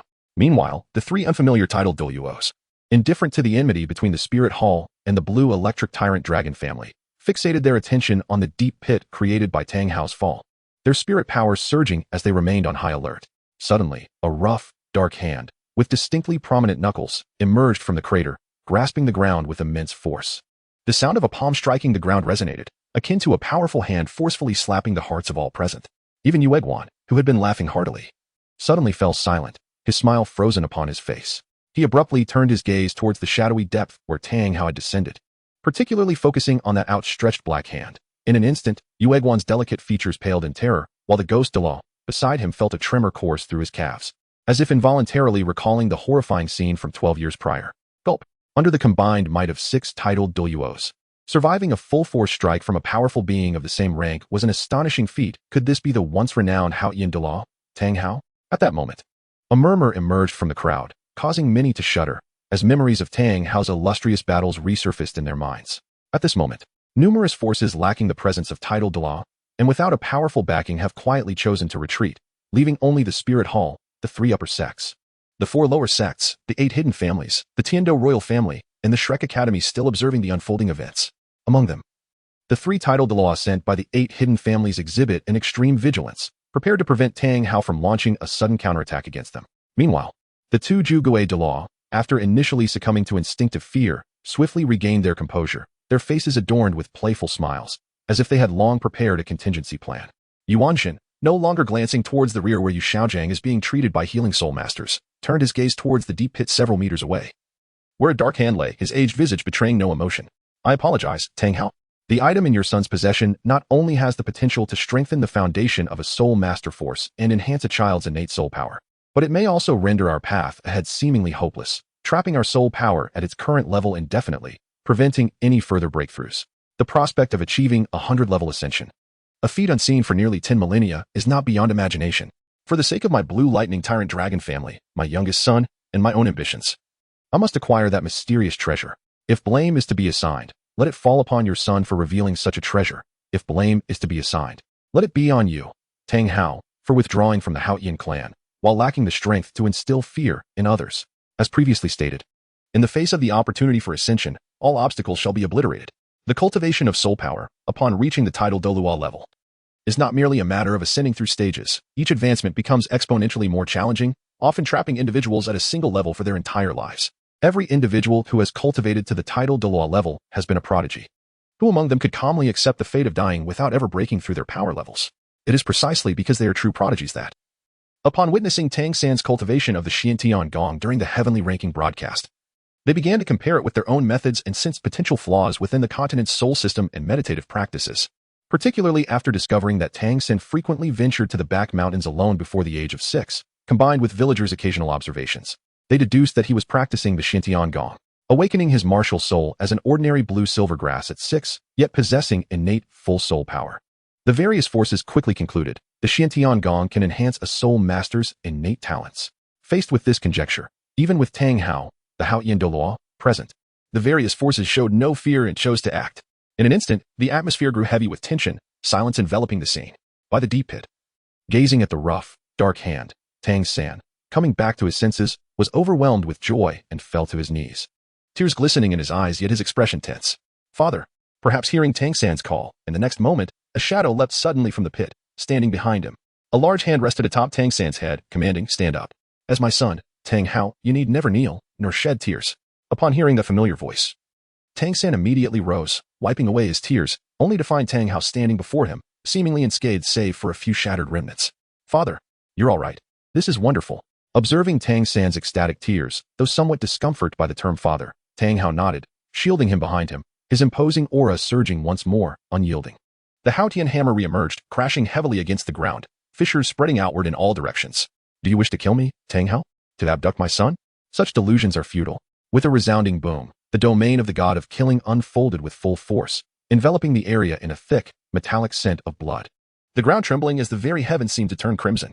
Observing Tang Hao's unscathed emergence, the onlookers, despite enduring the pressure on their soul power, were taken aback. Unable to comprehend how he had withstood a full-force strike from a tidal Douluo-level opponent with seemingly no repercussions. However, in the next moment, an overwhelming sense of murderous intent surged within the hearts of Ju Douluo Yueguan, Gui Douluo Gueme, Thunder Douluo Yuanjin, and the 3 unfamiliar tidal Douluo from the 8 hidden families. The terror was palpable. At this moment, the 6 individuals exchanged a tacit glance, and in an instant, they summoned their martial spirits once more, charging towards Tang Hao. Observing this scene, Tang Hao brandished the Haotian hammer and met them head-on, resulting in a fierce clash. Not far away, Ning Rongrong, standing behind Shin Xin, was so frightened by the unfolding battle that her face turned pale, trembling uncontrollably. Involuntarily, she turned to her side to glance at Zhu Shiqing, only to find the usually composed Zhu Shiqing now with bright eyes, fixated on the confrontation ahead. Her fair and elegant visage radiating a fervent yearning. It seemed she longed to possess the formidable power of a tidal Douluo at that very moment. Reflecting upon her dear sister Zhu Shiqing's past identity as a Do Emperor, Ning Rongrong fell silent for a moment, then clenched her silver teeth, resolutely confronting the terrifying battle between tidal Douluo in the distance despite her inner trepidation. Unbeknownst to her, on the other side, Xue Qinghe, with a grave expression, was also observing the battle ahead, occasionally fixating his gaze upon Tang Hao amidst the fray, a murderous intent lurking deep within his eyes. Meanwhile, Tang San, who was also distractedly using his soul power to shield himself while battling alongside Tang Hao, noticed that his father was gradually falling into a disadvantageous position. His eyes narrowed in concern, and he felt a deep resentment toward his own lack of strength. He pondered, no, if this continues, father will lose. Furthermore, my presence here is merely a hindrance. Perhaps I should take this opportunity to slip away unnoticed. That way, without my burden, father could escape. With this thought, Tang San immediately resolved to act. However, as he stealthily took a third step backward, a gaze as sharp as a sword pierced through the air, locking onto him. In an instant, Tang San spat out a mouthful of blood, instinctively turning his head toward the source of that gaze, only to meet Shin Xion's piercing eyes, as if warning him to remain still. In that instant, Tang San suddenly realized why his father had not covertly allowed him to escape, but instead chose to remain in place and wait. At this moment, Tang San once again lowered his head, beneath his slightly drooping eyelids. The flames of fury in his eyes threatened to incinerate everything around him. The hatred in his heart surged once more, particularly when he recalled the past. It was during the awakening of his martial soul that he discovered his unparalleled twin martial souls. He had encountered a mentor who was the foremost authority on martial soul research and theory across the continent. On the very day of his enrollment, he met the enchanting girl, Xiao Wu, who captured his heart. He later learned that his father was the illustrious Haotian Douluo, renowned throughout the land. Coupled with the memories of his previous life, he could openly cultivate the supreme secret manual of the Tang Sect, the Xiantian treasure record. All of this seemed to affirm that he was indeed the chosen one. However, ever since the day the heavenly Tao rankings were revealed, calamities and misfortunes had befallen him in relentless succession. His most esteemed teacher's fate remained uncertain. His father was plunged into peril due to him, and his academy lay in ruins. Friends he had just come to know were now ensnared in a state of unconsciousness. It felt as though heaven had abruptly forsaken him. The only silver lining was that the one he cherished most, Xiao Wu, was fortunately absent from this place today, untouched by the chaos. Yet, this could not quell the overwhelming surge of wrath and hatred that erupted within Tang San's heart. In this moment, a fleeting thought emerged within Tang San's heart. Since this world is so unjust and treats me in such a manner, perhaps I should take it upon myself to obliterate it. Meanwhile, unbeknownst to anyone, an eerie, imperceptible dark radiance began to manifest around Tang San, resembling the depths of an abyss. At this moment, not far away, Tang San, who had initially settled down, was about to withdraw his gaze when a sudden discomfort welled up within Chen Xian's heart. His sword-like brows lifted slightly, and as Chen Xian prepared to delve deeper into his feelings, he found nothing amiss and dismissed it as an illusion, paying it no heed. How infuriating! The accursed seven treasure, glazed tile school, the detestable sword Douluo Xian, and most lamentably, Ning Rongrong. Were it not for you, none of this would have transpired today. My master would not remain in a state of uncertainty. Even my father has been besieged. Each and every one of you has paved your own path to demise. I shall ensure that you all pay the price. I will stop at nothing to make you suffer. Gradually, blood vessels began to emerge in Tang San's furious eyes, filled with malice and resentment, as if he were a predator ready to pounce. In an instant, the strange black aura surrounding Tang San intensified. However, at that moment, his gaze, previously lowered, suddenly turned toward Zhu Qing, who stood beside Ning Rongrong. And you, Zhu Qing, had you not exposed me in the town outside Stardow Forest? At the thought of the word expose, Tang San's eyes, once brimming with rage and hatred, suddenly focused, awakening him from his fury. The invisible black aura around him dissipated, replaced by a look of impending satisfaction, as if he were on the verge of avenging a great grievance. Sensing Tang San's sinister intent, Zhu Qing instinctively turned her head, meeting his expression of triumph. A chill ran down her spine as she realized Tang San's thoughts. This was bad. Her demeanor turned icy, and her eyes flickered with a hint of golden flames. Across from her, feeling the heat and sting emanating from her gaze, Tang San quickly averted his eyes, his heart shaken. How infuriating!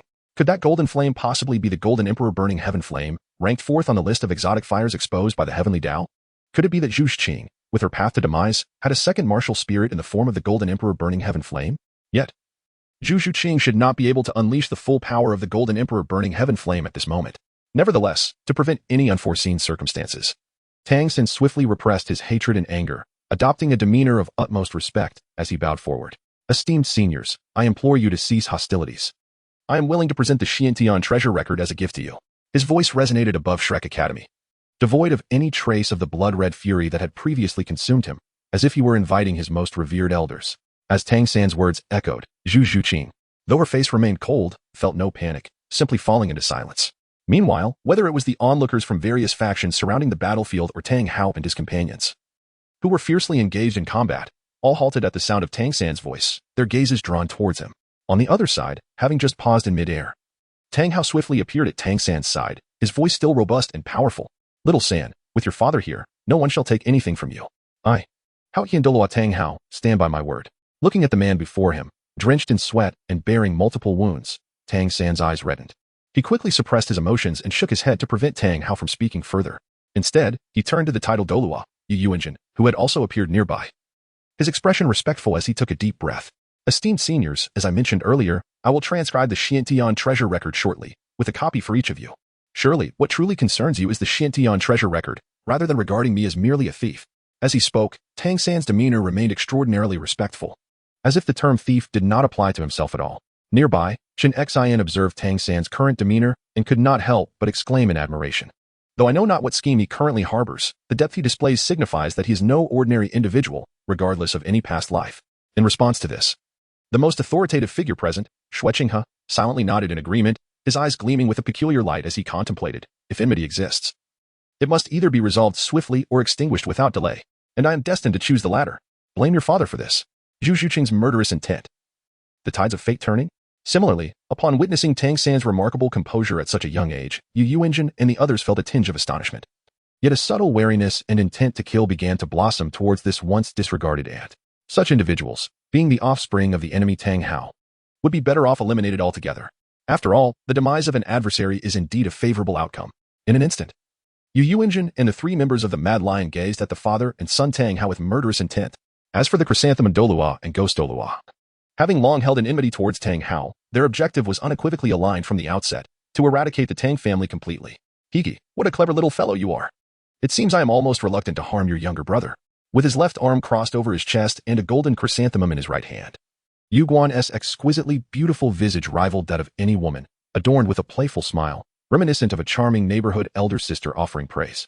Tang San, momentarily lifted by a hint of joy, seemed to envision the forthcoming scene where he would seize control of the situation. However, Yu Guan's subsequent words plunged Tang San into an abyss of despair. So, how about we shatter your little brother's bones and use his blood as fertilizer for the little treasures in our garden? Nearby, the ghostly figure of Ghost Douluo cackled malevolently, exclaiming, "Hee hee, Yu Guan, what a splendid idea. Don't forget to pluck a flower to present at Tang Hao's grave as a tribute." The onlookers, upon hearing the banter between Yu Guan and Ghost, were unable to suppress a shiver that coursed through them, instinctively retreating in fear. Even the observers from the spirit hall, stationed at the battlefield's edge, displayed expressions of terror, vowing never to offend the two-titled Douluo, lest they meet a premature demise. Meanwhile, Yu Yunjin, upon hearing their words, turned away in disdain. Were it not for the necessity of confronting Tang Hao today and acquiring the Xiantian treasure record from Tang San, he would have preferred to depart with his family at that moment. Casting his gaze toward Tang San, who stood not far from Tang Hao, Yu Yunjin initially revealed a glimmer of admiration, which swiftly morphed into contempt. Unflappable and possessing a profound depth of character, he certainly did not tarnish the name of Xiaojiang. Yet, knowing the Xiantian treasure record contained methods to enhance cultivation aptitude, he remained tight-lipped despite having imparted all his knowledge over 6 years. Now, when his own safety was at stake, he decisively produced the Xiantian treasure record. Truly, a thankless wolf, devoid of gratitude. With such thoughts swirling in his mind, Yu Yunjin resolved that even if he were to obtain the Xiantian treasure record, he would ensure the complete annihilation of Tang Hao and his son. Opposite them, Tang Hao's soul power surged within him, his grip tightening around the Haotian hammer, his eyes glinting like blades as they bore into Yu Guan and Ghost. With an overwhelming aura of killing intent, how dare a mere flower and a little ghost be so audacious in my presence? Have you forgotten the lessons I imparted?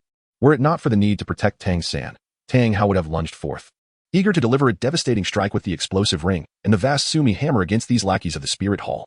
Meanwhile, Tang San, having regained his composure, took a deep breath and stepped forward once more, his voice maintaining an air of respect, as if untouched by the tension surrounding him.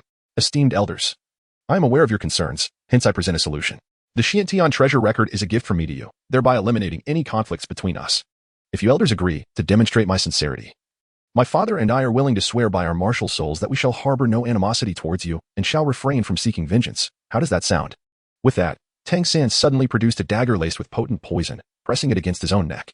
The sight startled Tang Hao. Yet upon noticing Tang San's subtle shake of his head, he refrained from speaking further. The onlookers were left in a state of bewilderment by Tang San's sudden action. Only Zhu Zhuqing, positioned behind Shen Xian, comprehended Tang San's intentions at that moment.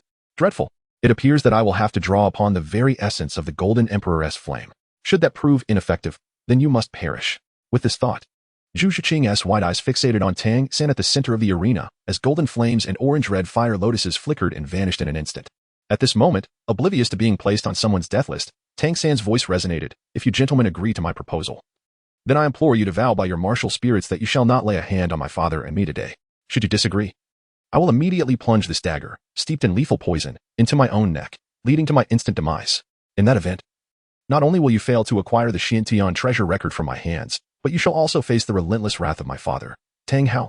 At this juncture, the surrounding individuals were taken aback, their vigilance towards the boy named Tang San intensifying.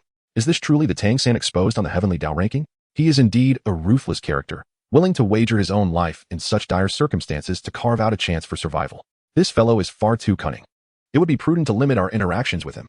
If he survives today, with Tang Hao's protection, he will undoubtedly rise to power, adding yet another formidable figure to this continent. Meanwhile, the representatives of the major factions were grappling with their internal conflicts. Both Yu Yuanjin and the three titled Douluos of the Fierce Lion were leaning towards taking immediate action against Tang Hao to seize the Xiantian treasure record before eliminating Tang San to eliminate future threats. However, with Tang San's bold move, they were left with no choice but to adhere to the first option he provided. On the other side, Chen Xian. Upon witnessing Tang Hao, now a formidable 96th ranked titled Douluo, capable of contending against 6 other titled Douluos without faltering, had abandoned any thoughts of capturing Tang San. Additionally, since one of his objectives prior to this was merely to obtain the Xiantian treasure record, he did not wish to irreparably offend Tang Hao and create an enmity with him. Thus, upon hearing Tang San's proposition, Chen Xian chose to acquiesce. As Tang San observed Yu Yuanjin, the three titled Douluos of the Fierce Lion, and Chen Xian expressed their agreement, he felt a wave of relief wash over him. Shifting his gaze to the final two figures, Jiaogwen and the ghost Douluo. Seemingly sensing Tang San's gaze, Jiaogwen, with a beautiful smile gracing her face, remarked, "Hee, little one. We cannot vow. I believe your father feels the same. In this case, what will you do?" While she spoke with a smile, a hint of regret flickered in her eyes, realizing that relying on Yu Yuanjin and the others to besiege Tang Hao was no longer feasible. She then recalled Bibi Dong's earlier contingency, glancing towards someone behind Chen Xian. Indeed, it seemed that the task of eliminating Tang Hao and his son would ultimately fall to the Spirit Hall. After a brief silence, Tang Hao's voice emerged. Low yet laced with murderous intent, little San, I had not intended to reveal this to you so soon. However, given the current circumstances, you must know. As he spoke, Tang Hao placed a hand on Tang San's shoulder, his weathered face softening with genuine tenderness, only to transform into an overwhelming fury. The two before us, the blooming Jiaogwen and the ghost, were accomplices in the murder of your mother, and the mastermind behind it all is the Spirit Hall. Therefore, remember, little San. Even if it costs you your life, you must avenge your mother. Tang San fell silent, learning of his mother's fate for the first time under such dire conditions. His gaze bore into the grinning Jiaogwen and the haughty ghost Douluo, silently vowing with his martial spirit to fulfill the conditions he had previously articulated. Notably, during this process, he refrained from mentioning the Spirit Hall or the two Douluos in his oath. Tang Hao, witnessing his son's actions, followed suit, vowing with his martial spirit as well. Upon seeing Tang Hao and Tang San swear their oaths, Yu Yuanjin, the three titled Douluos of the Fierce Lion, and Chen Xian did the same, each invoking their respective martial spirits. Once both parties had sworn their oaths, Tang San reached for the 24 bridge Mingwen knight at his waist, producing a long table, a stack of papers, a pen, and a pile of ink, and began to write without a hint of concern for any potential ambush from the Spirit Hall members or the two Douluos. In truth, since both parties had sworn their oaths, Yu Yuanjin and the three Douluos, who had previously intended to attack Tang Hao, had now taken up a guarded stance against Jiaogwen and the ghost. Even Chen Xian's sharp gaze occasionally swept over them, carrying an unspoken warning. The various factions had gathered here with the intention of acquiring the Xiantian treasure record. Now that it was within reach, they would not allow anyone to disrupt their plans. Similarly, they were unwilling to turn against each other at this critical moment. Jiaogwen and the ghost, leading the Spirit Hall members, refrained from any unnecessary movements, patiently awaiting Tang San's transcription. As Tang San put down his pen, the factions that had just sworn their oaths, including the 7 Treasure Glazed Tile School, the Blue Lightning Tyrant Dragon Clan, and the 8 Hidden Families, prepared to seize the hand-copied version of the Xiantian treasure record, signaling the moment for the Spirit Hall to eliminate Tang Hao and his son. The atmosphere grew quiet, tension easing slightly. On the outskirts of the battlefield, amidst the crowd, Tang Hu's eyes sparkled as he whispered to his brother Tang Long, "Brother, it seems Tang San is not as rigid as the Heavenly Tao ranking suggested. He is willingly transcribing for others. What if we stealthily follow Uncle and the others and claim a copy when no one is around? Surely Uncle will grant us one for the clan's sake. If so, we could easily fulfill the task set by the Sect Master and the Elders." Pushing aside his naive brother, Tang Long shot him a disdainful glance, unwilling to engage with his dim-witted sibling. Things are not that simple. Meanwhile, Flanders, his hair tousled, sat on the ground, expressionless as he surveyed the scene. The academy he had devoted his life to establishing now lay in ruins after the recent battle among the titled Douluos. His dear friend Yu Xiaojiang had been incapacitated by an unknown assailant and was currently receiving emergency treatment from the Blue Lightning Tyrant Dragon Clan. Zhao Wujin had vanished after being struck by Chen Xian's sword light and falling into the bamboo forest, while several faculty members, including Xiao Xian and Li Yusong, had been missing since the onset of the chaos. Students lay unconscious around him or stood in opposition at the center of the scene. Most importantly, the Platinum Bishop of the Spirit Hall had just announced the punishment for him and Shrek Academy, the dissolution of Shrek, never to be re-established, alongside a hefty fine of 100,000 gold soul coins. At this moment, Flanders' heart was engulfed in despair. Tears streamed down his cheeks, resembling the soles of his shoes, as he lamented the loss of his 100,000 gold soul coins, his entire life's savings. Unbeknownst to him, this leniency stemmed from Saras of the Spirit Hall, who, recognizing the standing of Pope Bibi Dong and the past connections with Yu Xiaojiang, had chosen to show mercy to Flanders. Otherwise, he might not even have the chance to weep at this moment. Time swiftly passed, and 3 hours slipped away in such an atmosphere. With a sharp sound of a pin striking the table, the previously impatient crowd suddenly brightened. Their gazes fixated on Tang San at the long table, spreading out the copied Xintian treasure record before him. Tang San finally rose and addressed the assembly with unwavering respect. Mr. Yu Yuanjin, esteemed seniors of the Crazy Lion, Senior Chen Xin, and Your Highness, the Xintian treasure record has been transcribed and is available for your perusal and verification. Having spoken, Tang San took 2 steps back, indicating his intent to refrain from further action. He then cast several sharp glances at Zhu Zhuqing, his eyes brimming with malice and venom. In the next instant, several figures had already rushed to the long table, grasping a copy of the Xintian treasure record and eagerly attempting to channel their soul power into its techniques. Even Chen Xian joined in the fervor. Feeling Tang San's gaze upon her, Zhu Zhuqing gritted her teeth in frustration. This man was indeed preparing to strike. Regrettably, with her current soul power, she could not yet utilize the flight soul skill from the Douluo inheritance. If she did not leave now, she might endanger Rongrong and her family. The 7 Treasure Glaze Tile School. Just as Zhu Zhuqing wrestled with her internal turmoil, a delicate hand suddenly landed on her shoulder. You must be Zhu Zhuqing, correct? Although I am unaware of the enmity between you and Tang San, I must caution you, given your friendship with Rongrong, be wary. His gaze towards you is unsettling.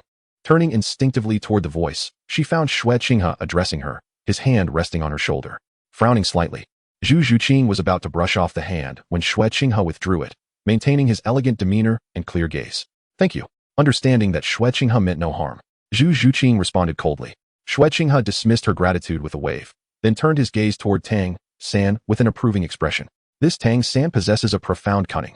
Since my arrival here, I have shown no hostility towards him or his father, nor have I taken any action against them. However, it is clear that I, too, have come for the Xintian treasure record. Yet now, as the 7 Treasure Glaze Tile School, the Blue Lightning Tyrant Dragon family, and the hidden 8 great families prepare to depart, the remaining 2 titled Douluo from the Spirit Hall stand little chance against Tang Hao. The 500 knights I brought pose no threat to the titled Douluo. Despite this, Tang San still chooses to extend an olive branch to me and the Tiando royal family with a simple Xintian treasure record.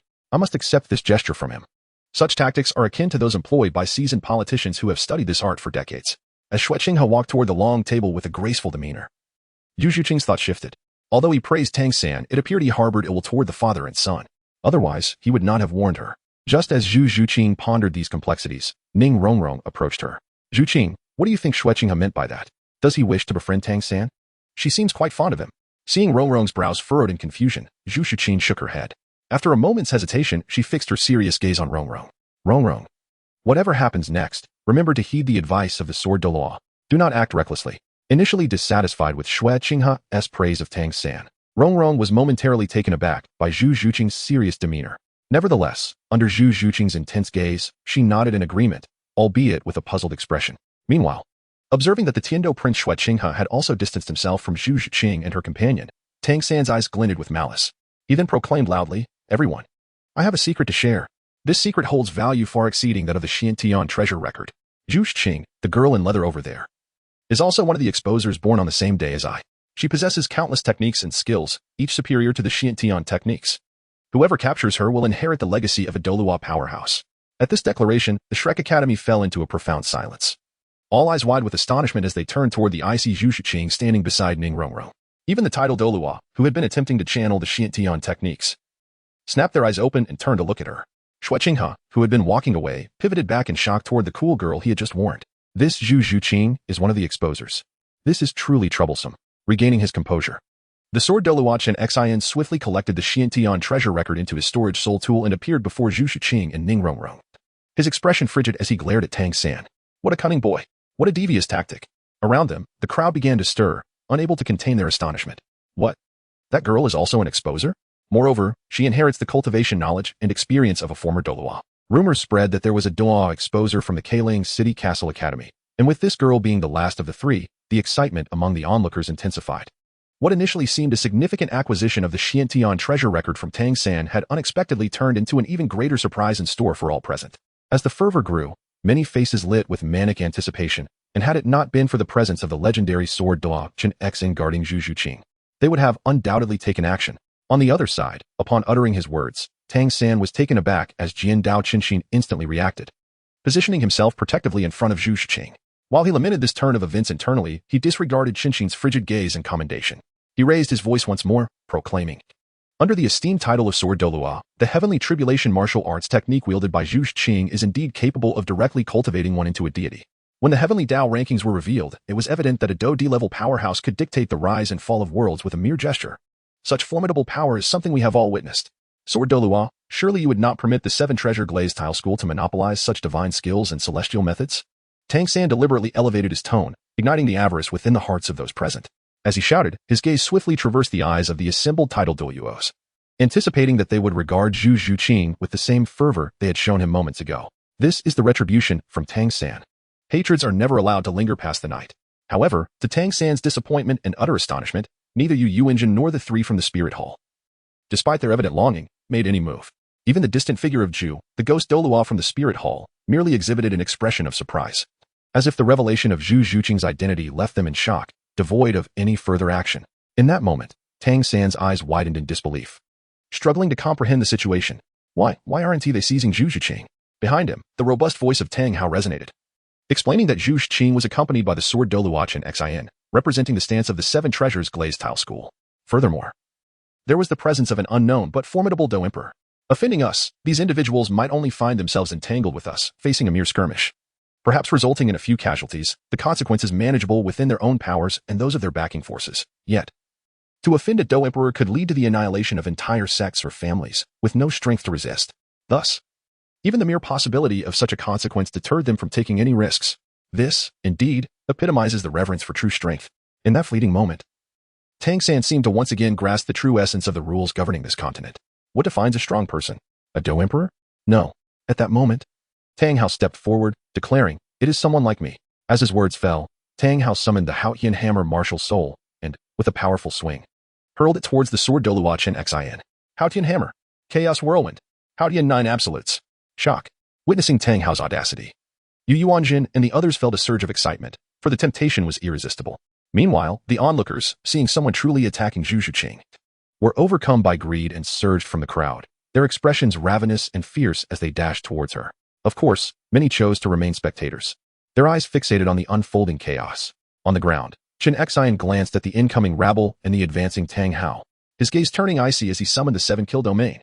In an instant, centered around Xin, within a 30-meter radius, all Soul Masters felt their offensive capabilities diminished by 90%, their defensive capabilities reduced by 70%, and their speed similarly hampered by 70%. A gasp of horror swept through the crowd. Then, even more despairing was the scene that unfolded next. In the heart of the domain, 9 soul rings materialized beneath Xin, summoning the 7-killing sword. The 5th Black Soul Ring ignited. The 5th Soul Skill, Dominance Overall, 076 Bone Yong, made its appearance. The hidden 6th. In that moment, countless powerful sword energies emanated from Xin's position, slicing outward in all directions. "Ah, I was wrong. Spare me, Xin, you old scoundrel." Ignoring the rabble, Xin focused solely on the hammer-wielding Tang Hao. Boom. At that instant, a blood-red domain, suffused with the essence of slaughter, unfolded, directly countering the negative suppression imposed by the 7-kill domain on Tang Hao. With his 5th soul skill, the chaotic whirlwind hammer technique effortlessly shattered the opposing force. Furthermore, Tang Hao's own ferocity surged, as if he intended to utterly vanquish Xin here and now. "Do you fear me?" Xin, undaunted by Tang Hao's onslaught, narrowed his brows, meeting the Haotian hammer head-on. Myriad swords conceal their edge. Do not disturb the mortal realm. The 1st soul skill, Sword emerges. Sword energy surged like a tempest. A chill light stretched across the horizon. Rage cleaves the gods and demons. The 9th soul skill, Dual Cleave of Gods and Demons.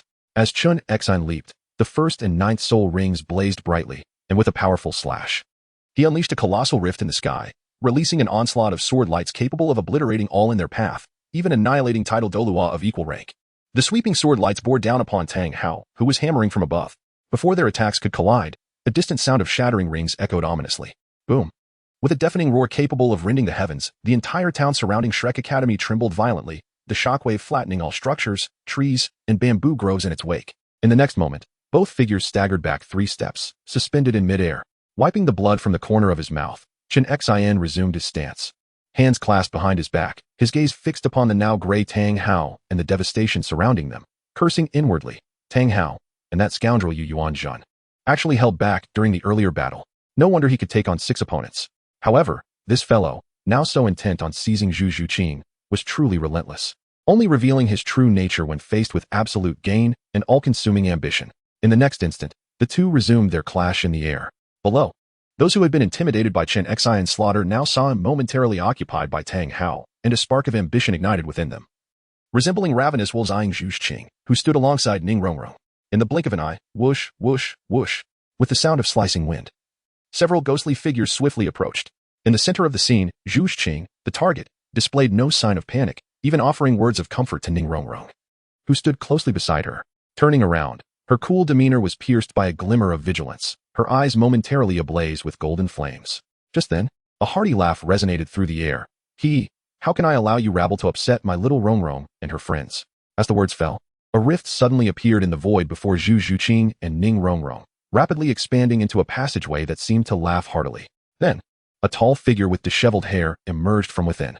Grandfather Bone. Upon seeing this figure, Ning Rongrong, who had been anxious, instantly erupted with joy. The newcomer was none other than Douluo, Bone Yong. Turning around, Bone Yong faced away from the approaching figures, affectionately ruffling Ning Rongrong's hair, his smile warm and kind. Little Rongrong, have you missed your grandfather Bone during these days away from the sect? Yes. Ning Rongrong's face radiated happiness, her small head nodding vigorously. Were it not for the battlefield's peril, she might have dashed into Bone Yong's embrace to seek comfort.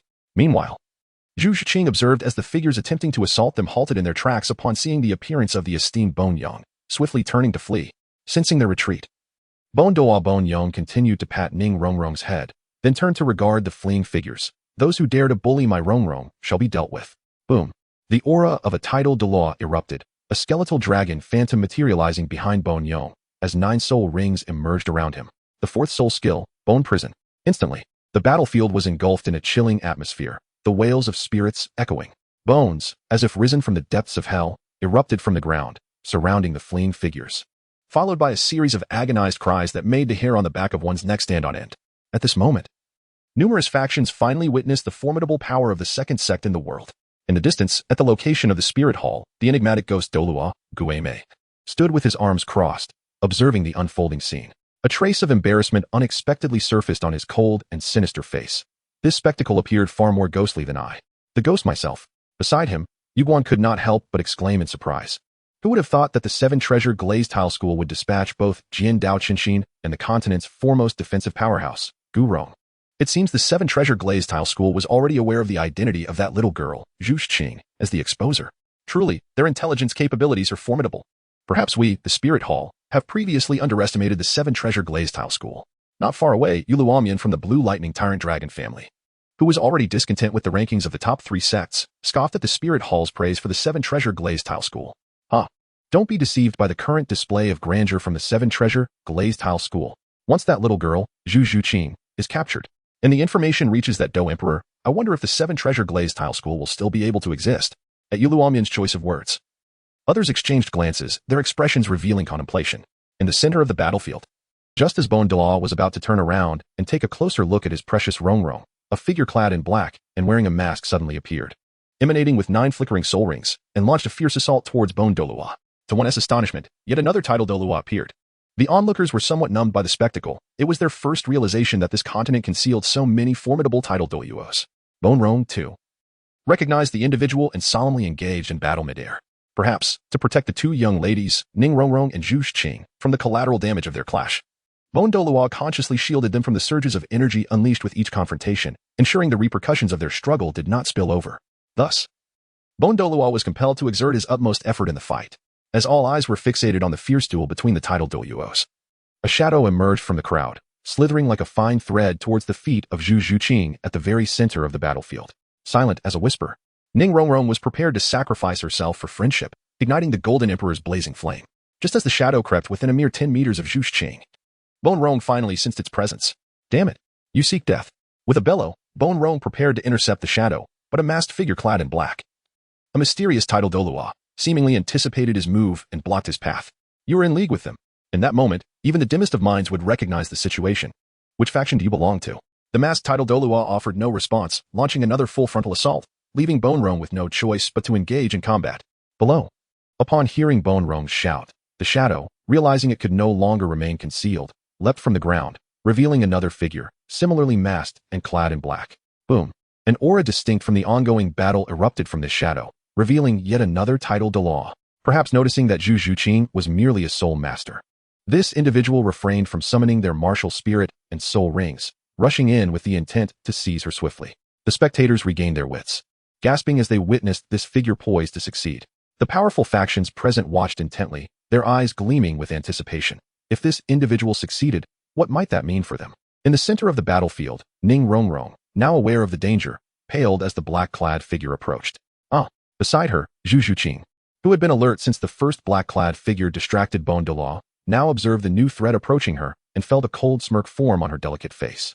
Golden flames igniting in her eyes. Golden Emperor's blazing flame, it is time for this continent to recognize your might. Just as Zhu Zhuqing prepared to act, she heard Ning Rongrong's terrified scream, and in the next moment, she saw Ning Rongrong's trembling form leap forward, arms outstretched to shield her. It was as if the roles had reversed from that fateful day when Zhu Zhuqing had protected Ning Rongrong. The black-clad figure, now mere moments from seizing Zhu Zhuqing, was momentarily stunned by the appearance of the Seven Treasures Glazed Tile School's young princess blocking his path. Regaining composure, the figure's eyes glinted with cold light as he raised his hand, sharp with lethal intent, ready to strike. In the heavens above, Bone Rong and the other combatant were struck with horror upon witnessing this scene. Damn it! If you dare harm Rongrong, the Seven Treasures Glazed Tile School will never rest until we settle this. Stop! Do you dare? I will descend to the netherworld if necessary to ensure you pay for this. In the center of the battlefield, Ning Rongrong trembled, her eyes tightly shut. Hearing the roar of both Bone Rong and Chen Xin, feeling the chilling aura approaching. I'm sorry, Grandfather Jian, Grandfather Bone. This time, little Rongrong may truly perish. I hope that old man doesn't grieve too deeply upon hearing the news. Yet, she felt no regret, hoping her life might grant Zhuqing a glimmer of hope. Just as Ning Rongrong awaited the arrival of death, she suddenly felt warm arms enveloping her neck from behind, instinctively opening her eyes. She was met with an enchanting sight of golden flames swirling around her, breathtaking, as if from a dream. While Ning Rongrong was captivated by the beauty of the scene, everyone else around the battlefield stared in stunned silence at the radiant golden flames and the two figures within, their expressions filled with unutterable fear and astonishment. The atmosphere was thick with tension. One could hear a pin drop. A tidal Douluo, in all his glory, had perished in an instant upon contact with the golden flames, leaving not even ashes behind. How terrifying! A gulp echoed through the crowd, the sound reaching every ear present. Yet, no one dared ridicule the individual. Instead, they instinctively recoiled a few steps, horrified by the revelation. Is this the famed strange fire, Golden Emperor's blazing flame? Truly fearsome. Did you see? A tidal Douluo was obliterated merely by brushing against those flames. Such terror. I recall now. The one who possessed the Golden Emperor's blazing flame was known as Gu Sun in her past life. This girl, Zhu Zhuqing, must be her reincarnation. Indeed, Gu Sun was not only powerful but also cunning. Zhu Zhuqing, from the outset, possessed the means to annihilate a tidal Douluo but chose to conceal it until the black-clad figure approached. Truly clever. In mid-air, the remaining black-clad figure, witnessing his companion's demise, contemplated retreat. However, just as he readied to flee, he was intercepted by Bone Rong, who was fueled by a mix of anger and disbelief. And the two clashed once more. Meanwhile, Tang Hao, seeing Zhu Zhuqing not only evade capture but also possess the means to counter a tidal Douluo, felt alarm bells ringing in his mind. His murderous intent intensified as he cast a frigid gaze upon Zhu Zhuqing. Today, he must eliminate her. For the safety of himself and his son was at stake. He needed to find an opportunity for a decisive strike. Yet, just as Tang Hao prepared to act, he was thwarted by Chen Xin, who had also regained his composure. Tang Hao, your opponent is me. Reluctantly, Tang Hao found himself once again engaged in combat with Chen Xin. Below, Ning Rongrong, who was originally captivated by the breathtaking sight of golden flames dancing across the sky, suddenly witnessed the magnificent spectacle vanish in an instant. At that moment, she felt a heaviness settle upon her back. Instinctively turning her head, she beheld Zhu Zhuqing, pale and collapsed against her. Her expression shifted, and just as she was about to speak, she realized the gravity of the situation and quickly covered her mouth, whispering, Zhuqing, what has happened to you? 078, the sixth again. The three seals unite. Zhuqing, are you all right? Ning Rongrong's voice brimmed with urgency.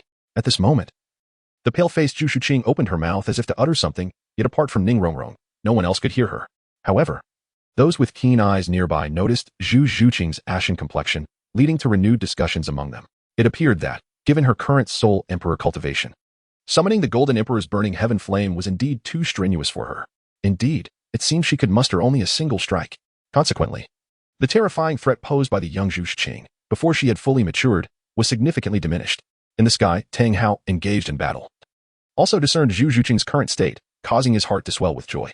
Subsequently, his expression turned fierce as the seventh black soul ring and the ninth red soul ring suddenly blazed to life.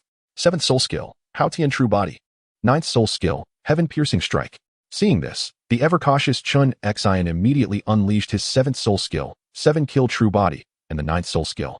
Divine demon dual slashes, charging towards Tang Hao.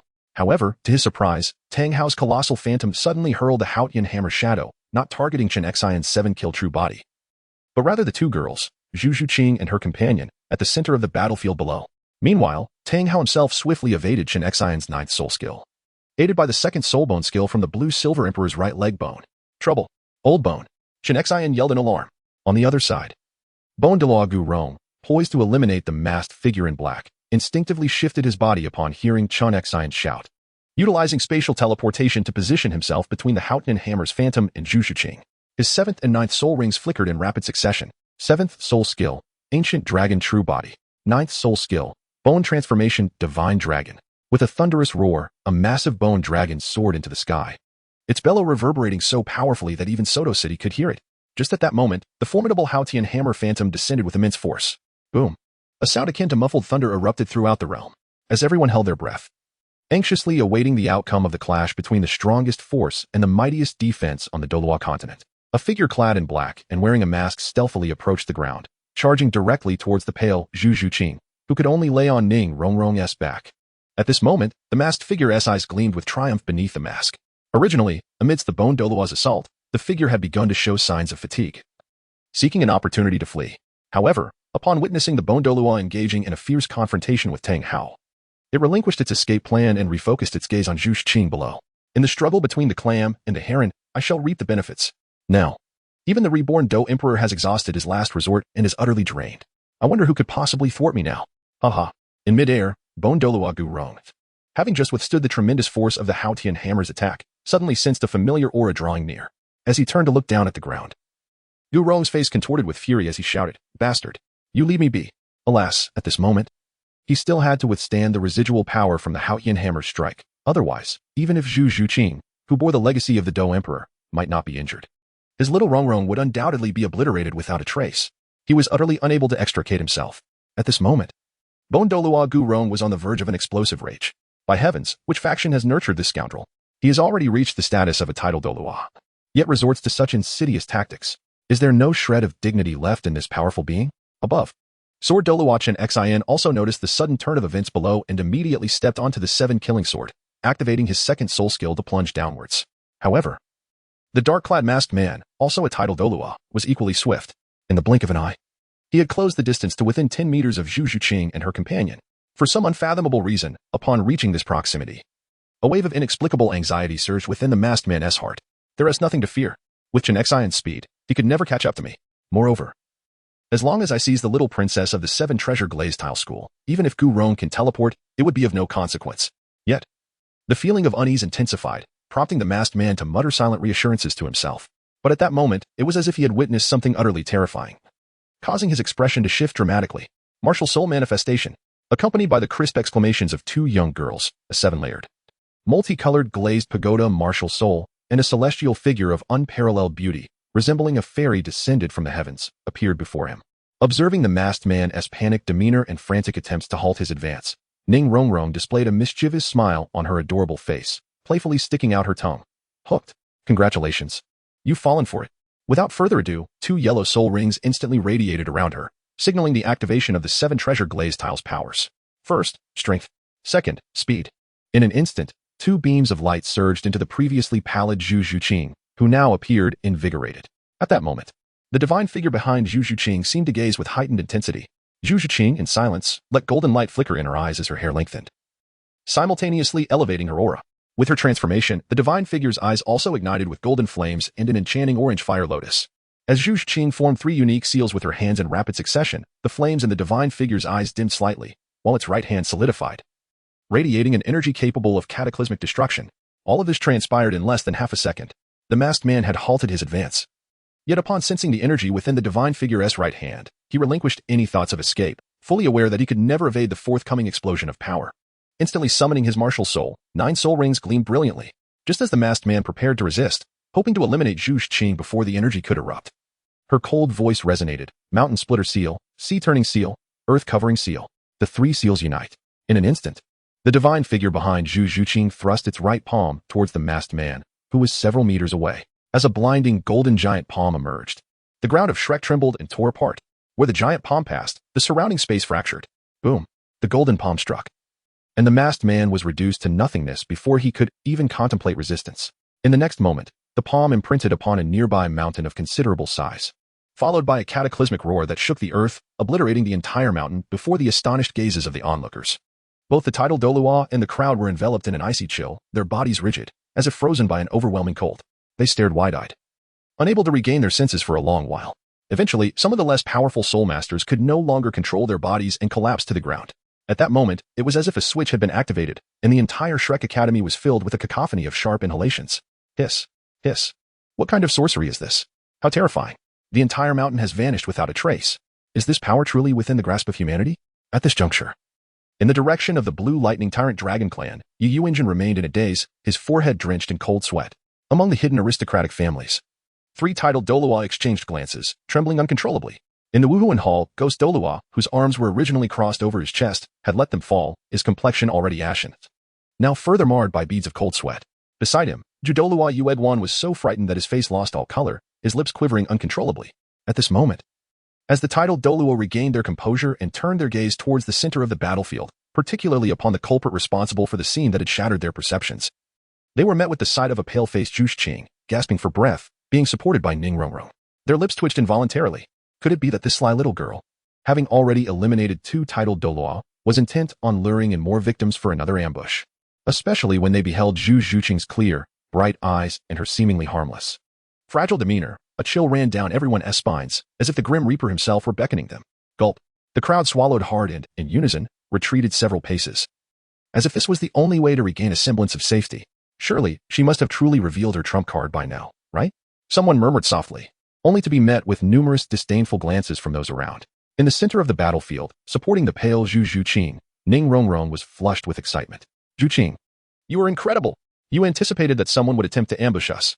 And to think, 2 titled Douluo have already fallen at your hands. This is truly remarkable. They are. After all, titled Douluo. Hee, and to my surprise, I too have taken part in the slaying of titled Douluo. I must tell my father when I return. It will surely leave him astounded. Hee. Seeing Ning Rongrong's face alight with joy and excitement, a faint smile appeared on Zhu Zhuqing's otherwise pale face. However, recalling the relentless onslaught of titled Douluo earlier, her heart had yet to settle from its frantic pace. When she first encountered the ambush from the titled Douluo, Zhu Zhuqing had merely summoned the essence of the Golden Emperor's flame to incinerate her foes. Yet, she had recognized the potent allure she held over the titled Douluo, thus becoming all the more cautious. To her astonishment, a second titled Douluo had indeed launched an attack. This time, Zhu Zhuqing had drawn upon a portion of the power from both the Golden Emperor's flame and the pure lotus demonic fire to execute the Emperor Seal technique, simultaneously infusing all her soul power into it. This produced astonishing results, but it also drained nearly all her strength. This meant that, at this moment, Zhu Zhuqing was not merely playing coy, she was genuinely in a state of profound weakness. However, should another titled Douluo come for her now, they might witness the terrifying might of the pure lotus demonic fire, which surpassed even that of the Golden Emperor's flame. Swish. As he stood upon the 7-killing sword, the sword Douluo Chen Xin looked on in astonishment at Zhu Zhuqing, who was half-squatting on the ground, unable to hide the shock in his eyes. At this moment, Chen Xin seemed to want to express something, yet found himself utterly at a loss for words, even uncertain of what he wished to convey. Meanwhile, a passageway, wide enough for a single person, tore open in the space beside him, and Bone Douluo Bone Rong emerged from within. Indeed. It is no surprise that a Do Emperor has been reborn. Miss Zhuqing, even possessing only a fraction of your past strength, can effortlessly slay a titled Douluo. Truly. You have opened my eyes. He laughed heartily. Seeing the appearance of Sword Douluo and Bone Douluo, Zhu Zhuqing, whose condition had improved somewhat, rose and expressed her gratitude. Thank you, esteemed seniors, for your repeated assistance. Both Qinshin and Bone Rong silently nodded at her respectful acknowledgement. No harm done, Bone Rong chuckled, stroking the few remaining precious strands of hair atop his head. Miss Zhuqing is indeed a dear friend of my little Rongrong, having once shielded her from danger. As elders, we ought to repay such kindness. Reflecting on it, even the 2 old men had not anticipated that Zhuqing possessed such hidden talents. Without them, they would have been unable to protect her and Rongrong, so it was truly thanks to Zhuqing that they succeeded. Nearby, Sword Douluo Qinshin nodded in agreement with Bone Rong's words. Ning Rongrong, noticing that her 2 grandfathers were neglecting her, immediately pouted. Humph. I also helped in defeating that titled Douluo, you know. Seeing the jealous expression on Ning Rongrong's face, Zhu Zhuqing's cool, exquisite visage broke into a smile. Indeed. It was also thanks to Rongrong's cooperation that we were able to successfully vanquish that titled Douluo. Upon hearing Zhuqing's words, Ning Rongrong beamed with joy. clinging tightly to Zhu Qing's arm. Observing Ning Rongrong's unexpected closeness to Zhu Qing, Qin Qin and Bone Rong exchanged glances, both thinking simultaneously, is this still the little demoness from our sect? When did she become so amiable? Baffled, they temporarily set aside their doubts, turning their attention toward Tang Hao, who had approached Tang San from a distance. Their faces adorned with cold smirks. At this moment, Tang Hao, standing beside Tang San, disregarded the gazes of Qin Qin and Bone Rong.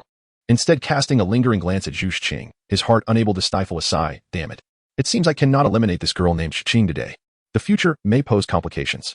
Sighing, he resolved to address future troubles later, recognizing that it was unwise to linger in this place any longer. Just as Tang Hao pondered. High above in the sky, Emperor Tian gazed in astonishment and reverence at Gu Yuna beside him, admiration gleaming in his golden eyes. No wonder the master just now prevented his subordinates from intervening. It appears he was already aware of the terrifying trump card possessed by the girl named Qing. Listening to Emperor Tian's praises, Gu Yuna's serene and stunning countenance displayed a rare flicker of emotion, her lips twitching slightly. I merely speculated that a reborn Dou Emperor would possess some means of self-defense. I only wished to witness it. Who could have imagined that such a terrifying trump card lay hidden within her? In truth, even if Zhu Qing had no trump card, Gu Yuna's power would have sufficed to rescue her at the last moment.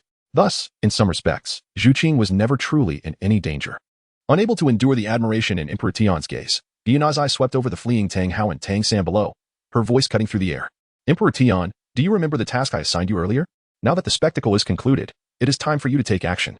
Otherwise, that fellow will escape. Upon hearing Gu Yuna's words, Emperor Tian glanced down at Tang Hao, who had indeed grasped Tang San's shoulder, preparing to flee. Humph. You shall not depart so easily. Leave me your right leg. With that, he invoked a powerful technique. Dragon God Claw. Instantly, the sky darkened, filled with ominous clouds, lightning crackled, and a fierce wind roared. On the ground, as Tang Hao had just grabbed Tang San's shoulder, the heart within him raced alarmingly, as if an overwhelming terror loomed near. Especially upon sensing a familiar aura from days prior that nearly brought him to death, Tang Hao's face paled instantly, and without a second thought. He dragged Tang San and fled towards Shrek Academy. Those around the battlefield, initially curious about the sudden change in weather and puzzled by Tang Hao's abrupt retreat, were suddenly interrupted by a cold snort echoing from the heavens. Humph. Tang Hao, who was running for his life, recognized that familiar cold snort, and his rugged, dark face turned pale as he hastened his escape. However, at that moment, a colossal black dragon claw materialized out of thin air, and to the astonishment of all present, it lunged towards the direction in which Tang Hao was fleeing. Soon after, the crowd faintly heard phrases like exploding ring and great samurai hammer, followed by a tremendous roar and the faint sound of Tang Hao's agonized wails. On the ground, Shuai Qinghe, equally stunned by the sudden turn of events, snapped back to reality upon hearing Tang Hao's cries. He immediately exchanged glances with two figures in the crowd, then turned to the direction of the spirit hall's Zhu Gui Douluo, conveying a message telepathically. In an instant, four figures vanished without a trace.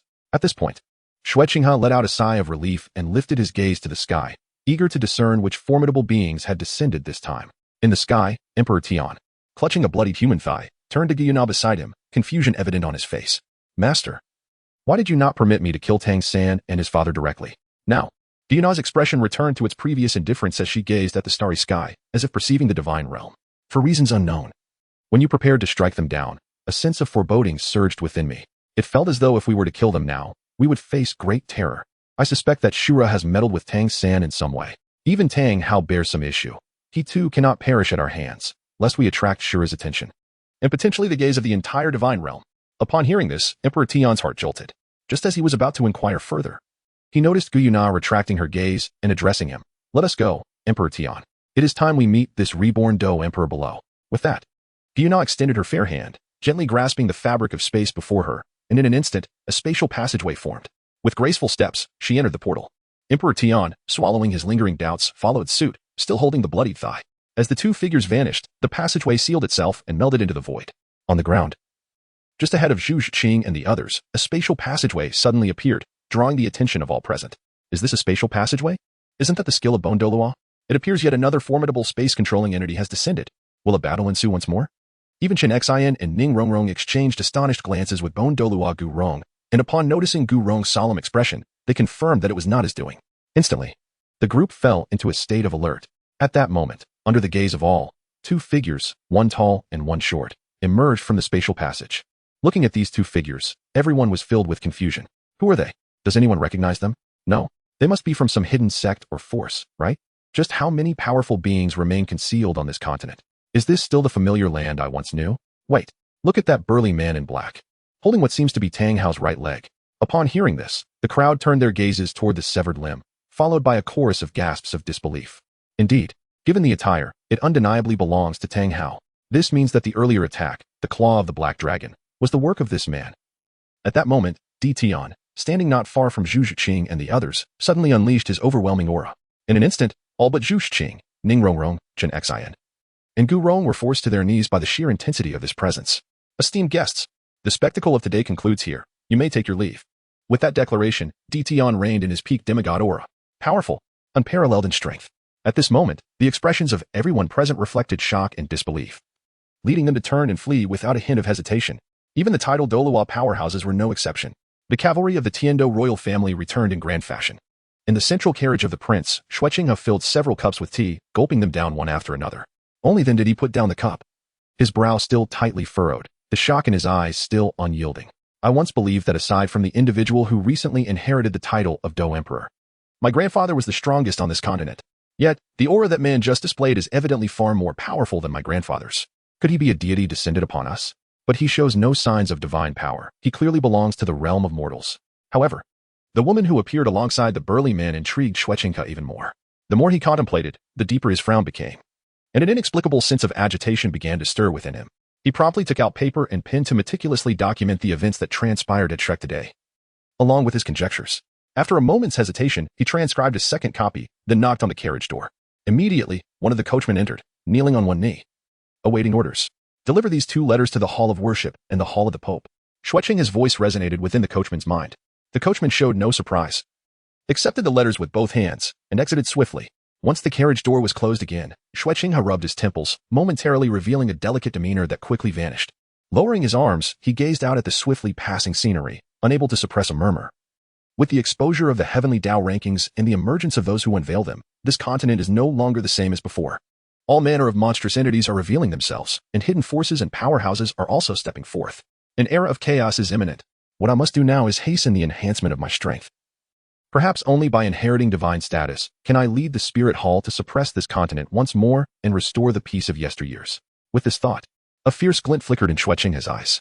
No, I cannot continue to indulge those old fools in their games of pretense. I must accelerate my actions. A few moments prior, as Di Tian prepared to confront Tang Hao and his son, in another small world, a figure clad in blood-red armor suddenly swung a blood-colored longsword, unleashing a razor-sharp beam of crimson light that swept mercilessly towards the countless despairing souls below. Shura, you shall perish. How can scoundrels like you ascend to divinity? The heavens are unjust. I am filled with hate. In the sky, the blood-red figure remained indifferent, disregarding the anguished cries of those below. Those who defy the will of the gods and refuse to worship them, you are doomed to die. I, Shura, hereby sentence you to death. As the words of the Shura god fell, the cries of despair and anger below ceased entirely, and a thick stench of blood enveloped the land. As the Shura god observed all the sinners perishing below, he was about to move on to execute judgment elsewhere when he suddenly paused. Did something happen to Tang San on Douluo Continent? In an instant, the Shura god closed his eyes, carefully sensing the remnants left on Tang San. After a moment, his eyes flew open. What is this? A third of Tang San's fortune has dissipated? How infuriating. Even with my precautions across different worlds, I cannot discern the specifics. Tang San must not encounter any mishaps. It seems I must hasten to complete the judgment of these sinners in this world. With this thought, the blood-red aura surrounding the Shura god intensified, and he shot off in a specific direction, leaving a trail of crimson in the sky as if the world itself were wounded. On Douluo Continent, outside Soto City, at the back mountain of Shrek Academy. Once everyone had departed, Chen Xian and Gu Rong shielded Ning Rongrong and Zhu Zhiqing behind them, facing the back of the burly man in black with an air of trepidation. In his youth, Chen Xian had followed his father, the Sword Saint of Shili, to challenge the formidable title holder of the Spirit Hall, the 99th level limit Douluo Daolu, who was famed for his titles such as Invincible in the Sky and Demigod.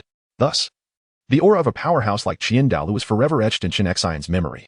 However, the aura exuded by the black-clad man before him was even more formidable than what he recalled of Daolu in his prime.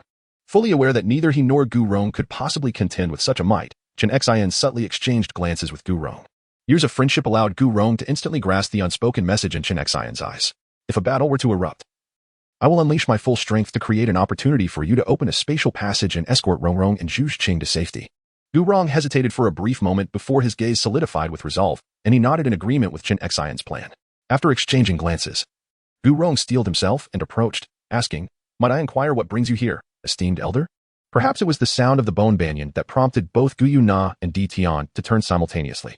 They beheld the solemn expressions on the faces of Ning Rongrong and Zhu Qing, who were concealed in the background, as well as Chen Xian and the Bone Banyan, who stood on guard in front of them.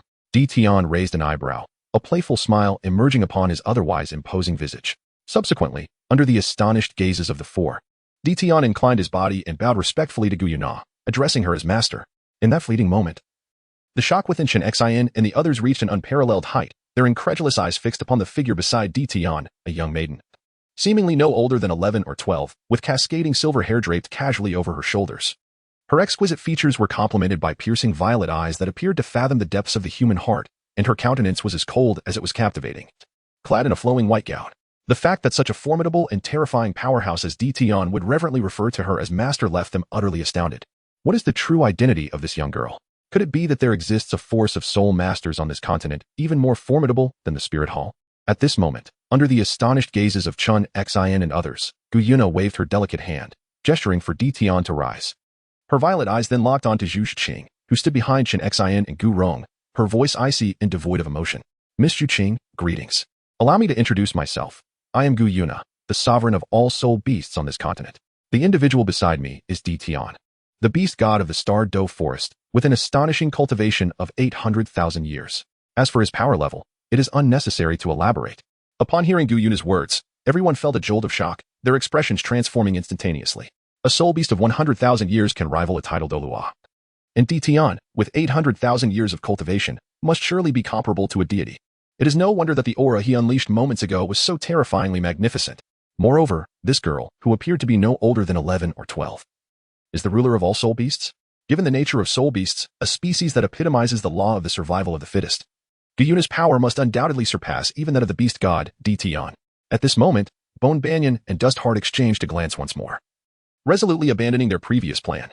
In the presence of such formidable beings, fleeing holds no significance whatsoever. Moreover, under these circumstances, seeking refuge with that formidable Doe Emperor would yield no different outcome than running to the Spirit Hall. The two exchanged wry smiles. However, behind them, Zhu Qing, having recovered from her initial shock, regained her composure. After all, while the notion of an 800,000, your beast god sounds daunting. Upon comparing the recently unleashed aura with the various levels of Doe Emperor experience she had encountered, Zhu Qing realized it was merely akin to a high-ranking Doe Wang. Thus, she concluded that the soul beast beside her, known as Gu Yuna, was not as powerful as she seemed. Reflecting on this, Zhu Qing's mindset grew more tranquil. Yet, she pondered, is it not true that soul beasts only exist at the 10,000-year level? Upon reaching the threshold, do they not either perish or transform into human form? Perhaps sensing the calmness on Zhu Qing's face, Ning Rongrong, who had initially been apprehensive, quickly regained her composure. Unable to suppress her curiosity, she directly inquired, moreover, I have heard that upon transforming, one must start anew. Given your current appearances, do you still qualify as soul beasts? Meanwhile, Chen Xian and Gu Rong, listening to their little sorceress speak out of curiosity, felt a surge of anxiety, fearing that these two god-level soul beasts might suddenly become hostile. While they might not be able to contend with the two beasts before them, they would certainly not allow their little sorceress to perish before their eyes. Under the tense gazes of the two, Gu Yuna furrowed her brow slightly, prompting a surge of dread in Gu Rong and Chen Xian. Subsequently, perhaps moved by the bond between Ning Rongrong and Zhu Qing, Gu Yuna turned to Di Tian beside her, signaling for him to elucidate. Understanding his master's intent, Di Tian stepped forward and began to explain, as soul beasts cultivate for 10,000 years, they do not necessarily meet their end upon transformation. Rather, if they survive the 10,000-year tribulation, they can continue their cultivation. Hence, we refer to soul beasts that have withstood this tribulation as ferocious beasts. These ferocious beasts possess the ability to freely shift between human and beast forms, just as I do. In truth, Di Tian withheld numerous vital pieces of information, such as the fact that ferocious beasts must endure a tribulation every 100,000 years, with each subsequent trial becoming increasingly formidable, or that Gu Yuna is, in fact, a divine beast. Naturally, Di Tian could not disclose such secrets. Meanwhile, Chen Xian and the others were expressions of shock and bewilderment, evidently hearing of these mysteries for the first time. At this moment, Zhu Qing, who had long discerned that the two adversaries aimed to target her, stepped forward with an equally frosty countenance. Is your objective truly me?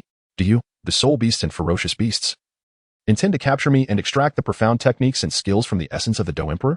Upon hearing these words, Ning Rongrong instinctively summoned the 7 treasures glazed pagoda. In response, Chen Xian and Gu Rong exchanged glances, speechless, and subsequently summoned their respective martial souls, completing the martial soul manifestation. Seeing Chen Xian and Gu Rong daring to exhibit hostility towards their master, a fierce malevolence surged in Emperor Tian's golden eyes. He was poised to unleash his aura to overwhelm the two adversaries when he was halted by a gesture from Gu Yuna. With this, Emperor Tian retracted his menacing aura. Miss Xuqing, please rest assured. Although we too are intrigued by those so-called heavenly techniques and skills, our true purpose for this journey is not them. Moreover, under the watchful gaze of that Dou Emperor, not a single being on this continent, nor the gods of the divine realm, can harm you. The watchful gaze of a Dou Emperor. Does this imply that the Dou Emperor has been observing the other two all along? Isn't this the notorious fabrication propagated by that scoundrel, Yubai? At this moment, Chen Xian and Gu Rong felt utterly numbed by the shocking events of the day. Although Zhu Qing was slightly taken aback by Gu Yuna's words, she was not particularly surprised. After all, considering the revelations of the heavenly Dao rankings regarding the other two from a past life, be it Xiaoyan or Midyusa Queen, both were individuals of profound loyalty and affection. Regardless of their present incarnations, the inheritance of their former memories and emotions would invariably influence their current selves. Zhu Qing had long harbored such suspicions. Now, her curiosity was piqued. Since they were not coveting her Dou Emperor heritage, what was their true intention in seeking her? Suddenly, Gu Yuna raised her hand, enveloping everyone present in a formidable divine power, rendering all but those with strength surpassing her, and those fixated on her, unable to hear the discussions within. We have come to implore you for a favor, or rather, to propose a transaction. Surely, as an inheritor of the Dou Emperor's legacy, you have discerned the issues plaguing this continent's cultivation system.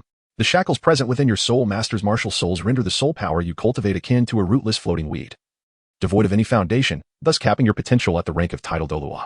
Meanwhile, the soul rings generated within our spirit beasts are the keys to unshackling the constraints of your martial souls. Moreover, the time we spirit beasts invest in our cultivation does not equate to the power we gain. All of this, in truth, is orchestrated by a hidden hand whose intention is to ensure the complete annihilation of our spirit beasts while simultaneously stifling your cultivation talents, severing your paths to advancement. Without their consent, the pinnacle of human cultivation remains at title Douluo. Achieving the 100th level and ascending to godhood is merely a distant and beautiful dream. The architects of this scheme are the gods of the divine realm. Humans are but tools for them to harvest faith and exterminate our spirit beasts, and they will never grant you the opportunity to stand on equal footing with them.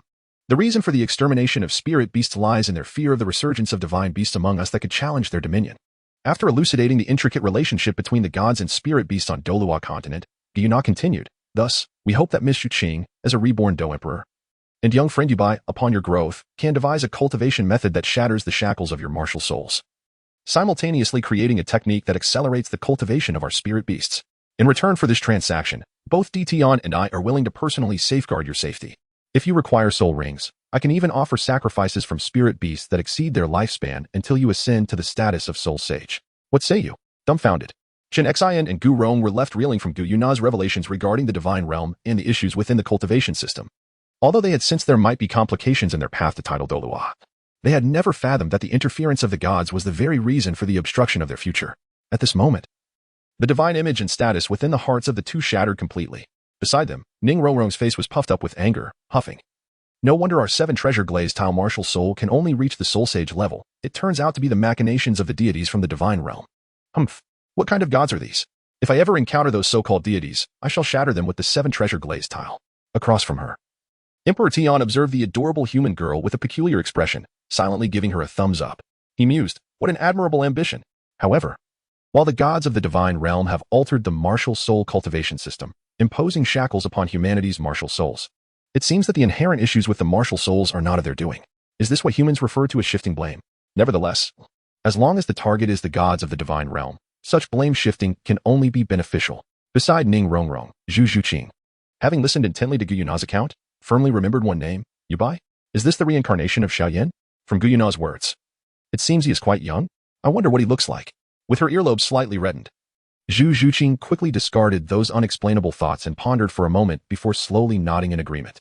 With the protection of these two, surely the powerful factions will not dare to ambush me again, right?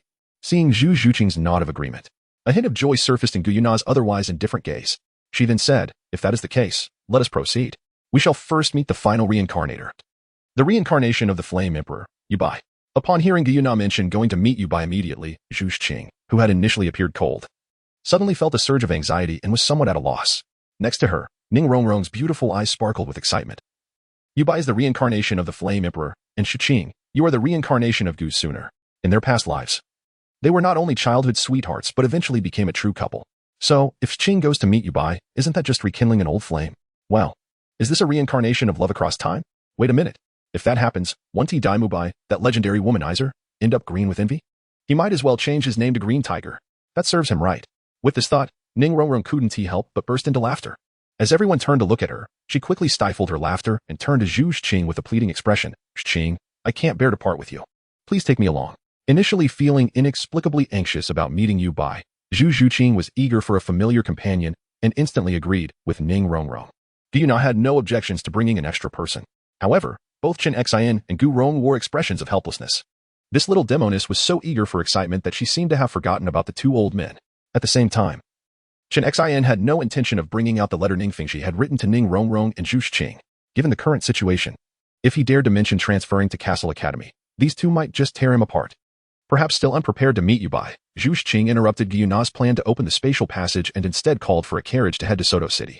Before leaving, she specifically sought out the former Shrek Academy principal, Flinder, and retrieved the 100 gold soul coins she had paid as tuition, treating the 10 gold soul coins for registration as her living expenses during her few days at Shrek. Consequently, Flinder's already precarious finances were further strained. In the Spirit City, within the Pope's chamber, Bibi Dong reclined languidly on a soft bed, exuding a regal yet slightly lazy demeanor, her long, beautiful legs crossed, enhancing her enchanting allure. Suddenly, a captivating smile graced Bibi Dong's exquisite face as her alluring eyes opened, and she chuckled to herself, hee, in her past life as Goose Sooner. Isn't that little hussy proclaiming herself as that brat's childhood sweetheart? Didn't they have a close relationship from a young age?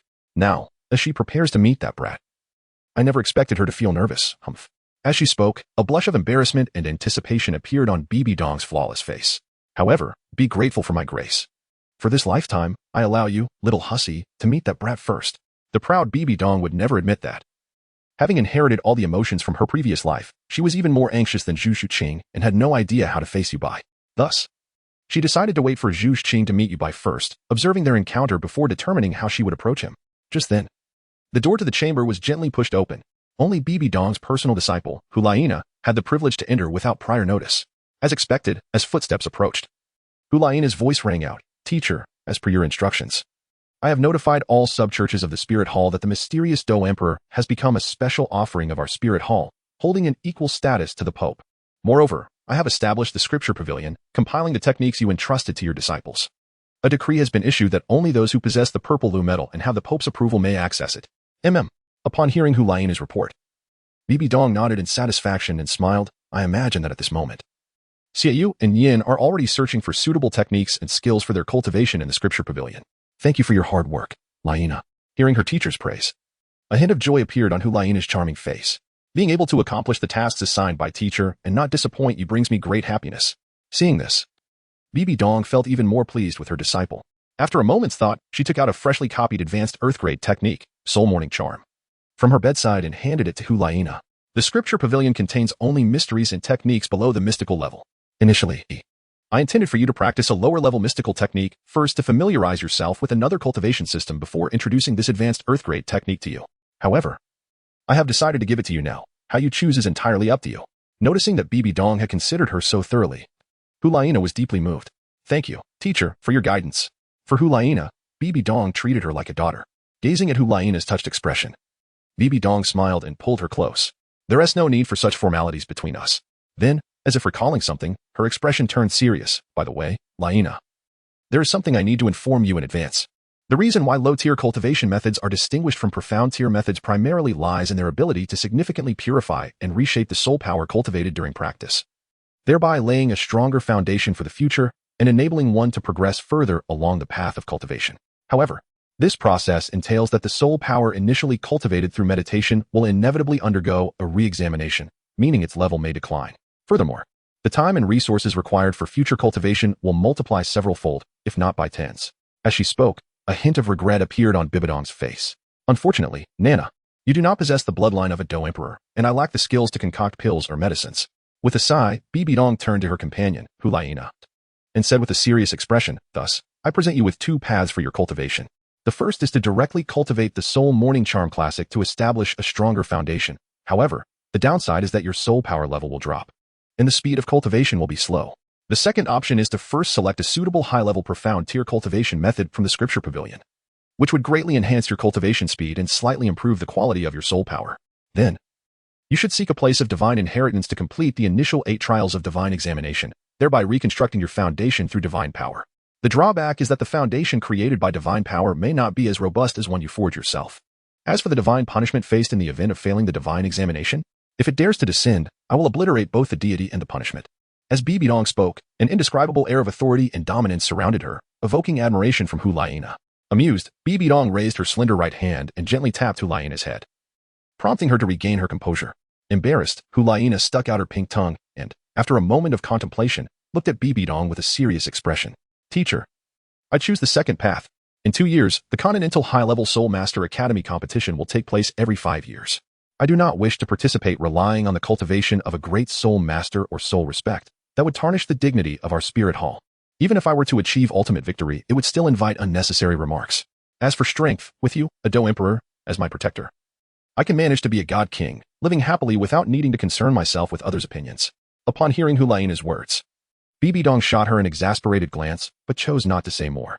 After all, as Hulaina had stated, with a Do Emperor like her offering protection, being a God King, eternally unyielding and free from the gaze of others, was indeed a delightful existence.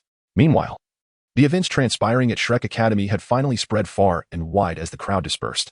Hey, have you heard the news? That incident at Shrek Academy? It has shocked me for an entire year. Indeed, the 2 titled Douluos from the Spirit Hall, the 2 guardians from the 7 treasures, Glazed Tile School, the patriarch of the Blue Lightning Tyrant Dragon Clan, Yu Engine, along with 3 unfamiliar titled Douluos sent by the hidden 8 families behind the Soul Arena, plus the Haotian Douluo Tang Hao, turned into a grand melee involving the Spirit Hall, the hidden 8 families, and the upper 3 sects. The lower 4 sects were not even qualified to participate. I heard the battle was earth-shattering. Exactly. It all started because the thief Tang San's identity was exposed. Those powerful factions rushed in pursuit of the Xiantian treasure record he possessed. It seems that in the end, only the 7 treasures Glazed Tile School, Blue Lightning Tyrant Dragon Clan, and the families behind the Great Soul Arena, along with the Crown Prince of Tiando, obtained the Xiantian treasure record. Moreover, who could have imagined that the so-called Shrek Academy, apart from the exposed Tang San, harbored another Do Emperor who revealed their identity? The scene that followed supposedly even drew out a hidden 99th level title Douluo.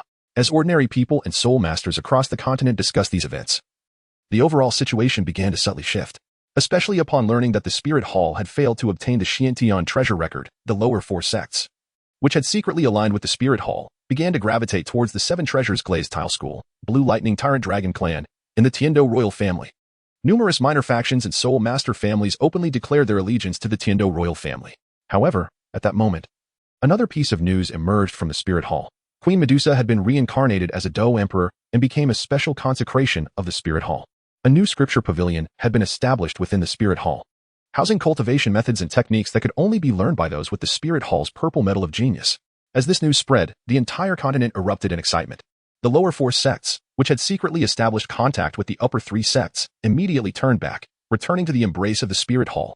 Countless geniuses and hidden powerhouses across the continent rushed towards the Spirit Hall, eager to glimpse the essential cultivation methods and various techniques akin to self-created soul skills. Moreover, even the distant star Luo royal family, upon hearing news of Zhu Zhuqing, allied with the Zhu family to send representatives to the Tiando Empire. The situation across the continent surged like a torrent. Amidst this atmosphere, 2 days gradually slipped away. A cavalry escort swiftly brought a luxurious carriage into Tiando City. At the prince's mansion, Shui Qinghe, who had just returned, had no time to wash up or rest before 2 middle-aged figures appeared before him. Raising an eyebrow, Shui Qinghe's eyes sparkled with anticipation. Uncle Cichlid, Uncle Snake Spear, what was the outcome? Did Tang Hao and Tang San perish? At this, both Cichlid Douluo and Snake Spear Douluo lowered their heads with a hint of shame. Apologies, young master. By the time we arrived, all that remained was a deep pit and a pool of blood. We found nothing else to prevent Tang Hao and his son from hiding nearby. We have meticulously searched a radius of several hundred miles alongside the 4 titled Douluos, but we still could not locate their traces. At this moment, Ghost Douluo and Cichlid Douluo were also reporting back to the Spirit Hall. Upon hearing this, the smile in Shui Qinghe's eyes gradually faded, yet he feigned nonchalance, attempting to comfort the 2. In that case, let it be. It seems Tang Hao and his son were destined to survive. You 2 have worked hard. Please take some rest. Upon hearing this, Snake Spear Douluo and Cichlid Douluo quickly withdrew. After taking a deep breath, Shui Qinghe finally tucked away his discontent. After washing up, just as he was about to head to the Tiando Royal Palace to report to the Emperor Shui about this journey, a figure clad in black suddenly appeared beside him, kneeling on one knee before reporting, "Young master, the information you requested regarding Douluo has come in. A few days ago, shortly after you set out for the Barak Kingdom's Soto City, Douluo arrived in Tiando City with 2 young men in a carriage. According to our investigation, Douluo's goal is to purchase a large quantity of medicinal herbs, with toxic herbs constituting 70% of the total. Furthermore, 2 days ago, Douluo went to the Tiando Royal Academy to pick up his granddaughter, Douluo. They have yet to leave because they learned at the Tiando City auction house that a special herb they require will be auctioned tonight. After hearing the report, Shueching his eyes brightened, and he swiftly turned to the informant kneeling before him, eagerly inquiring, "What do those two young men look like? Is one of them named Yubai?"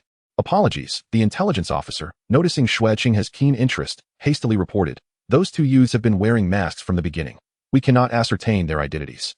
However, one of them bears a striking resemblance to Yubai, with an 80% similarity in build." Upon hearing the intelligence officer's report, Shueching's expression brightened significantly. He waved the officer away, and a smile crept onto his lips. "Yubai, you have finally revealed yourself. Hehehe, among the 3 reincarnated Do Emperors. One is destined to be mine. And you, Douluo, you old rascal, attempting to win over Yubai by selling your granddaughter? If I hadn't returned in time, you might have succeeded. But now that I've stumbled upon your scheme, it seems you have no part in this. Hehe, little Yubai, see you at the grand auction tonight." With that, Shueching hurriedly tidied his attire and made his way towards the imperial palace of Tiando, specifically to the study of Emperor Shui. Meanwhile, in the bustling streets of Tiando City, a girl with deep purple hair, exuding an air of vitality, not exceptionally beautiful but possessing an enchanting charm, was enthusiastically sampling various delicacies from the vendors. Each time she savored a beloved treat, her green eyes would gleam with delight, seemingly relishing the flavors. "Boss, this one, and this one," she commanded, pointing at several snacks displayed on a stall. "Give me 10 of each." The stall owner, grinning broadly at her exuberance, eagerly replied, "Sure. Please take a seat, young lady, and I'll have them ready for you shortly." Delighted, the girl seated herself at a nearby wooden table and called out behind her, "Hey, little fox. Chubby, what are you doing? Hurry over. Sister Yinzi is treating you to delicious food." Not far away, 2 masked boys, seemingly around 11 or 12 years of age, trudged towards her, each carrying several large plastic bags filled with snacks and a wooden stick laden with candied fruits, their steps unsteady and breaths labored. Passers-by couldn't help but express sympathy, especially the young men accompanying their girlfriends, who nearly felt compelled to approach the boys and offer their support. Finally reaching the table where the girls sat, the 2 boys placed their burdens onto the surface and collapsed onto the ground, sweat glistening on their faces beneath their masks.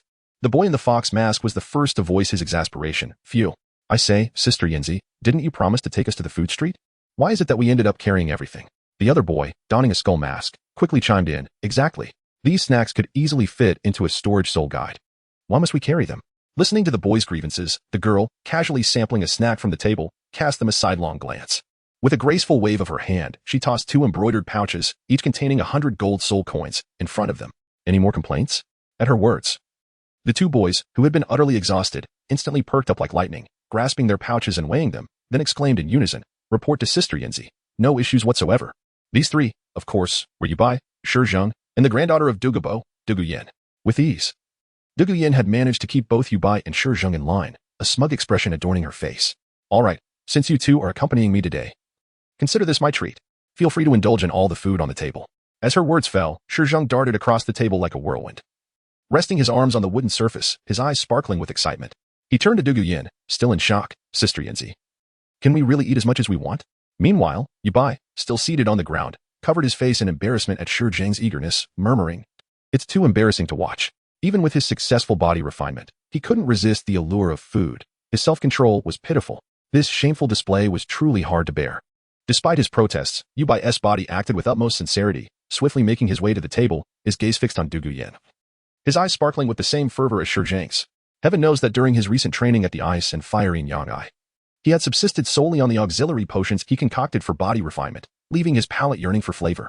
The astonishment in his eyes deepened, but at that moment, meeting the gazes of Yubai and Shizheng, Douluo swallowed her impending question, instead breaking into a warm smile, radiating the charm of a caring older sister. "Of course. Did you think I bought all this food just for myself? I couldn't possibly finish it alone. Dig in. Hooray for Sister Yinzi." Shizheng cheered excitedly, his hands moving like blurs as he began devouring the snacks. Watching his friend's gluttonous demeanor, Yubai couldn't help but shake his head in disbelief, muttering, "It's too embarrassing to watch."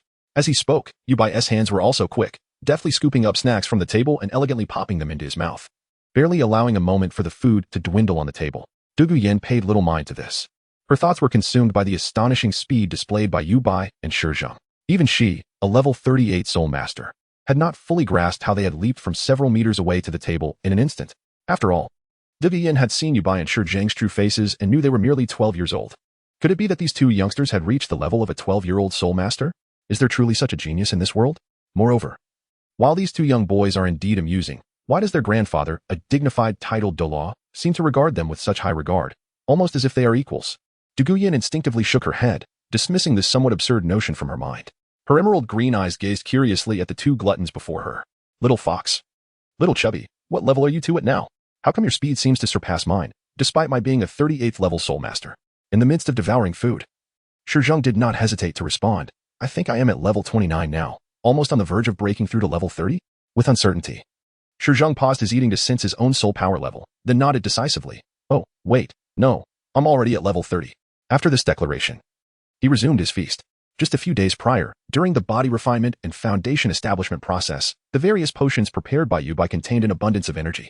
Coupled with the ample fire attribute energy from the first level divine fire dragon king's essence in the Fire Eye Spring, it was no wonder that the chubby little one, who practiced the lower tier high tier skill Imuju, could maintain a soul power level of 30. Otherwise, even retaining his original level of 21 would have been a challenge. Across from Shizheng, Yubai slightly paused in his quest for delicacies.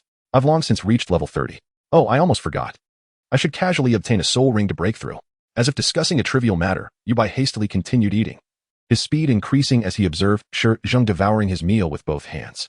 Dumbfounded, Du Guyan, who had been savoring her food, was utterly astonished by the casual tone and the fact that the two had already attained a soul power level of 30.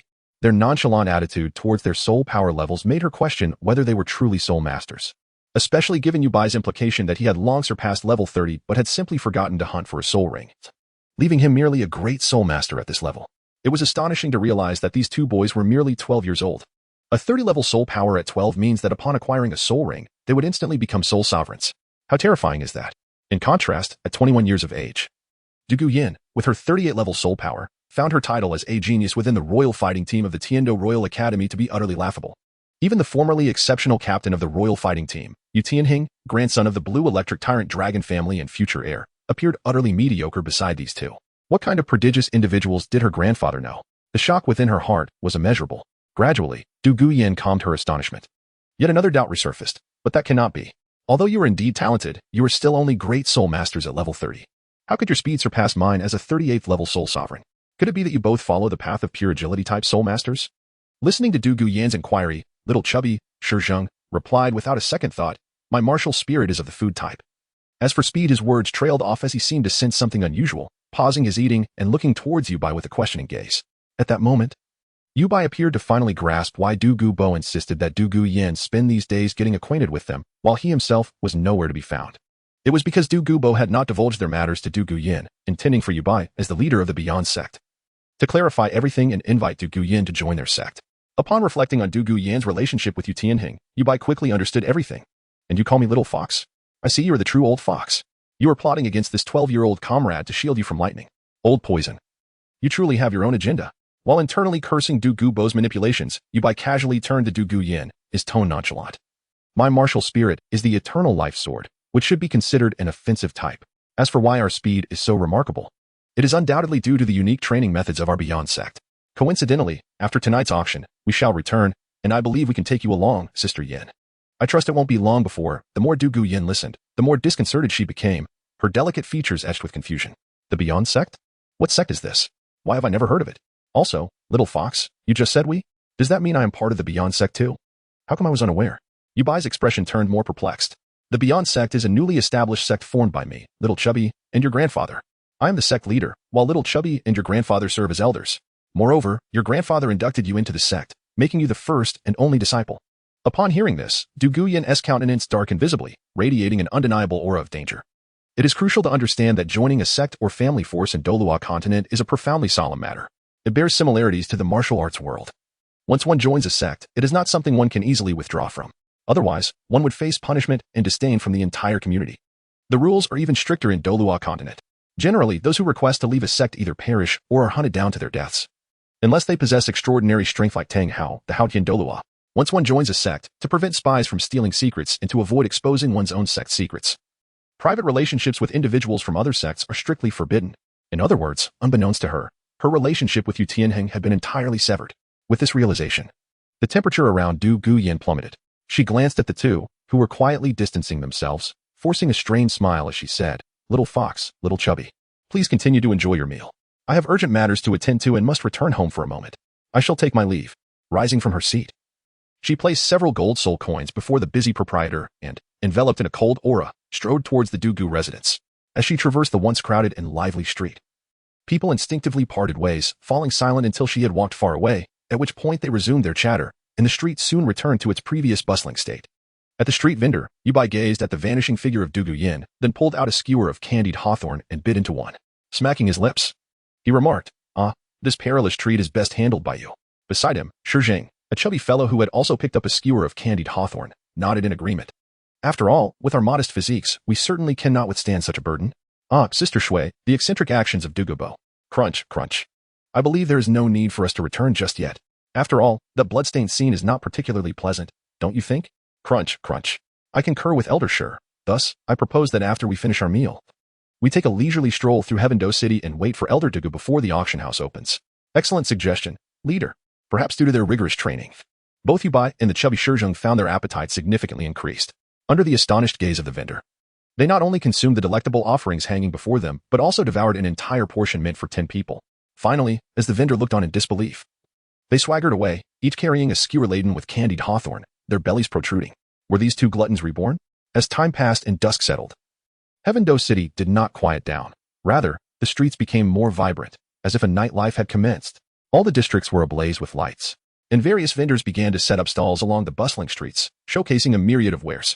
Two figures, adorned with masks, strolled 2 streets away from the auction house, each shouldering a skewer with only a few candied hawthorns left. Glancing around at the lively, bustling streets and the throngs of people, Shizheng suddenly sighed, alas. We have spent the entire afternoon wandering through Heaven-Do City, yet we have not encountered a single scene of a dandy harassing a virtuous maiden. As a food-type soul master, I long to experience the heroic rescue of a damsel in distress, leading to a tale of devotion. If only such an opportunity arose, I would no longer need to fret about my later years. Honestly, you should be grateful that I assisted you in solidifying your foundation. Otherwise, with your original physique, even if you did manage to rescue a beauty, all you might receive is a polite acknowledgement. Thank you, kind sir, for your assistance. I have no means to repay you, except to serve you in my next life. As soon as these words left his mouth, a melodious laugh rang out from behind them. Ha ha ha. Hearing this laughter, Yubai and Shizheng turned curiously, only to behold a figure cloaked in black robes, hand over her mouth, laughing uncontrollably. Yubai quickly noted that the exposed hands of this lady were as fair as jade, with slender, delicate fingers, suggesting she hailed from a noble or soul master family. Who are you? Before Yubai could inquire further, the woman unfurled her hands, pulling down the hood of her robe. In that instant, both men were struck by her breathtaking beauty. Shizheng could not help but exclaim, "What a stunning sister." Yubai also nodded in silent agreement. As the hood fell away, a flawless visage emerged, fair skin, a straight nose, and exotic light blue eyes, complemented by alluring, thin red lips. Despite her enchanting smile, an air of noble dominance enveloped her. Her golden hair shimmered under the moonlight, reminiscent of a celestial being. At that moment, the street fell silent, all eyes captivated by this striking woman. Seemingly accustomed to such attention, she ignored the crowd's gazes and smiled warmly at Yubai and Shizheng. You two brothers are quite amusing.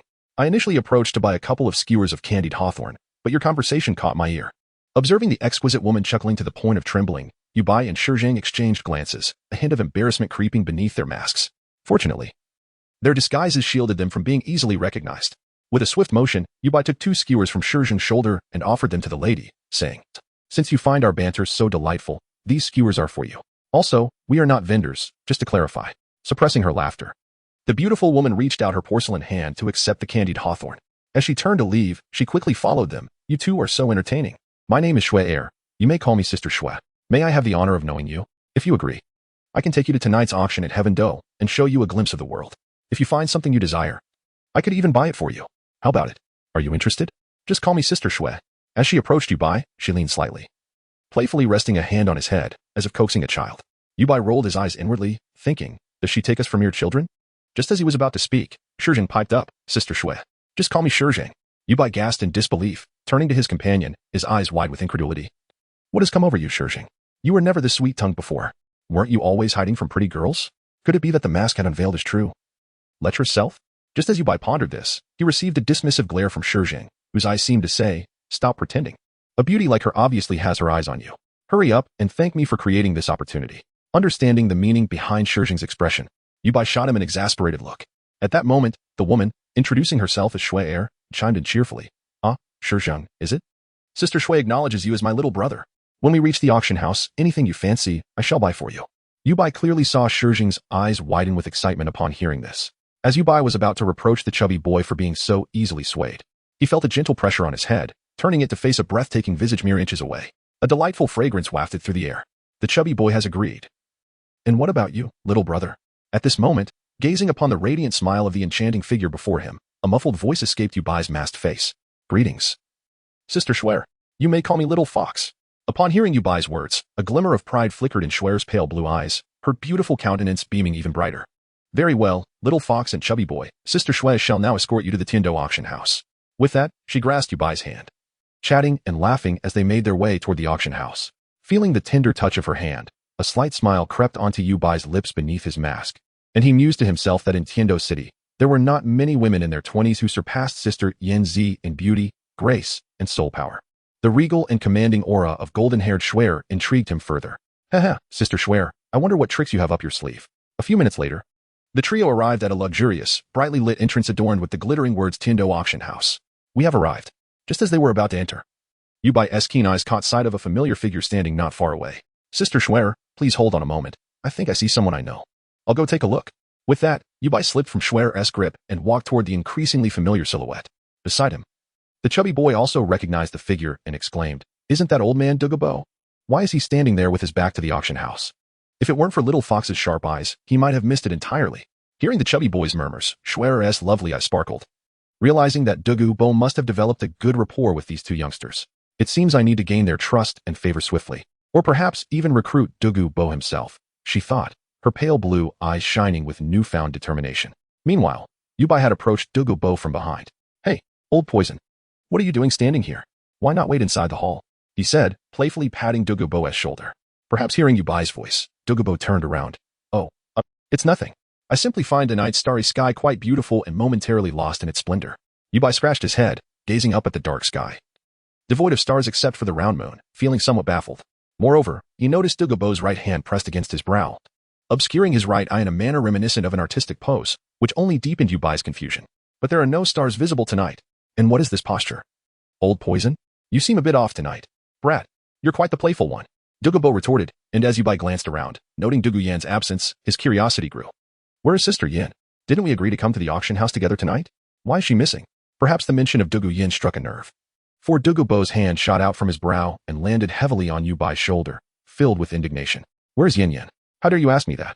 You little rascal, didn't I ask you to look after my granddaughter these past few days? What do you think that means? I wanted you to explain things to her and personally invite her to join our sect. How did you talk to Yin Yin?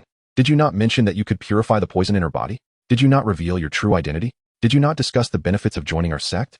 You simply emphasized that our sect has only one leader and 2 elders, and with Yin Yin as the sole disciple, we are merely 4 individuals. What are you trying to achieve? Moreover, the most crucial point is that you actually sold me out. You little scoundrel. You're quite the trickster. As Yubai faced the furious Douluo, he recalled the events of the day, a hint of guilt rising on his face. However, he unintentionally noticed a rather small bruise around Douluo's right eye, resembling a panda's eye, as if struck by a young girl's punch. Wait, could it be? With this thought, Yubai's laughter erupted uncontrollably. Ha ha ha, old poison. You are hilarious. This is too amusing. His laughter caught the attention of Schwer and the chubby boy, and even drew the gaze of several individuals preparing to enter the auction house. Aside from the chubby boy and Schwer, who were aware of Douluo's identity, the others could only see an elderly man with a panda eye, seemingly the victim of a young girl's punch. Some mischievous onlookers began to chuckle lewdly. Oh ho, so it was a little girl who did this. This old man is quite something, still playing around at his age. Haha, amazing.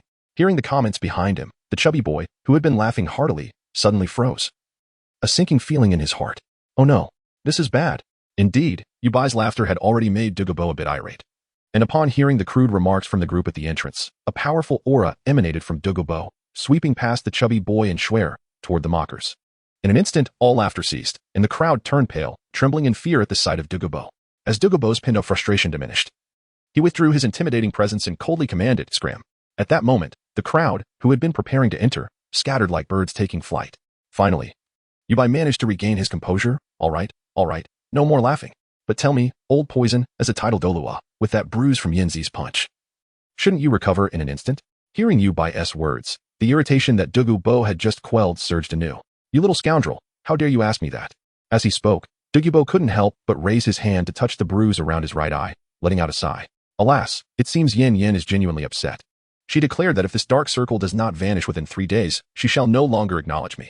Witnessing the expression of a titled Douluo like Douluo, Yubai couldn't stifle a chuckle, quickly covering his mouth to redirect the conversation. Ahem, we should hasten to the auction house. Otherwise, we might miss out on that exquisite herb, and that would be a significant loss. With that, he hurried towards the portly boy and Shui, fearing that if he lingered any longer, he would burst into laughter again. Behind Yubai, Douluo, hand on his right eye and his expression dark as thunder, followed closely. Observing Yubai's suppressed giggles, Douluo inwardly mused, youngster, laugh while you can. One day, when I administer some potion to you and yin, and the deed is done, let us see if you can still muster a smile. As Douluo was lost in his sinister thoughts, the two arrived before the portly boy and Shui. The moment he beheld Shui's beauty, even after nearly a century of encountering exquisite women, Douluo could not help but internally exclaim, what a stunning lady. Perhaps due to the instincts of a strong individual, his eyes narrowed slightly upon seeing Shui. Such a lovely young girl. I wonder who she might be. As he spoke, Douluo subtly glanced at Yubai, conveying a silent warning, young man, this girl is not to be underestimated. I cannot discern her strength. Exercise caution. He then noticed Yubai winking at him, leaving Douluo somewhat perplexed. At that moment, Shui stepped forward, respectfully greeting Douluo. It is an honor to meet you. Titled Douluo, you may call me Shui. Shui was the newly acknowledged sister of the portly boy and the little fox, and she had intended to take them to the auction house to broaden their horizons and purchase some items they fancied. However, Shui did not expect that her two brothers were already well acquainted with titled Douluo and had arranged to meet here. In that case, she suggested boldly, why not all go together? As she spoke, astonishment filled her azure eyes as she thought, isn't it said that titled Douluo possesses only level 91 soul power? The weakest of the titled Douluo? Why does he seem stronger than some level 95 titled Douluo? As this thought crossed her mind, a bolt of realization struck her, and she glanced at Yubai, her heart racing. Although Douluo did not comprehend the meaning behind Yubai's wink, he sensed that the little fox had already discerned something unusual about the girl before them, but chose not to expose it, likely for his own reasons. Therefore, he nodded in acknowledgement of Shui's greeting and gestured for her to rise. Let us proceed inside. At that, Yubai took the portly boy and walked towards the auction house's entrance. If they did not attend the auction soon, they might truly miss out on the items. Seeing this, Douluo and Shui exchanged no further words and followed suit. Upon entering the hall, Douluo initially considered displaying his identity with the purple gold card. But remembering the bruise around his eye, he opted instead for an ordinary gold card containing 10,000 gold soul coins. After passing the auction house's financial verification, he was led to the second-floor auction center. The architecture of the auction center resembled that of a grand auditorium, with arrangements similar to a battle arena. In the center stood a circular podium, surrounded by concentric rings of seats. The seating was divided into 5 sections, with the first 3 rows closest to the podium in red, followed by black, purple, yellow, and white. Naturally, those with assets verified at 10,000 gold soul coins could only occupy the outermost, most ordinary, white VIP seats. Perhaps to avoid drawing attention during the auction, Douluo tossed his identity card, which held at least 10 million gold soul coins, to Yubai and retreated to a corner to hide. Amused by Douluo's prideful stubbornness, Yubai redirected his gaze to the auction scene unfolding on the circular podium below. Ladies and gentlemen, esteemed guests, the next item for auction is the Yanwei Sacred Spear, personally designed and crafted by Master Lu Gao, one of the 3 great craftsmen. After the auctioneer's enthusiastic introduction, the first few rows of attendees began bidding, with the price quickly escalating to a staggering 150,000 gold soul coins. Yubai couldn't help but click his tongue in admiration, exclaiming, truly, the wickedness of the wealthy. They casually bid in the millions. They seem utterly unbothered. Beside him, the portly boy appeared equally astonished, nodding vigorously. Indeed, just look at us. We nearly exhausted ourselves for a mere 500 gold soul coins to accompany Sister Yanzi on a shopping trip. And here they are, tossing out millions as if it were nothing. An audacious thought suddenly crossed his mind. You had better suppress that thought, Yubai replied, casting a disapproving glance at the portly boy. Given our current strength, such a notion is rather impractical. He then changed the subject, waving his purple gold card with a grin. However, with Old Poison's purple gold card backing us today, once we acquire that divine herb and enhance our strength, we can revisit that audacious thought. Hearing the exchange between the two young ones, Shui found herself both amused and exasperated. She ruffled Yubai's silver hair playfully, saying, why can't you two be more upright and straightforward, instead of concocting wild ideas all the time? And don't think of letting titled Douluo bear the expenses. Did I not tell you before? As long as you call me Sister Shui, anything you desire today at the auction is on me. 085 Aphrodisiac? 4th Prince's Avalanche? After 2 more rounds of bidding, with still no items of interest for their group, Shui and Yubai resumed their conversation. By the way, little fox, judging by your aura, you must also be a soul master, right? Recently, a significant event occurred within the soul master community that has begun to alter the power dynamics across the entire Douluo Continent. I wonder if you've heard about it. The moment she spoke, not only did Yubai and the others beside her cast curious glances, but even Douluo, who was lurking in the corner, perked up his ears. Sister Shui, we've been too busy training these past few days to pay attention to the outside world. We have no idea what major events have transpired. The portly boy, Shizheng, exclaimed with curiosity. Please, tell us. Thus, Shui recounted the events that had unfolded 2 days prior at Shrek Academy in detail. As she reached the more tense moments, Yubai instinctively felt a pang of anxiety for Zhu Qing. Not only because she was someone he admired in his previous life, but also due to their current connection as former spouses. It was only natural for him to feel a sense of urgency. Ultimately, all the factions retreated. However, according to the intelligence I have received over the past couple of days, the prominent factions possessing the Xiantian treasure record are not only utilizing it to forge alliances with other powers, but are also deeply engrossed in researching the various cultivation methods documented within it. Perhaps spurred by the terrifying prowess exhibited by Zhu Qing in combat, these factions are now endeavoring to cultivate the Xiantian art and to enhance its level, aiming to create new techniques. It appears that some factions have already achieved success, experiencing a significant acceleration in their soul power cultivation. They have allocated a portion of their resources to experiment with improvements on techniques such as the Xian Yu Hand and the Ghost Eye Mirage. Furthermore, with the reincarnation of the Medusa Queen serving as a special patron for the Spirit Hall, directly providing combat techniques, the overall strength of soul masters across the continent has surged. Concurrently, the prodigies from various factions are also advancing at an astonishing pace. The upcoming high-level Soul Master Academy competition in 2 years will undoubtedly be unprecedentedly fierce. After hearing Shuejia's account, the group was taken aback, clearly not anticipating such monumental events to transpire within mere days. Suddenly, the plump Shizheng had a thought and turned to Yubai, exchanging knowing glances. Upon understanding the implication in his eyes, Yubai rolled his eyes in exasperation and chose not to engage, instead pondering the situation. It seems that Zhu Qing has inherited the legacy of Gu Suner, as for the individual in the Spirit Hall who has fully inherited the essence of the Medusa Queen. Their identity remains a mystery.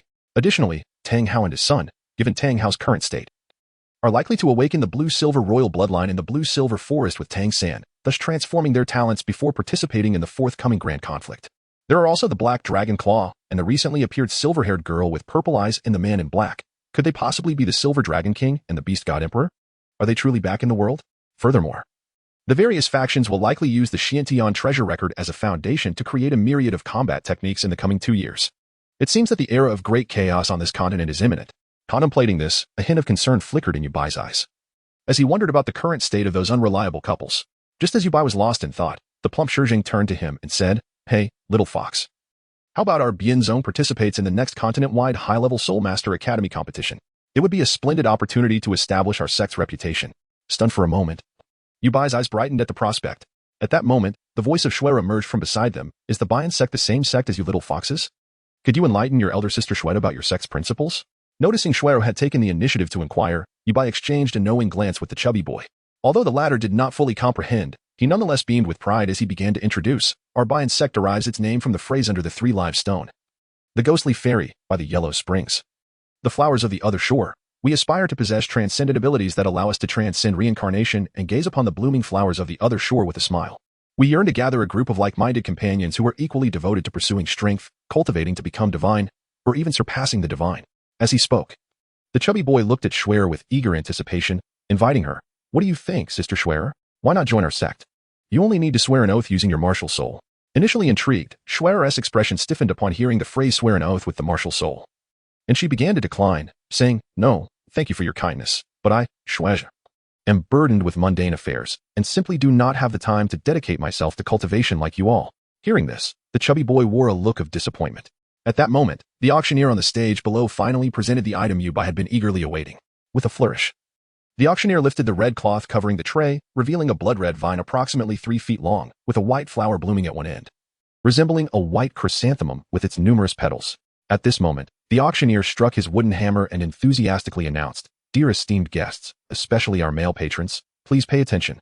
This item is called the red vine, but today we shall focus on the flower that resembles a white chrysanthemum blooming from it. The reason for highlighting this item is not merely its aesthetic appeal, but rather its remarkable effects." As he spoke, a lecherous grin spread across the auctioneer's face. According to our appraiser's research, any man who consumes a petal will experience a permanent enhancement of their virility. I believe that with this flower, the lives of our male guests will become wonderfully colorful. Upon hearing this, the vast majority of men in the audience displayed expressions of desire, urging the auctioneer to commence the bidding without delay. Seeing the fervent atmosphere, the auctioneer was visibly pleased and declared, "Well then, I shall not keep you from your excitement. The starting bid for this precious herb, the red vine flower, is set at a mere 100,000 gold soul coins, with each subsequent bid not less than 10,000 gold soul coins. Let the bidding commence. As the auctioneer's words fell, the audience erupted with a cacophony of bids. I bid 12,000 gold soul coins, 15,000, 20,000, in the back row of the exclusive white VIP seating. Upon hearing the auctioneer's enthusiastic description of the red vine flower, especially noticing the lecherous look on his face, Yubai, who had just raised a teacup to his lips, suddenly sprayed the tea all over the floor. Fortunately, Yubai reacted quickly, lowering his head to lift the little fox mask from his face and directing the tea spray downward. Even so, he still coughed repeatedly from the liquid going down the wrong pipe. After a fit of coughing, when Yubai raised his head again, he was met with three peculiar gazes. The little fox, in the end, saw a faint blush appear on Schwer's exquisite face, and after several hesitant moments, she finally spoke. You are still young. Take care of your health and do not overexert yourself. As she spoke, her delicate earlobes turned bright red, resembling rubies. Beside them, the chubby boy exclaimed, You little fox. You said it was for our alchemical needs. But who would have thought, just as the chubby boy was about to finish his sentence, he received a sharp punch from Yubai on his head, silencing him immediately. Yubai then cast a fierce glare at the distant figure of Douluo, who wore a look of disdain, before turning his attention back to the auctioneer, muttering angrily. What nonsense. Watered vine and red vine flower. That thing is clearly called blood dragon vine. It is a celestial grade herb. Moreover, the essence of its medicinal properties lies not in the flower, but within the blood red vine itself. When combined with certain auxiliary herbs, it can fully awaken the blood dragon vine's potency, igniting the fire attribute within one's body, enhancing soul power levels. And for fire and dragon attribute soul masters, it can purify bloodlines, enhance innate talents, and even evolve martial souls. To see such a celestial grade herb being sold as a spring tonic is nothing short of an insult. Listening to Yubai's explanation, the chubby boy gasped in astonishment, his eyes lighting up as he gazed at the blood dragon vine below. Meanwhile, Shuai looked at the boy beside her with glistening eyes, her desire to possess Yubai intensifying. If she could gain the assistance of this little fellow, even without considering the potential of achieving the strength of a Dou Emperor in the future, conquering the entire Douluo Continent would not be a daunting task.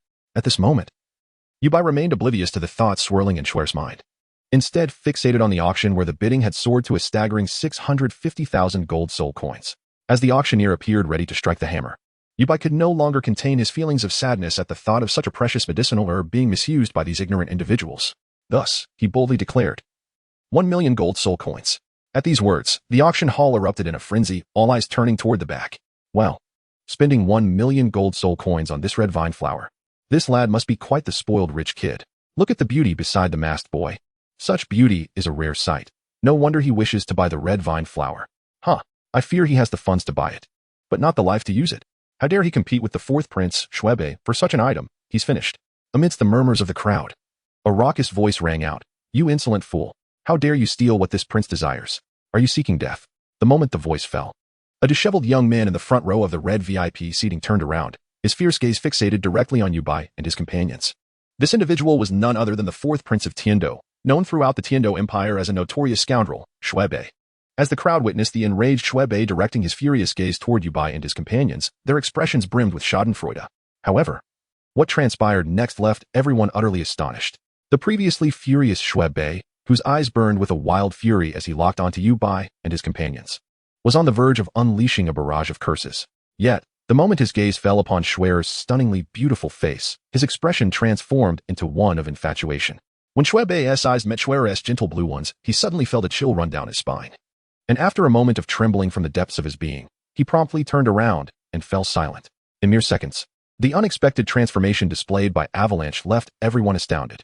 Initially, Yubai had anticipated a typical scenario of entangled relationships involving an auction and a dandy, yet to his surprise, before he could even utter a word, Avalanche seemed to wilt, leaving him profoundly disappointed, as he had come to indulge in the thrill of outsmarting others. TSK. Casting a casual glance at the slightly squinted eyes of Shuai beside him, Yubai couldn't help but click his tongue in dismay. Meanwhile, the other distinguished guests quickly averted their gazes, unwilling to look back at Yubai and his companions. Soon, the auction house staff respectfully presented the dragon blood vine. And after Shuai hastily made the payment, just as everyone was preparing to leave the auction house, another exquisite cauldron was brought forth. Considering their forthcoming alchemical needs, they decided to bid on it as well. Upon exiting the auction house, Douluo had already vanished, that old poison master still so concerned about his dignity. Knowing where Douluo was hiding, Yubai shook his head with a chuckle and then turned to Shuai, who appeared to be hesitating. Sister Shuai, do you have something to say? The plump Shurjing beside them also cast a puzzled glance. Upon noticing the inquisitive looks from the two youngsters, Shui Er's beautiful face twitched, her heart swelling with indignation. These two little rascals. I just spent over 1,000,000 gold soul coins for you. And neither of them even hinted at treating me to a meal. How can I deepen our relationship and ultimately win over this little brat, Yabai? Cursing silently, Shui Er suddenly had a moment of inspiration in response to Yabai's and Shizheng's gazes. She feigned a troubled expression. You two have been purchasing medicinal materials and cauldrons, and considering the little fox's displayed knowledge of herbs, you must be preparing to concoct potions, right? Don't be alarmed. I merely wish to inquire if you would be interested in collaborating with me. With that, Shui Er looked at Yabai with a glimmer of anticipation, thinking to herself that with regular interaction, she would surely be able to win over this little brat. At that moment, no one could fathom the expression hidden beneath Yabai's fox mask, as he spoke with a hint of caution. Sister Shui Er, what exactly is your background? Not only do you possess an astonishing intelligence network, but you can also analyze our intentions and casually produce 1,000,000 gold soul coins. Surely, you cannot be an ordinary person. Hearing the cautious words from the little fox before her, Shui Er silently admired his vigilance before donning a contemplative look, as if mulling over something. Moments later, she seemed to lay her cards on the table. All right, in light of the fact that you are my little brothers, I shall reveal my identity to you. I am Shui Er of the Leaf family, one of the hidden families supporting all the great soul arena across the continent. As soul masters, you should be aware of the potential for profit in the alchemical business at the arena.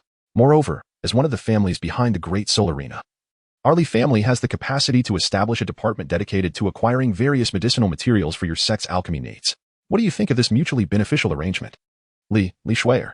Yabai blinked in confusion but quickly regained his composure, his eyes narrowing behind the mask, suddenly filled with enthusiasm. So, Sister Shui Er is from a family backing the great soul arena. No wonder she is so wealthy and possesses such remarkable intelligence. Furthermore, her proposal seems enticing. We shall relay this information back to our sect. Those elders and the sect leader would undoubtedly approve of such a profitable venture. Upon hearing Yabai's words, a captivating smile spread across Li Shui Er's exquisite face. After they agreed to reconnect at the Great Soul Arena in Tiando City to finalize the subsequent transactions, Yabai departed with the rotund Shizheng. Only after watching Yabai and his companion leave did Li Shui Er's smile falter, and she chuckled derisively. Indeed, a little fox. He speaks lies without a hint of hesitation, not even blushing. Sect elders and leaders? As if I don't know that your paltry sect comprises merely 4 individuals, including Douluo. After her scornful remarks, Li Shui Er's expression returned to one of pride and satisfaction, her pale blue eyes radiating confidence. After all, a little brat remains a little brat. Even with the inheritance of the Flame Emperor, he is still just a child. He remains easily manipulated by me. Heh. The next time we meet, it shall be the moment I ensnare you. Just wait. After her musings, Li Shui Er concealed her smile, exuding an air of nobility and dominance. Uncle Cuttlefish, we shall pay a visit to the Leaf family among the hidden clans. Meanwhile, on the path to Douluo Mansion, Yabai bore a smile behind his mask, reflecting, this truly is an intriguing game. Having arrived in the residential area, the streets grew quieter. Hey, little fox. That woman must have already uncovered your true identity. Should I go now and eliminate her? As the words fell, Douluo's figure materialized beside Yabai, emanating a menacing aura.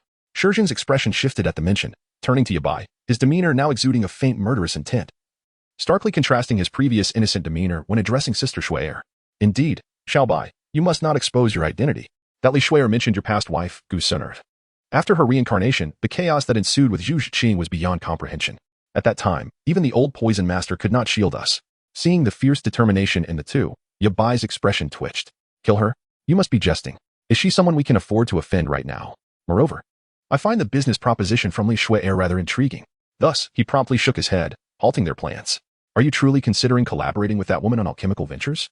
Understanding Yabai's intent, Douluo inquired, unable to suppress a smile. Isn't this a win-win situation? Without turning back, Yabai continued, as for the so-called crisis, old poison master, do you think that since Zhu Zhiqing inherited the essence of the, as the so-called Flame Emperor, have not inherited the essence of as well? As he spoke, Yabai turned, his eyes revealing a swirling azure fire lotus. Hearing his words, both Douluo and Shizheng were momentarily taken aback, especially upon witnessing the azure fire lotus swirling within Yabai's eyes, leaving them utterly astonished. On the other side, within the Wuhuan Hall, in the Pope's chamber, Bibi Dong abruptly opened her eyes, her expression laden with complexities that were beyond words. Shui Er, you must not. Although Bibi Dong had not favored her daughter over the past 20 years, she had secretly kept a watchful eye on her. Thus, Bibi Dong herself perhaps understood Shui Er better than Qianren Xue did. With the power of the soul, Bibi Dong observed with clarity the events unfolding at the auction house in Heaven-Do City, her heart now filled with concern. Meanwhile, Yabai, the chubby one, and Douluo, along with the still irate Duguian, had returned to the Eye of Ice and Fire under the cover of night. The first order of business for them was the soul ring issues concerning Yubai and the chubby one. Before embarking on the quest for soul rings, Yubai took out the large cauldron he had procured from the auction house and carelessly placed it near the fire eye. From the abundant celestial herbs flourishing at the eye of ice and fire, he selected autumn water's gaze and the 9th grade spiritual material, the soul condensing flower. Together with some herbs just acquired from Heavendo City, he tossed them into the cauldron and, under the curious gazes of his companions, began his inaugural journey into alchemy. With a resounding boom, Yubai swiftly manifested his second martial soul, Burning Eye, as a small cluster of azure lotus earth fire ignited fiercely within the cauldron, all under the watchful gaze of the Burning Eye. Concurrently, Yubai extended his mental energy, enveloping the entire cauldron, and one by one, the herbs were seamlessly sent into the cauldron, as he recalled all the steps of alchemy, executing each flawlessly according to his memory. After several minutes, as Yubai performed the final alchemical seal, an enticing aroma wafted forth from the cauldron. The moment the group caught a whiff of this fragrance, they felt an invigorating clarity wash over them. As the alluring scent filled the air, a smile graced Yubai's lips, and with the final gesture, 8 green pills soared from the cauldron into his hands. Observing that each pill bore 7 or 8 intricate patterns, Yubai couldn't help but sigh. It seemed his strength was still insufficient, leading to a lack of finesse in the alchemical process. Despite inheriting the legacy of the Flame Emperor, the highest quality he could achieve in concocting the 2nd grade soul condensing pill was merely 8 patterns, falling short of the coveted 9. It appeared he would need to dedicate more effort to refining his alchemical skills in the future. After a moment of contemplation, Yubai tossed 2 of the pills to the chubby one, Shizhong, while Douluo and his grandson each received 2, leaving 2 for himself. These 2nd grade soul condensing pills were capable of enhancing soul power. Chubby, after consuming these, you will have a solid chance at absorbing a 10,000-year soul ring. Wait, what? Why does my soul ring look faded? A 10,000-year third ring. The chubby one, Shizhong, exclaimed in disbelief. Hearing Yubai's seemingly nonchalant words, both he and Douluo, who was observing Yubai's alchemical process, as well as Douluo, who was examining the 2 beautifully patterned pills in her hands, were taken aback. Their hands instinctively tightening around the soul-condensing pills as if fearing they might drop them. Little Bai, you're not pulling my leg, are you? The chubby one's face was a mask of incredulity. I know very well that only a soul king is qualified to absorb a 10,000-year soul ring. Can my 100-pound body really handle it? I want to explode, will I? At this moment, Douluo, coming back to his senses, wore a grave expression. Little fox, this is no jest. Absorbing a 10,000-year soul ring requires one's body to possess strength equal to or exceeding that of a soul king. Furthermore, the most crucial point is that the soul of the 10,000-year soul beast, upon death, harbors resentment which lingers within the soul ring. Should a soul master attempt to absorb it, they risk facing a soul shock.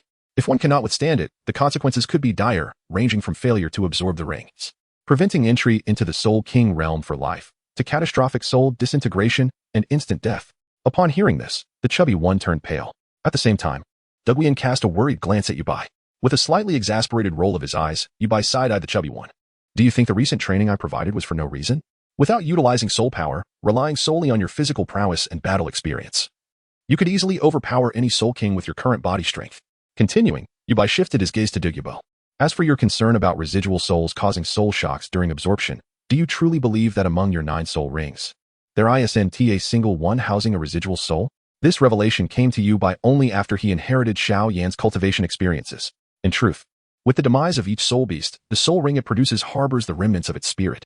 However, the souls of beasts under 10,000 years are not particularly resilient. Upon death, their residual souls merely exist in a dormant state within the soul ring as a form of energy, unlike the remnants from beasts over 10,000 years old, whose spiritual energy is potent enough to awaken them, potentially allowing them to launch an assault on the mental sea of those who absorb their soul rings.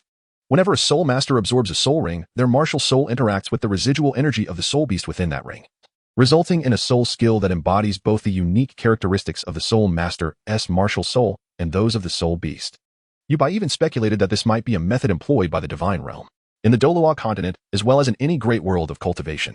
The existence of soul masters would either have been usurped by the souls of beasts or struck down by lightning during their tribulations, leaving them with no possibility of survival. Naturally, this final thought remained unspoken by Yubai in front of the little chubby one and the others. Upon hearing Yubai's explanation regarding soul beasts and soul rings, Douluo, the little chubby one, and Douluo were taken aback, their bodies suddenly feeling a chill. After all, who could have imagined that within each of their soul rings resided the remnants of soul beasts, following them every day? In response, Yubai chuckled softly and assured them, rest easy. Since you are all members of my Beyond Sect, I shall naturally resolve these troublesome matters for you. With that, Yubai gestured towards the little chubby one, prompting him to summon his martial soul. Without hesitation, the little chubby one called forth his martial soul, Jerky.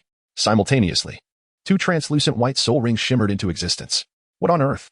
Why has my soul ring lost its color? Yubai covered his ears, observing the alarmed expression of the little chubby one and the awestruck curiosity of Douluo and Douluo beside him. Fear not, little chubby one. The current color of your soul ring is indeed its true original hue. This is the result of refining the residual soul within the soul ring using the fire ice spring water during the foundation laying process a few days ago. As for the effects of the soul skills, they are no longer limited to a fixed amount of soul power or a predetermined effect size. Instead, the magnitude of the skill unleashed now correlates directly with the amount of soul power expended, with the ultimate effect being that of the original skill. This means that in the future, when releasing soul skills, you can conserve unnecessary soul power based on specific circumstances, allowing for greater control over the manipulation of soul skills. Listening to Yubai's discourse, the three before him displayed expressions of joy, especially Douluo, the title Douluo, who had the most authority in matters of combat. Were it not for the fixed power and soul power consumption of their soul skills, they would not have to engage in close combat to conserve energy before seeking the opportune moment to unleash their abilities. The 8th and 9th soul skills, aside from life and death scenarios, were not to be used lightly for fear of exhausting their soul power and awaiting demise. If they could indeed control the consumption of soul power while activating their soul skills, wouldn't that enable them to bombard their opponents directly in battle? In this moment, both Douluo and his granddaughter Douluo gazed enviously at the chubby young boy. The boy himself was ecstatic, reveling in the attention. Observing the reactions of Douluo and Douluo, Yubai smiled gently and said, "Fear not, old poison master and sister Yin. Once I have completed the forging of your cursed toxic bodies, I shall assist you in refining and purifying the lingering souls within the soul rings." "Excellent," Douluo exclaimed, his satisfaction evident as he stroked his goat-like beard. Meanwhile, Douluo pursed her lips, seemingly on the verge of speaking.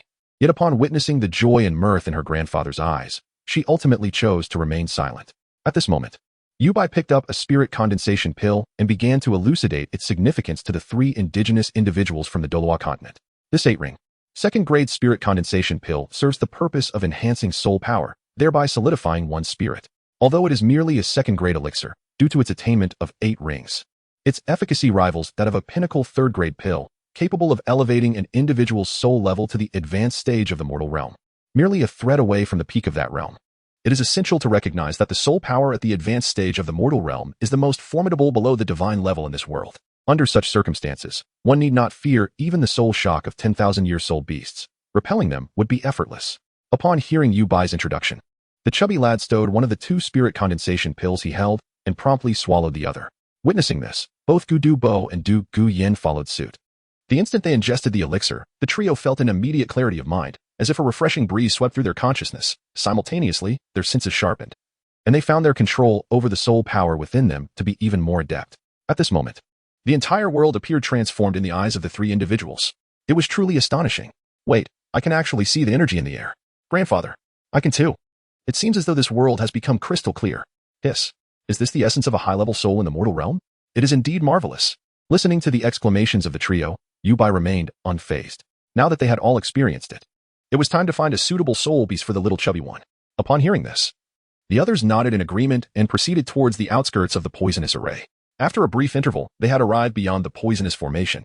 With their greatly enhanced spiritual power, they swiftly discovered numerous soul beasts suitable for the little chubby one within the depths of the sunset forest.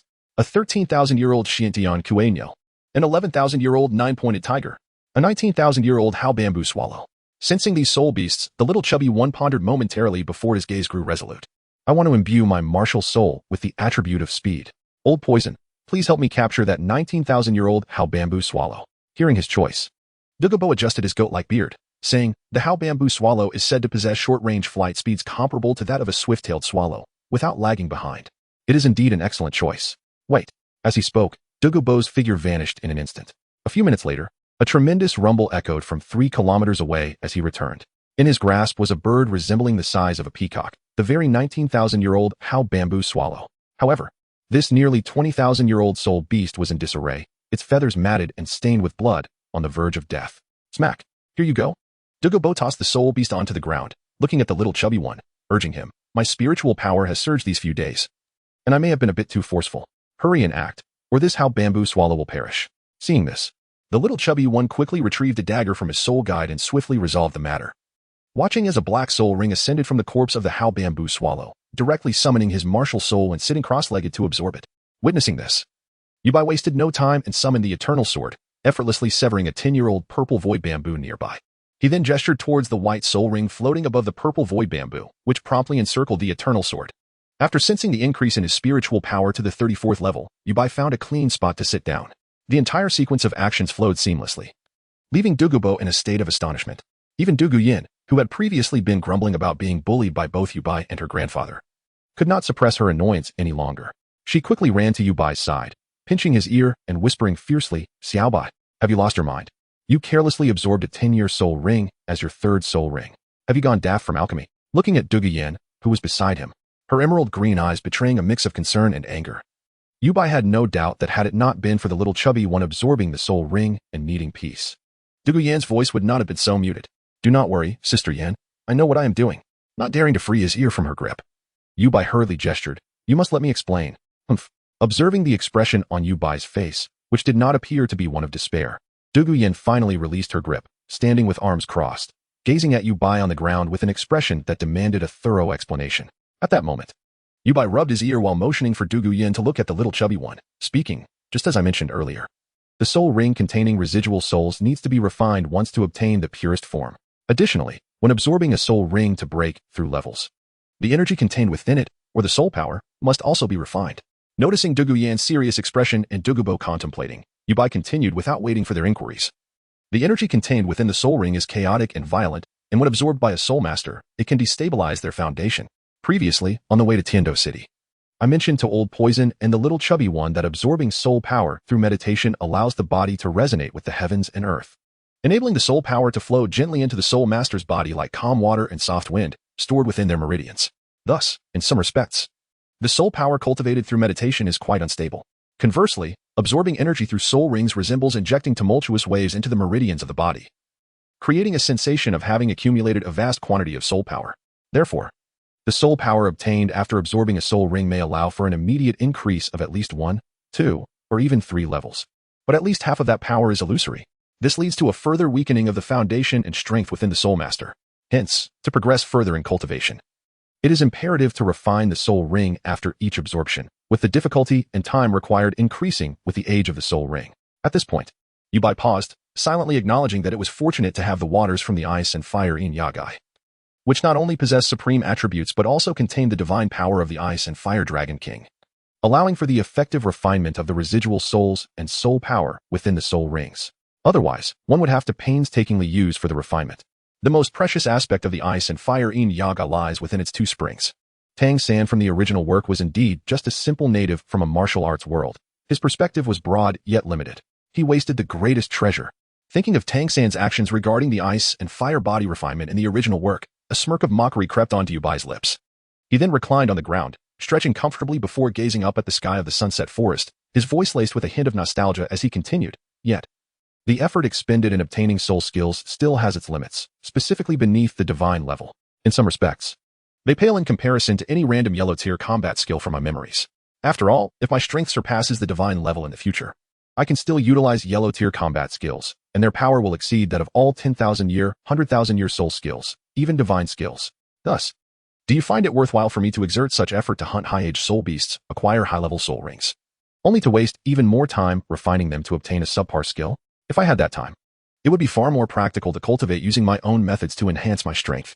Upon hearing Yubai's explanation, Douluo appeared dazed, while Yin, somewhat bewildered by the concepts of 10,000-year soul skills and even more ancient divine skills, took a seat beside Yubai, her emerald eyes drifting towards the chubby figure absorbing the 10,000-year soul ring.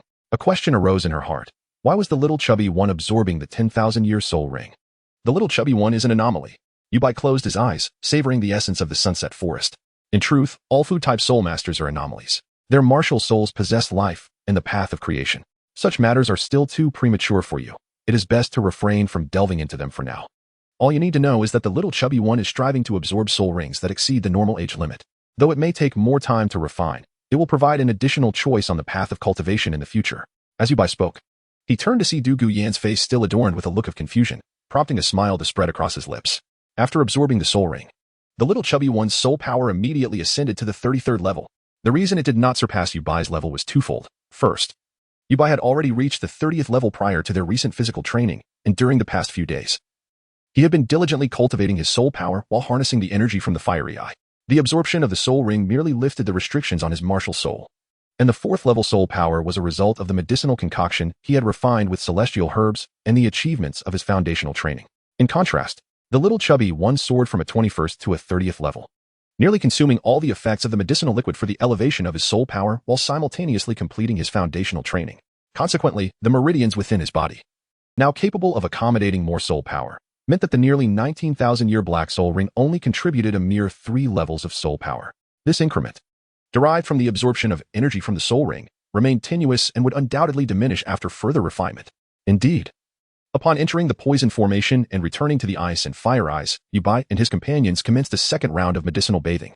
This time, the content of the fiery ice spring water in the stone tub reached a staggering 50%, shortly after beginning the refinement. The third soul ring of the little chubby one also began to fade, causing his soul power to decrease to 32 levels. For the next 2 days, the 4 members of the Bianzan sect immersed themselves in their respective routines. In the mornings, Douluo soaked in the bizarrely hued liquid concocted by Yubai, continuing the transformation into an artificial disaster poison body. Meanwhile, Yubai and the little chubby one safeguarded each other while cultivating their soul power.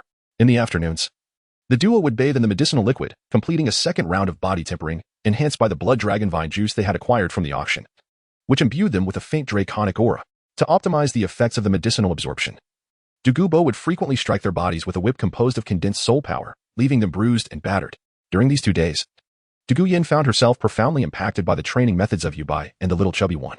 Reflecting on her past, where mere half-day meditations left her exhausted, she felt a sense of shame, with the realization that she had joined the Bianzan sect and that a future with Yu Tianheng was no longer possible.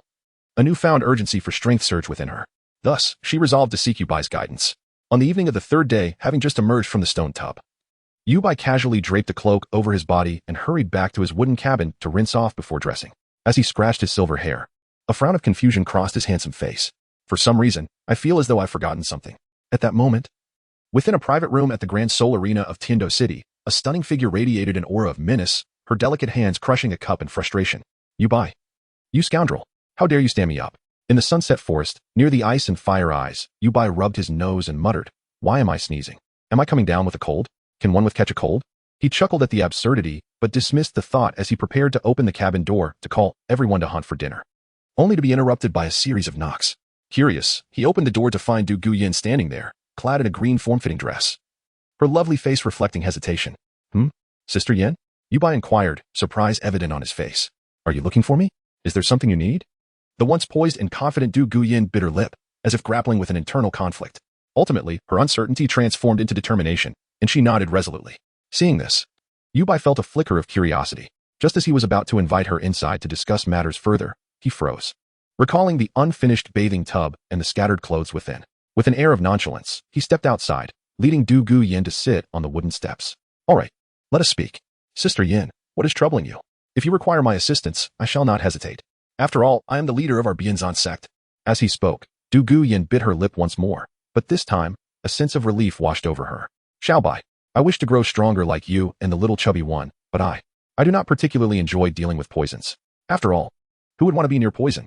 However, due to my martial soul, I find myself compelled to confront various toxic substances, leaving me with few peers during my childhood. Therefore, I implore you to help me escape this predicament while still allowing me to grow stronger. Listening to Douluo's heartfelt words, Yubai raised an eyebrow, reflecting on her first 3 soul skills. The first soul skill, green phosphor red poison, was a stimulating toxin that enhanced attack power and speed by 20. The second, green phosphor blue poison, was a paralyzing poison that eliminated pain and increased defense by 30. The third, green phosphor purple poison, was a venomous attack with a wide range. It was evident that Douluo harbored a deep-seated aversion to the various poisons, particularly the treacherous and lethal ones. Finally, Yubai understood why Douluo had consistently refrained from using the artificial disaster poison body to enhance her strength over the past few days. With a light chuckle, a smile graced the handsome visage of Yubai as he addressed the visibly anxious Douluo. It's merely a trivial matter. Follow me.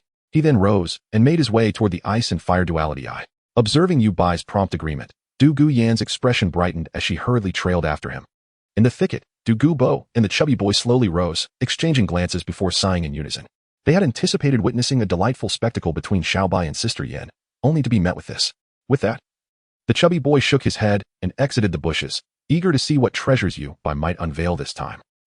Douluo snorted disdainfully. then opted to follow suit, secretly resolving to administer a little something to both of them. Yin Yin, dear, this is all for your benefit, he mused. Moments later, upon arriving beside the ice and fire duality eye, Douluo Bo and the chubby boy beheld a grand cauldron beside Yubai, surrounded by an array of medicinal herbs. At that moment, Yubai summoned his martial soul, the eternal life sword, into his grasp. Then, with a flicker of his second white soul ring, he activated the second soul skill, sword manipulation, causing the sword to soar over the icy spring and vanish in an instant. When the eternal life sword returned to Yubai's side, it bore a leaf of the octagonal ice grass, its blade now encased in a thick layer of frost. Gently placing the leaf aside, Yubai promptly retracted his martial soul, shivering slightly. Under the eager gaze of Douluo Yin and the curious stares of Douluo Bo and the chubby boy, he summoned a flicker of rare fire from his second martial soul, the burning eye, igniting the 12th ranked bone spirit, cold fire, to commence alchemy. After a full 2 hours elapsed, a chilling sensation emanated from the cauldron, covering the ground with a thin layer of ice. Only then did Yubai extinguish the rare fire, and with a flourish of his hand, a glacial blue pill materialized, adorned with 8 intricate patterns resembling delicate snowflakes. A 5th grade pill, the ice blue dragon transformation pill. The patterns remain at 8, not bad, he remarked, handing the pill to the eagerly awaiting Douluo Yin. Sister Yin, consume this pill. Not only will your martial soul evolve, but the soul power and soul rings you've absorbed through meditation will be refined, reconstructing your foundation. Additionally, it will invigorate your circulation, enhance your talents, and store energy within your body that cannot be directly absorbed, thereby accelerating your cultivation speed. I estimate that to fully absorb the effects of this ice blue dragon transformation pill, you must become a titled Douluo first. The immediate benefits you will gain post-consumption will depend on how long you can endure, Sister Yin. Listening to Yubai's explanation, both the chubby boy and Douluo Bo were left astounded, their gazes riveted on the ice blue pill in Douluo Yin's hand. It was hard to fathom that such a small pill could possess such remarkable effects. After absorbing Yubai's description of the ice blue dragon transformation pill's potency, the shock on Douluo Yin's delicate face was unmistakable, quickly transforming into overwhelming joy. She rushed to Yubai's side and planted a kiss on his cheek. At that moment, Yubai was taken aback, as were the astonished Douluo Bo and the chubby little one beside him, who were still marveling at the wonders of alchemy. Even Douluo Yin, who had just stepped forward, was momentarily stunned. Upon realizing her actions, her delicate face flushed a deep crimson, and she scampered away like a startled rabbit, settling cross-legged to hastily consume the Xianbing transforming dragon pill without a second glance. In an instant, the flush on Douluo Yin's face vanished, replaced by a pallid hue, as her body trembled slightly, seemingly frozen. Witnessing this scene, Douluo Bo, who had just felt a surge of pride in his granddaughter's boldness, was suddenly alarmed. He turned to Yubai, questioning what had transpired with Yin Yin. Nothing to worry about, Yubai replied with an air of calm, as if nothing had occurred. The Xianbing transforming dragon pill is merely taking effect within her. The benefits she will reap depend on her own endurance. Meanwhile, the chubby little one, well acquainted with Yubai, smirked slyly from the corner of his eye. Hey, wait a moment, Xiaobai. Just now, Yin Yin was quite forward with you. Shouldn't you say something to her grandfather? It would be rather unbecoming otherwise. Don't you think? What do you say, old poison? With that, he gestured vigorously at Douluo Bo, as if urging him to speak up before Yubai slipped away. This time, Douluo Bo remarkably and unusually understood the true meaning behind the little chubby child's gaze. He immediately cleared his throat, stroking his goatee while looking at Yubai. Ahem, what the little chubby child is saying is, little fox, when will you settle matters with Yin Yin? Before Douluo Bo could finish his sentence, he was met with an exasperated roll of the eyes from Yubai. Go away. Don't stir up trouble. I'm just a 12-year-old boy. What are you thinking?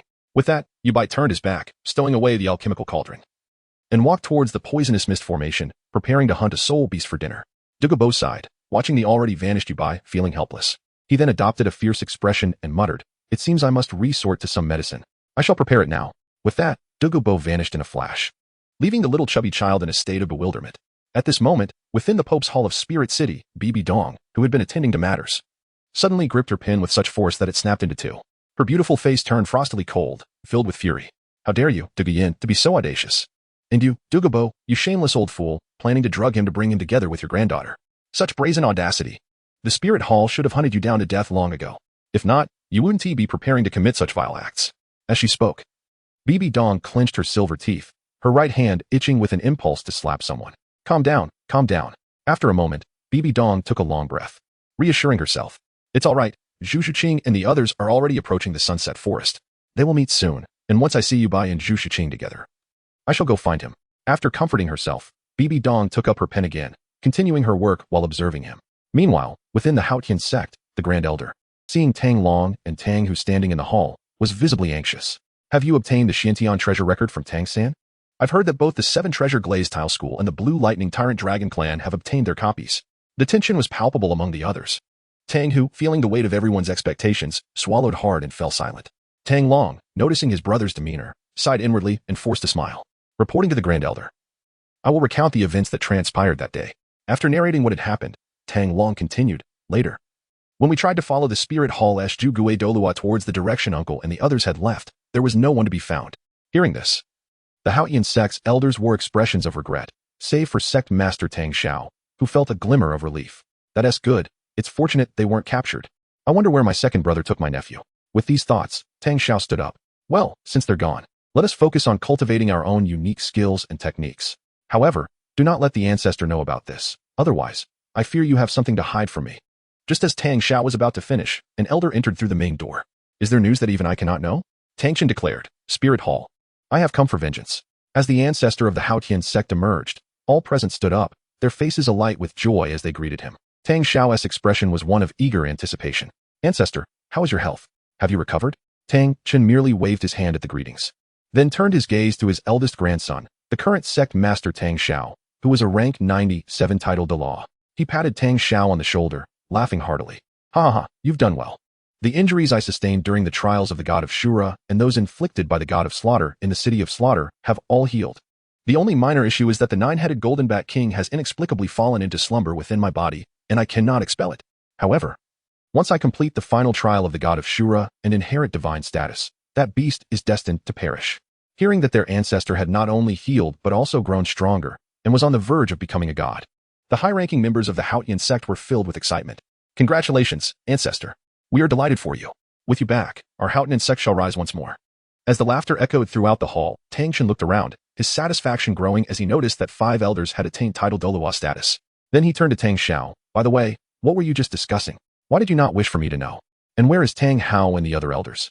Upon hearing the name Tang Hao, the previously lively hall fell into a sudden hush. Silence enveloping the space as if a pin drop could be heard. Observing this, Tang Chen's smile faded as he fixed a piercing gaze upon Tang Xiao. Speak, Shower. His voice was cold and commanding, filled with an undeniable authority. Realizing he could no longer hide the truth, Tang Xiao sighed deeply and recounted the events that had transpired within the Haotian sect over the years. From the moment they learned of the Spirit Hall pursuing Tang Hao and his wife, Tang Chen's expression grew increasingly grim. As he heard of the Spirit Hall forcing Tang Hao's wife to her demise and launching an assault on the Haotian sect, even compelling them to seal their mountain for safety, Tang Chun was consumed with rage.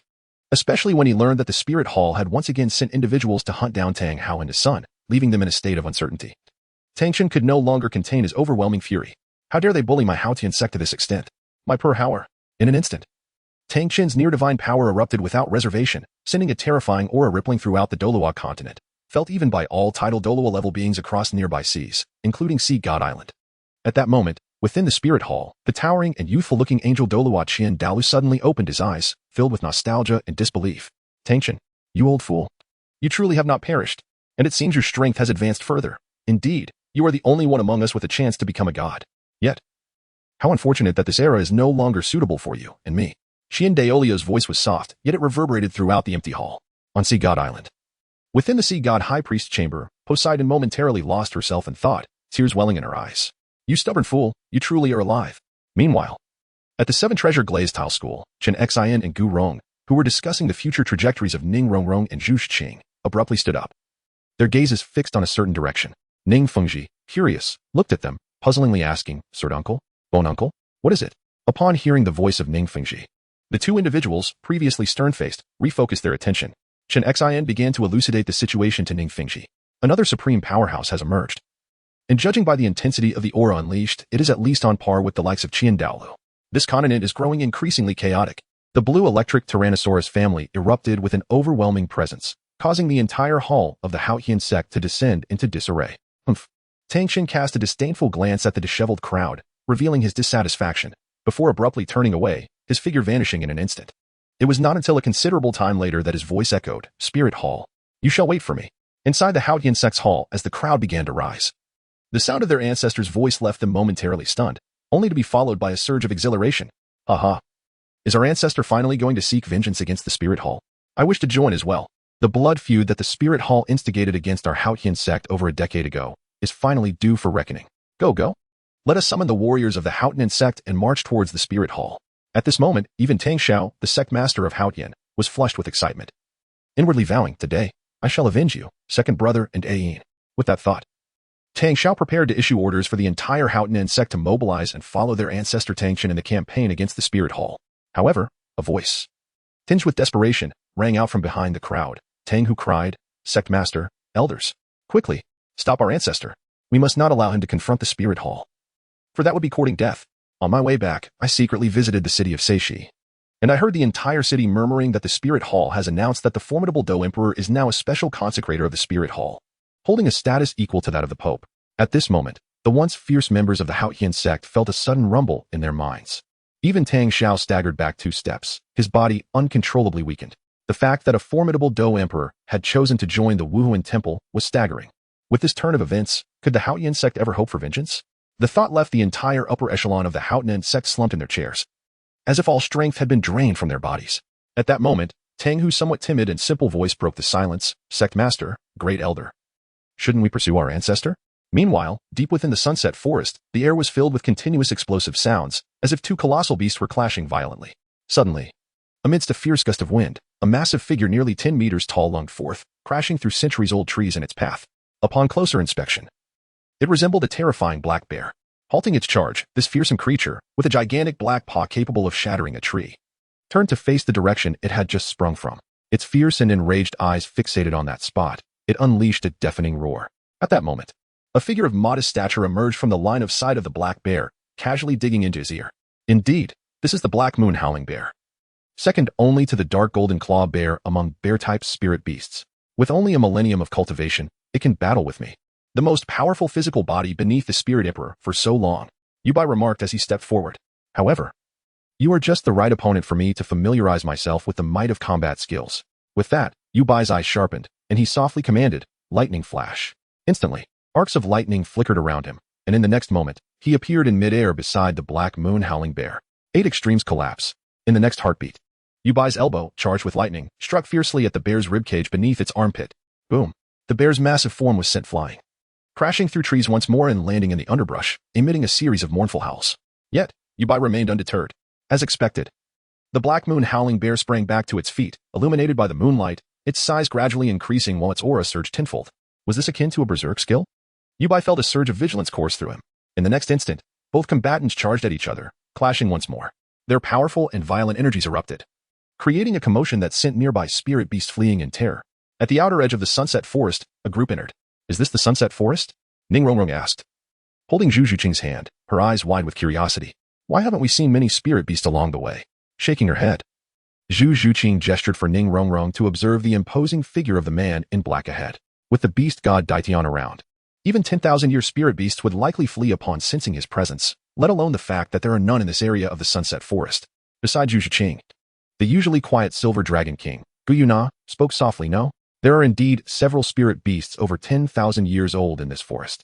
However, they dwell either underground, within volcanoes, or beneath deep abysses, thus eluding human detection. As she spoke, Gu Yuna seemed to sense something, her purple eyes brightening as her pace quickened. Let us proceed. I have detected the presence of a human named Yubai. Moreover, there are other surprises here. At this moment, both Zhu Zhuqing and Ning Rongrong noticed an expression of joy, a sentiment they had not witnessed from Gu Yuna in days, gracing her typically cold features. Instinctively following her lead, Zhu Zhuqing felt her heart race, her ears flushing with a subtle hue. Finally, will we meet Zhuqing's husband from her past life? Ning Rongrong exclaimed, her face alight with anticipation. I wonder how he looks in this life. I can't wait. Listening to Ning Rongrong's playful banter, a faint blush crept onto Zhu Zhuqing's normally serene visage, her gaze betraying a hint of fluster. In this rapid journey, within just half an hour, the group arrived at the depths of the sunset forest. Following the sounds of battle nearby, they moved towards the source. Moments later, as they reached the battlefield's edge, they beheld a scene of devastation, trees shattered and debris strewn across the ground, while at the center stood a silver-haired boy, seemingly around 11 or 12, radiating with lightning as he confronted a bear-like spirit beast over 1,000 years old. Wow, what spirit beast is that? Its aura is so powerful. Ning Rongrong, overwhelmed by the black bear's fierce energy, instinctively clung to Zhu Zhuqing's arm. That is the Black Moon Howling Bear, a lineage second only to the Dark Golden Claw Bear and the Titan Giant Ape among the top-tier spirit beasts. Given its current state, it must have unleashed its innate ability, Howling Moon, enhancing its strength tenfold. It nearly rivals typical 10,000-year spirit beasts, albeit at the cost of losing its sanity.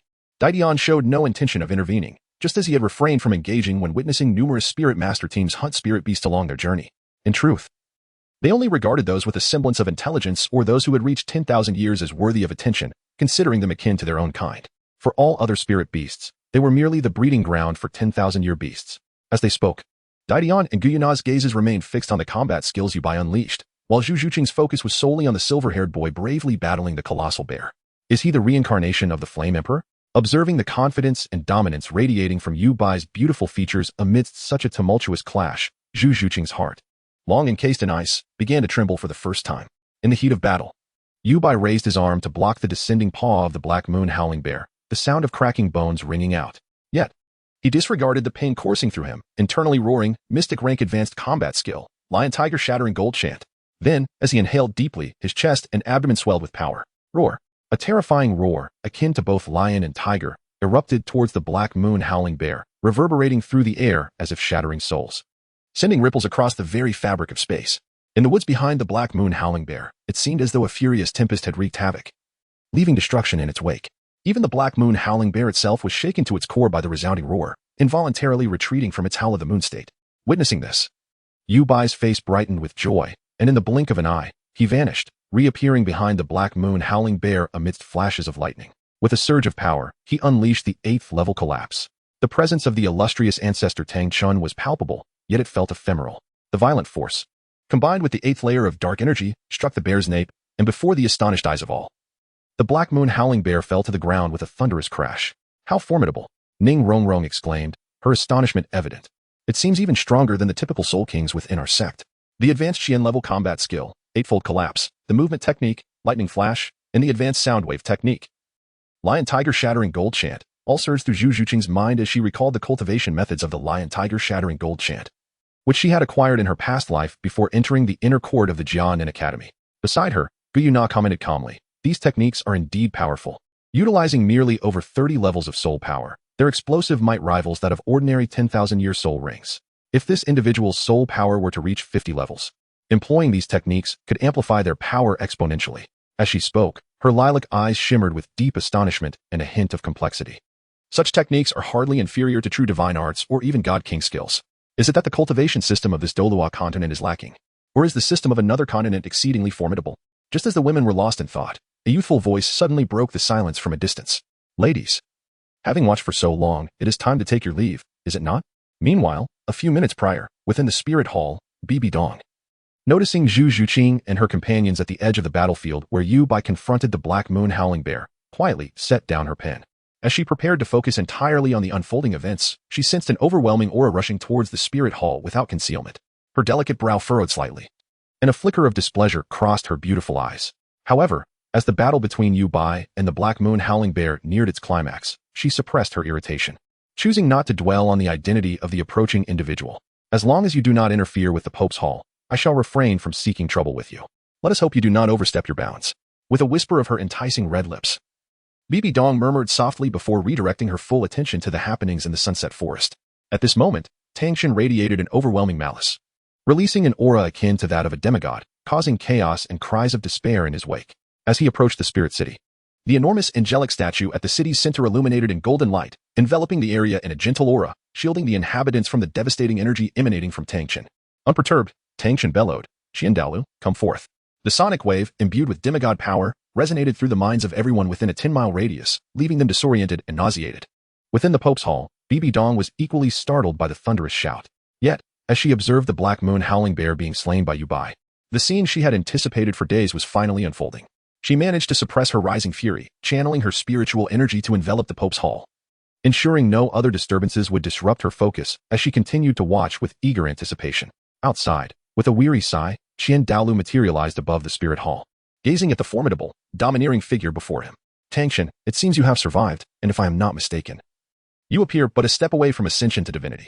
Upon Qian Daolia's appearance, Tang San reigned in his aura, declaring, if it were not for the treachery I faced all those years ago, I would have achieved divinity long ago, rather than being usurped by a beast, wasting 2 decades in the city of slaughter while your spirit hall took the opportunity to humiliate my grandson and besiege my Haotian sect, forcing us into seclusion on the mountain for 20 years. You promised me once, Qian Daolu, should you not provide an explanation? Qian Daoliu's expression turned icy. An explanation? Your grandson grievously injured my son, causing his untimely death despite all efforts to heal him. The Pope of the Spirit Hall murdered, shall we bury our heads in the sand? The Pope represents the dignity of my Spirit Hall, and no one shall harm it without consequence. This is our unyielding decree. You should be grateful I have refrained from acting against you all these years. Otherwise, your Haotian sect would have been utterly annihilated. Hearing Qian Daoliu's words, Tang Chen's fury intensified, and he laughed in anger. Very well, Qian Daolu. If the Pope embodies the dignity of your Spirit Hall, then today I shall ensure your dignity is trampled underfoot. With that, a blood-red great sword appeared in Tang Chen's hand, instantly staining the sky crimson and saturating the air with a pungent scent of blood. Sure a divine technique, sure a judgment.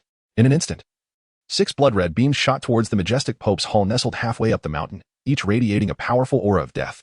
Seeing Tang Chen's focus shift to the Pope, Qian Daoliu's expression changed, and before he could intervene, he witnessed Tang Chen summon the legendary artifact of the Shura God King to unleash an assault on the Pope's hall. Shaking his head, Qian Daolu retreated 1,000 meters away, his gaze turning regretful, as if he were watching a long-lost friend. Unbeknownst to Tang Chen, who was reveling in the imminent destruction of the Pope's hall and its occupant, he declared, Spirit Hall, today you shall pay the price. However, as the 6 beams of crimson light struck the Pope's hall, they were immediately dispersed by a force that sent tremors through the souls of all within Spirit City. Blossoming like flowers, Tang Chen coughed up a mouthful of blood, disbelief etched across his face. This power at that moment, a sharp roar echoed in his mind. Ah, Tang Chen, you scoundrel. I return my body to you solely to evade the potential encounter with the reincarnation of the Flame Emperor, who might seek to appropriate my wings for the mastery of aerial combat techniques. Yet, merely days after relinquishing my form, you brazenly led me to provoke another. A formidable Dou Emperor who has inherited the prowess of a previous life. I am astounded, upon hearing the familiar voice echoing in my mind. Tang Chen was left in a state of shock. It was the first time he had witnessed the 9-headed Golden Bat King display such profound fear towards another. Moreover, who exactly is the Flame Emperor? What level of power does a Dou Emperor possess? Just as confusion swirled within Tang Chen's mind, he seemingly sensed something amiss. Neglecting to wipe the blood from the corner of his mouth as he abruptly lifted his gaze, before him unfolded a vast rift in the sky, where fierce winds surged uncontrollably. Any entity emerging from it could potentially deliver his demise.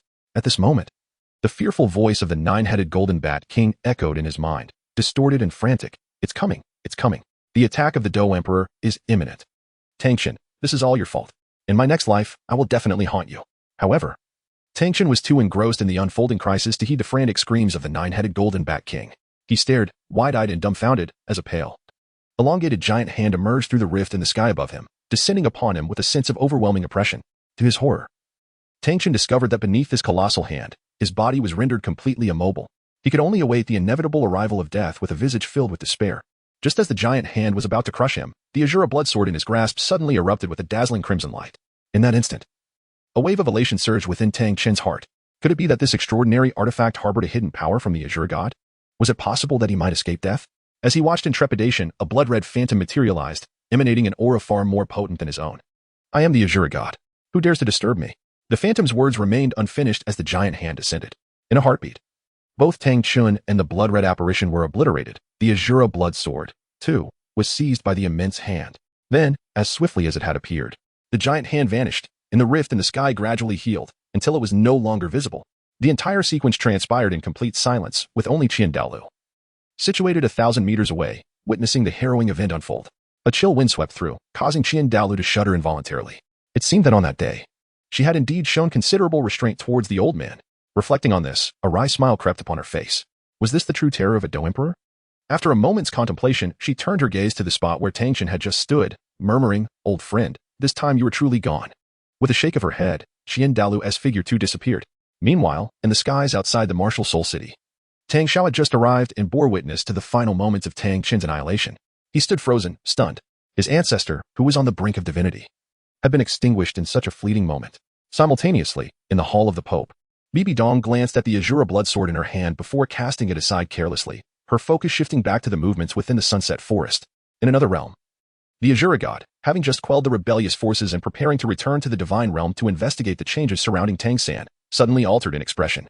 He spat out a mouthful of blood, the aura surrounding him diminishing significantly, his complexion paling drastically. Quickly, he sat cross-legged to recuperate, and after a brief moment, the Azura god regained a semblance of color in his cheeks. Opening his eyes, he rose, his aura icy and formidable. How dare anyone extinguish Tang Chen? Although he had long abandoned this divine candidate, he was not one to be killed so casually. Moreover, To audaciously seize the Azure God Sword's essence and eradicate the divine intent he had entrusted to it in search of a successor was an outrageous affront. With a fierce determination, the Azure God soared into the sky. Propelled by a murderous aura and a stench of blood 1,000 times more intense than that which had enveloped Tang San. As he made his way back to the divine realm, on another front, within the sunset forest, a voice echoed softly, "Everyone, having observed for so long, it is time to take your leave, is it not?" As Yubai's voice resonated, "Guyana, Zhuxing." And the others turned their gazes towards the small boy standing before the enormous corpse of the Black Moon Howling Bear, nearly 10 meters away. Beneath the gentle moonlight, the boy's silver hair shimmered in harmony with the lunar glow, his handsome visage calm as he regarded the onlookers.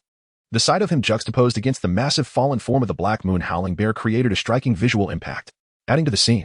The violet soul rings rising from the bear's carcass sparkled brilliantly, forming an exquisite dark-themed tableau that profoundly shook the hearts of the young women present. At this moment, the man in black, named Emperor Tian, stepped forward and introduced himself. "Mr. Yubai, allow me to present myself. I am Emperor Tian. And this beside me is my sovereign, Guyana. We have come to seek an agreement with you, Mr. Yubai. However, before we proceed, permit me to introduce another young lady. Once you have attended to your personal matters, we can discuss our transaction in detail." With that, Emperor Tian stepped aside and gestured towards Zhuxing, before turning his gaze back to Yubai. "This young lady is named Zhuxing, according to the heavenly Tao rankings. She is the reincarnation of your former wife, Gu Suner." After speaking, Emperor Tian took 2 steps back, standing behind Guyana, quietly observing the unfolding events. Initially, upon hearing his name so boldly declared, Yubai felt a surge of vigilance, even a flicker of murderous intent. Yet, upon recognizing the names Emperor Tian and Guyana, a look of astonishment crossed his handsome face. "Emperor Tian? The beast god of 800,000 years? Guyana? One of the incarnations of the dragon god, the Silver Dragon King? How could they be here?" As Yubai was lost in astonishment, his attention was drawn to the striking figure of a girl with flowing black hair cascading down her back, her beauty ethereal and her demeanor cool. Upon hearing Emperor Tian's introduction, Yubai was momentarily taken aback, but soon regained his composure, particularly captivated by the curiosity sparkling in her bright, clear eyes. A gentle smile crept onto Yubai's handsome face, and in a flash, he appeared 3 meters away from her, enveloped in a flicker of lightning. "I had often envisioned our meeting, even imagining the awkwardness that might ensue. Yet, I never anticipated that when this moment arrived, my heart would be so serene." Zhu Shiqing gazed at the silver-haired boy before her, his captivating smile radiating warmth, dispelling her earlier shyness. A charming smile graced her cool features as she spoke. Her voice melodious like a clear stream flowing over cold stones. "I feel the same. Just half an hour earlier, as she entered the sunset forest, her heart raced with anxiety. Yet, at this moment of their encounter, her heartbeat steadied. "Let us reintroduce ourselves. I am Zhu Shiqing." With that, she extended her delicate, pale hand. Yubai mirrored her gesture, their hands meeting in a gentle clasp, soft and cool.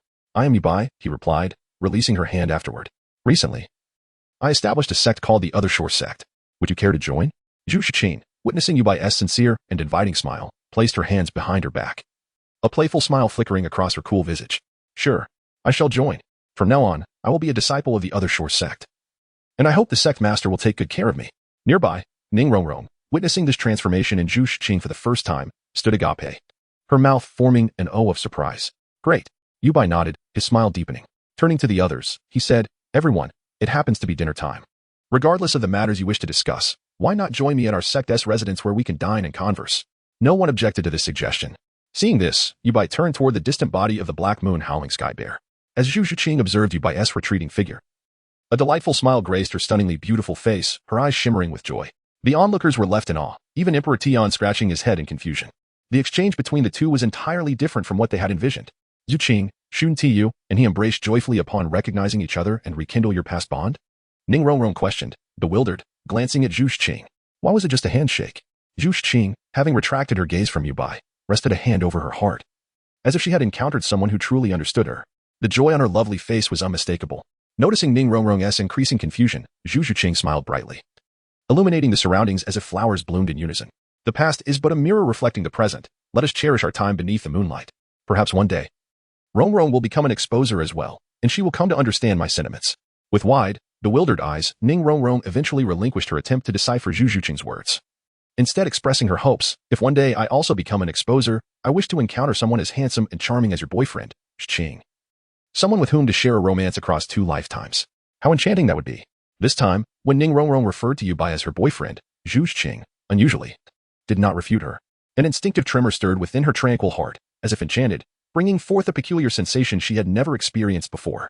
Meanwhile, Guyuna, who had been silently observing the scene, noted the shift in Zhu Zhuqing's gaze and murmured to herself, "Is this what human emotions are like? Such a complex and strange phenomenon." Before long, Yubai had completed the processing of the Black Moon Howling Sky Bear's carcass. He then dragged it to the riverbank nearby to cleanse it and returned, effortlessly cradling the massive weight with one hand. After distributing a specially crafted antidote pill from Douluo to each person, he enveloped the bear's meat with his soul power, thus bearing over 2,000 pounds of meat. He led Zhu Zhuqing and the others into the poison formation, heading towards the Eye of Ice and Fire, in the Pope's Hall. After meticulously observing the encounter between Yubai and Zhu Zhuqing through her soul power, the exquisite and beautiful visage of Bibi Dong manifested a complex and inscrutable expression. Past memories. Like reflections in water, only contend with the present under the moonlit flowers. Could it be that memories and emotions from a previous life are but ephemeral illusions? Perhaps. You two have yet to inherit the sentiments of your former existence and remain unaware of their preciousness and beauty. For me, they evoke such longing and nostalgia. With a bitter smile, Bibi Dong seemed to recall something, and a hint of desolation crossed her delicate features. Indeed, you have met now. And before awakening the memories and emotions of your past lives, you can still cherish a pure sentiment. When you eventually inherit those feelings, it will only enrich your memories with even more beauty. Is it merely a matter of seizing the day? As she mused, a look of resoluteness appeared in Bibi Dong's eyes. Taking a deep breath, she commanded, "Come forth." In the next instant, a figure appeared in the lower hall, bowing respectfully, "Your Holiness, please command." It was none other than the titled Douluo, Yuguan. At this moment, the authority of the Pope radiated from Bibi Dong, her demeanor cold and detached. Do you remember that a few years ago, one of the hidden 8 great families, the Li family, covertly allied with my spirit hall? Though puzzled by the Pope's sudden mention of this matter, Yuguan quickly replied, "Yes, Your Holiness. In fact, it's not just the Li family. Through our recent interactions, the Nayland family has also become our ally. Is that so?" Upon hearing that another family had joined forces with the Spirit Hall, a flicker of delight crossed Bibi Dong's face. She had initially feared she would have to disappoint Shuai, but now there was a new option. As this thought crossed her mind, she gazed down at Yuguan and commanded, "Inform the Nayland family that a direct descendant will be visiting them in a few days. They must prepare various identity documents in advance. As for her name, let it be Nayland Dong." After a brief interval, at the Eye of Ice and Fire, Douluo and the chubby boy both stood up, their eyes alight with curiosity as they watched Yubai approach, shouldering a mountain of meat accompanied by 4 unfamiliar figures. Among the newcomers, aside from the towering figure clad in black at the rear, 3 stunning maidens captivated their attention, one with waist-length silver hair and striking purple eyes, another with cascading black hair, equally enchanting, and the last, dressed elegantly with a charming visage and lively, curious eyes that drew the gaze. The gathering of such rare beauties, particularly those of a similar age to the little fox Yubai, was hard for Douluo not to contemplate further. Their intentions cannot be benign, he mused, turning to look at his granddaughter, who was still seated cross-legged, wholly absorbed in refining the effects of the mysterious ice transformation pill. "My dear granddaughter, your formidable rivals have appeared. And in 3s, no less. It seems I must prepare myself in advance. All this is for your lifelong happiness, Yin Yin. You must understand, dear." Just as Douluo indulged in his inner thoughts, Yubai placed the clean bear meat onto the grill, which the chubby boy had prepared beforehand, and then approached the group. He introduced Zhu Zhuqing and the others to Douluo and the chubby boy, subsequently revealing Yan's identity and explaining her current condition. During this process, the solitary beau, stroking his goatee, observed that when Yubai introduced his title as a Douluo and his formidable strength, apart from the lively and adorable young girl who briefly exhibited a glimmer of surprise in her eyes before adopting an indifferent demeanor, the other 3 remained utterly expressionless throughout. At this moment, Douluo's eyes involuntarily narrowed, and his curiosity about the 4 individuals grew stronger. At that moment, Yubai approached Zhu Zhuqing's side and, with a gentle smile, introduced her to the chubby fellow and Douluo. "This is Zhu Zhuqing, who has recently joined our Beyond Sect and is now one of us." Zhu Zhuqing. The chubby fellow's eyes brightened instantly. He hurriedly pushed aside Douluo and took a step forward. A look of eager admiration plastered on his face as he addressed Zhu Zhuqing. "Ah, so you are my sister-in-law. Greetings, greetings." Quickly covering the chubby fellow's mouth and guiding him aside with her arm, Yubai offered an apologetic smile to Zhu Zhuqing. "I'm sorry." This guy lacks any restraint in his words. Shaking her head, Zhu Zhuqing responded with a gracious smile, her gaze lingering on Yubai's face for a moment before signaling that there was no need for concern. At this moment, Ning Rongrong, who was beside Zhu Zhuqing, also peered out with her petite head, playfully exclaiming, "Here I am. I am Ning Rongrong from the 7 Treasures Glazed Tile School." Yubai, who had already suspected the identity of this lively and adorable girl, given her close relationship with Zhu Zhuqing, displayed an expression of unsurprise upon hearing her self-introduction. Subsequently, Yubai directed his gaze toward Tian and Guyuna. Understanding the unspoken intent in Yubai's eyes, Guyuna, with her cold and indifferent demeanor, spoke. "I am Guyuna, the sovereign of spirit beasts." At this moment, Tian also interjected. "I am Tian, an 80,000-year-old ferocious beast, the golden-eyed black dragon king. Sovereign of spirit beasts? An 80,000-year-old ferocious beast. Both the struggling chubby figure and the scheming Douluo were taken aback by the revelation. In response, Yubai released the chubby figure, smiling as he waved his hand at Douluo. No need to worry, they are here to negotiate a trade with me. As he gradually became familiar with the capabilities of his second martial soul, the Eye of Fire, Yubai's wariness and fear of the external world began to fade. Once he noticed the astonishment dissipating from Douluo's expression, Yubai turned his attention back to Guyuna and Di Tian, inquiring with curiosity, "So, what exactly is the trade you speak of?" Upon hearing Yubai finally broach the subject, Di Tian, with Guyuna's approval, promptly recounted the conversation he had had with Zhu Zhuqing a few days prior. When Di Tian finished speaking, Guyuna continued, "Originally, I intended to ask you to concoct a pill for me to heal the injuries within my body." As she spoke, Guyuna's violet eyes shifted from Yubai to the distant Eye of Ice and Fire, her gaze seemingly penetrating the surface of the spring to its depths. However, I did not expect to find an unexpected delight here. With that, Guyuna began to walk toward the Eye of Ice and Fire, but paused before taking her second step, recalling that this was not her domain. She turned to Yubai saying, "I wish to utilize this sacred ground to heal my wounds. However, rest assured, I will not damage this place in the slightest. Is that acceptable?" Upon meeting Guyuna's violet gaze, Yubai first looked at Douluo, and upon seeing Douluo's expression of "you decide," he nodded in agreement to Guyuna's request. Simultaneously, a different thought arose in Yubai's mind. After taking advantage of our sacred ground, she wishes to maintain a trading partnership solely with our Bian sect? How naive. Unbeknownst to Guyuna, who had no idea that a certain sunny and amiable individual had designs on her, she approached the spring of the Eye of Ice and Fire under the curious gazes of those present, her violet eyes fixated on the spring, filled with an indescribable complexity and nostalgia. "I never expected that after the battle years ago, you would fall in such a place." With a slight sigh, Guyuna pressed her palms together, her red lips parting softly. Yubai and the others exchanged glances, utterly bewildered by her words. At this moment, the nearby Di Tian wore an expression of shock. Was this the most ancient dragon language? Moreover, this place turned out to be the burial ground of the Ice Dragon King and the Fire Dragon King, both once classified as first-level divine beasts. Although he was unaware of the significance of the Ice Dragon King and the Fire Dragon King, Xiaopeng Dun, Ningrongrong, and Douluo understood well the gravitas of a first-level divine beast. Legend spoke of such beings as being on par with first-level deities. To think that beneath this modest spring lay the remnants of such formidable entities. Zhu Zhuqing remained curious, showing no interest in these so-called first-level gods or beasts. Instead, she was more intrigued by how Guyuna would restore her physical injuries. Yubai, being more direct, turned to Di Tian and asked, "Di Tian, can you comprehend the dragon language? Could you perhaps translate what Guyuna is saying?" Upon hearing this, Di Tian contemplated for a moment, finding no issue with the request, and began to explain. "Master is employing the most ancient dragon language to communicate with the last remnants of the Ice and Fire Dragon King's soul, which lies dormant within their corpses. She intends to awaken them and harness the remaining divine power in their souls to aid in her complete recovery from her injuries." As soon as Di Tian's words fell, the waters of the Ice and Fire duality began to boil violently, and then two ethereal figures, a cold and a hot one, shot up into the sky. The immense roar that ensued sent all the soul beasts in the sunsetting forest sprawling in terror, trembling in fear. Observing this, Guyuna quickly used her divine power to seal off the surrounding area within 100 miles. Simultaneously, she sent a mental message to the two Dragon King specters. "Ice Dragon King, Fire Dragon King, this is not the divine battlefield of your. The Dragon God War has concluded. Cease your display of divine power. Otherwise, it will attract the attention of the divine realm, and all shall be lost." Perhaps hearing the familiar ancient dragon tongue, the specters of the Ice and Fire Dragon Kings finally calmed down, turning their gaze towards Guyuna below. "Are you a manifestation of the Dragon God?" they inquired. Following this, the three, one human and two dragons, began to exchange thoughts telepathically. None knew what transpired in that moment. After several minutes, the onlookers saw the specters of the Ice and Fire Dragon Kings nodding in agreement toward Guyuna.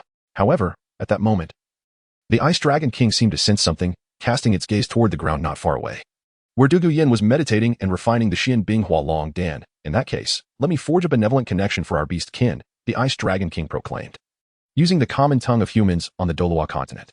As the crowd was left puzzled, a wave of chilling energy split from the Ice Dragon King's form and surged toward Du Guyan. Simultaneously, the Ice Dragon King itself became increasingly ethereal, rushing into Guyuna's body, while the Fire Dragon King's specter transformed into a streak of light and followed suit. In an instant, Guyuna's exterior shimmered with intertwining icy blue and fiery red hues, causing her silver hair to billow as if caught in a tempest of ice and fire. Her aura surged dramatically. Yet, at that moment, Douluo, Yubai, Xiaopeng Dun, Zhu Zhuqing, and Ning Rongrong all turned their gazes toward Du Guyan. Particularly Douluo and Xiaopeng Dun, whose expressions were tinged with urgency. Yubai's face shifted slightly, and just as he was about to express his anger, Yuna's calm voice resonated from behind. Do not worry, the human girl named Dugu Yin is unharmed. In a sense, she is experiencing a great fortuitous encounter. Upon hearing Yuna's words, everyone turned in unison. Yubai calmed his simmering anger, asking, what do you mean? Sensing the residual ire in Yubai's tone, Yuna remained unfazed and continued, if I am not mistaken, that young girl's martial soul is undergoing evolution. Martial soul evolution? Ning Rorong exclaimed. Unable to suppress her astonishment, swiftly covering her mouth, her eyes sparkling with excitement. Martial soul evolution. This was something the Seven Treasure Glazed Tile School had pursued for decades. To think they would witness it here today. The group paid no heed to Ning Rongrong's outburst, instead focusing on Gu Yuna, especially Yubai, whose earlier anger dissipated completely as a realization sparked within him, his gaze brightening. Are you suggesting? Yuna nodded, a hint of sadness flickering in her violet eyes. Under normal circumstances, with that girl's talent, her martial soul would evolve into an ice python at best, or perhaps a rare chance to become ice dragon. However, after assimilating a portion of the ice dragon king's residual divine energy, her martial soul will undoubtedly evolve into an ice divine dragon. Furthermore, she will not need to hunt soul beasts once her level is adequate. Soul rings will manifest on their own, culminating in the appearance of the ninth soul ring. Upon hearing Gyuna's explanation, Dugabo exhaled deeply, a look of profound joy blooming on his aged face. An ice divine dragon, one could immediately discern the caliber of such a martial soul. Although he had witnessed the prowess of beings from a world surpassing Douluo Continent through Yubai, Dugabo still could not relinquish his pursuit of martial soul quality. Xiaopeng Dun cast a look of blessing toward Duguyan, whom he had only known for a few days. Yubai nodded and then invited everyone to sit beside the roasting meat. Interestingly, Ning Rongrong, Xiaopeng Dun, and others subtly arranged themselves to sit closely beside Yubai and Zhu Shuqing, while Gyuna took a seat on Yubai's opposite side. Near the roasting rack, Xiaopeng Dun turned the skewers of meat, and soon, the entire ice and fire duality was enveloped in the enticing aroma of grilled meat. Rising, he swiftly retrieved a small, sharp dagger and several plates from his storage soul guide, deftly slicing the perfectly cooked outer layer of meat and placing it into the plates before handing them to Zhu Shuqing, Ning Rongrong, and Gyuna. He then cut down 4 bear paws, each as thick as an adult's thigh, tossing them to Dugabo, Xiaopeng Dun, and Di Tian. Finally, holding the last bear paw, he resumed his seat, consuming the feast while discussing previous transactions with Di Tian. In conclusion, after devouring the bear paws and washing up, Yubai directly invited Gyuna and Di Tian to join the Beyond Sect. During this unfolding scene, Zhu Shuqing sat quietly, savoring the roasted meat on her plate, while occasionally glancing at Yubai, her eyes shimmering with joy and ease. On the other side, Dugabo, who was leisurely enjoying the taste of bear paw, took in this moment with astonishment, internally exclaiming, a formidable rival. Truly, a great adversary for my granddaughter, Yin Yin. He mused that he had an idea in mind for the spirit beasts, particularly for Gu Yuna, regarding the celestial level cultivation method she practiced, which he intended to write down for them to adapt for their own training. As he spoke, an unusual glint appeared in Yubai's eyes. However, he candidly expressed his belief that the most pressing issue confronting both spirit beasts and humans was not merely survival and cultivation, but rather the severance of their future paths. Unless we resolve this dilemma, no amount of modified training methods suitable for spirit beasts or human cultivation will alter the inevitable outcome. That is, the extinction of spirit beasts and the disappearance of human soul masters. His words left the crowd in stunned silence, their expressions reflecting the gravity of his declaration. They found it hard to fathom a future for Douluo Continent devoid of anything but ordinary humans and beasts. What excitement or joy could such a realm hold? After a long pause, Gyunat turned her violet eyes toward the boy beside her, a contemplative expression gracing her otherwise aloof features. Are you referring to the gods?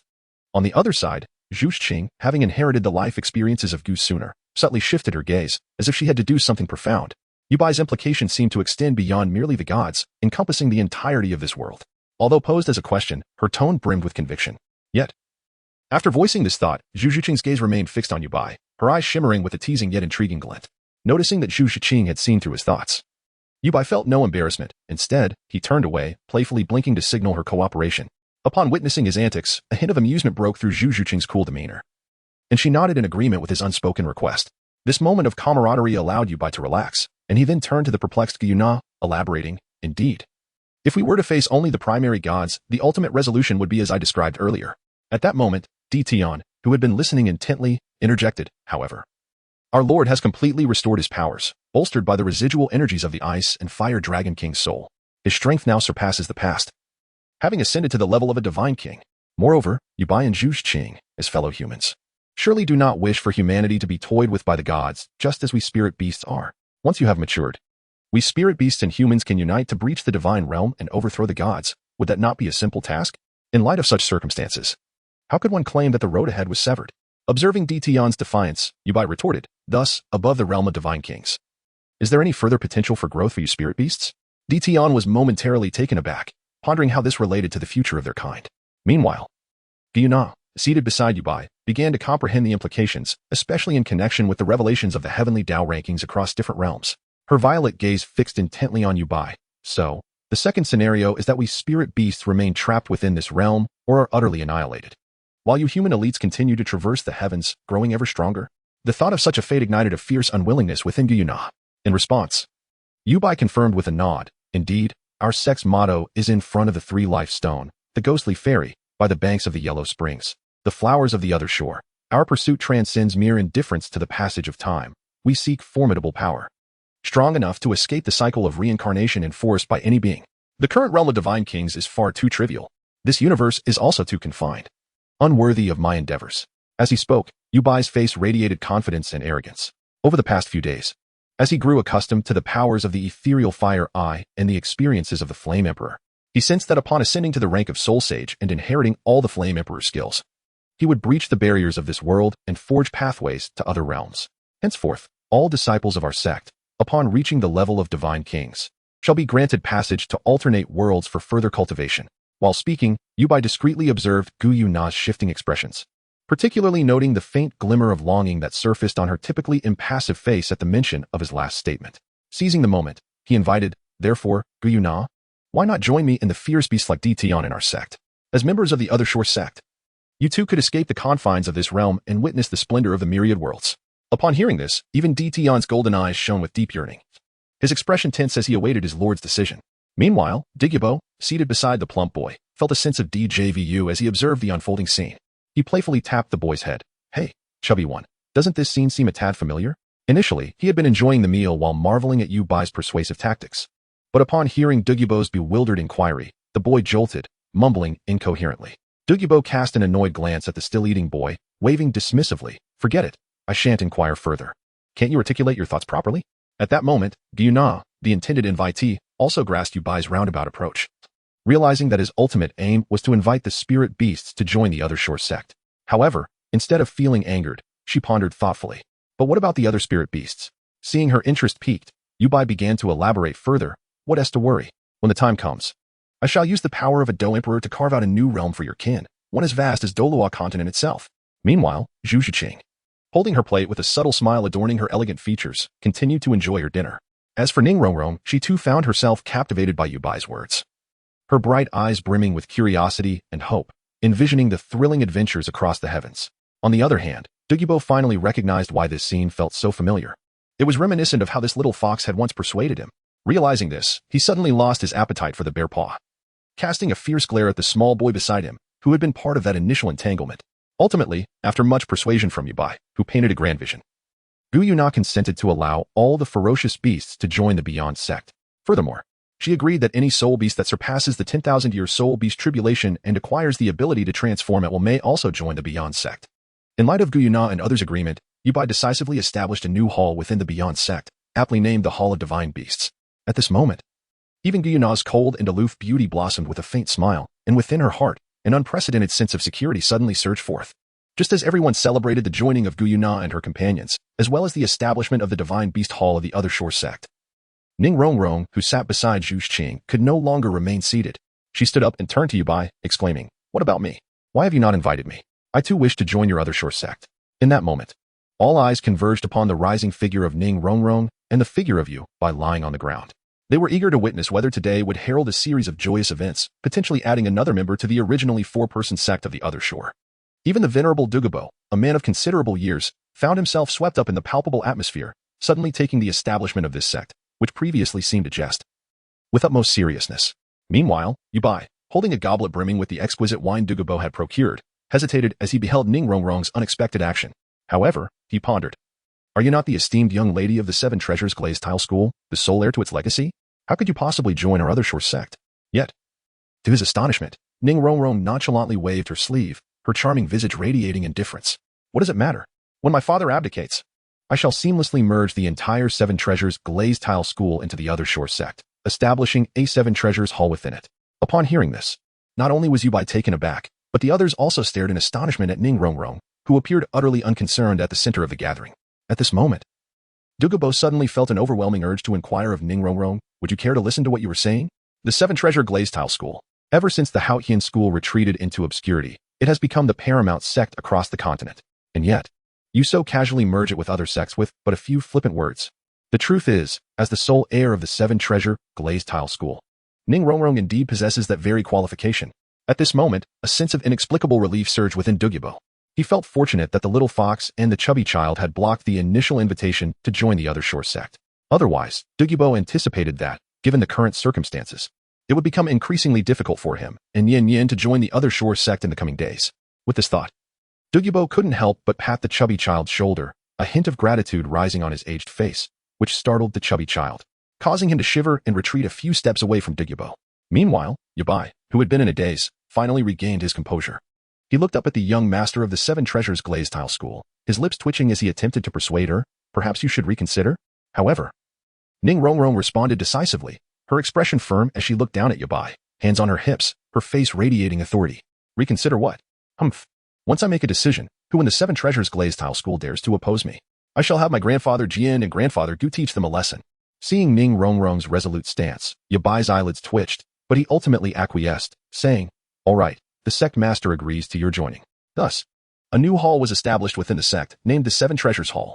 Upon hearing that the young master of the other shore sect had finally agreed to her joining, Ning Rongrong erupted into joyous cheers. Simultaneously, a wave of satisfaction coursed through her. Humph, did they really think I was foolish? Why would I not cling to the other shore sect, a future stronghold? Given the current turmoil, the continent is bound to undergo drastic changes in the coming years. If I, along with the Seven Treasures Glazed Tile School, firmly attach ourselves to the other shore sect, not only will we weather the impending chaos, but we will also witness the grandeur of the myriad realms, as we discussed. Indeed, Ning Rongrong believed herself to be the most astute. Throughout the night, the group celebrated the expansion of the other shore sect. By the following day, Douluo Yin awakened, her martial soul having successfully ascended to the ice god dragon martial soul, and her strength had smoothly surpassed the 40th level. After the automatic condensation of her fourth spirit ring, her soul power level surged, ultimately reaching the 46th level before stabilizing. This meant that Douluo Yin had elevated her soul power by a remarkable 8 levels in a single night. Notably, her fourth spirit ring shimmered with a radiant white light, confirming Yabai's earlier conjecture. Simultaneously, the peculiar emerald green in Douluo Yan's eyes vanished, replaced by a striking ice blue. Her overall appearance and demeanor had ascended several tiers, nearly rivaling Zhu Zhuqing and Guyu. Just as Douluo Yin was about to express her astonishment, she was startled by the crowd surrounding her. However, after explanations from those present, she quickly accepted the news and soon found herself playing alongside Zhu Zhuqing and Ning Rongrong. Before long, even the usually aloof Guyu was drawn into their circle.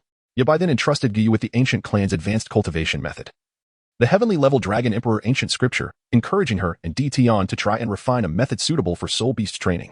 He also concocted 3 4th-grade pills, 7 patterns ascension pills, using the celestial herb Qi Luo tulip as the primary ingredient, alongside various rare materials as aids. The primary effect of these pills was akin to directly consuming the ethereal Qi Luo essence, but their efficacy was magnified several times, varying from person to person. Yabai intended for Ning Rongrong to consume one of the pills to enhance her martial soul quality and to take the other 2 to the Seven Treasures Glazed Tile School to persuade Ning Fengji to merge the school into the other shore sect.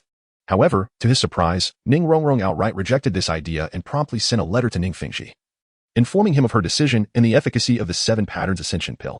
According to Ning Rongrong, she wanted to inform her father of her decision first and then use the pills to entice him, making it easier for him to agree to the merger of the Seven Treasures Glazed Tile School into the other shore sect. After all, they were unaware of her current whereabouts. What a remarkable daughter Ning Fengji had. Subsequently, Zhu Zhuqing also passed on a high-level ancient technique to both Ning Rongrong and Douluo Yin, along with several profound combat skills for them to commence their training. As for Douluo, the chubby child, and Yabai, they continued with their original training plan, steadily advancing, although Yabai also provided them with several combat techniques for joint practice. Thus, the members of the other shore sect fervently engaged in their training within the Eye of Ice and Fire. In the external world, ever since Tang Xiao returned to the Haotian sect, the sect had completely sealed its gates, severing all communication with the outside world. The events that transpired above the Spirit Hall city soon spread throughout the continent, stirring a great commotion. As everyone confirmed the presence of a Dou Emperor-level powerhouse at the Spirit Hall, many privately mocked the Haotian sect's impotence and the self-destructive path of the former peak contender. Tangshan, the Haotian sect had once again become the subject of ridicule and discussion, reminiscent of the aftermath of the battle 12 years prior. Meanwhile, Upon the return of Xiaowu, who was filled with anxiety, she learned of the recent events at Shrek Academy and spent her time in shock and dread. Nevertheless, she chose to accompany Flinder and the others in the hope of meeting Tang San. It is worth mentioning that on that day, Yu Xiaojiang, who had intended to leverage the Spirit Hall to threaten Zhu Shiqing, was instead brutally defeated by Bibi Dong from a distance, nearly losing his life. Under the care of healing soul masters from the Blue Lightning Tyrant Dragon clan, his upper body had recovered, but his lower body was completely paralyzed. This meant that Yu Xiaojiang would spend the rest of his life in a wheelchair. Now, Shrek Academy was sealed, and after discussions, the teachers and students ultimately decided to seek admission to a higher-level Soul Master Academy in Heavendo City. In a twist of fate, they joined the Blue Tyrant High-Level Soul Master Academy. However, unlike the original destiny, this time the Blue Tyrant Academy retained its name, continuing to use the signboard of Blue Tyrant High-Level Soul Master Academy. Meanwhile, various sects were engrossed in studying the cultivation methods recorded in the mystical Heavenly Treasure Record, innovating and enhancing their powers, leading to rapid increases in the levels of talented soul masters within the sections. Techniques such as Ghost Shadow Stepping and Xian Jade Hand were mastered to perfection, and many talented soul masters developed their unique soul skills based on these techniques. Simultaneously, news suddenly emerged from the Nalan family, one of the 8 great families behind the soul fighting arena, announcing that soon, the legitimate daughter of the Nalan family would make her appearance and traverse the continent on behalf of the Nalan family. Elsewhere, within the blue-silver forest, a young man with sky-blue hair, a fair complexion, and a tranquil aura sat cross-legged on the ground, surrounded by swathes of blue-silver grass. In the next moment, he suddenly opened his eyes, and a flicker of azure light shot from his cerulean gaze. Simultaneously, he unleashed his full aura, causing the surrounding blue-silver grass to bow down, with some nearby even snapping in half, sending grass clippings flying. The blue-silver grass. It has manifested. As the gentle exhalation of the youth resonated, a vine-like blue-silver grass emerged in the palm of his right hand. 3 soul rings ascended from beneath his feet, yellow, and black. Notably, the 3rd soul ring bore a faint hint of red amidst its darkness. Curiously, the blue-silver grass held by the young man was unlike the ordinary variant. Each leaf was adorned with golden patterns along its edges, and the veins at the center of each leaf shimmered with a golden hue. The youth, however, appeared unperturbed, having grown accustomed to such wonders. In the next moment, his expression sharpened as he declared coldly, "Blue-silver Overlord Spear," despite the absence of any reaction from his 3 soul rings. The blue-silver grass in his grasp transformed into a long spear of resplendent blue. "I did it. I finally succeeded. Father, look." At that moment, a figure approached from a distance. The newcomer had disheveled hair and wore exceedingly tattered clothing, and peculiarly, he possessed only one natural leg, with the other being a prosthetic crafted from condensed soul power. This individual was Tang Hao, who had once fled from Shrek Academy. "Well done. You truly are my son," Tang Hao exclaimed as he approached the youth, patting him on the shoulder in commendation. "From now on, when you venture forth, let the blue-silver Overlord Spear be your martial spirit." It was evident that the blue-haired youth was Tang San, who had awakened the blue-silver Emperor martial spirit, and the Black Soul Ring was a tribute from the blue-silver King, who had cultivated for nearly 80,000 years in this place. After praising Tang San, Tang Hao continued, "Now, let us begin your training with your 2nd martial spirit, the Haotian Hammer. I shall teach you the true techniques of the Chaotic Wind Hammer and the supreme secrets of the Haotian Sect, the Exploding Ring, the Great Summer Hammer, and the 9 supreme techniques of Haotian." Upon hearing his father's words, Tang San's face lit up with joy, only to be clouded with hesitation as a pink silhouette emerged in his mind, casting a shadow of concern across his features. Observing his son's troubled demeanor, Tang Hao, as one who had traversed similar paths, swiftly understood and reassured him, "Do not worry, your little friend has returned to Shrek, accompanying Flinder and your teachers to the Blue Tyrant Academy in Heavendo City, an institution founded by Flinder's friend, Lu Erlong, completing the Golden Iron Triangle. Everyone there is safe. In 2 years, once you have mastered the profound techniques of our Haotian sect, you shall reunite with them." Elated to hear that not only was Xiao Wu safe, but that even his teacher was alive, Tang San felt a surge of joy and began his training alongside Tang Hao. In the divine realm, the anxious Shura god, hastily returning to his domain, meticulously observed all that had transpired on Douluo Continent through the contingencies he had established during his previous sojourn. The Heavenly Tao Golden List? What is this? He discerned the source of numerous anomalies, and a perplexed expression crossed his visage.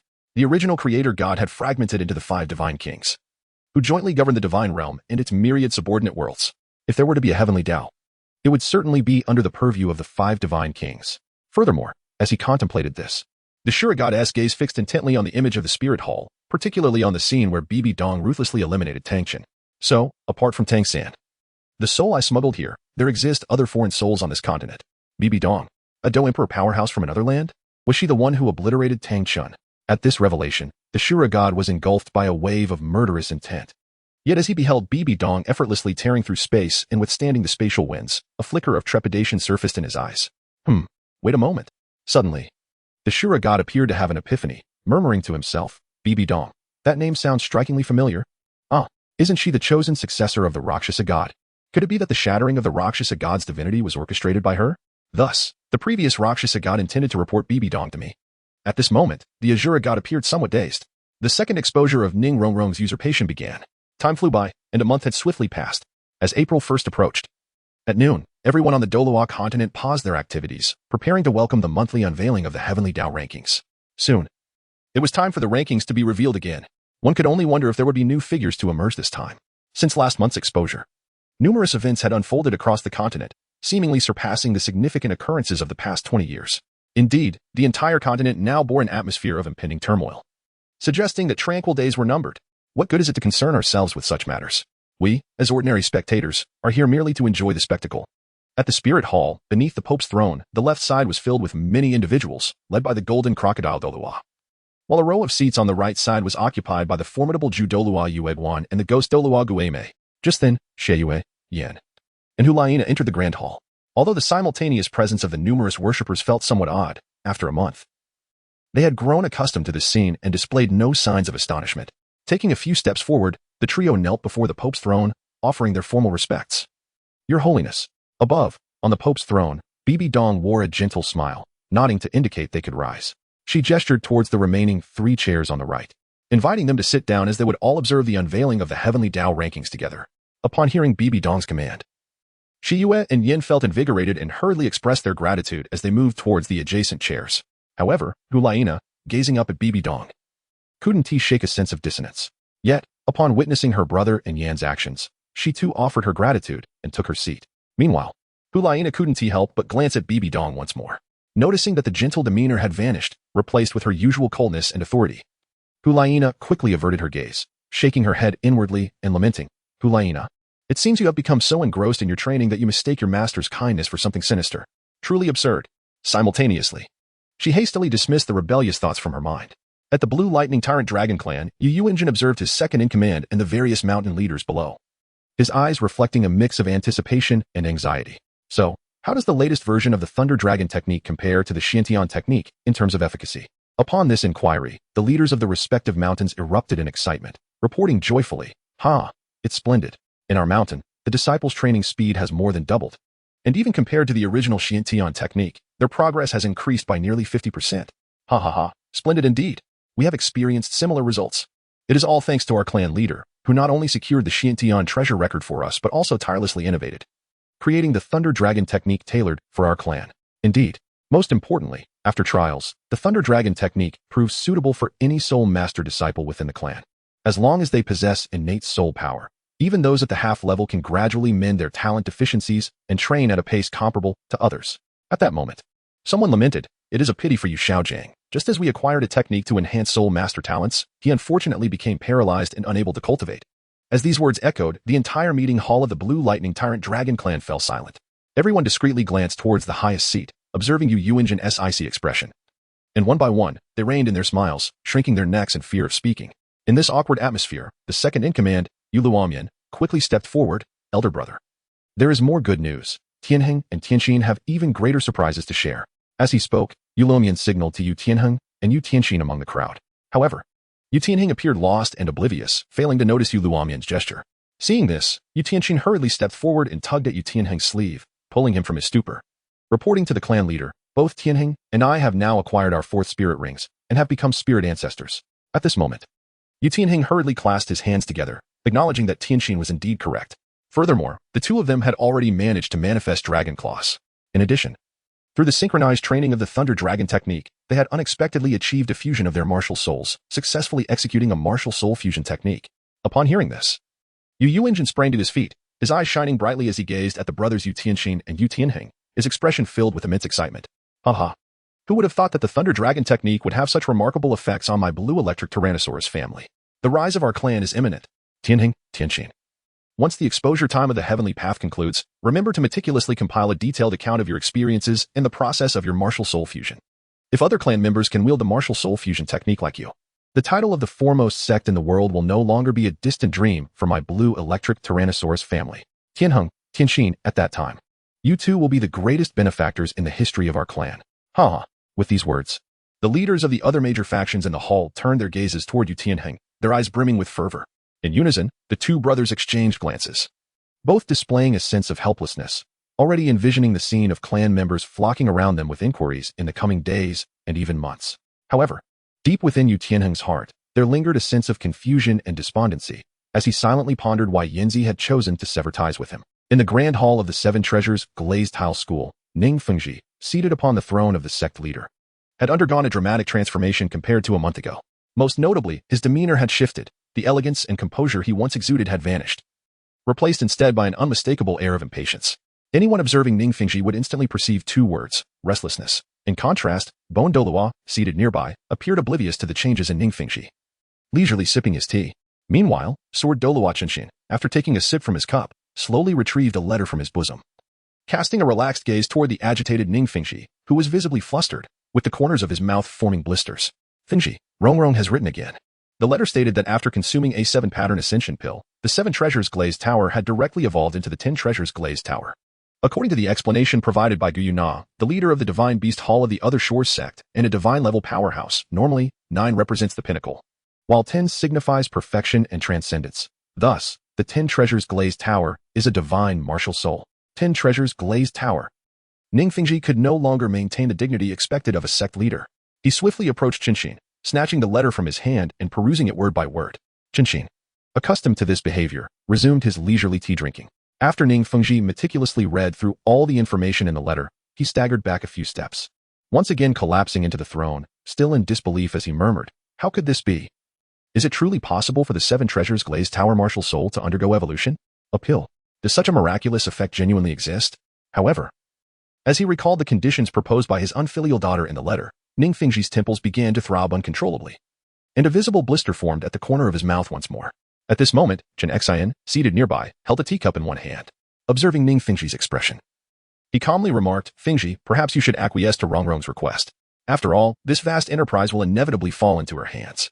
Beside him, Gu Rong nodded in agreement, exclaiming, "Indeed, Fengji, did Rongrong not say that if you consent to her wishes, she would deliver the 2 7-pattern soul ascension pills from the former leader of the Other Shore sect? You buy to you? Rongrong's demands aren't excessive, are they? Excessive? She has coerced me, the leader of the 7 Treasure Glazed Tile sect, to abdicate in her favor. Furthermore, she intends to announce this matter to the entire continent." At this moment, Ning Fengji felt an urge to point an accusing finger at the 2 old fellows, Chen Xian and Gu Rong, who stood by Rongrong's side, questioning them about what they deemed reasonable. If this was not excessive, what could possibly be more so? However, upon witnessing these two, who remained leisurely sipping tea despite the circumstances, and reflecting on the effects of the 7-pattern soul ascension pills mentioned in the letter, Ning Fengji felt as deflated as a punctured balloon.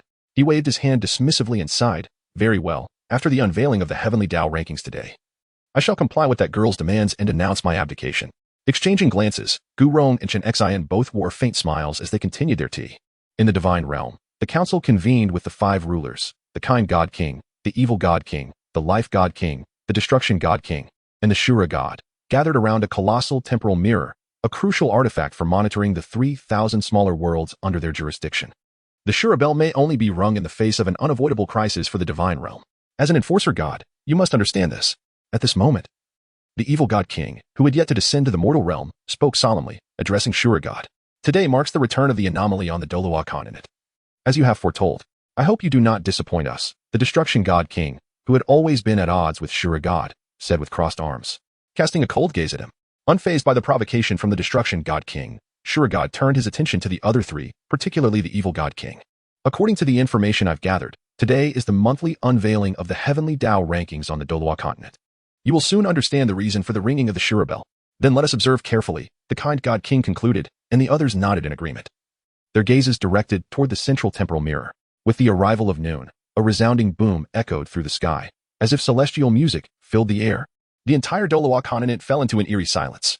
In the next moment, 2 golden dragons appeared in the minds of all living beings on the continent, slowly moving apart as if drawing back a curtain. This familiar scene was indeed about to unfold. At this moment, gazing upon the familiar opening scene, all beings across the Douluo Continent instinctively held their breath. Meanwhile, in the Divine Realm Council, upon witnessing the formidable presence of two golden dragons on the screen. The five divine kings were struck with profound alarm, their expression shifting dramatically. The golden dragon king? The Azura god, rising abruptly, concentrated his soul power to materialize the Azura bloodsword, bracing himself with palpable tension. The good, evil, and destruction gods also displayed notable distress, hastily drawing their respective supreme artifacts to prevent the golden dragon king from sensing their scrutiny, thereby averting a potential resurgence of conflict in the divine realm. Reminiscent of the cataclysmic dragon god battle, only the relatively composed life god, after a careful assessment, gazed speechlessly at the four vigilant men wielding supreme artifacts. Unable to resist a quip, "Look at how frightened you all are." Although the two golden dragons depicted on the screen appeared vividly lifelike, they were, in truth, not authentic beings, devoid of any semblance of vitality. Furthermore, was not the golden dragon king still imprisoned in the sacred land? Upon hearing this, the good, evil, destruction, and Azura gods were momentarily taken aback, before promptly regaining their composure. Each one stowed away their supreme artifacts, clearing their throats to mask their embarrassment, and quietly resumed their seats, adopting an air of solemnity as they gazed at the time-space mirror, as if nothing had transpired moments earlier. At this moment, the air in the Divine Realm Council was permeated with an awkward tension. Suddenly, two lines of elegantly swirling characters appeared on the time-space mirror, simultaneously manifesting in the consciousness of all beings on the Douluo Continent. Previous life, previous life chapter, Yun. Subsequently, these grand characters slowly faded away, and the light dimmed gradually. The transformation of Zhu, the shock brought by Yun. This name seemed vaguely familiar, as if it had been heard before. Indeed, it carried a sense of déjà vu, yet the exact memory eluded one for the moment. Wasn't this the woman who briefly flashed across the screen when the Emperor Yin Xiaoyan was revealed last time? Oh, yes. Now that you mention it, I remember. It truly is her. It appears that today we will once again experience the wonders of the Douluo Continent from another person's perspective. How delightful. Before the footage began to play, many on the Douluo Continent had already speculated the identity of the exposer from a previous life. Meanwhile, at the ice and fire duality, a surprising realization dawned. Is it really her this time? Upon seeing the name Yun, Yubai recalled the stubborn yet pitiable woman from his previous life, a woman who left a lingering regret in his heart. With a soft sigh, he found himself momentarily lost in thought. At that moment, a cool voice laced with an inexplicable tone drifted over. Is it regret? Regret for not being together in the last life? Or perhaps relief? Relief that you can reunite in this life? The tone, reminiscent of a wife catching her husband in an affair, coupled with the subtle jealousy in the air, caused Yubai's mouth to twitch. He turned to see the playful smile on Zhu Juqing's cool visage, feeling quite speechless. He raised his hand and ruffled her beautiful, flowing hair, leaving it in disarray before withdrawing his hand, grinning with satisfaction. From now on, don't pretend to be a deep-seated, resentful woman, understood? Originally, having read the original work of Douluo, Yubai had always thought of Zhu Juqing as a cold, persistent, and self-reliant character. However, after spending a month together, perhaps having gained the strength to defy fate or influenced by Gusuner's lifelong experiences, Zhu Juqing now exhibited more of the vibrancy expected of a girl her age, along with a sharp tongue trait. Thinking about Zhu Juqing's recent sharp remarks, which had dissipated all his previous emotions, Yubai couldn't help but gaze at the girl before him, who was now tidying her hair accessories. By the way, I recall that Gusuner's sharp tongue was directed outward. Why does it feel like yours is specifically aimed at me now? Unexpectedly, upon hearing Yubai's words, Zhu Juqing, having fixed her hair, let out a sigh, feigning helplessness. What can be done? Brother Yubai had far too many romantic entanglements in his past life, all of which have reappeared in this life. She had to remind Brother Yubai who truly mattered. At this point, Zhu Juqing, who had been feeling uncomfortable under Yubai's teasing, suddenly fell silent. Her face slightly flushed as she lowered her head, no longer daring to look at anyone else. Yubai, wishing to escape the verbal barbs from Zhu Juqing, did not clearly catch what she said next. However, seeing her finally quiet down, he sighed in relief and quickly cleared his throat. Ahem. Let us take a look at the Heaven-S Dao leaderboard. The footage is about to begin. He then assumed a posture of complete immersion. Nearby, Ning Rongrong and Dugu Yin exchanged knowing smiles as they observed the interaction between the two. Ning Rongrong's heart was still somewhat dazed. Recalling Zhu Juqing's cold demeanor from over a month ago, her eyes filled with lifelessness, exuding an icy aura. Now, however, she displayed a playful side and warmth in her once cold features. What a remarkable transformation. Ning Rongrong sighed inwardly, casting a glance at the upright Yubai, pondering whether this guy might just be Zhu Juqing's best match, regardless of past or present. Amidst the jovial banter, the image in their minds slowly revealed itself. Before their eyes appeared a majestic mountain shrouded in mist, resembling a celestial paradise, breathtaking and awe-inspiring. At the foot of this mountain lay a wide white jade staircase, stretching from the base up to the peak, where magnificent buildings reminiscent of heavenly abodes stood proudly. At the very center of this architectural marvel, a palace of unparalleled elegance and grandeur reigned supreme. Not far from the palace's entrance stood a massive stone tablet inscribed with the words Yunlan Sect, reflecting a myriad of colors under the sunlight, casting a dazzling display over the capital of the Jiamar Empire, truly a sight to behold. The entire Douluo Continent was left in astonishment, captivated by this scene. However, just then, the image shifted, revealing the interior of the palace, which was even more spacious than it appeared from the outside, illuminated brilliantly by perfect lighting. Inside the grand hall, hundreds of individuals stood on either side, spaced several meters apart, yet it still felt somewhat empty. Most of these individuals donned white sect uniforms, while a few in the front wore various colorful attire, each emanating a formidable aura, the weakest among them possessing the strength of a doeling. At this moment, the faces of these hundreds of individuals were all adorned with joyful smiles, showcasing an atmosphere of impending celebration. Particularly, the two individuals at the forefront, one with graying hair yet robust, exuding an aura of a Do Wang, and a middle-aged man beside him, clearly father and son. The Heaven-S Dao leaderboard promptly identified them as General of the Jiamar Empire, Nailan Jie, grandfather of Nailan Yanran and Nailan Yanran's father, Nailan Su. Surrounding Nailan Jie and his son were several other notable figures, also identified by the Heaven-S Dao leaderboard: Miter family patriarch, Miter Tingshan, Dan Wang Guhi, Mu family patriarch, Mu Zhan, and president of the Alchemist Guild, Fei Ma. Opposite them, at the forefront, stood an elderly man in Yunlan Sect attire, with a stern expression. The leaderboard identified him as Yunlan Sect's Grand Elder, Yunling. Shifting focus to the highest seat in the Yunlan Sect, a woman of unparalleled beauty sat gracefully, her eyes gently closed. An aura of nobility radiated from her, making it difficult to gaze directly at her. Clad in a golden robe with purple embroidery, her long hair styled in a phoenix-like manner, she exuded an undeniable air of grandeur, her serene and exquisite features reminiscent of a tranquil spring in the secluded mountains, evoking both reverence and an irresistible allure. At this moment, the celestial ranking board prominently displayed a bold inscription beside it: 9th generation sect master of the Yunlan Sect. 3-star Do Wang, Yun Yun. At this moment, as the visage of Yun Yun was unveiled, every soul upon the Douluo Continent could no longer suppress the tumult within their hearts. Hiss. Yunlan Sect? Is this truly the Yunlan Sect? It is nothing short of a celestial paradise. Such a magnificent sect residence must surely be a sacred ground upon our Douluo Continent. Even the Spirit Hall behind Spirit City pales in comparison. And yet, this is merely the foremost sect of a small nation in the remote regions of the Duki Continent. Hiss. Upon deeper reflection, one realizes that the Duki Continent is likely far more advanced than our own Douluo Continent. Alas, how can you all be so distracted by the structures of the Yunlan Sect? While I too concede that these edifices are indeed awe-inspiring, should our astonishment not be directed towards the exposer, Sectmaster Yun Yun? Indeed, a woman embodying strength, status, power, and ethereal grace in our world. Perhaps only Her Holiness the Pope could stand alongside her. At this moment, within the pavilion outside the simulated training room of the Heavenly Water Academy, part of the Four Elements Academy, the current members of the Heavenly Water Battle Team had gathered.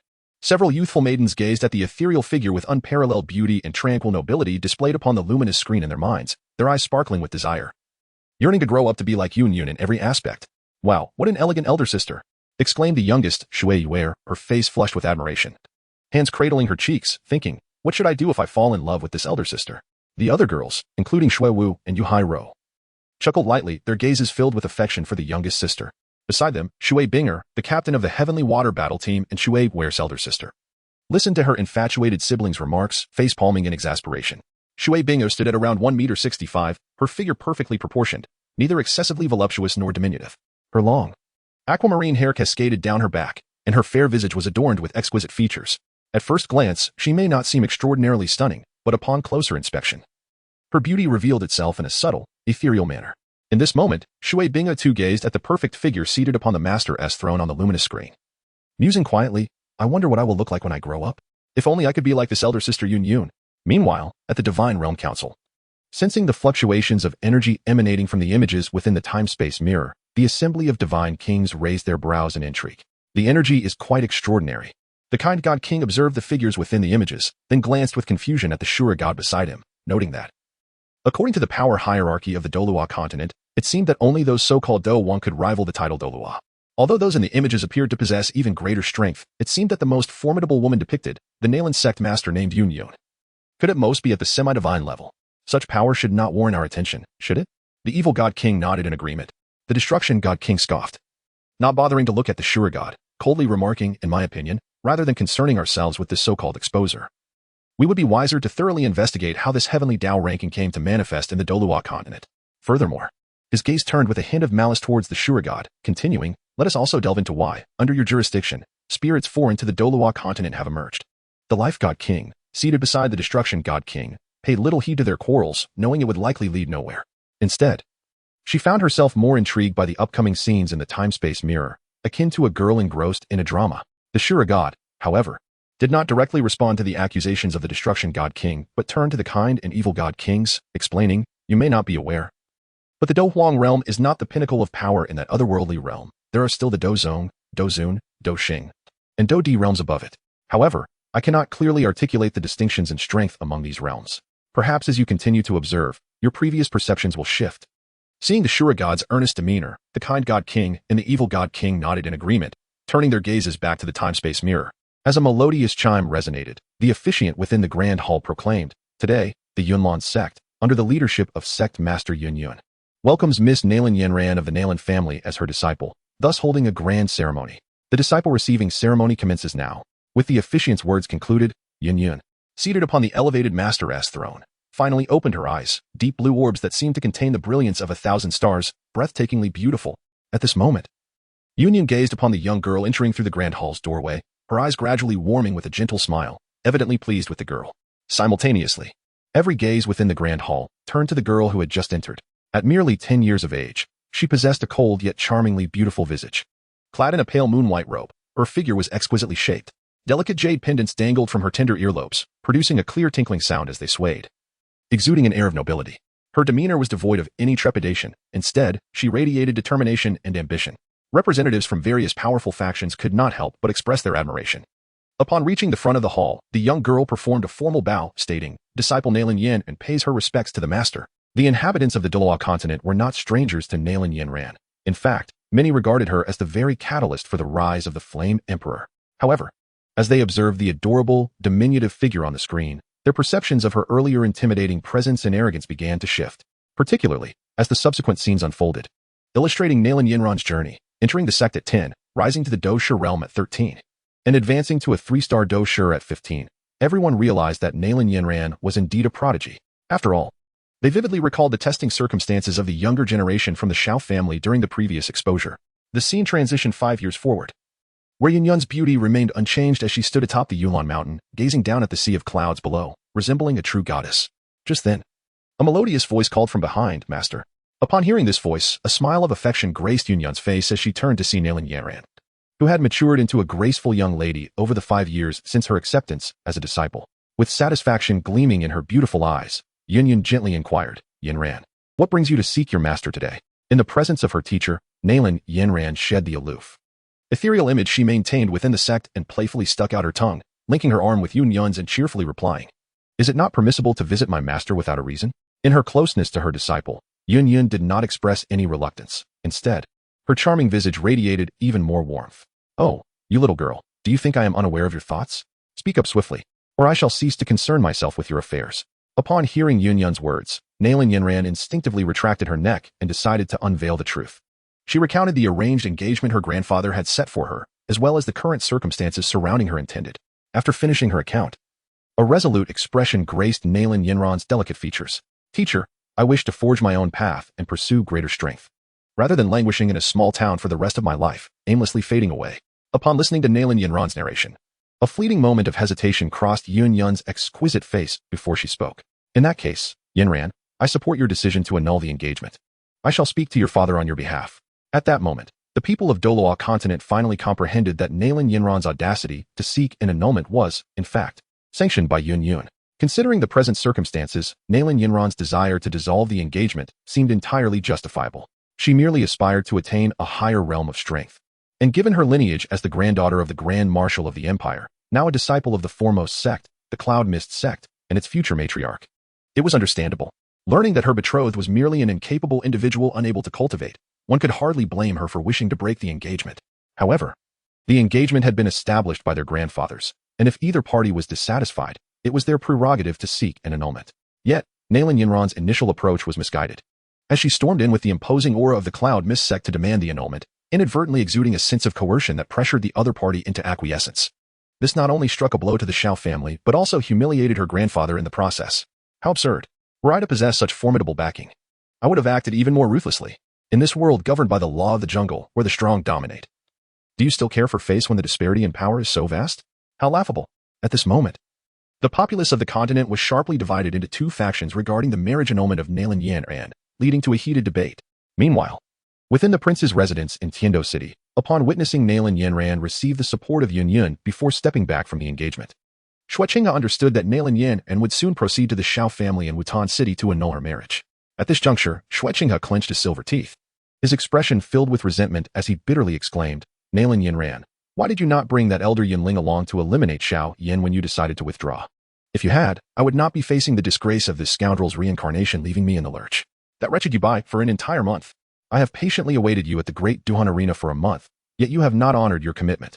This means that this rascal has dared to leave me waiting for a whole month. Should I ever encounter you again, I will ensure you pay dearly for this slight. On the opposite side of the room, both the snake spear Douluo and the spiny porcupine Douluo observed Shuqingha's emotional outburst with amusement, secretly commending the Yubai who had incited such fury within the prince. After all, no one had ever managed to provoke Prince Shuqingha to such an extent before, and those who had caught his attention seldom fared well. At the Tianshui Academy, the female students expressed their understanding and support for Nailan Yanran's decision to annul her engagement. However, Shui Binger, upon gazing at Yun's visage on the screen, inexplicably felt a sense of familiarity wash over her. Particularly when she mentally attempted to exchange her current hairstyle with that of Yun, she was momentarily struck with astonishment. Was this not her own appearance as an adult? Could it be that Yun is, in fact, a reflection of myself? Is it possible that I am the one being unveiled in this revelation? As the scenes unfolded, a few days later, upon Nailan Yanran's return from annulling her engagement, she recounted the process to Yun along with her wager with Xiao Yin, causing a shift in Yun's demeanor. My foolish disciple, this is not how one should annul an engagement. Yun sighed inwardly, realizing that it was too late to rectify the situation. Nevertheless, she was resolute in ensuring her disciple would not become a servant to another, prompting her to depart from the Yunlan sect and head towards the Beast Mountain range. Witnessing this, the inhabitants of Douluo Continent recalled the previous revelation of the Flame Emperor, wherein the two had seemingly encountered each other in the Beast Mountain range. Here it comes. Finally, this moment has arrived. Previously, only brief snippets of Yun and Xiao Yan's interaction in a cave had been revealed, lacking any detailed portrayal. The prior exposure had merely revolved around the intertwined fates of Xiao Yin, Gu Suner, and Medusa, without shedding light on the encounter between Xiao Yin and Yun in the Beast Mountain range. This time, they would finally be able to observe it closely. I firmly believe there is something more between these two. Otherwise, how could Xiao Yin manage to escape Yun's pursuit during his second flight from the Yulan sect? If there were no such connection, I would find it utterly implausible. Cloud Ling, my desire to see the demise of Yulan sect remains unquenched. In the realm of the ice and fire yin yang, what truly transpired between you and the Beast Mountain range in your past lives? Ning Rongrong blinked her eyes, her face a portrait of uncontainable curiosity. To the side, Dugu Yan's azure eyes were equally filled with fascination as she gazed at Yubai, her instinct suggesting there was a story to be uncovered. Even the chubby figure sitting not far away was casting knowing glances at Yubai, leaving him utterly speechless. Fortunately, Yubai chose to close his eyes, adopting an expression of ignorance. Beside him, Zhu Zhiqing observed Yubai's demeanor with a slight smile, her eyes shimmering with intrigue. Sitting next to Dugu Yin, Guiyuna wore a bewildered expression, her violet eyes filled with confusion as she struggled to comprehend the significance of the exchanges before her. Was it merely the act of mating and reproduction that warranted such excitement? In the days that followed, above the Beast Mountain range, Yun donned a simple gown that accentuated her curvaceous form, wielding a peculiar long sword radiating a greenish glow. Her hair was elegantly styled into a lofty phoenix adornment, her beautiful visage serene yet exuding an undeniable aura of grace and nobility. With a pair of battle aura wings unfurling behind her, she hovered in the sky. Come forth. Purple Crystal Wing Lion King. Yun's voice rang clear and calm, effortlessly resonating across hundreds of miles. With a mighty roar, a streak of violet light surged from the mountain range, halting near Yun. After a brief exchange, the two engaged in combat. Below, an onlooker was transfixed, utterly enthralled by the aerial battle. Soon, Yun was caught off guard by a purple crystal seal from the Lion King. But she retaliated with a devastating strike that not only injured the creature, but also shattered a part of its form. However, Yun herself plummeted rapidly, vanishing into the depths of the mountain range, her fate uncertain. When Yun regained consciousness, she found herself in a cave, where a young man was stirring a pot by the fire, concocting medicine. Following their introductions under false names, Yunji and Yao Yin, Xiao Yin tended to the injured Yun. After several days of recovery, Yun regained most of her strength, and while Xiao Yin was away gathering information, she prepared a meal to express her gratitude. Unfortunately, she inadvertently sprinkled aphrodisiac into the dish. Upon Xiao Yan's return, both unwittingly consumed the tainted food, leading to a shocking revelation. Meanwhile, the spectators on Douluo Continent eagerly discussed the unfolding events within the cave, each captivated by the potential for romance. I knew it. Something was bound to happen between them.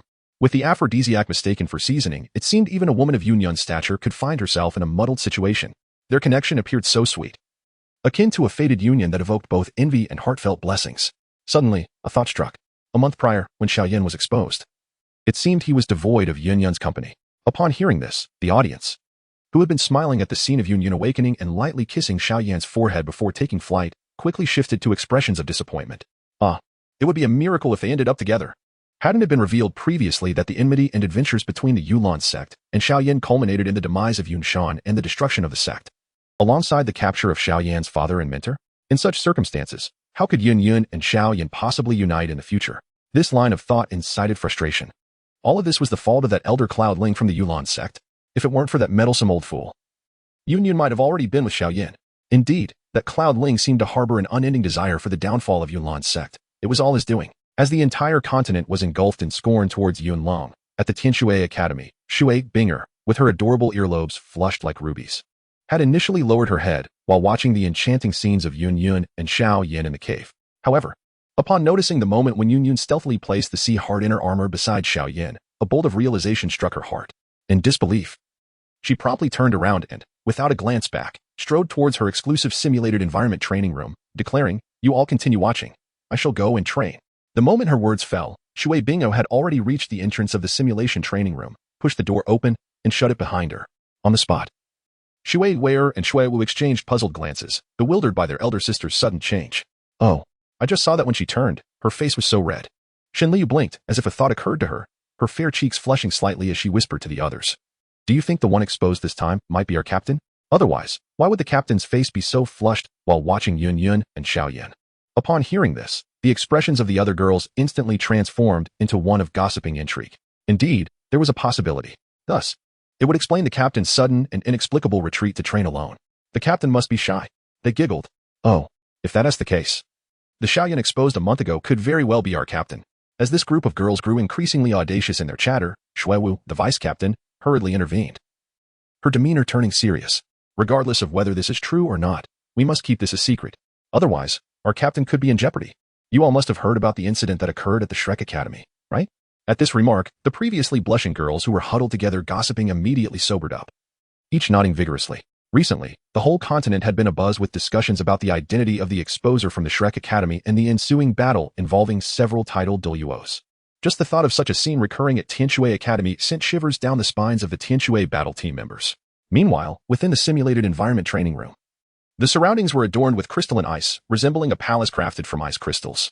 Swiftly approaching her usual training spot, Shui Bingo sat down and lifted her hand, retrieving a ribbon necklace from her fair neck.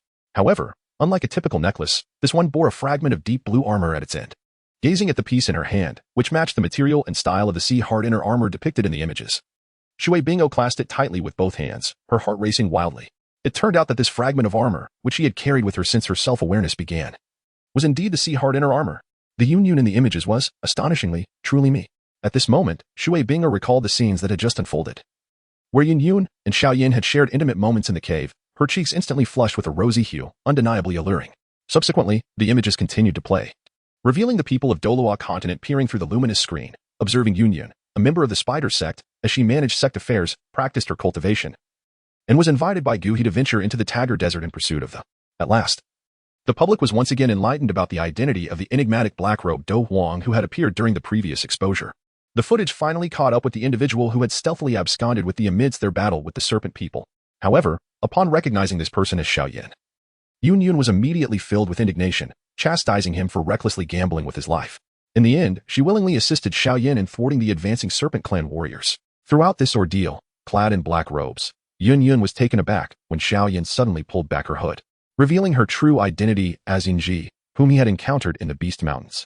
With the aid of the Medicine Elder, they managed to evade the Serpent Clan's formidable warriors and successfully departed from the Tiger Desert. After a parting kiss, they went their separate ways. Not long after returning to the Yulan sect, news arrived of an attack on the Imo family in Yinqing, which had escalated into a battle of Do Wang caliber. Yunyun immediately rushed to the scene, only to discover fragments of the sea heart armor.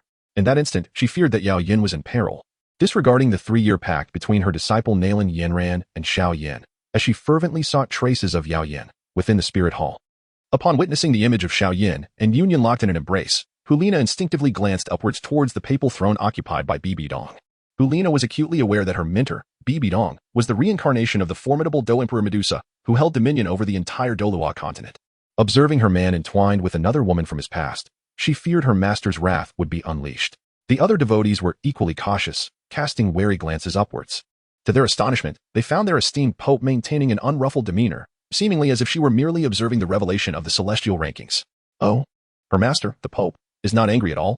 At this moment, the peculiar thought lingered in the hearts of the crowd. However, before they could ponder further, the scene on the luminous screen resumed. The returning Yun did not cast blame on Nailin Yanran for her defeat. Instead, she offered words of comfort. Subsequently, at Nailin Yanran's persistent request, she, with a face full of concern, guided her into the gateway of life and death for her trial.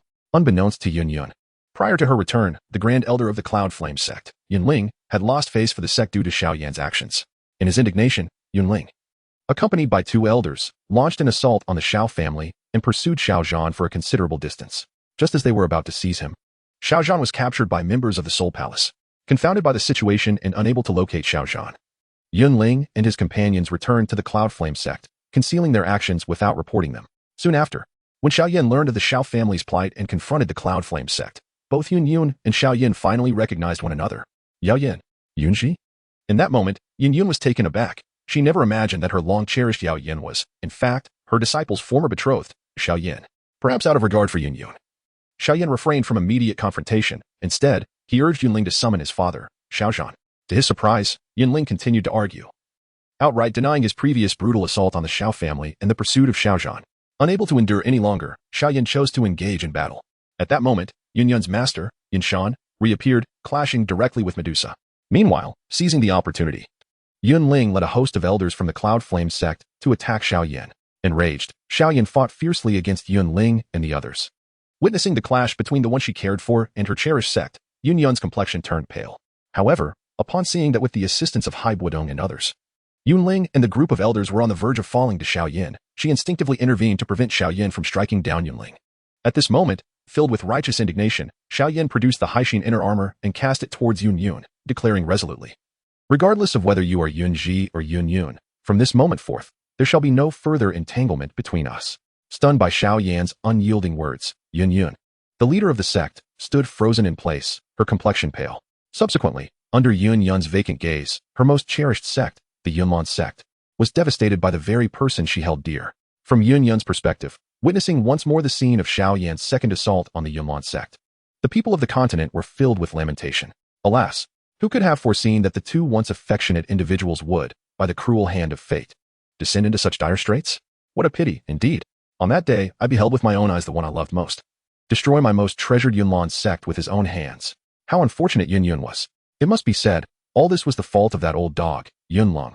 Even at that moment, he persisted in his deceit. Indeed, this wretched soul should never be reborn in our Douluo continent. If I encounter him, I shall ensure his demise. Absolutely despicable. It is all Yunlong's fault. Across the continent, a fervent call for the downfall of Yunlong arose. At the Shrek Academy, several girls, with reddened eyes, lamented, "Oh, how pitiful our elder sister is. To witness her beloved become a sworn enemy of her cherished sect, how heart-wrenching it must have been for I's sister. Surely, her heart ached so deeply she could scarcely breathe.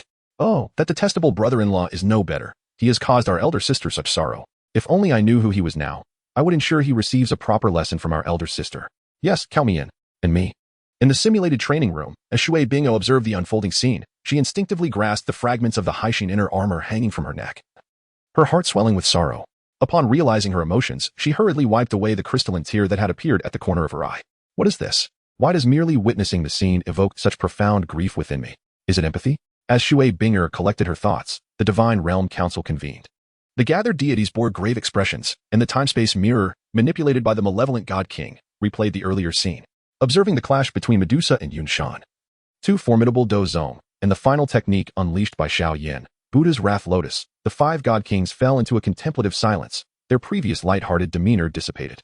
At this moment, the Shura God, who had previously glimpsed a more harrowing scene, spoke up, addressing the others, "Esteemed colleagues, as you have witnessed, the combat in this Do Chi continent, even between two low-tier Do Zong, rivals the full power of our first-level deities. Furthermore, that final technique by Xiaoyan poses a genuine threat to our very lives. However, I must inform you that the Xiao Yin and Queen Medusa depicted in the scene have been reincarnated in the Douluo Continent. With Queen Medusa having awakened her past life's abilities, we must contemplate how we shall confront Queen Medusa and the formidable Xiao Yin, who may soon emerge. While speaking, the Shrek god made no mention of Tang San, as though his reincarnation in the Douluo Continent was merely a consequence of the heavenly Tao's edicts. Akin to Xiao Yin and others, the other four god kings, fixated on the Queen Medusa and Xiao Yin mentioned by the Shrek god, clearly did not believe that such powerful beings could be oblivious to their manipulations of the cultivation rules within the Douluo Continent. The four god kings, disinterested in others, resolved to watch further. Ultimately, it was the kind god king who spoke first, his expression illuminated with wisdom. If the strength of these so-called exposers is merely as we see, then with our combined powers, we may suppress them. Much like we did with the dragon god of yore. However, should their abilities surpass our own? As he spoke, the kind god king glanced toward the position of Douluo star, his expression shifting subtly. The other four god kings shared his intrigue. Meanwhile, the scene continued to unfold, revealing the devastation wrought upon the sect, with the elder Yunlong among those slain by Xiao Yan's explosive assault. Enraged, Yun Shan prepared to pursue Xiao Yan. But the mission was ultimately intercepted by Yun Yun. Shortly thereafter, Yun Yun caught up with the injured Xiao Yan, yet, once again, her heart softened. And she chose to spare him. Returning to the Yunlong sect, Yun Shan, furious, stripped Yun Yun of her position as sect leader and sentenced her to a period of reflection. The subsequent 5 years saw Yun Yun in isolation on the back mountain, dedicating herself to her training without stepping outside. 5 years later, in a bid to win over the singular King Gu He, Yun Shan sealed Yun Yun's Do Qi and placed her under house arrest, preparing to marry her off to Gu He. In that moment, Yun Yun's heart felt as though it had turned to ash, her complexion pallid with disbelief at her master's treatment of her. On the day of the wedding, as the officiant's voice resonated in support of the ceremony, Yun Yun, her Do Qi sealed and body rendered immobile, was manipulated by those beside her like a marionette. Progressing through the wedding rites, when the officiant inquired whether she would marry Gu He, Yun Yun's entire being was enveloped in despair, her gaze devoid of light. Very well, let this day serve to repay all my master's kindness. I only wish that in the next life, I shall have no connection to this place. As she contemplated this, a hidden dagger, radiating a chilling aura, lay close to her. Just as Yun Yun prepared to expend all her Do Qi and blood to break free from Yun Shan's bindings and end her life, a voice, somewhat familiar and mature, rang out. She does not wish to, and I, even less so. At the sound of this voice, all those who had come under pressure from Yun Shan to attend the wedding turned their gazes toward its source. There, they beheld a group of youthful prodigies, their backs adorned with wings of Do Qi, soaring rapidly towards them, each exuding an aura not inferior to Do Wang. At the forefront stood the long-lost Xiao Yan, who had vanished for 5 years. In this moment, tears glistened in Yun Yun's eyes, and the dagger that had been pressed against her fell to the ground. The people of Douluo Continent sighed in relief upon witnessing Xiao Yan's arrival. Indeed, he had come just in time. Yun Yun had nearly resolved to take her own life. It must be said that Yun Shan, in my eyes, has become as detestable as the deceased Yun Long. How could he treat his own disciple in such a manner? His actions are those of a beast. According to the strength classification of the Douluo Continent, Xiao Yan has already attained the rank of Do Wang, equivalent to the power of a title Douluo in our world. It is astonishing to think that, from a lowly to Do Shi 5 years ago, akin to the sole king in our realm, he has experienced such a meteoric rise in power, now standing shoulder to shoulder with the title Douluo. What a terrifying rate of cultivation. At this moment, within a lavishly decorated chamber of the Nailan family, one of the 8 hidden noble families, sat a strikingly youthful girl, appearing no older than 11 or 12. As she observed the scene where Yun Yun was imprisoned by her master, Yun Shan, and forced into an unwanted marriage to appease others, the curiosity that once adorned her exquisite face vanished, replaced by an icy disdain. Her violet-pink eyes brimmed with an overwhelming aura that pressured everyone within hundreds of miles to bow in submission, their faces pale and sweat-soaked, especially within the family hall. The Nailan clan leader lay trembling on the ground, his expression ghastly, grappling with the bitterness in his heart. What has happened to this young lady? And how could she possess such formidable strength? It is unclear what the spirit hall intends by sending such a powerful figure to our Nailan family. After a brief moment, the charming girl jolted back to reality, staring in confusion at her once neat room, now in disarray, as if she had no recollection of what had transpired. Could it be that she had lost control? A sudden realization crossed Nailan Dong's face, transforming into a sense of relief. At least, it appeared she had not taken a life. That was fortunate enough. She pondered where Yubai might be, having heard that only he could reign in her and alter her physical state. Nevertheless, she resolved to continue watching the revelations of the heavenly Tao rankings, understanding that her fate would ultimately lie in the hands of destiny. The scene progressed, and upon recognizing Xiao Yan, Yun Shan commanded an all-out assault from the Yun Lanzong against him. Xiao Yan's faction, equally unyielding, surged into battle. The outcome, however, was a reversal of previous events. The Yun Lanzong suffered a crushing defeat, and Yun Shan found himself on the brink of death. Witnessing this, Yun could not bear to see the two most important men in her life face death apart from one another. Yet, in an unexpected twist, Yun Shan launched a surprise attack on Xiao Yan. Caught off guard, Yun's mind went blank, leaving her frozen in shock. Fortunately, Xiao Yan reacted swiftly and, this time, did not hold back. Just as Yun Shan was about to perish, the Soul Hall's protector, who had previously captured Yao Lao, reappeared, engaging Xiao Yan in battle once more. Ultimately, the souls of Yun Shan and the high-ranking members of the Yunlan Zone were absorbed by the Soul Hall's protector to bolster his strength. Recovering from her daze, Yun directed her fury toward the Soul Hall's protector. In the end, the protector fell to the onslaught of the gathered forces. But Xiao Yan still lacked news of his father and master, Yao Lao. In his rage, he contemplated annihilating the Yunlan Zone, but ultimately relented at Yun's pleading. 3 days later, the Yunlan Zone disbanded. As the 9th and final generation leader of the Yunlan Zone, Yun could not bear to face the ruin of her sect. After sharing a final kiss with Xiao Yan, the nemesis of her sect's destruction, she departed with her disciple, Nalan Yinran. This farewell seemed to herald an ever-widening chasm in their relationship. Indeed, as the years unfolded, Yun and her disciple ventured to the Central Plains. Joining the Flower Sect and later fleeing from the pursuit of the Tianming Sect, they faced peril beneath the Bodhi ancient tree, though Xiao Yan saved them each time. During the climactic battle against the Soul Clan, Yun resolutely aided the Flower Sect, yet the two ultimately failed to unite. Yunji remained merely Yunji. As the last line of text slowly faded, the visual segments depicting the Flower Sect, the Tianming Sect, the Bodhi ancient tree, and the final battle flickered and vanished, leaving the entire screen dimmed. The second exposer appeared, revealing a familiar scene, sending shockwaves through Tang San and all others on Douluo Continent. They stood motionless, their eyes filled with hope as they gazed at the heavenly Tao rankings in their minds, each silently praying for illumination. Let it shine. Please do not let this end here. Such a gentle and serene woman deserves a happy ending. May it illuminate soon. However, as a golden light flickered and vanished from the heavenly Tao golden rankings, many across the continent wore expressions of sorrow, filled with regret. They understood that the golden light signified the conclusion of the Yun chapter. Perhaps due to the popularity of love stories in Douluo Continent, many sentimental souls sighed, their faces shadowed by melancholy over the fate of Yun and Xiao Yan. Alas, what a pity. Such a destined union arranged by the heavens ultimately culminated in Yunji remains Yunji. How unfortunate. Indeed, one could only blame that old dog, Yunlong. Had he not recklessly taken matters into his own hands and shamelessly deceived others, Yun's fate would not have evoked such pity. Truly, Yunlong deserved his demise. In the Tianshui Academy's back mountain, outside the simulated training room of the Tianshui battle team, Shuiwu, Shuiwei, and others observed the fleeting golden light above the training room, confirming their suspicions. It seems our earlier conjectures were correct. The eldest sister is indeed the exposer of Yun. Alas, how tragic was her past life. We must ensure that in this life she does not end up with the fate of Binger remains Binger. Sisters, we must help her reclaim her man from Zhu Zhuqing. Within Shui Binger's exclusive simulated training room, after absorbing Yun's innate talents, cultivation knowledge, and experiences brought by the golden light, Shui Binger finally opened her eyes, her azure gaze shimmering with watery ripples. Her expression shifted to one of profound disbelief as she beheld the myriad techniques and the cultivation experiences from Do Qi to Do Di flooding her mind. Do Di. In the end, Yun has also become a formidable Do Di.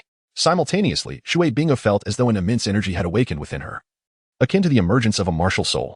The mere thought of this possibility compelled her to disregard all else, as she instinctively channeled her soul power to connect with this overwhelming energy. In the blink of an eye, her originally flowing azure locks and her tall, well-proportioned figure transformed dramatically, maturing to resemble Yun from the earlier luminescent screen. As she absorbed the presence of this vast energy coursing through her body, a name surfaced in her mind, and in stunned reverence, she uttered, the body of the Dou Emperor. It dawned upon her that this was her second martial soul, transformed from the formidable physique of a previous Dou Emperor, such a rare body martial soul. After a surge of exhilaration, Shui Binger gradually regained her composure, her azure eyes shimmering with an unusual light. She then summoned her soul power, employing her familiarity with ice elements to conjure an ice sculpture in the simulated training chamber, strikingly resembling Yubai. Gazing at the smiling young ice figure before her, her eyes crinkled with joy as she softly murmured, Xiao Yan? No, it is Yubai. In this lifetime, we shall meet again. When that time comes, I will surely reclaim you from Zhu Zhuqing's grasp. I have tasted the bitterness of failure in my past life. It is more than enough. In the Divine Realm Committee. Although the final moments of the broadcast showcasing the battles of Dozun, Doxing, and the climactic clash of dual emperors were fleeting, the Divine Kings nonetheless absorbed every fragment of those images. Each Divine King, their faces pale and foreheads glistening with cold sweat, sensed the overwhelming aura emanating from those powerful beings. How can such strength exist in this world? They marveled. What is more perplexing is why such a formidable individual would reincarnate in our Douluo Continent. I just noted the rules of the Heavenly Tao ranking. It states that one must attain at least the Soul Saint level on Douluo Continent to inherit the power of their past life, remarked the evil God king. His gaze icy as he made a gesture across his throat. Before the other divine kings could respond, the Shrek God doused them with a splash of cold reality. That individual known as Queen Medusa has already inherited the strength of a Dou Emperor from her past life. My own candidate, who had passed the 8th trial of the Shrek God's 9 trials, was eliminated by Medusa days ago. The Shrek God sword, its essence now in her possession, has rendered my soul fragment within it void, with no time to relay any information. At the Shrek God's declaration, a profound silence enveloped the Divine Realm Committee. The sound of a pin drop echoing in the stillness. In that moment, the dim screen of the Heavenly Tao ranking illuminated once more, revealing 2 lines of vibrant, golden characters: previous life, present life, the Tang Luo chapter. Upon witnessing the onset of new revelations, the inhabitants of Douluo Continent momentarily set aside their sympathy for Yun Yun, their hearts brimming with anticipation as they turned their gazes back to the luminous screen of the Heavenly Tao ranking. It begins. Tang Luo? That name seems somewhat familiar. One mused. I feel the same, yet I cannot recall why. At that instant, within the eye of ice and fire, Yu Bai Tu opened his eyes. A look of bewilderment crossing his countenance as he echoed, Tang Luo? Who is this individual? Is he a character from a novel or film I have encountered in a past life? Why do I have no recollection of him? In the blue-silver forest. As the Heavenly Tao rankings emerge, Tang San, who had momentarily halted his training, gazes at the name displayed on the screen, his expression shifting slightly. If memory serves, one of the inner elders of the Tang Sect in my previous life was indeed known by this name, the 7th elder. Could it be that he is also reincarnated into this realm? Noticing the change in Tang San's demeanor, Tang Hao was about to inquire when the imagery on the Heavenly Tao rankings began to materialize. A crescent moon shone brightly in the star-studded night sky above a collection of ancient-style buildings nestled among the mountains. The scene was ethereal, as layers of majestic peaks shrouded in mist created an otherworldly ambience, seemingly detached from reality. Several mountains appeared to form a constellation around the tallest and most imposing peak at the center, as if to guard it. At the summit of this central mountain, the characters Shu Mountain Tang Sect were carved into the cliff face. Witnessing this familiar sight, Tang San's expression transformed drastically. Could it truly be that Elder Tang Luo has also been reincarnated into this world? If I were to encounter him in the future, the mere thought of this elder, known as the Iron-Faced Yama and affiliated with the second elder's faction, caused Tang San's calves to tremble uncontrollably. Meanwhile, Tang Hao seemed to comprehend the reason behind his son's troubled countenance and could only sigh. Little San, since this is a member of your previous sect, he contemplated, wishing to apologize for the transgressions of the past once the exposure concluded. However, recalling that these were matters of a bygone life, he ultimately refrained from voicing his thoughts. Elsewhere, in the city of Tiando, at the Blue Tyrant Academy, Xiaowu's eyes sparkled with delight upon recognizing the scene in the Heavenly Tao rankings. She leapt with joy, exclaiming, "Wonderful! It's the Tang Sect. The disciples from my brother's former sect have also been reborn in this realm. He will no longer be alone. This is truly splendid." In the cafeteria, Tyran, noticing the girl he fancied was elated over the fellow named Tang San, felt his already dark expression deepen. He scoffed. "I have heard that certain sects have rules mandating that disciples who betray their sect are pursued relentlessly by all members. Perhaps once this exposer awakens his past memories and powers, his first action will be to find that Tang San and eliminate him." At that moment, the patriarch of the Strength clan, Tyran's grandfather, observed that their master, Tang Hao, had not sought him out, thus refraining from disclosing their clan's identity to Tyran. Consequently, Tyran showed no mercy in his disparagement of Tang San. Upon hearing Tyran's remarks, Xiao Wu's face turned pale with fury, her chest heaving with indignation. "You! How dare you curse my brother, Tyran? I challenge you to a duel." Nearby, Daimubai, Ma Hongjun, and Oscar, all hailing from Shrek Academy, exchanged worried glances and hurriedly restrained Xiaowu, urging her softly, "Xiaowu, do not act recklessly. Indeed, Tyran belongs to the Strength clan. His grandfather, Titan, may only be a sole Douluo, but he can contend with titled Douluos. Yes, Xiaowu, we cannot afford to provoke them. You wouldn't want to draw the ire of a family capable of battling titled Douluos for your brother, would you?" Listening to their counsel, Xiaowu's expression shifted, and with a huff, she took her seat and sulked while eating. Seeing her finally calm down, Daimubai and the others let out a collective sigh of relief. Offering Tyran apologetic nods before resuming their seats, their demeanor markedly more subdued than before. "Ah, Tang San, how remarkable you are." The third exposer, Tyran reveled in the humiliation of those from the so-called Shrek Academy. However, upon noticing that Xiaowu continued to ignore him, he lost interest and redirected his attention to the images within his mind, focusing on the Heavenly Tao rankings once more. The scene shifted to a candlelit bedroom where a middle-aged man, whose features bore a hint of shadow, was engrossed in a book, seemingly delving into profound study.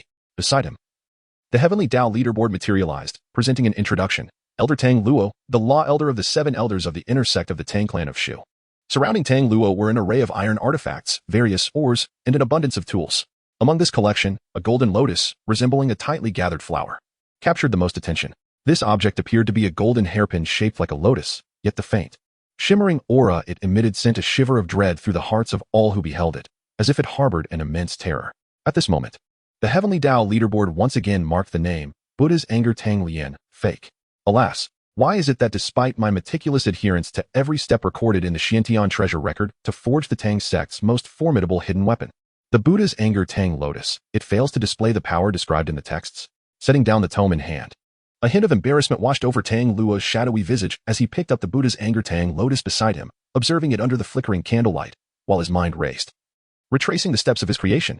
As time slipped away, suddenly, a glimmer ignited in Tang Luo's eyes, as if he had finally grasped an essential truth. And boundless joy surged upon his face. I understand now. I finally comprehend. In that moment, Tang Luo erupted with euphoric laughter, exclaiming, "Ha! It is the materials. No. To be more precise, it is the temperature. The crux lies in the control of temperature during the crafting of the components for the Buddha's Anger Tang Lotus. If I can resolve this issue, the first hidden weapon in nearly a century, the Buddha's Anger Tang Lotus, shall emerge from my hands." In the blue-silver forest, Tang San gazed in astonishment at the unfolding scene on the screen. He had not anticipated that Elder Seven was also researching the Buddha's Anger Tang Lotus and had already produced a semi-finished version. However, upon hearing Tang Luo's words, Tang San, a fellow genius in the art of hidden weapons, quickly discerned the implications. Yet as he recalled his own experience in crafting the Buddha's Anger Tang Lotus, a cold sweat broke out across his body. How could I have neglected the temperature issue while making the components? Thankfully, during that time, to avoid detection by my peers, I had deliberately taken refuge near a remote volcanic crater within the Sect to forge, which fortuitously ensured a stable temperature for the crafting of those parts. Otherwise, I might have been obliterated by the explosion of the Buddha's Anger Tang Lotus upon my first assembly attempt. If that had occurred, I might not have had the opportunity to be reborn in this continent, nor would I have encountered my father, my teacher, and Xiao Wu, while Tang San silently rejoiced. At various sects, within the Blue Electric Tyrannosaurus family, Yu Yunjin observed Tang Luo preparing to forge the top-ranked hidden weapon of the Tang sect. Reputed to have the power to slay gods, he hastily summoned his clan's artisans, instructing, quickly, "Let everyone in our family memorize each step and scene of Tang Luo's fabrication process. It would be prudent to have an artist capture these moments for preservation." At this moment, other sects that had acquired the Xiantian treasure record through various means also made similar arrangements. Instantaneously, the major sects fell silent, eagerly anticipating Tang Luo's next actions on the screen. The visuals continued to play on the Heavenly Tao leaderboard, where Tang Luo, after a fit of exuberant laughter, turned to gather some ores from the ground, preparing to head to the forge when the 6 chimes of the bell resonated throughout the Tang sect. The sound of 6 bells signaled the gathering of the elders. Tang Luo furrowed his brows, reluctantly setting down the oars in hand, and swiftly made his way toward the great hall of the sect. What? An outer disciple has dared to steal the sect's supreme tome, the Xiantian treasure record? Who possesses such audacity? It cannot be the doing of another sect, can it? Elder, sect leader, I propose we set out immediately to apprehend this individual. As Tang Luo rushed to the great hall, he overheard the elders' discussions, his expression gradually growing grave. Internally, he mused, how dare one attempt to pilfer the Xiantian treasure record? According to sect regulations, such a transgression warrants the destruction of one's Dantian, the crippling of their powers, and expulsion from the sect to fend for themselves. Moreover, how dare this delay my imminent forging of the Buddha's Anger Tang Lotus? This is unforgivable. You, boy, whoever you are, pray that you do not get caught. For if you do, I shall ensure you experience the consequences. As Tang Luo seethed within, sect leader Tang Da and the other elders had already set forth, prompting Tang Luo to follow suit. Upon exiting the great hall and arriving at the iron chain bridge at the main peak, the group spotted a figure standing opposite, seemingly waiting for their arrival. It is this person, the disciple named Tang San, who has stolen the sect's treasured tome. Everyone, pursue. At the sect leader's command, all the elders employed the ghostly shadow steps, racing across the slender iron chain bridge. Tang Luo distinctly observed that as they set off, Tang San also vanished in a flash, sprinting towards the back mountain. Enraged, Tang Luo accelerated, even surpassing sect leader Tang Da and the others, hot on Tang San's trail. Ultimately, Tang Luo followed Tang San to the ghostly encounter, where the sect leader and the others arrived closely behind. Upon seeing the sect leader, Tang Luo wisely shifted aside, creating space for the sect leader and the other elders, while also effectively blocking any possible escape route for Tang San. Then, Tang Luo quietly observed the dialogue between Tang San and the elder, yet he remained dumbfounded by Tang San's explosive actions, leaving him unable to react as the Buddha's Anger Tang Lotus enveloped him entirely, leaving not a trace behind. The scene gradually faded to darkness. Subsequently, a flash of golden light emerged from the Heavenly Tao leaderboard, only to vanish in an instant. In the blue-silver forest, Tang San stared in disbelief at the final scene on the Heavenly Tao leaderboard. Elder Tang Luo, Was he inadvertently killed by me while I was showcasing the Buddha's anger Tang Lotus before leaping off the cliff to make my declaration? At this moment, Tang San felt his eyelids twitch violently, sensing that something ominous awaited him in the future. Meanwhile, in the office of the vice president of Shanghai Academy, a man known as Shinian, with a countenance shrouded in gloom, immediately recognized the face of the man named Tang Luo on the screen. It was identical to his own visage from his middle age.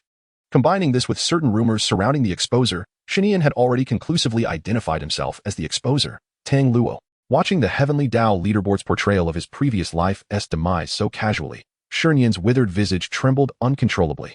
The next moment, as a flash of golden light appeared and fused into his consciousness, Shinian's soul power began to rise steadily, increasing from the initial level 72 to level 79. Halting just before reaching the bottleneck of level 80.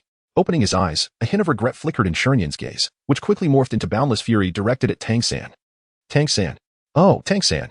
Not only did you divert my attention through despicable means before I could forge the Buddha's anger Tang Lotus in my previous life, leading to my untimely demise, but you also robbed me of the opportunity to gain the sect's resources and rewards that would have significantly enhanced my strength.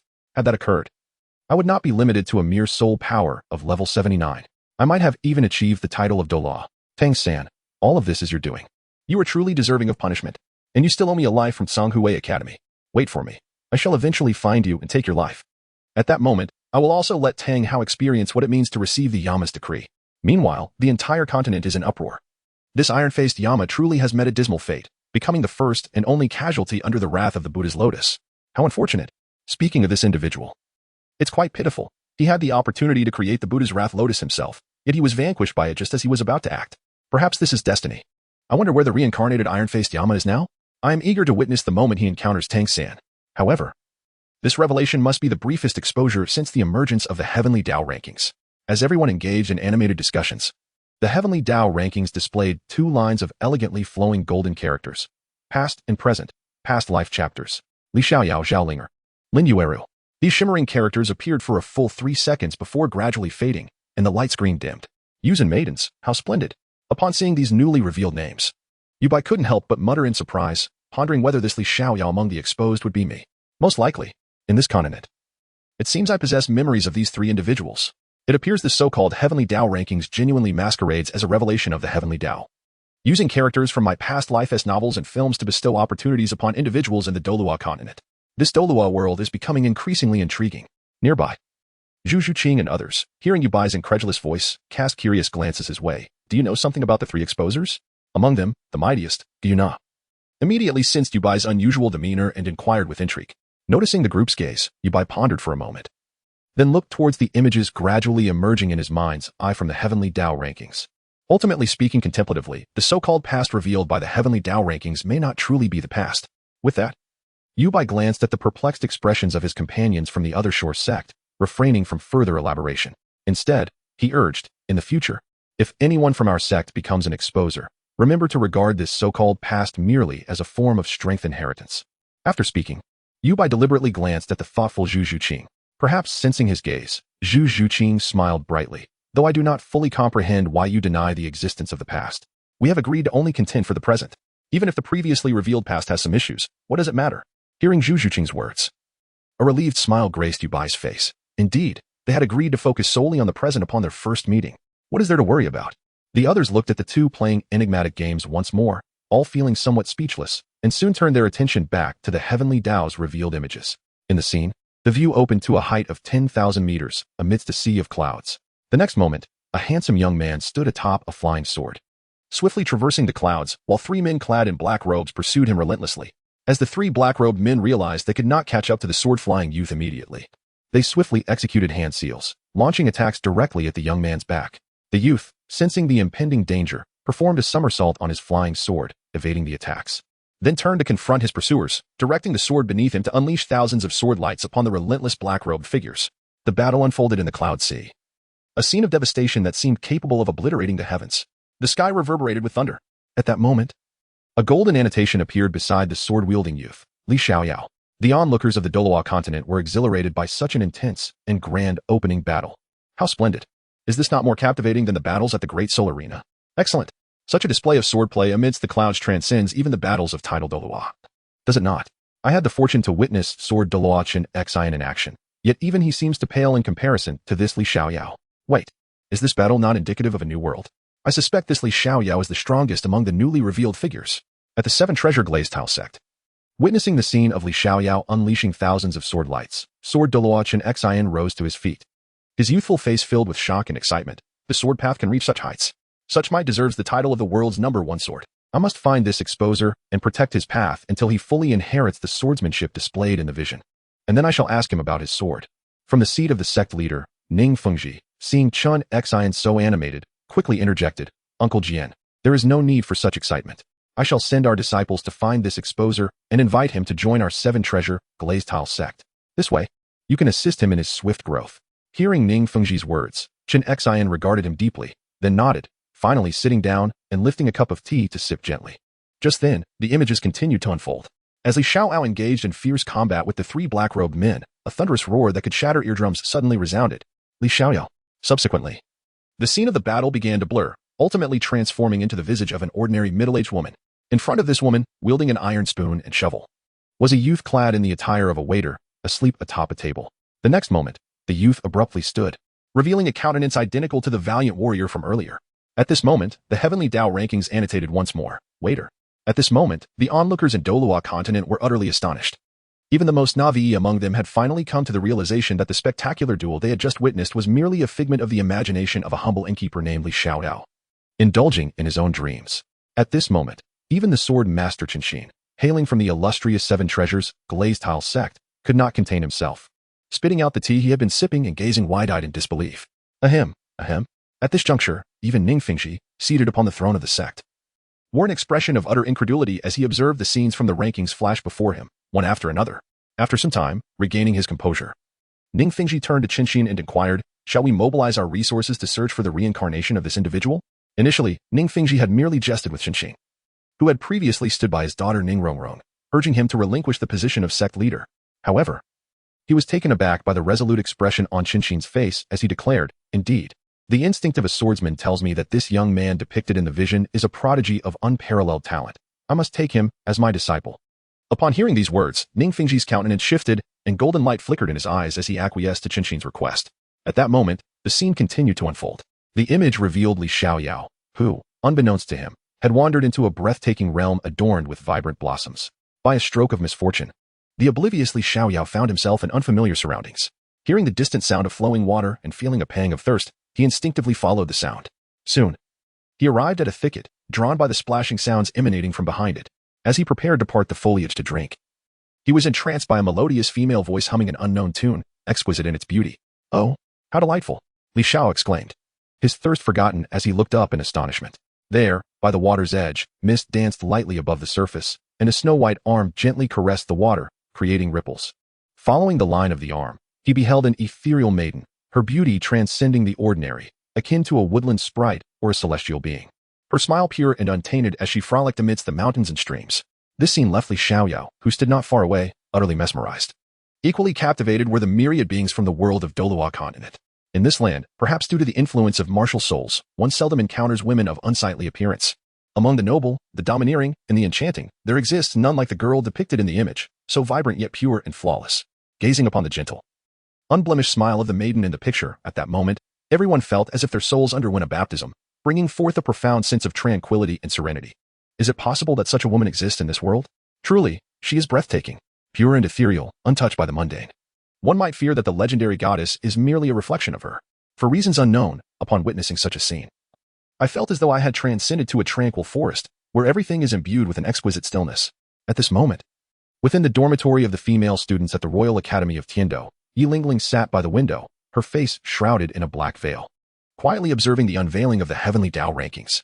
However, upon recognizing the girl in the image, she couldn't help but blink, as if to confirm something. Why does this girl bear such an uncanny resemblance to me? It was as if she had finally come to a realization. She instinctively raised her hand to cover her mouth. Beneath the black veil, her usually pale complexion flushed with a hint of embarrassment, and her expression turned slightly indignant as she glared at the figure of Li Xiaoyao, who was peeping at the scene. At that moment, the heavenly Dao rankings conveniently displayed a caption beside the maiden, Mother of the Earth, descendant of Nuwa, Zhao Linger, perhaps due to the intensity of Li Xiaoyao's gaze. Zhao Linger, who was frolicking in the water, suddenly sensed something. She turned around and immediately caught sight of Li Xiaoyao, who was standing nearby, staring at her in a daze from the edge of the grass. At this moment, the two locked eyes, revealing the dichotomy between truth and falsehood. The proactive Zhu Shiqing exclaimed, "Lecture," and prepared to strike. The flustered young girl hastily donned her attire, her fair, flawless face flushed with embarrassment. With swift hand movements, she unleashed a series of formidable spells, directing powerful attacks toward the distant Li Xiaoyao. Nevertheless, despite the intense situation, each of her strikes intentionally avoided targeting Li Xiaoyao's vital points, instead veering toward other areas. It was clear that from the very beginning, Zhao Lingo had no intention of taking a life. Well, witnessing such celestial magic, which he had only dreamt of, Li Xiaoyao momentarily froze, then was quickly overwhelmed by fear. Darting around in an attempt to explain himself. Perhaps the commotion stirred too much attention. Soon, others arrived, and upon realizing a man was involved, several individuals banded together to apprehend Li Xiaoyao. At that moment, an elderly woman leaning on a cane appeared. Her anger directed toward Zhao Lingo as she demanded to bring forth Li Xiaoyao to ascertain his identity. Upon catching sight of Li Xiaoyao's face, both women exclaimed in unison, "Benefactor, Brother Xiaoyao." Following a series of misunderstandings, under the guidance of the elderly woman, Li Xiaoyao and Zhao Linger exchanged vows in matrimony. The scene gradually dimmed as the ceremony unfolded. However, on the continent of Douluo, spectators gazed upon the couple clad in red, celebrating their union, regardless of gender. All harbored a desire to eliminate Li Xiaoyao and take his place, vowing to protect the pure, innocent smile of Zhao Linger for the rest of their lives. Get lost. I cannot accept this. Li Xiaoyao, leave Lingo alone. Who is the reincarnation of Li Xiaoyao? Do not let me discover this, otherwise I shall ensure your third leg is broken. They cried out, determined to eliminate Li Xiaoyao and safeguard Linger. In the girls' dormitory of the Royal Academy of Tiando, Yi Lingling sat by the window, her silver hair cascading as she absent-mindedly twisted a lock, revealing her adorably flushed earlobes. What are these fools shouting about? She murmured softly. Glancing at the joyous atmosphere surrounding Zhao Linger and Li Xiaoyao's wedding, a hint of envy flickered in her eyes. I hope they can live a life filled with peace and joy. Meanwhile, at the Eye of Ice and Fire, Yubai inexplicably felt a chill run down his spine, as if a great horror was fixating on him. However, upon further scrutiny, he sensed nothing amiss. Perhaps it is just my imagination, he mused, redirecting his gaze to the images on the Dao list. As scenes unfolded, depicting actions reminiscent of Li Xiaodao, Yubai's expression turned solemn. He then observed the others, fully engrossed in the visions within their minds, and quietly rose to depart. Unbeknownst to Yubai, as he turned toward the spring of the Eye of Ice and Fire, the others, except for Xiaopang Dun and Ning Rongrong, had opened their eyes, breaking their meditative state. At this moment, Zhu Shiqing rose and, after signaling to the others, proceeded to follow. With light footsteps, she approached the edge of the Ice and Fire Yin-Yang Eye, where she found Yubai seated. Curiosity danced upon her delicate features as she gracefully settled beside him, turning her head to observe Yubai, who was gazing intently at the contrasting cold and hot energies emanating from the spring. Her voice, tinged with intrigue, inquired, "What are you contemplating?" Hearing Zhu Shiqing's voice, Yubai remained unfazed, his gaze still fixed upon the vividly distinct spring waters. "I am pondering what constitutes truth and what constitutes falsehood. Much like the current revelation of the heavenly Tao rankings, if I were to rely solely on my memories, I would deem it false. Yet here I am, present in this very Douluo Continent, which I once regarded as illusory. How then can I ascertain the veracity of my own memories? The lines between reality and illusion blurred, truth and deception intertwining." Zhu Shiqing raised an eyebrow at Yubai's cryptic words. Yet, recalling his earlier statements, she began to glean some understanding. At that moment, as Yubai stared vacantly at the Taiji-like patterns of the Ice and Fire Yin-Yang Eye, a myriad of insights surged within his mind, elevating his state of consciousness rapidly. Should a practitioner from the cultivation world witness this, they would surely recognize that Yubai was experiencing a moment of enlightenment. Suddenly, Yubai felt a delicate, slightly cold hand grasping his own, drawing his attention instinctively to Zhu Shiqing beside him. In our current state, where we are merely soul masters, does the distinction between truth and falsehood truly matter? She softly questioned, her small hand still clasping his. Our meeting, perhaps, was orchestrated by the heavenly Tao rankings due to the arrangements of our past lives. Yet, the reality is that our encounter might simply be a fateful connection in this new life. As we previously stated, we must seize the day. This has no bearing on past lives or the nature of truth. Listening to Zhu Shiqing's almost confessional words, Yubai was momentarily taken aback before a smile broke across his face, and he tightened his grip around her small hand. He understood that Zhu Shiqing had misinterpreted his intentions, yet he felt no need to clarify. As she sensed the slight pressure of his hand, she realized that Yubai had accepted her sentiments. A gentle blush adorned her exquisitely beautiful face, emboldening her to wrap her arms around Yubai's.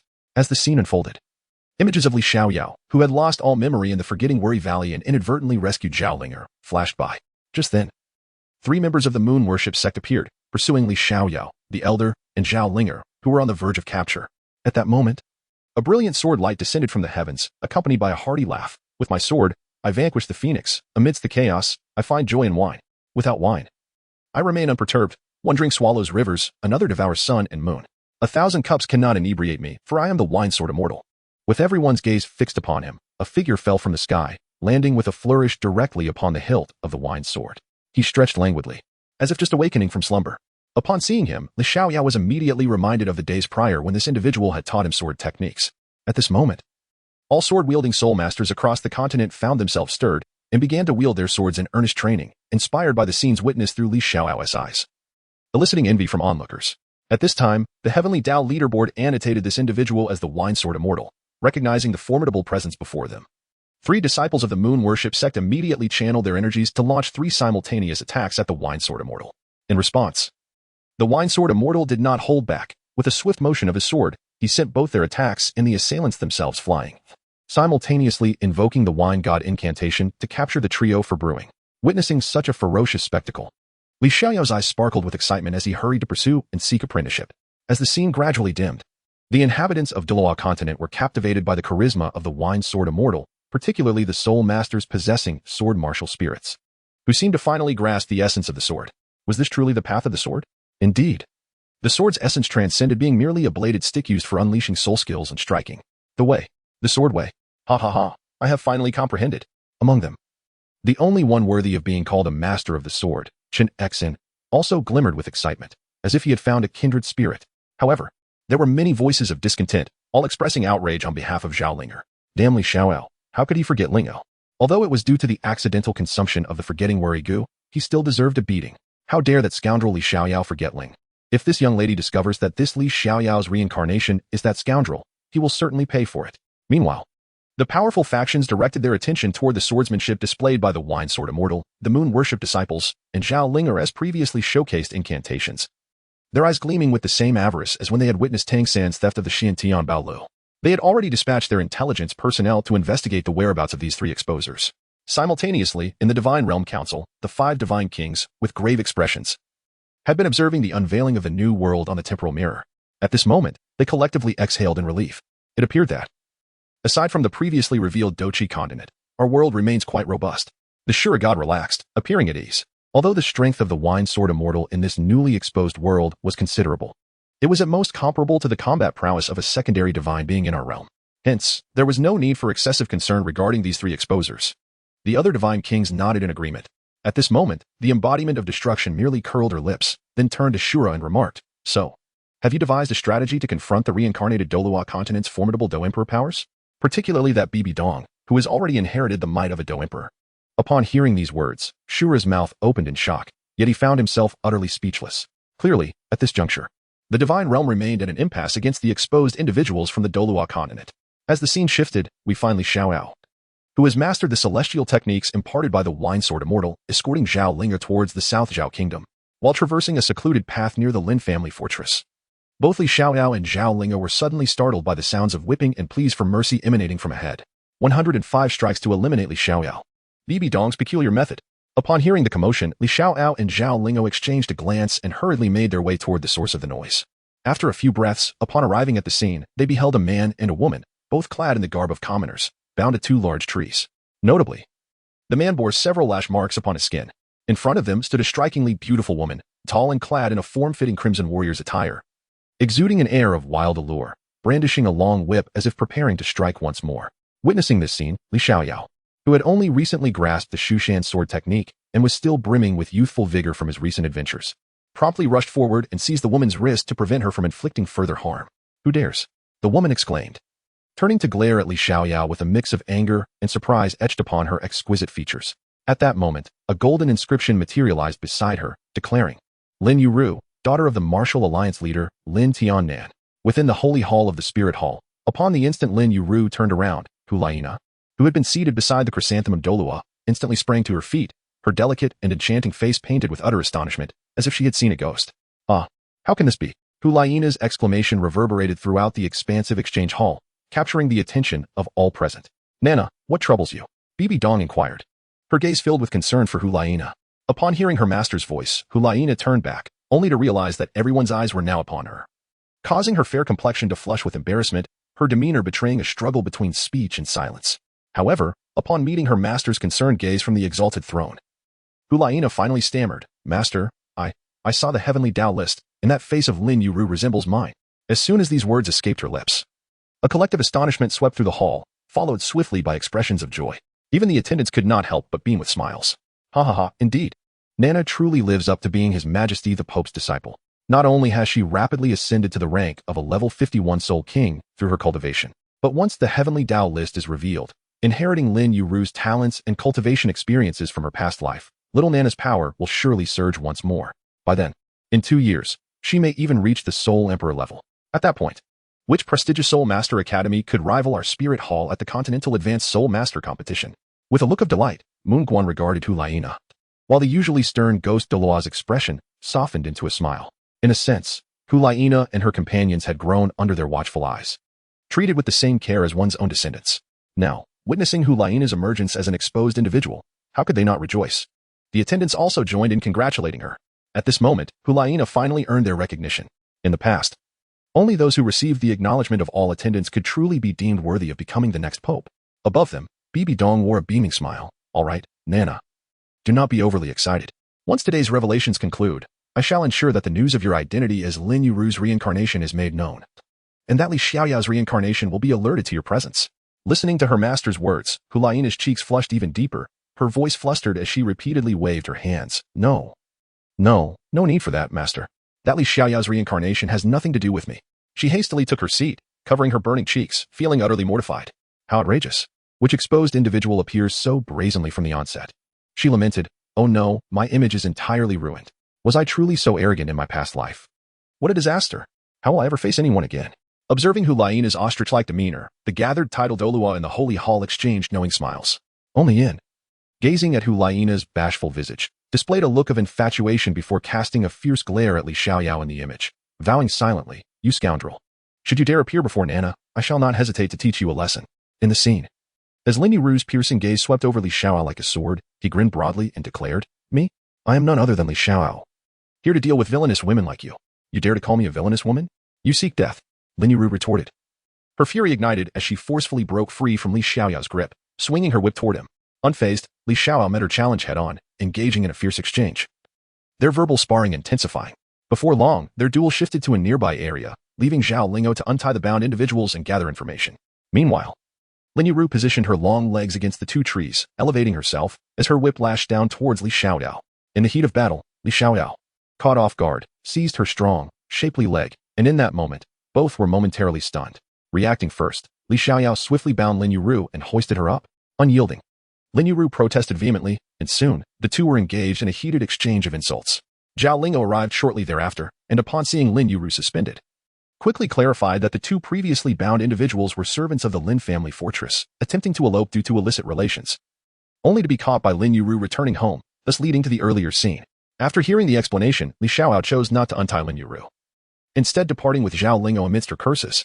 The scene dimmed once more, yet soon brightened again, showcasing the Lin family fortress's martial competition, Zhao Linger, revealing her serpentine tail while escaping, and the fleeting images of Li Xiaoyao and Lin Yuru searching together. Before long, as the scene returned to normal, the deeply entwined couple sought to rescue Zhao Lingo at the Shushan Demon Locking Tower.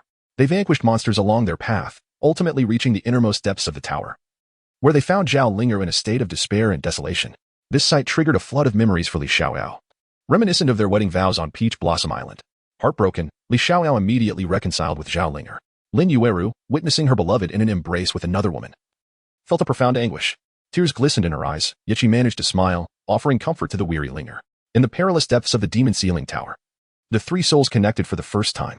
Together, they vanquished the king of the abyss and entered the transformation pool, shattering the dragon pillar guarded by 7 colossal dragons. The tower crumbled from within, but in her attempt to save Xiao Yao and the pregnant Linger, Yueru was struck by falling debris, her soul extinguished in an instant. The scene darkened once more. At this moment, the continent fell into silence, especially among the love-struck men and women who exchanged glances, rendered speechless. Ah, Lin Yueru was such a kind-hearted girl. What a pity. Nevertheless, my heart still favored Zhao Linger, who was originally Li Xiaoyao's rightful partner and even bore his child, yet remained trapped within the tower. How unfortunate. But what of Lin Yueru?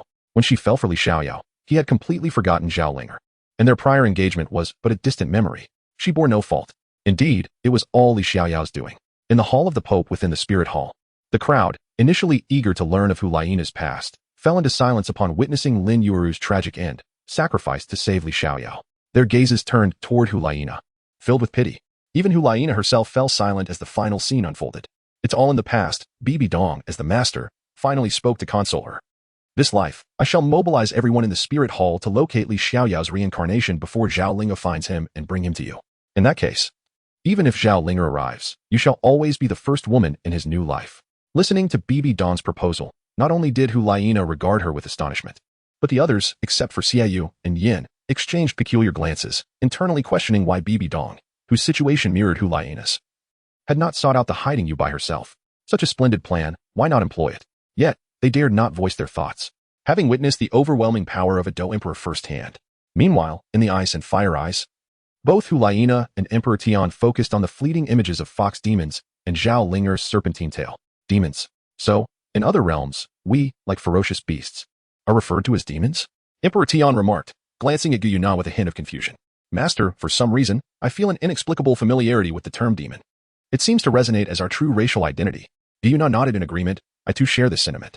Though the term demon has only appeared in Douluo Continent, it evokes a spark, as if awakening the deepest imprint of our souls. Perhaps this concept is indeed the true name of our soul beast lineage in the myriad realms. As the scene shifted back, Li Xiaoyao and Zhao Linger stood solemnly, weapons in hand, vigilant. Opposite them, a figure clad in pristine white leaned against the sea, rugged yet remarkably serene, resembling a true sage. At this moment, the heavenly Tao list annotated, Baiyu, the leader of the Baiyu sect, questioning Li Xiaoyao. Niece of Linger, why do you insist on obstructing me? Do you not wish to witness the arrival of a new world filled with love? Li Xiao retorted angrily. You speak nonsense. You are a madman. You have plunged this nation into chaos, murdered Jin Yuan, Elder Shi, and caused the demise of Anu and Tang Yu. You forced Lingo to flee her homeland since childhood, all in pursuit of proving your misguided belief in a loveless world. Now, you remain obstinate, intent on summoning the water demon beast to unleash a cataclysmic flood to extinguish all life, all for your so-called new world filled with love? How laughable. You have witnessed countless acts of love in this world yet continue to deny their existence. Thus, in any realm, you shall never find love. Regarding Li Xiaoyao's words, Baiyu remained non-committal, yet his expression betrayed a hint of disappointment. How foolish the world remains. Li Xiaoyao, do you recall what I once told you? Ignorance is the gravest sin in this world. Much like your journey through time 2 decades past, when you had the opportunity to alter the present outcome. Alas, your ignorance prevailed. You failed to comprehend that the world is a spherical entity. Consequently, you allowed the phoenix to carry Zhao Linger and others westward in pursuit of the setting sun, only for it to ultimately land on the eastern Xianling Island. How misguided you are to believe that the love you profess aligns with the love I seek. Perhaps only Lu Jinyuan, a paragon of wisdom and truth, can grasp the essence of the love I desire. When Lu Jinyuan was mentioned, Baiyu's seemingly penetrating gaze sparkled with a glimmer of emotion. Regrettably, he ultimately betrayed me due to his loyalty towards you, Li Xiaoyao. The mere thought of Lu Jinyuan inevitably led Baiyu to recall his parents. That day, he had no intention of taking their lives. After all, the existence of 2 ordinary souls held no significance for him. He genuinely wished to invite Lu Jinyuan. Yet that elderly couple inexplicably declared their intent to sacrifice themselves for him, culminating in their tragic suicides. Reflecting upon that day, Baiyu could not help but sigh. Indeed, there are far too many foolish individuals in this world. Even I cannot fathom their true intentions. With that, Baiyu turned his attention back to Li Xiaoyao and his companion, his tone now laced with rare ire. You too, ignorant souls, fail to comprehend the truth and the profound love I pursue. Yet you stand here, posturing in righteousness. This world is plagued by the likes of you, who have sullied its beauty. As he spoke, Baiyu unleashed formidable powers capable of reshaping mountains and seas, directing them towards Li Xiaoyao and his companion, while summoning a deluge from the ocean behind him, as if to cleanse the world. In response, Zhao Linger and Li Xiaoyao separated, with Zhao Lingo confronting the water beast and Li Xiaoyao engaging Baiyu. In an instant, the heavens trembled and colossal waves surged, painting a scene reminiscent of the apocalypse. After a prolonged struggle, Li Xiaoyao combined the 5 elemental arts with the pinnacle technique of the Shushan swordplay, unleashing the ultimate move named Endless Love, piercing through Baiyu. Baiyu fell. Shortly thereafter, Zhao Lingo triumphed over the water beast and embraced Li Xiaoyao on the shore, their faces radiant with joy. However, in that moment, Li Xiaoyao finally noticed the fatal wound inflicted on Zhao Lingo by the water beast, a revelation that struck him like a thunderclap, shaking his very soul. Ultimately, Zhao Lingo succumbed in Li Xiaoyao's arms. The scene gradually faded to darkness, culminating in a complete blackout.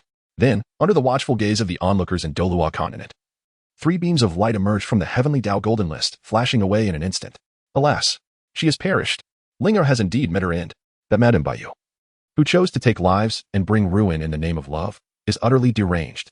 The most alarming truth is that this lunatic possesses the power to annihilate the world. Yet, how absurd is it for him to claim that the world is a spherical entity? No, that cannot be. Perhaps the world's shape truly is circular.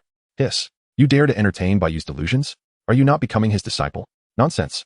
I have long since formed my own understanding of the world's shape. Within the spirit hall, as a golden light materialized, it entered Huliana's forehead under the gaze of the crowd, filling everyone with tension and anticipation for what legacy Huliana might inherit. The next moment, as all eyes were upon her, Huliana opened her eyes, revealing a phantom wielding the Yu sword behind her, resembling Huliana herself from years hence. Her second martial soul. The holy maiden indeed acquired a second martial soul, and it is the rarest of humanoid martial souls. The very aura emanating from this martial soul is enough to suppress even my supreme martial soul. This is a divine-level martial soul. Ha ha ha, what a blessing for our spirit hall. Amidst her joy, Huliana's thoughts turned to curiosity about the reincarnated forms of Li Xiaoao and Zhao Linger, pondering who they might be in this life.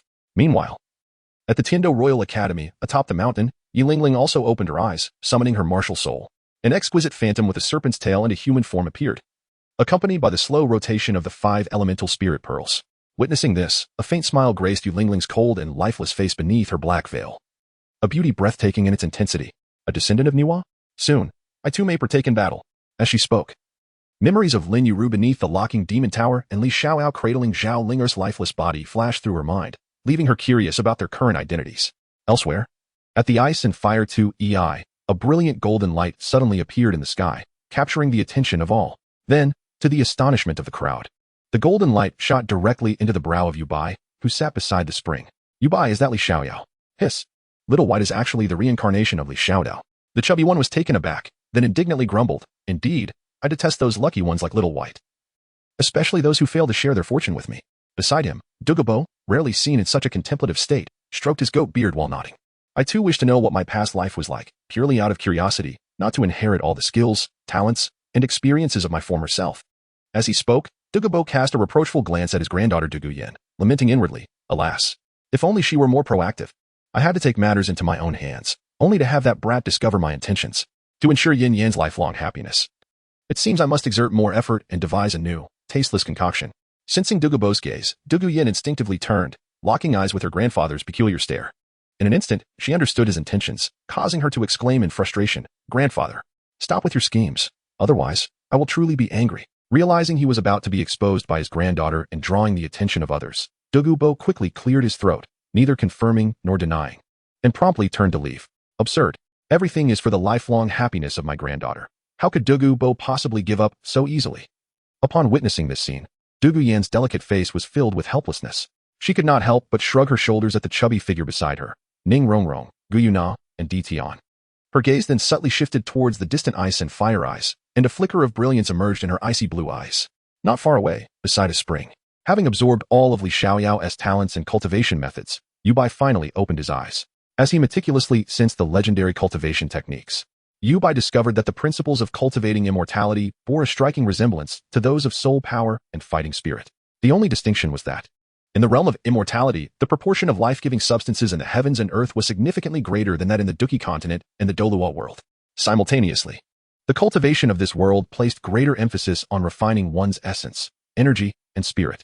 With this understanding, Yubai summoned his first martial soul, the Eternal Sword. At that moment, the sword resting upon his lap appeared even more solid, radiating an aura of sharpness. Its form had transformed. It was no longer the slender azure blade but had become broader and more unassuming, its blade's brilliance seemingly reined in. Yet the sharpness emanating from its edge was extraordinarily intense. Additionally, 2 characters appeared before the words eternal life on the sword's body, Wine Immortal. Thus, this martial soul should perhaps be renamed the Wine Immortal Eternal Sword. In terms of quality, it had surpassed the level of a super divine artifact. Nodding in satisfaction, Yubai retracted the Wine Immortal Eternal Sword and turned to the astonished Zhu Zhuqing beside him. He playfully pinched her cheek and chuckled, "What is wrong? Are you startled by my so-called second life?" Returning to her senses, Zhu Zhuqing shook her head at Yubai's words, a complex expression surfacing on her cool and delicate face. "Are you going back to search for Zhao Linger and Lin Yuru? After all, they are considered your wives from your previous life." In response, Yubai laughed and shook his head, then turned to recline on Zhu Zhuqing's strong and rounded legs. Stretching lazily, "Let it be. Regardless of whether the so-called exposure of the heavenly Tao ranking from my previous life is true, even if it were, what does it matter? If there is no fate in this life, we may not meet again. If we are fated, Then we shall see. Observing Yu Bai lounging on her legs with a carefree demeanor, the complex emotions on Zhu Zhuqing's face dissipated, replaced by a hint of amusement as she began to massage his head. Meanwhile, within the Divine Realms Council, the Life Goddess turned her gaze towards the three beams of golden light that flickered and vanished in the time-space mirror. Kind and evil Divine Kings. Can you locate the destination of those last three streaks of light using the time-space mirror? Unexpectedly, both Divine Kings shook their heads in unison. Those three streaks moved too swiftly, and the distance between the Divine Realm and Douluo Star is too vast. The Kind Divine King explained. The capabilities of the time-space mirror cannot keep up. After a brief pause, the Kind Divine King seemed to recall something and added, perhaps my subordinate, the first-level god of light, could personally go to Douluo Continent. With his mastery over light elements, he should be able to sense the whereabouts of those three lights. However, Douluo Star is currently. Listening to the Kind Divine King's words, the other four Divine Kings grasped the unspoken implications that lay beneath his statement. Ultimately, all five Divine Kings could not help but sigh. Indeed, the previously exposed Do Emperor has already given us enough trouble. And now we must contend with this so-called descendant of Nuwa, a figure tied to Li Xiaoyao. Both of their powers far exceed our grasp. Who could have anticipated that this small Douluo Star would inexplicably give rise to the heavenly Tao ranking? Moreover, who can ascertain why so many powerful souls have reincarnated on this seemingly insignificant Douluo Star? After a round of complaints exchanged among them, the Destruction Divine King finally suggested, shall we unite our powers and use the force of creation to banish Douluo Star? Upon hearing the Destruction Divine King's proposal, the other Divine Kings felt a stirring of interest but remained hesitant to voice their agreement. The atmosphere once again fell into a stalemate. At this moment, the time-space mirror displayed a new scene. There is more. Simultaneously, the beings on Douluo Continent noticed this spectacle, falling silent as they anticipated the unveiling of the next protagonist. The current chapter of this life had begun. Note, this life refers to everything occurring in a parallel world where the heavenly Tao ranking does not exist. That is, if the heavenly Tao ranking were absent, all events in that parallel world would replay in this realm.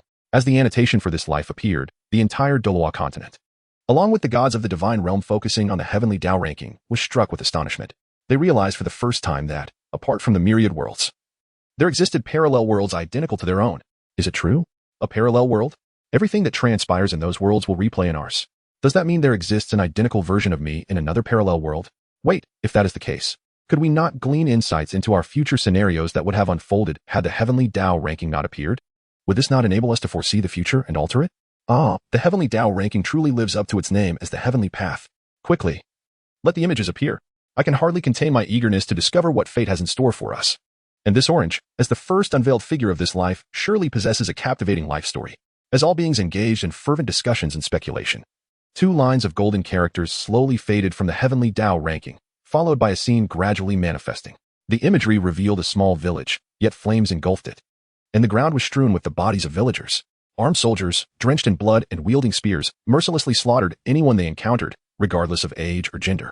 Outside the village, a dark army lay encamped, flying the banners of Xing, Luo, and Dai. In the rear, a fire brigade was cooking, while at the forefront of the army, a middle-aged general coldly observed the massacre of the village, his expression betraying not a hint of emotion. At this moment, the heavenly Tao leaderboard revealed the identity of the individual, Duke Xingluo, the head of the Dai family, Dai Hao. Standing beside Dai Hao, his aide was unable to tolerate the massacre occurring in the village ahead. He approached Dai Hao directly and spoke, Lord Duke White Tiger, they are merely ordinary villagers of the Sun Moon Empire's border. Why must you raise the slaughtering blade against them? Hearing the aide's inquiry, Dai Hao maintained a cold demeanor and replied indifferently, you should know that we are merely pursuing the soldiers of the Sun Moon Empire who invaded Xingluo. However, the aide found it impossible to accept Dai Hao's reasoning and raised his voice slightly. No, Lord Duke White Tiger, the invading soldiers of the Sun Moon Empire have already been annihilated by us. Furthermore, when the Sun Moon Empire attacked our Xingluo, they did not massacre our people. Moreover, we received orders from His Majesty the Emperor to teach the Sun Moon Empire a lesson, but as soldiers, should we not annihilate the enemy on the battlefield to deter the hostile nation? Why must we slaughter a group of defenseless ordinary villagers? Listening to the aide's loud protest, Dai Hao finally withdrew his gaze from the ongoing slaughter in the village and turned to face the aide, retorting, teaching a lesson to the enemy, killing enemy soldiers and killing ordinary people yield the same deterrent effect. If that is the case, why should my army risk their lives to engage the Sun Moon Empire's forces directly? Are the lives of Xingluo's soldiers not lives? Justice? What a grandiloquent term. The aide countered vehemently, as soldiers, we have long been prepared to die on the battlefield before joining the army. Furthermore, Lord Duke White Tiger, issuing such orders to slaughter villages will not serve to intimidate the Sun Moon Empire. Rather, it will provoke their fierce retaliation, and at that time, the villages near our borders in Xingluo will also be slaughtered. Thus, apart from causing immense bloodshed on both sides, you, Lord Duke White Tiger, will find it impossible to escape. Seeing that the aide seemed to have guessed his intentions, a smile appeared on Dai Hao's typically expressionless face as he continued to analyze. Consequently, the entire border between the Xingluo Empire and the Sun Moon Empire will be perpetually unsettled, and I, the Duke, must always command the border forces to guard it. For the royal family needs me. You wish to amass troops for your own power. The aide, pale-faced, managed to stutter this out, only for his heart to be pierced by a large hand. You are quite intelligent, but alas, observing the dimming light in the aide's eyes, Dai Hao withdrew his right hand from the aide's corpse and casually discarded it aside, resuming his cold gaze on the ordinary people in the village as they were gradually exterminated. Beside him, the other military leaders seemed to regard the unfolding scene with indifference. The scene shifted to a hillside several miles away, where a delicate and adorable little girl, approximately 4 or 5 years old with orange-yellow hair, was peering out from a pile of dry grass, witnessing the massacre unfolding in the village below. Her small face was already drenched in tears, particularly upon seeing the Xingluo and Dai banners raised by the troops outside the village. The once clear and innocent eyes of the little girl filled with pain and confusion, ultimately transforming into rage. Mother, village chief, and all the fathers, Dai family, Xingluo, I will ensure your demise. At this moment, the Heavenly Dao leaderboard once again provided a character annotation next to the little girl, orange. Then, the scene gradually faded to darkness. At this time, the outside world was in uproar. The Xingluo royal family is indeed a bunch of despicable beings.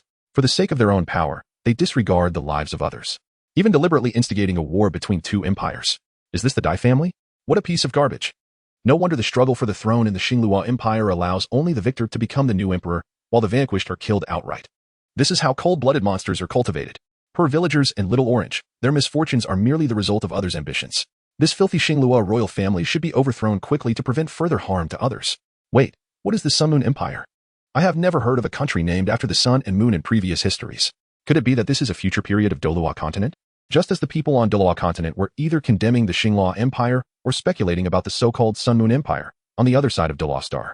On an expansive and boundless continent, hundreds of nations, large and small, stood erect, with many sects and powers established upon it. Unlike the people on Douluo Continent, the inhabitants here trained their martial souls and soul power while also delving into the knowledge of so-called soul-guiding devices. Among them, one of the most powerful nations on this continent, the Ming Kingdom, at this moment in the Imperial Palace.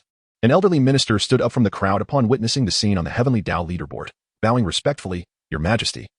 It seems that my report from a few days ago was indeed correct. This continent beneath our feet is truly moving. And judging by the images on the Heavenly Dao leaderboard, it will inevitably collide with the continent known as Douluo Continent in the future. The only regret now is not knowing how long it will be until the images on the Heavenly Dao leaderboard come to pass, nor the history of the Sun Moon Empire. Otherwise, I could certainly calculate how far the so-called Douluo Continent is from our current continent. In response to the old minister's report, the Emperor, Su Hong, merely nodded perfunctorily. But at that moment, his mind was occupied with two phrases, Sun Moon Empire, Sun Moon Continent. What does Sun Moon signify? Is it not Ming? Thus, it is evident that in the future, the ruler of this continent will be his Ming Kingdom. With this thought, the smile on Su Heng's face was nearly impossible to contain. As the scene illuminated, it revealed a classroom filled with children aged 7 to 10.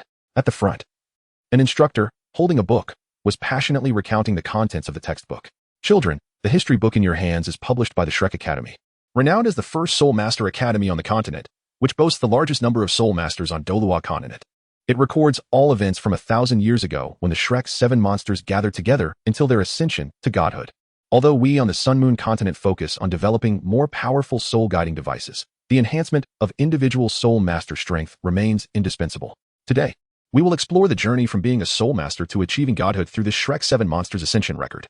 Above, the teacher continued to elaborate on the stories in the textbook, while among the students below, a scruffy 7 or 8-year-old girl, with a tuft of hair sticking up and dressed in a white researcher's outfit, was flipping through the book in her hands while internally scoffing. Ha! This entire text only describes how united the Shrek 7 monsters were, how evil the Spirit Hall is, and then narrates the tale of the righteous Shrek 7 monsters joining forces with the two great empires to eradicate the evil Spirit Hall. History may be penned by the victors, yet it ought not to be fabricated so recklessly. As Xiao Zhezi flipped through the pages, she murmured in disbelief at the absence of mention regarding Ma Hongjun, the phoenix among the 7 gods, who was known to indulge in debauchery during his youth. Even under the dubious guidance of the first president of Shrek Academy, it is perplexing that a mere sprint could have resolved the so-called issues of martial spirits. Yet the first president chose to accompany Ma Hongjun on his escapades, revealing a character far from virtuous. Subsequently, upon achieving divinity, he encountered Princess Bai Qinxiang of the Min family, only to abandon her on the Douluo Continent to live out her days in solitude, truly despicable.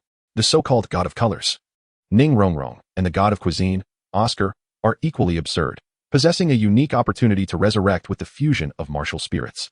They opted to revive Tang San instead of the sword Douluo and bone Douluo of the Seven Treasures, glazed tile school. Little did they realize that Tang San had the sea god and the Shura god as his formidable allies. The most ironic twist is that after his revival, Tang San rejected their pleas for assistance to resurrect Qinxin and Gu Rong, citing divine non-interference in mortal affairs. How ludicrous. If the records from the Ming Da Hall are accurate, Qinxin and Gu Rong were indeed slain while attempting to recover Tang San's body. The most comedic aspect, however, is the Shura god sword sheath, Xiao Wu, who appears to be in a state of frenzied desire. Fully aware that the Spirit Hall is the foremost sanctuary for soul masters, teeming with formidable beings, she still seeks to flaunt her presence, truly deserving of her fate. Furthermore, the Shura god, Tang San, who holds dual divine positions as the sea god, presents himself as an epitome of purity while entangled with numerous celestial beauties. He hypocritically kills ancient soul beasts under the guise of justice, branding those he slays as evil, deserving of death. It's revolting. Moreover, he hypocritically claims the Slaughter City to be a malevolent realm, only to obliterate it after acquiring the rare killing god domain. At that time, the only threat on the continent was the wolf bandit. Yet, following his actions, the continent became infested with evil soul masters, sowing chaos and death. All while he turned a blind eye. 5,000 years have passed, and evil soul masters have evolved into the Holy Spirit cult, thriving on slaughter to elevate their power. Yet, the exalted Shura god, Tang San, has never once glanced upon their plight. According to records, Tang San's mother, the Blue Silver Emperor, was driven to death by the previous pope, and his father, Tang Hao, killed the pope in retaliation. The grudges should have dissipated. Yet Tang Hao and his son pursued vengeance, even at the cost of 50,000 innocent lives in Spirit City. Heinous deeds that are glaringly absent from the chronicles of the Shrek 7 Monsters Ascension. The so-called premier institution, Shrek Academy, is not as remarkable as it claims. The Spirit Hall, over its 10,000 years, at least provided free martial spirit awakenings for the common folk of Douluo Continent. Yet, Shrek Academy, having usurped its position, merely masquerades as a beacon of justice, an empty phrase meant to deceive the masses. Having voiced her frustrations, Xiao Juzi lost interest in the teacher's glorification of the Shrek 7 monsters and exited through the back door to delve into the study of soul guide technology at the Ming Da Hall. As the scene dimmed, the astute individuals on the continent began to comprehend the implications. This was a world a millennium hence.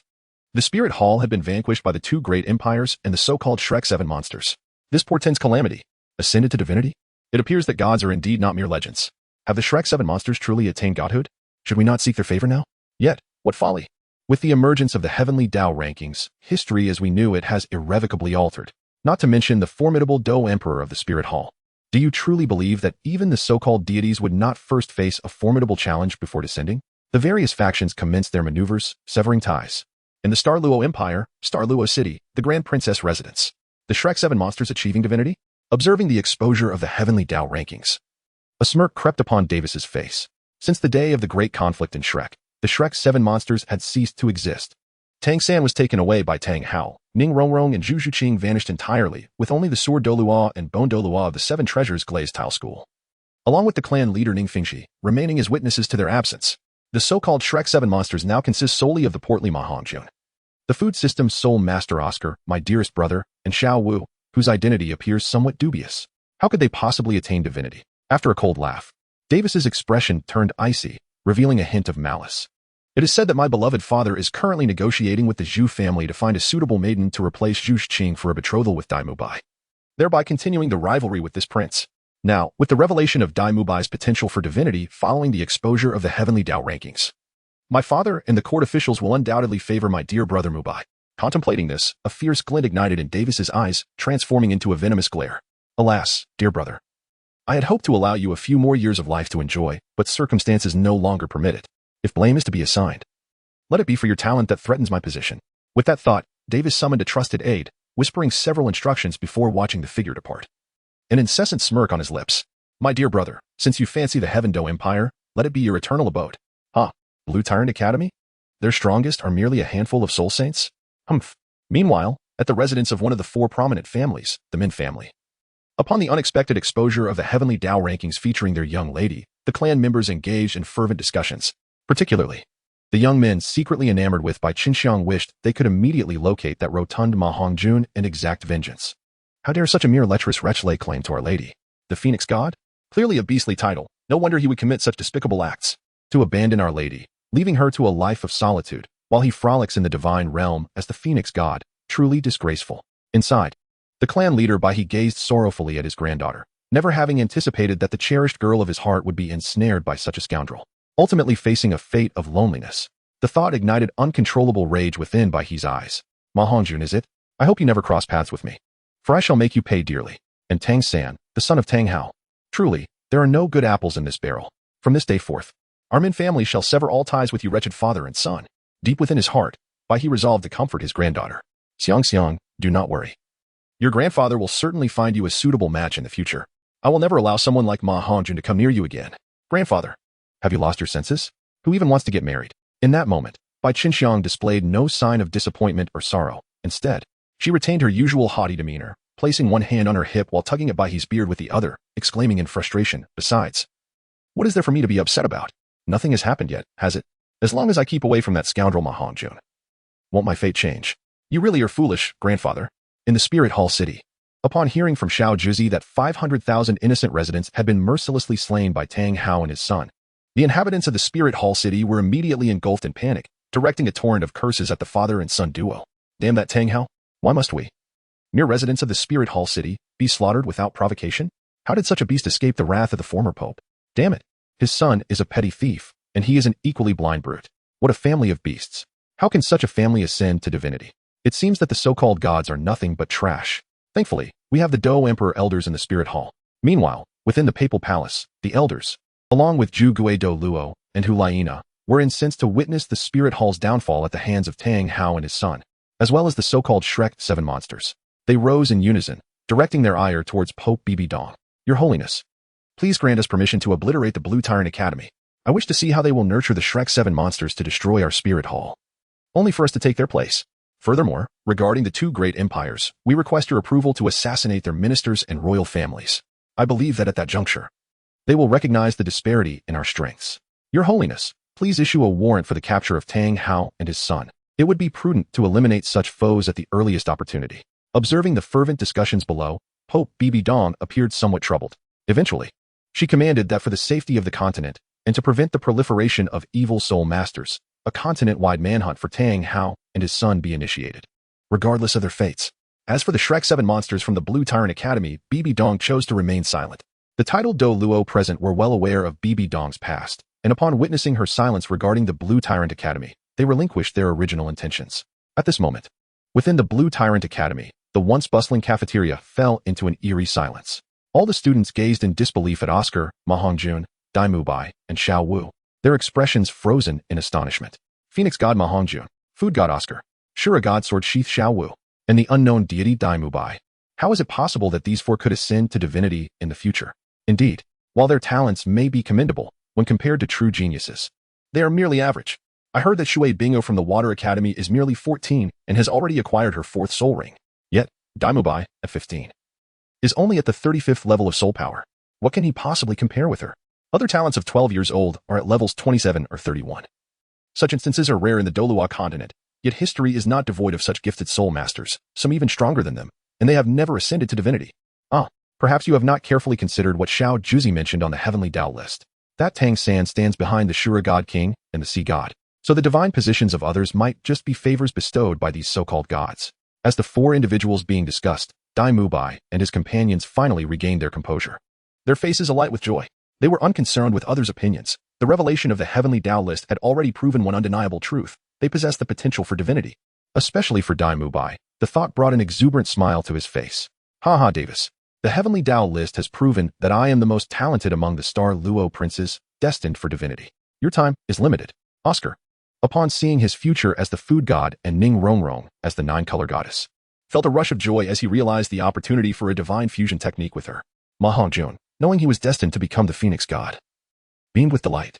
Yet, upon seeing the name by Qinxiang, a sharp pain pierced his heart, a mix of joy and boundless sorrow. Xiao Wu, though unsure what the Shura God sword sheath entailed, sensed the disdain and mockery directed at her in the Heavenly Tao list. Suddenly, she understood. So, I died once in the Spirit Hall City before ultimately becoming the sword sheath. The realization struck her with chilling clarity, leaving her pale as she envisioned herself navigating the high-level Soul Master Academy competition alongside her third brother, achieving victory and reaching the Spirit Hall City, where countless titled Douluo awaited her. At this moment, Xiao reluctantly acknowledged that the criticism from Little Orange on the heavenly Dao rankings was indeed justified. Her actions were nothing short of reckless. Truly, she had lost her senses. In the Seven Treasure, Glazed Tile School, both Sword Douluo and Bone Douluo stared in astonishment at the revelation of Little Orange, clearly taken aback by how their original fates had culminated in such a manner. Simultaneously, their disdain for Tang Hao and Tang San, the father and son duo, reached an unprecedented peak. Bone Douluo, Bone Rong, exhibited an expression of utter disdain, affirming the hypocrisy and double standards of those small-minded individuals. Chen Xian echoed this sentiment, lamenting that they had unwittingly dedicated their lives for such triviality, which was truly not worth it. However, he felt relieved that Rong had left Shrek. Otherwise, he could scarcely imagine the extent of her guilt and sorrow after being rejected by Tang San when seeking to revive the two of them. On the throne, Ning Fingji regained his customary wisdom and composure. Sword Uncle, Bone Uncle, we must publicly announce the complete severance of ties between the Seven Treasure, Glazed Tile School, and the Haoyan School. The formidable Shura god Tang San certainly commanded great authority. Chen Xian and Bone Rong were taken aback by Ning Fingji's decision, instinctively looking towards him. Upon meeting his consistently wise gaze, they swallowed their words. Fingji, do you have a plan? Chen Xian could not suppress his curiosity and spoke up, while Bone Rong's face mirrored his inquisitiveness. In response, Ning Fingji allowed a faint smile to grace his lips. Sword Uncle, Bone Uncle, I believe what Rong mentioned in her previous letter holds merit. After today, I shall declare my abdication, entrusting the position of the Seven Treasure, Glazed Tile School's leader to Rong. Furthermore, in a couple of days, we shall discreetly disseminate the news that the new leader of the Seven Treasure Glazed Tile School, Ning Rong, has joined the Other Shore School. And the Seven Treasure Glazed Tile School will henceforth be part of the Other Shore School as the Seven Treasure Hall. Observing the puzzled expressions on Chen Xian and Bone Rong's faces, who were unsure of the rationale behind these announcements, Ning Fingji maintained his scholarly demeanor and remarked, Sword Uncle, Bone Uncle, I trust that after witnessing the recent expos, you comprehend that, in the near future, the Spirit Hall will engage in war with Tang Hao and his son, alongside the two great empires. I even believe that the Haotian school will participate in this conflict. Although I am uncertain how Tang San garnered the favor of the Shura God King and the Sea God, the times have undeniably changed. Based on the recent revelations, the formidable Do Emperor from the Spirit Hall remains unassailable. The only means to avert our Seven Treasure Glazed Tile School from repeating past mistakes and allowing Tang San, the Haoyan School, and Shrek to thrive is either to join the Spirit Hall or, as Rong suggested, to align ourselves with the Other Shore School. I am confident that with Yubai and Zhu Qing present, even if the Spirit Hall contemplates an assault, they must first consider the sentiments of that reincarnated Do Emperor, the Medusa Queen. Of course, whether the Seven Treasure Glazed Tile School will ultimately declare its allegiance to the Other Shore School remains uncertain. At this point, Ning Fingji refrained from elaborating further, a mysterious smile gracing his countenance. The scene shifted once more, revealing a research laboratory filled with various instruments. A young girl with long black hair, appearing to be around 17 or 18, possessed large, expressive eyes that were still drowsy. Her skin was exceptionally flawless, resembling delicate petals devoid of any pores, as if one could squeeze water from it. Clad in the same school uniform, her graceful figure was accentuated, complemented by a languid, somewhat naive demeanor that easily captivated attention. This girl was none other than the former Little Orange. At this moment, she was intensely focused, seemingly oblivious to the external world, engrossed in her work. She held a piece of silvery metal in her left hand while wielding a uniquely colored engraving knife in her right. This knife appeared crystalline, with a reddish-orange handle that gradually faded to transparency at the blade's edge. As she deftly maneuvered the engraving knife between her fingers, the orange-hued blade flickered like a flame at her fingertips. Little Orange exuded an ethereal grace, her movements reminiscent of a gentle caress on the metal surface. Metal shavings cascaded down, yet they remained contained, the intricate patterns resembling divine craftsmanship. Observers on the Douluo Continent were bewildered, utterly perplexed by the young girl's actions. However, on a distant continent, researchers from various soul guidance device academies were captivated, as if savoring the most exquisite delicacies of the world. Is it possible to engrave the core formation of a soul guidance device in such a manner? Truly a masterpiece. A genuine marvel. The engraving knife in Little Orange's hand was undoubtedly not an ordinary tool. It was a treasure of the highest order. What is happening? As the continent's most elite soul engineer, I cannot comprehend what this girl named Little Orange is creating. In an instant, the soul engineers on this continent were filled with exuberance, hastily employing various means to document every detail of Little Orange's work, fearing they might miss a single stroke. At that moment, the door to the laboratory swung open, revealing an elderly man accompanied by a 12 or 13-year-old boy. Through their conversation, it became clear that the boy, named Hui Yuhao, was an exchange student from Shrek Academy, here to learn about soul guidance devices. Little Orange, unperturbed, tossed a small orange from the table to Hui Yuhao before resting her head on the desk and falling asleep. As the scene gradually dimmed, It re-emerged to depict the moments shared between Little Orange and Hui Yuhao, capturing their deepening understanding of one another until the light faded once more. When the light illuminated again, Little Orange had aligned herself with the eldest prince of the Sun Moon Empire and, during a rebellion, sacrificed herself to shield Prince Su Tian'an from a fatal blow, nearly losing her life in the process, while Su Tian'an was left paralyzed from the waist down. This act solidified Little Orange's trustworthiness in Su Tian'an's eyes, leading to their feigned marriage, positioning her as the princess of the Sun Moon Empire. Years later, the Sun Moon Empire launched a full-scale assault on the Douluo Continent, with Little Orange commanding the military forces in this war. Throughout the conflict, she displayed remarkable strategic prowess, swiftly annihilating the Heavenly Soul Empire and the Heavenly Spirit Empire in a short span of time.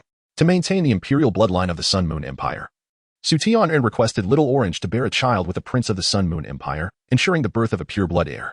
In this critical moment, while in the extreme northern territories, Little Orange fortuitously encountered the gravely injured Hui Yuhao, with whom she shared a mutual affection. Although Hui Yuhao had previously caused catastrophic destruction at Mingda Hall, resulting in the deaths of nearly 1 million people in the Sun Moon Empire's capital and subsequently becoming a wanted criminal, Little Orange seized the opportunity to secretly fulfill the request while Hui Yuhao was unconscious, utilizing a special soul guidance device. As the army advanced towards the last bastion of the Xing Luo Empire, on the verge of avenging past grievances, Little Orange suddenly went into labor, giving birth to Su Tianlin. At that moment, the law enforcement deity, the Shura God, descended to the mortal realm, threatening the lives of Orange and her child, forbidding her from revealing Su Tianlin's identity to Hui Yuhao. It was then that Orange discovered, to her astonishment, that Hui Yuhao was, in fact, the son of her nemesis, Dai Hao, and should be referred to as Dai Yuhao. In her weakened state, having just given birth, Orange, under the duress of Tang San's threats, reluctantly acquiesced to his demands. Her expression was a complex tapestry of emotions as she recalled her initial encounter with Hui Yuhao, who had vehemently expressed his enmity towards Dai Hao. Now, witnessing Hui Yuhao, who had become Dai Hao's favorite son, obstructing her path to vengeance against the latter, she felt a profound sense of absurdity and mockery. Yet, after years of meticulous plotting and forbearance solely to avenge Dai Hao, how could Orange possibly halt her pursuit of retribution? The army soon pressed forward, rapidly encroaching upon the territory of the Star Luo Empire, in a bid to prevent the annexation of the Star Luo Empire and to thwart Orange's vengeance against his good father, Dai Hao. Hui Yuhao took the audacious step of infiltrating their ranks, intending to abduct Orange's child as leverage to compel her to withdraw her forces. In this critical moment, Orange was ultimately forced to divulge Su Tianlin's identity. Just then, the law enforcement deity, the Shura God Tang San, descended once more, erasing Hui Yuhao's recollection of this event and commanding Orange to rename the Sun Moon Empire to the Tiando Empire. The scene faded into darkness once again. At this moment, the individuals in the world of Douluo Continent, while sympathizing with Orange's life, also gained a deeper understanding of Tang San. Alas, this young girl, Orange, truly suffered, as if fate itself toyed with her. In her youth, she aspired to avenge her enemies, yet the son of her nemesis spoke of shared grievances, stirring her heart. After conceiving and giving birth, she discovered that the child's father was none other than the son of her greatest foe, a rather audacious one. The more I observe Hui Yuhao, the more he appears as a wretched character, blowing up Mingda Hall and causing the death of nearly 1 million innocent lives. This is even more ruthless than Tang San. No wonder he became the favored son-in-law of Tang San. What else more? He and the group from Shrek proclaimed themselves as champions of justice, uttering familiar hypocritical phrases about preventing calamities across the continent. What a pity, the legendary female war god. Sigh. Hui Yuhao, just a piece of trash. His mother was tortured.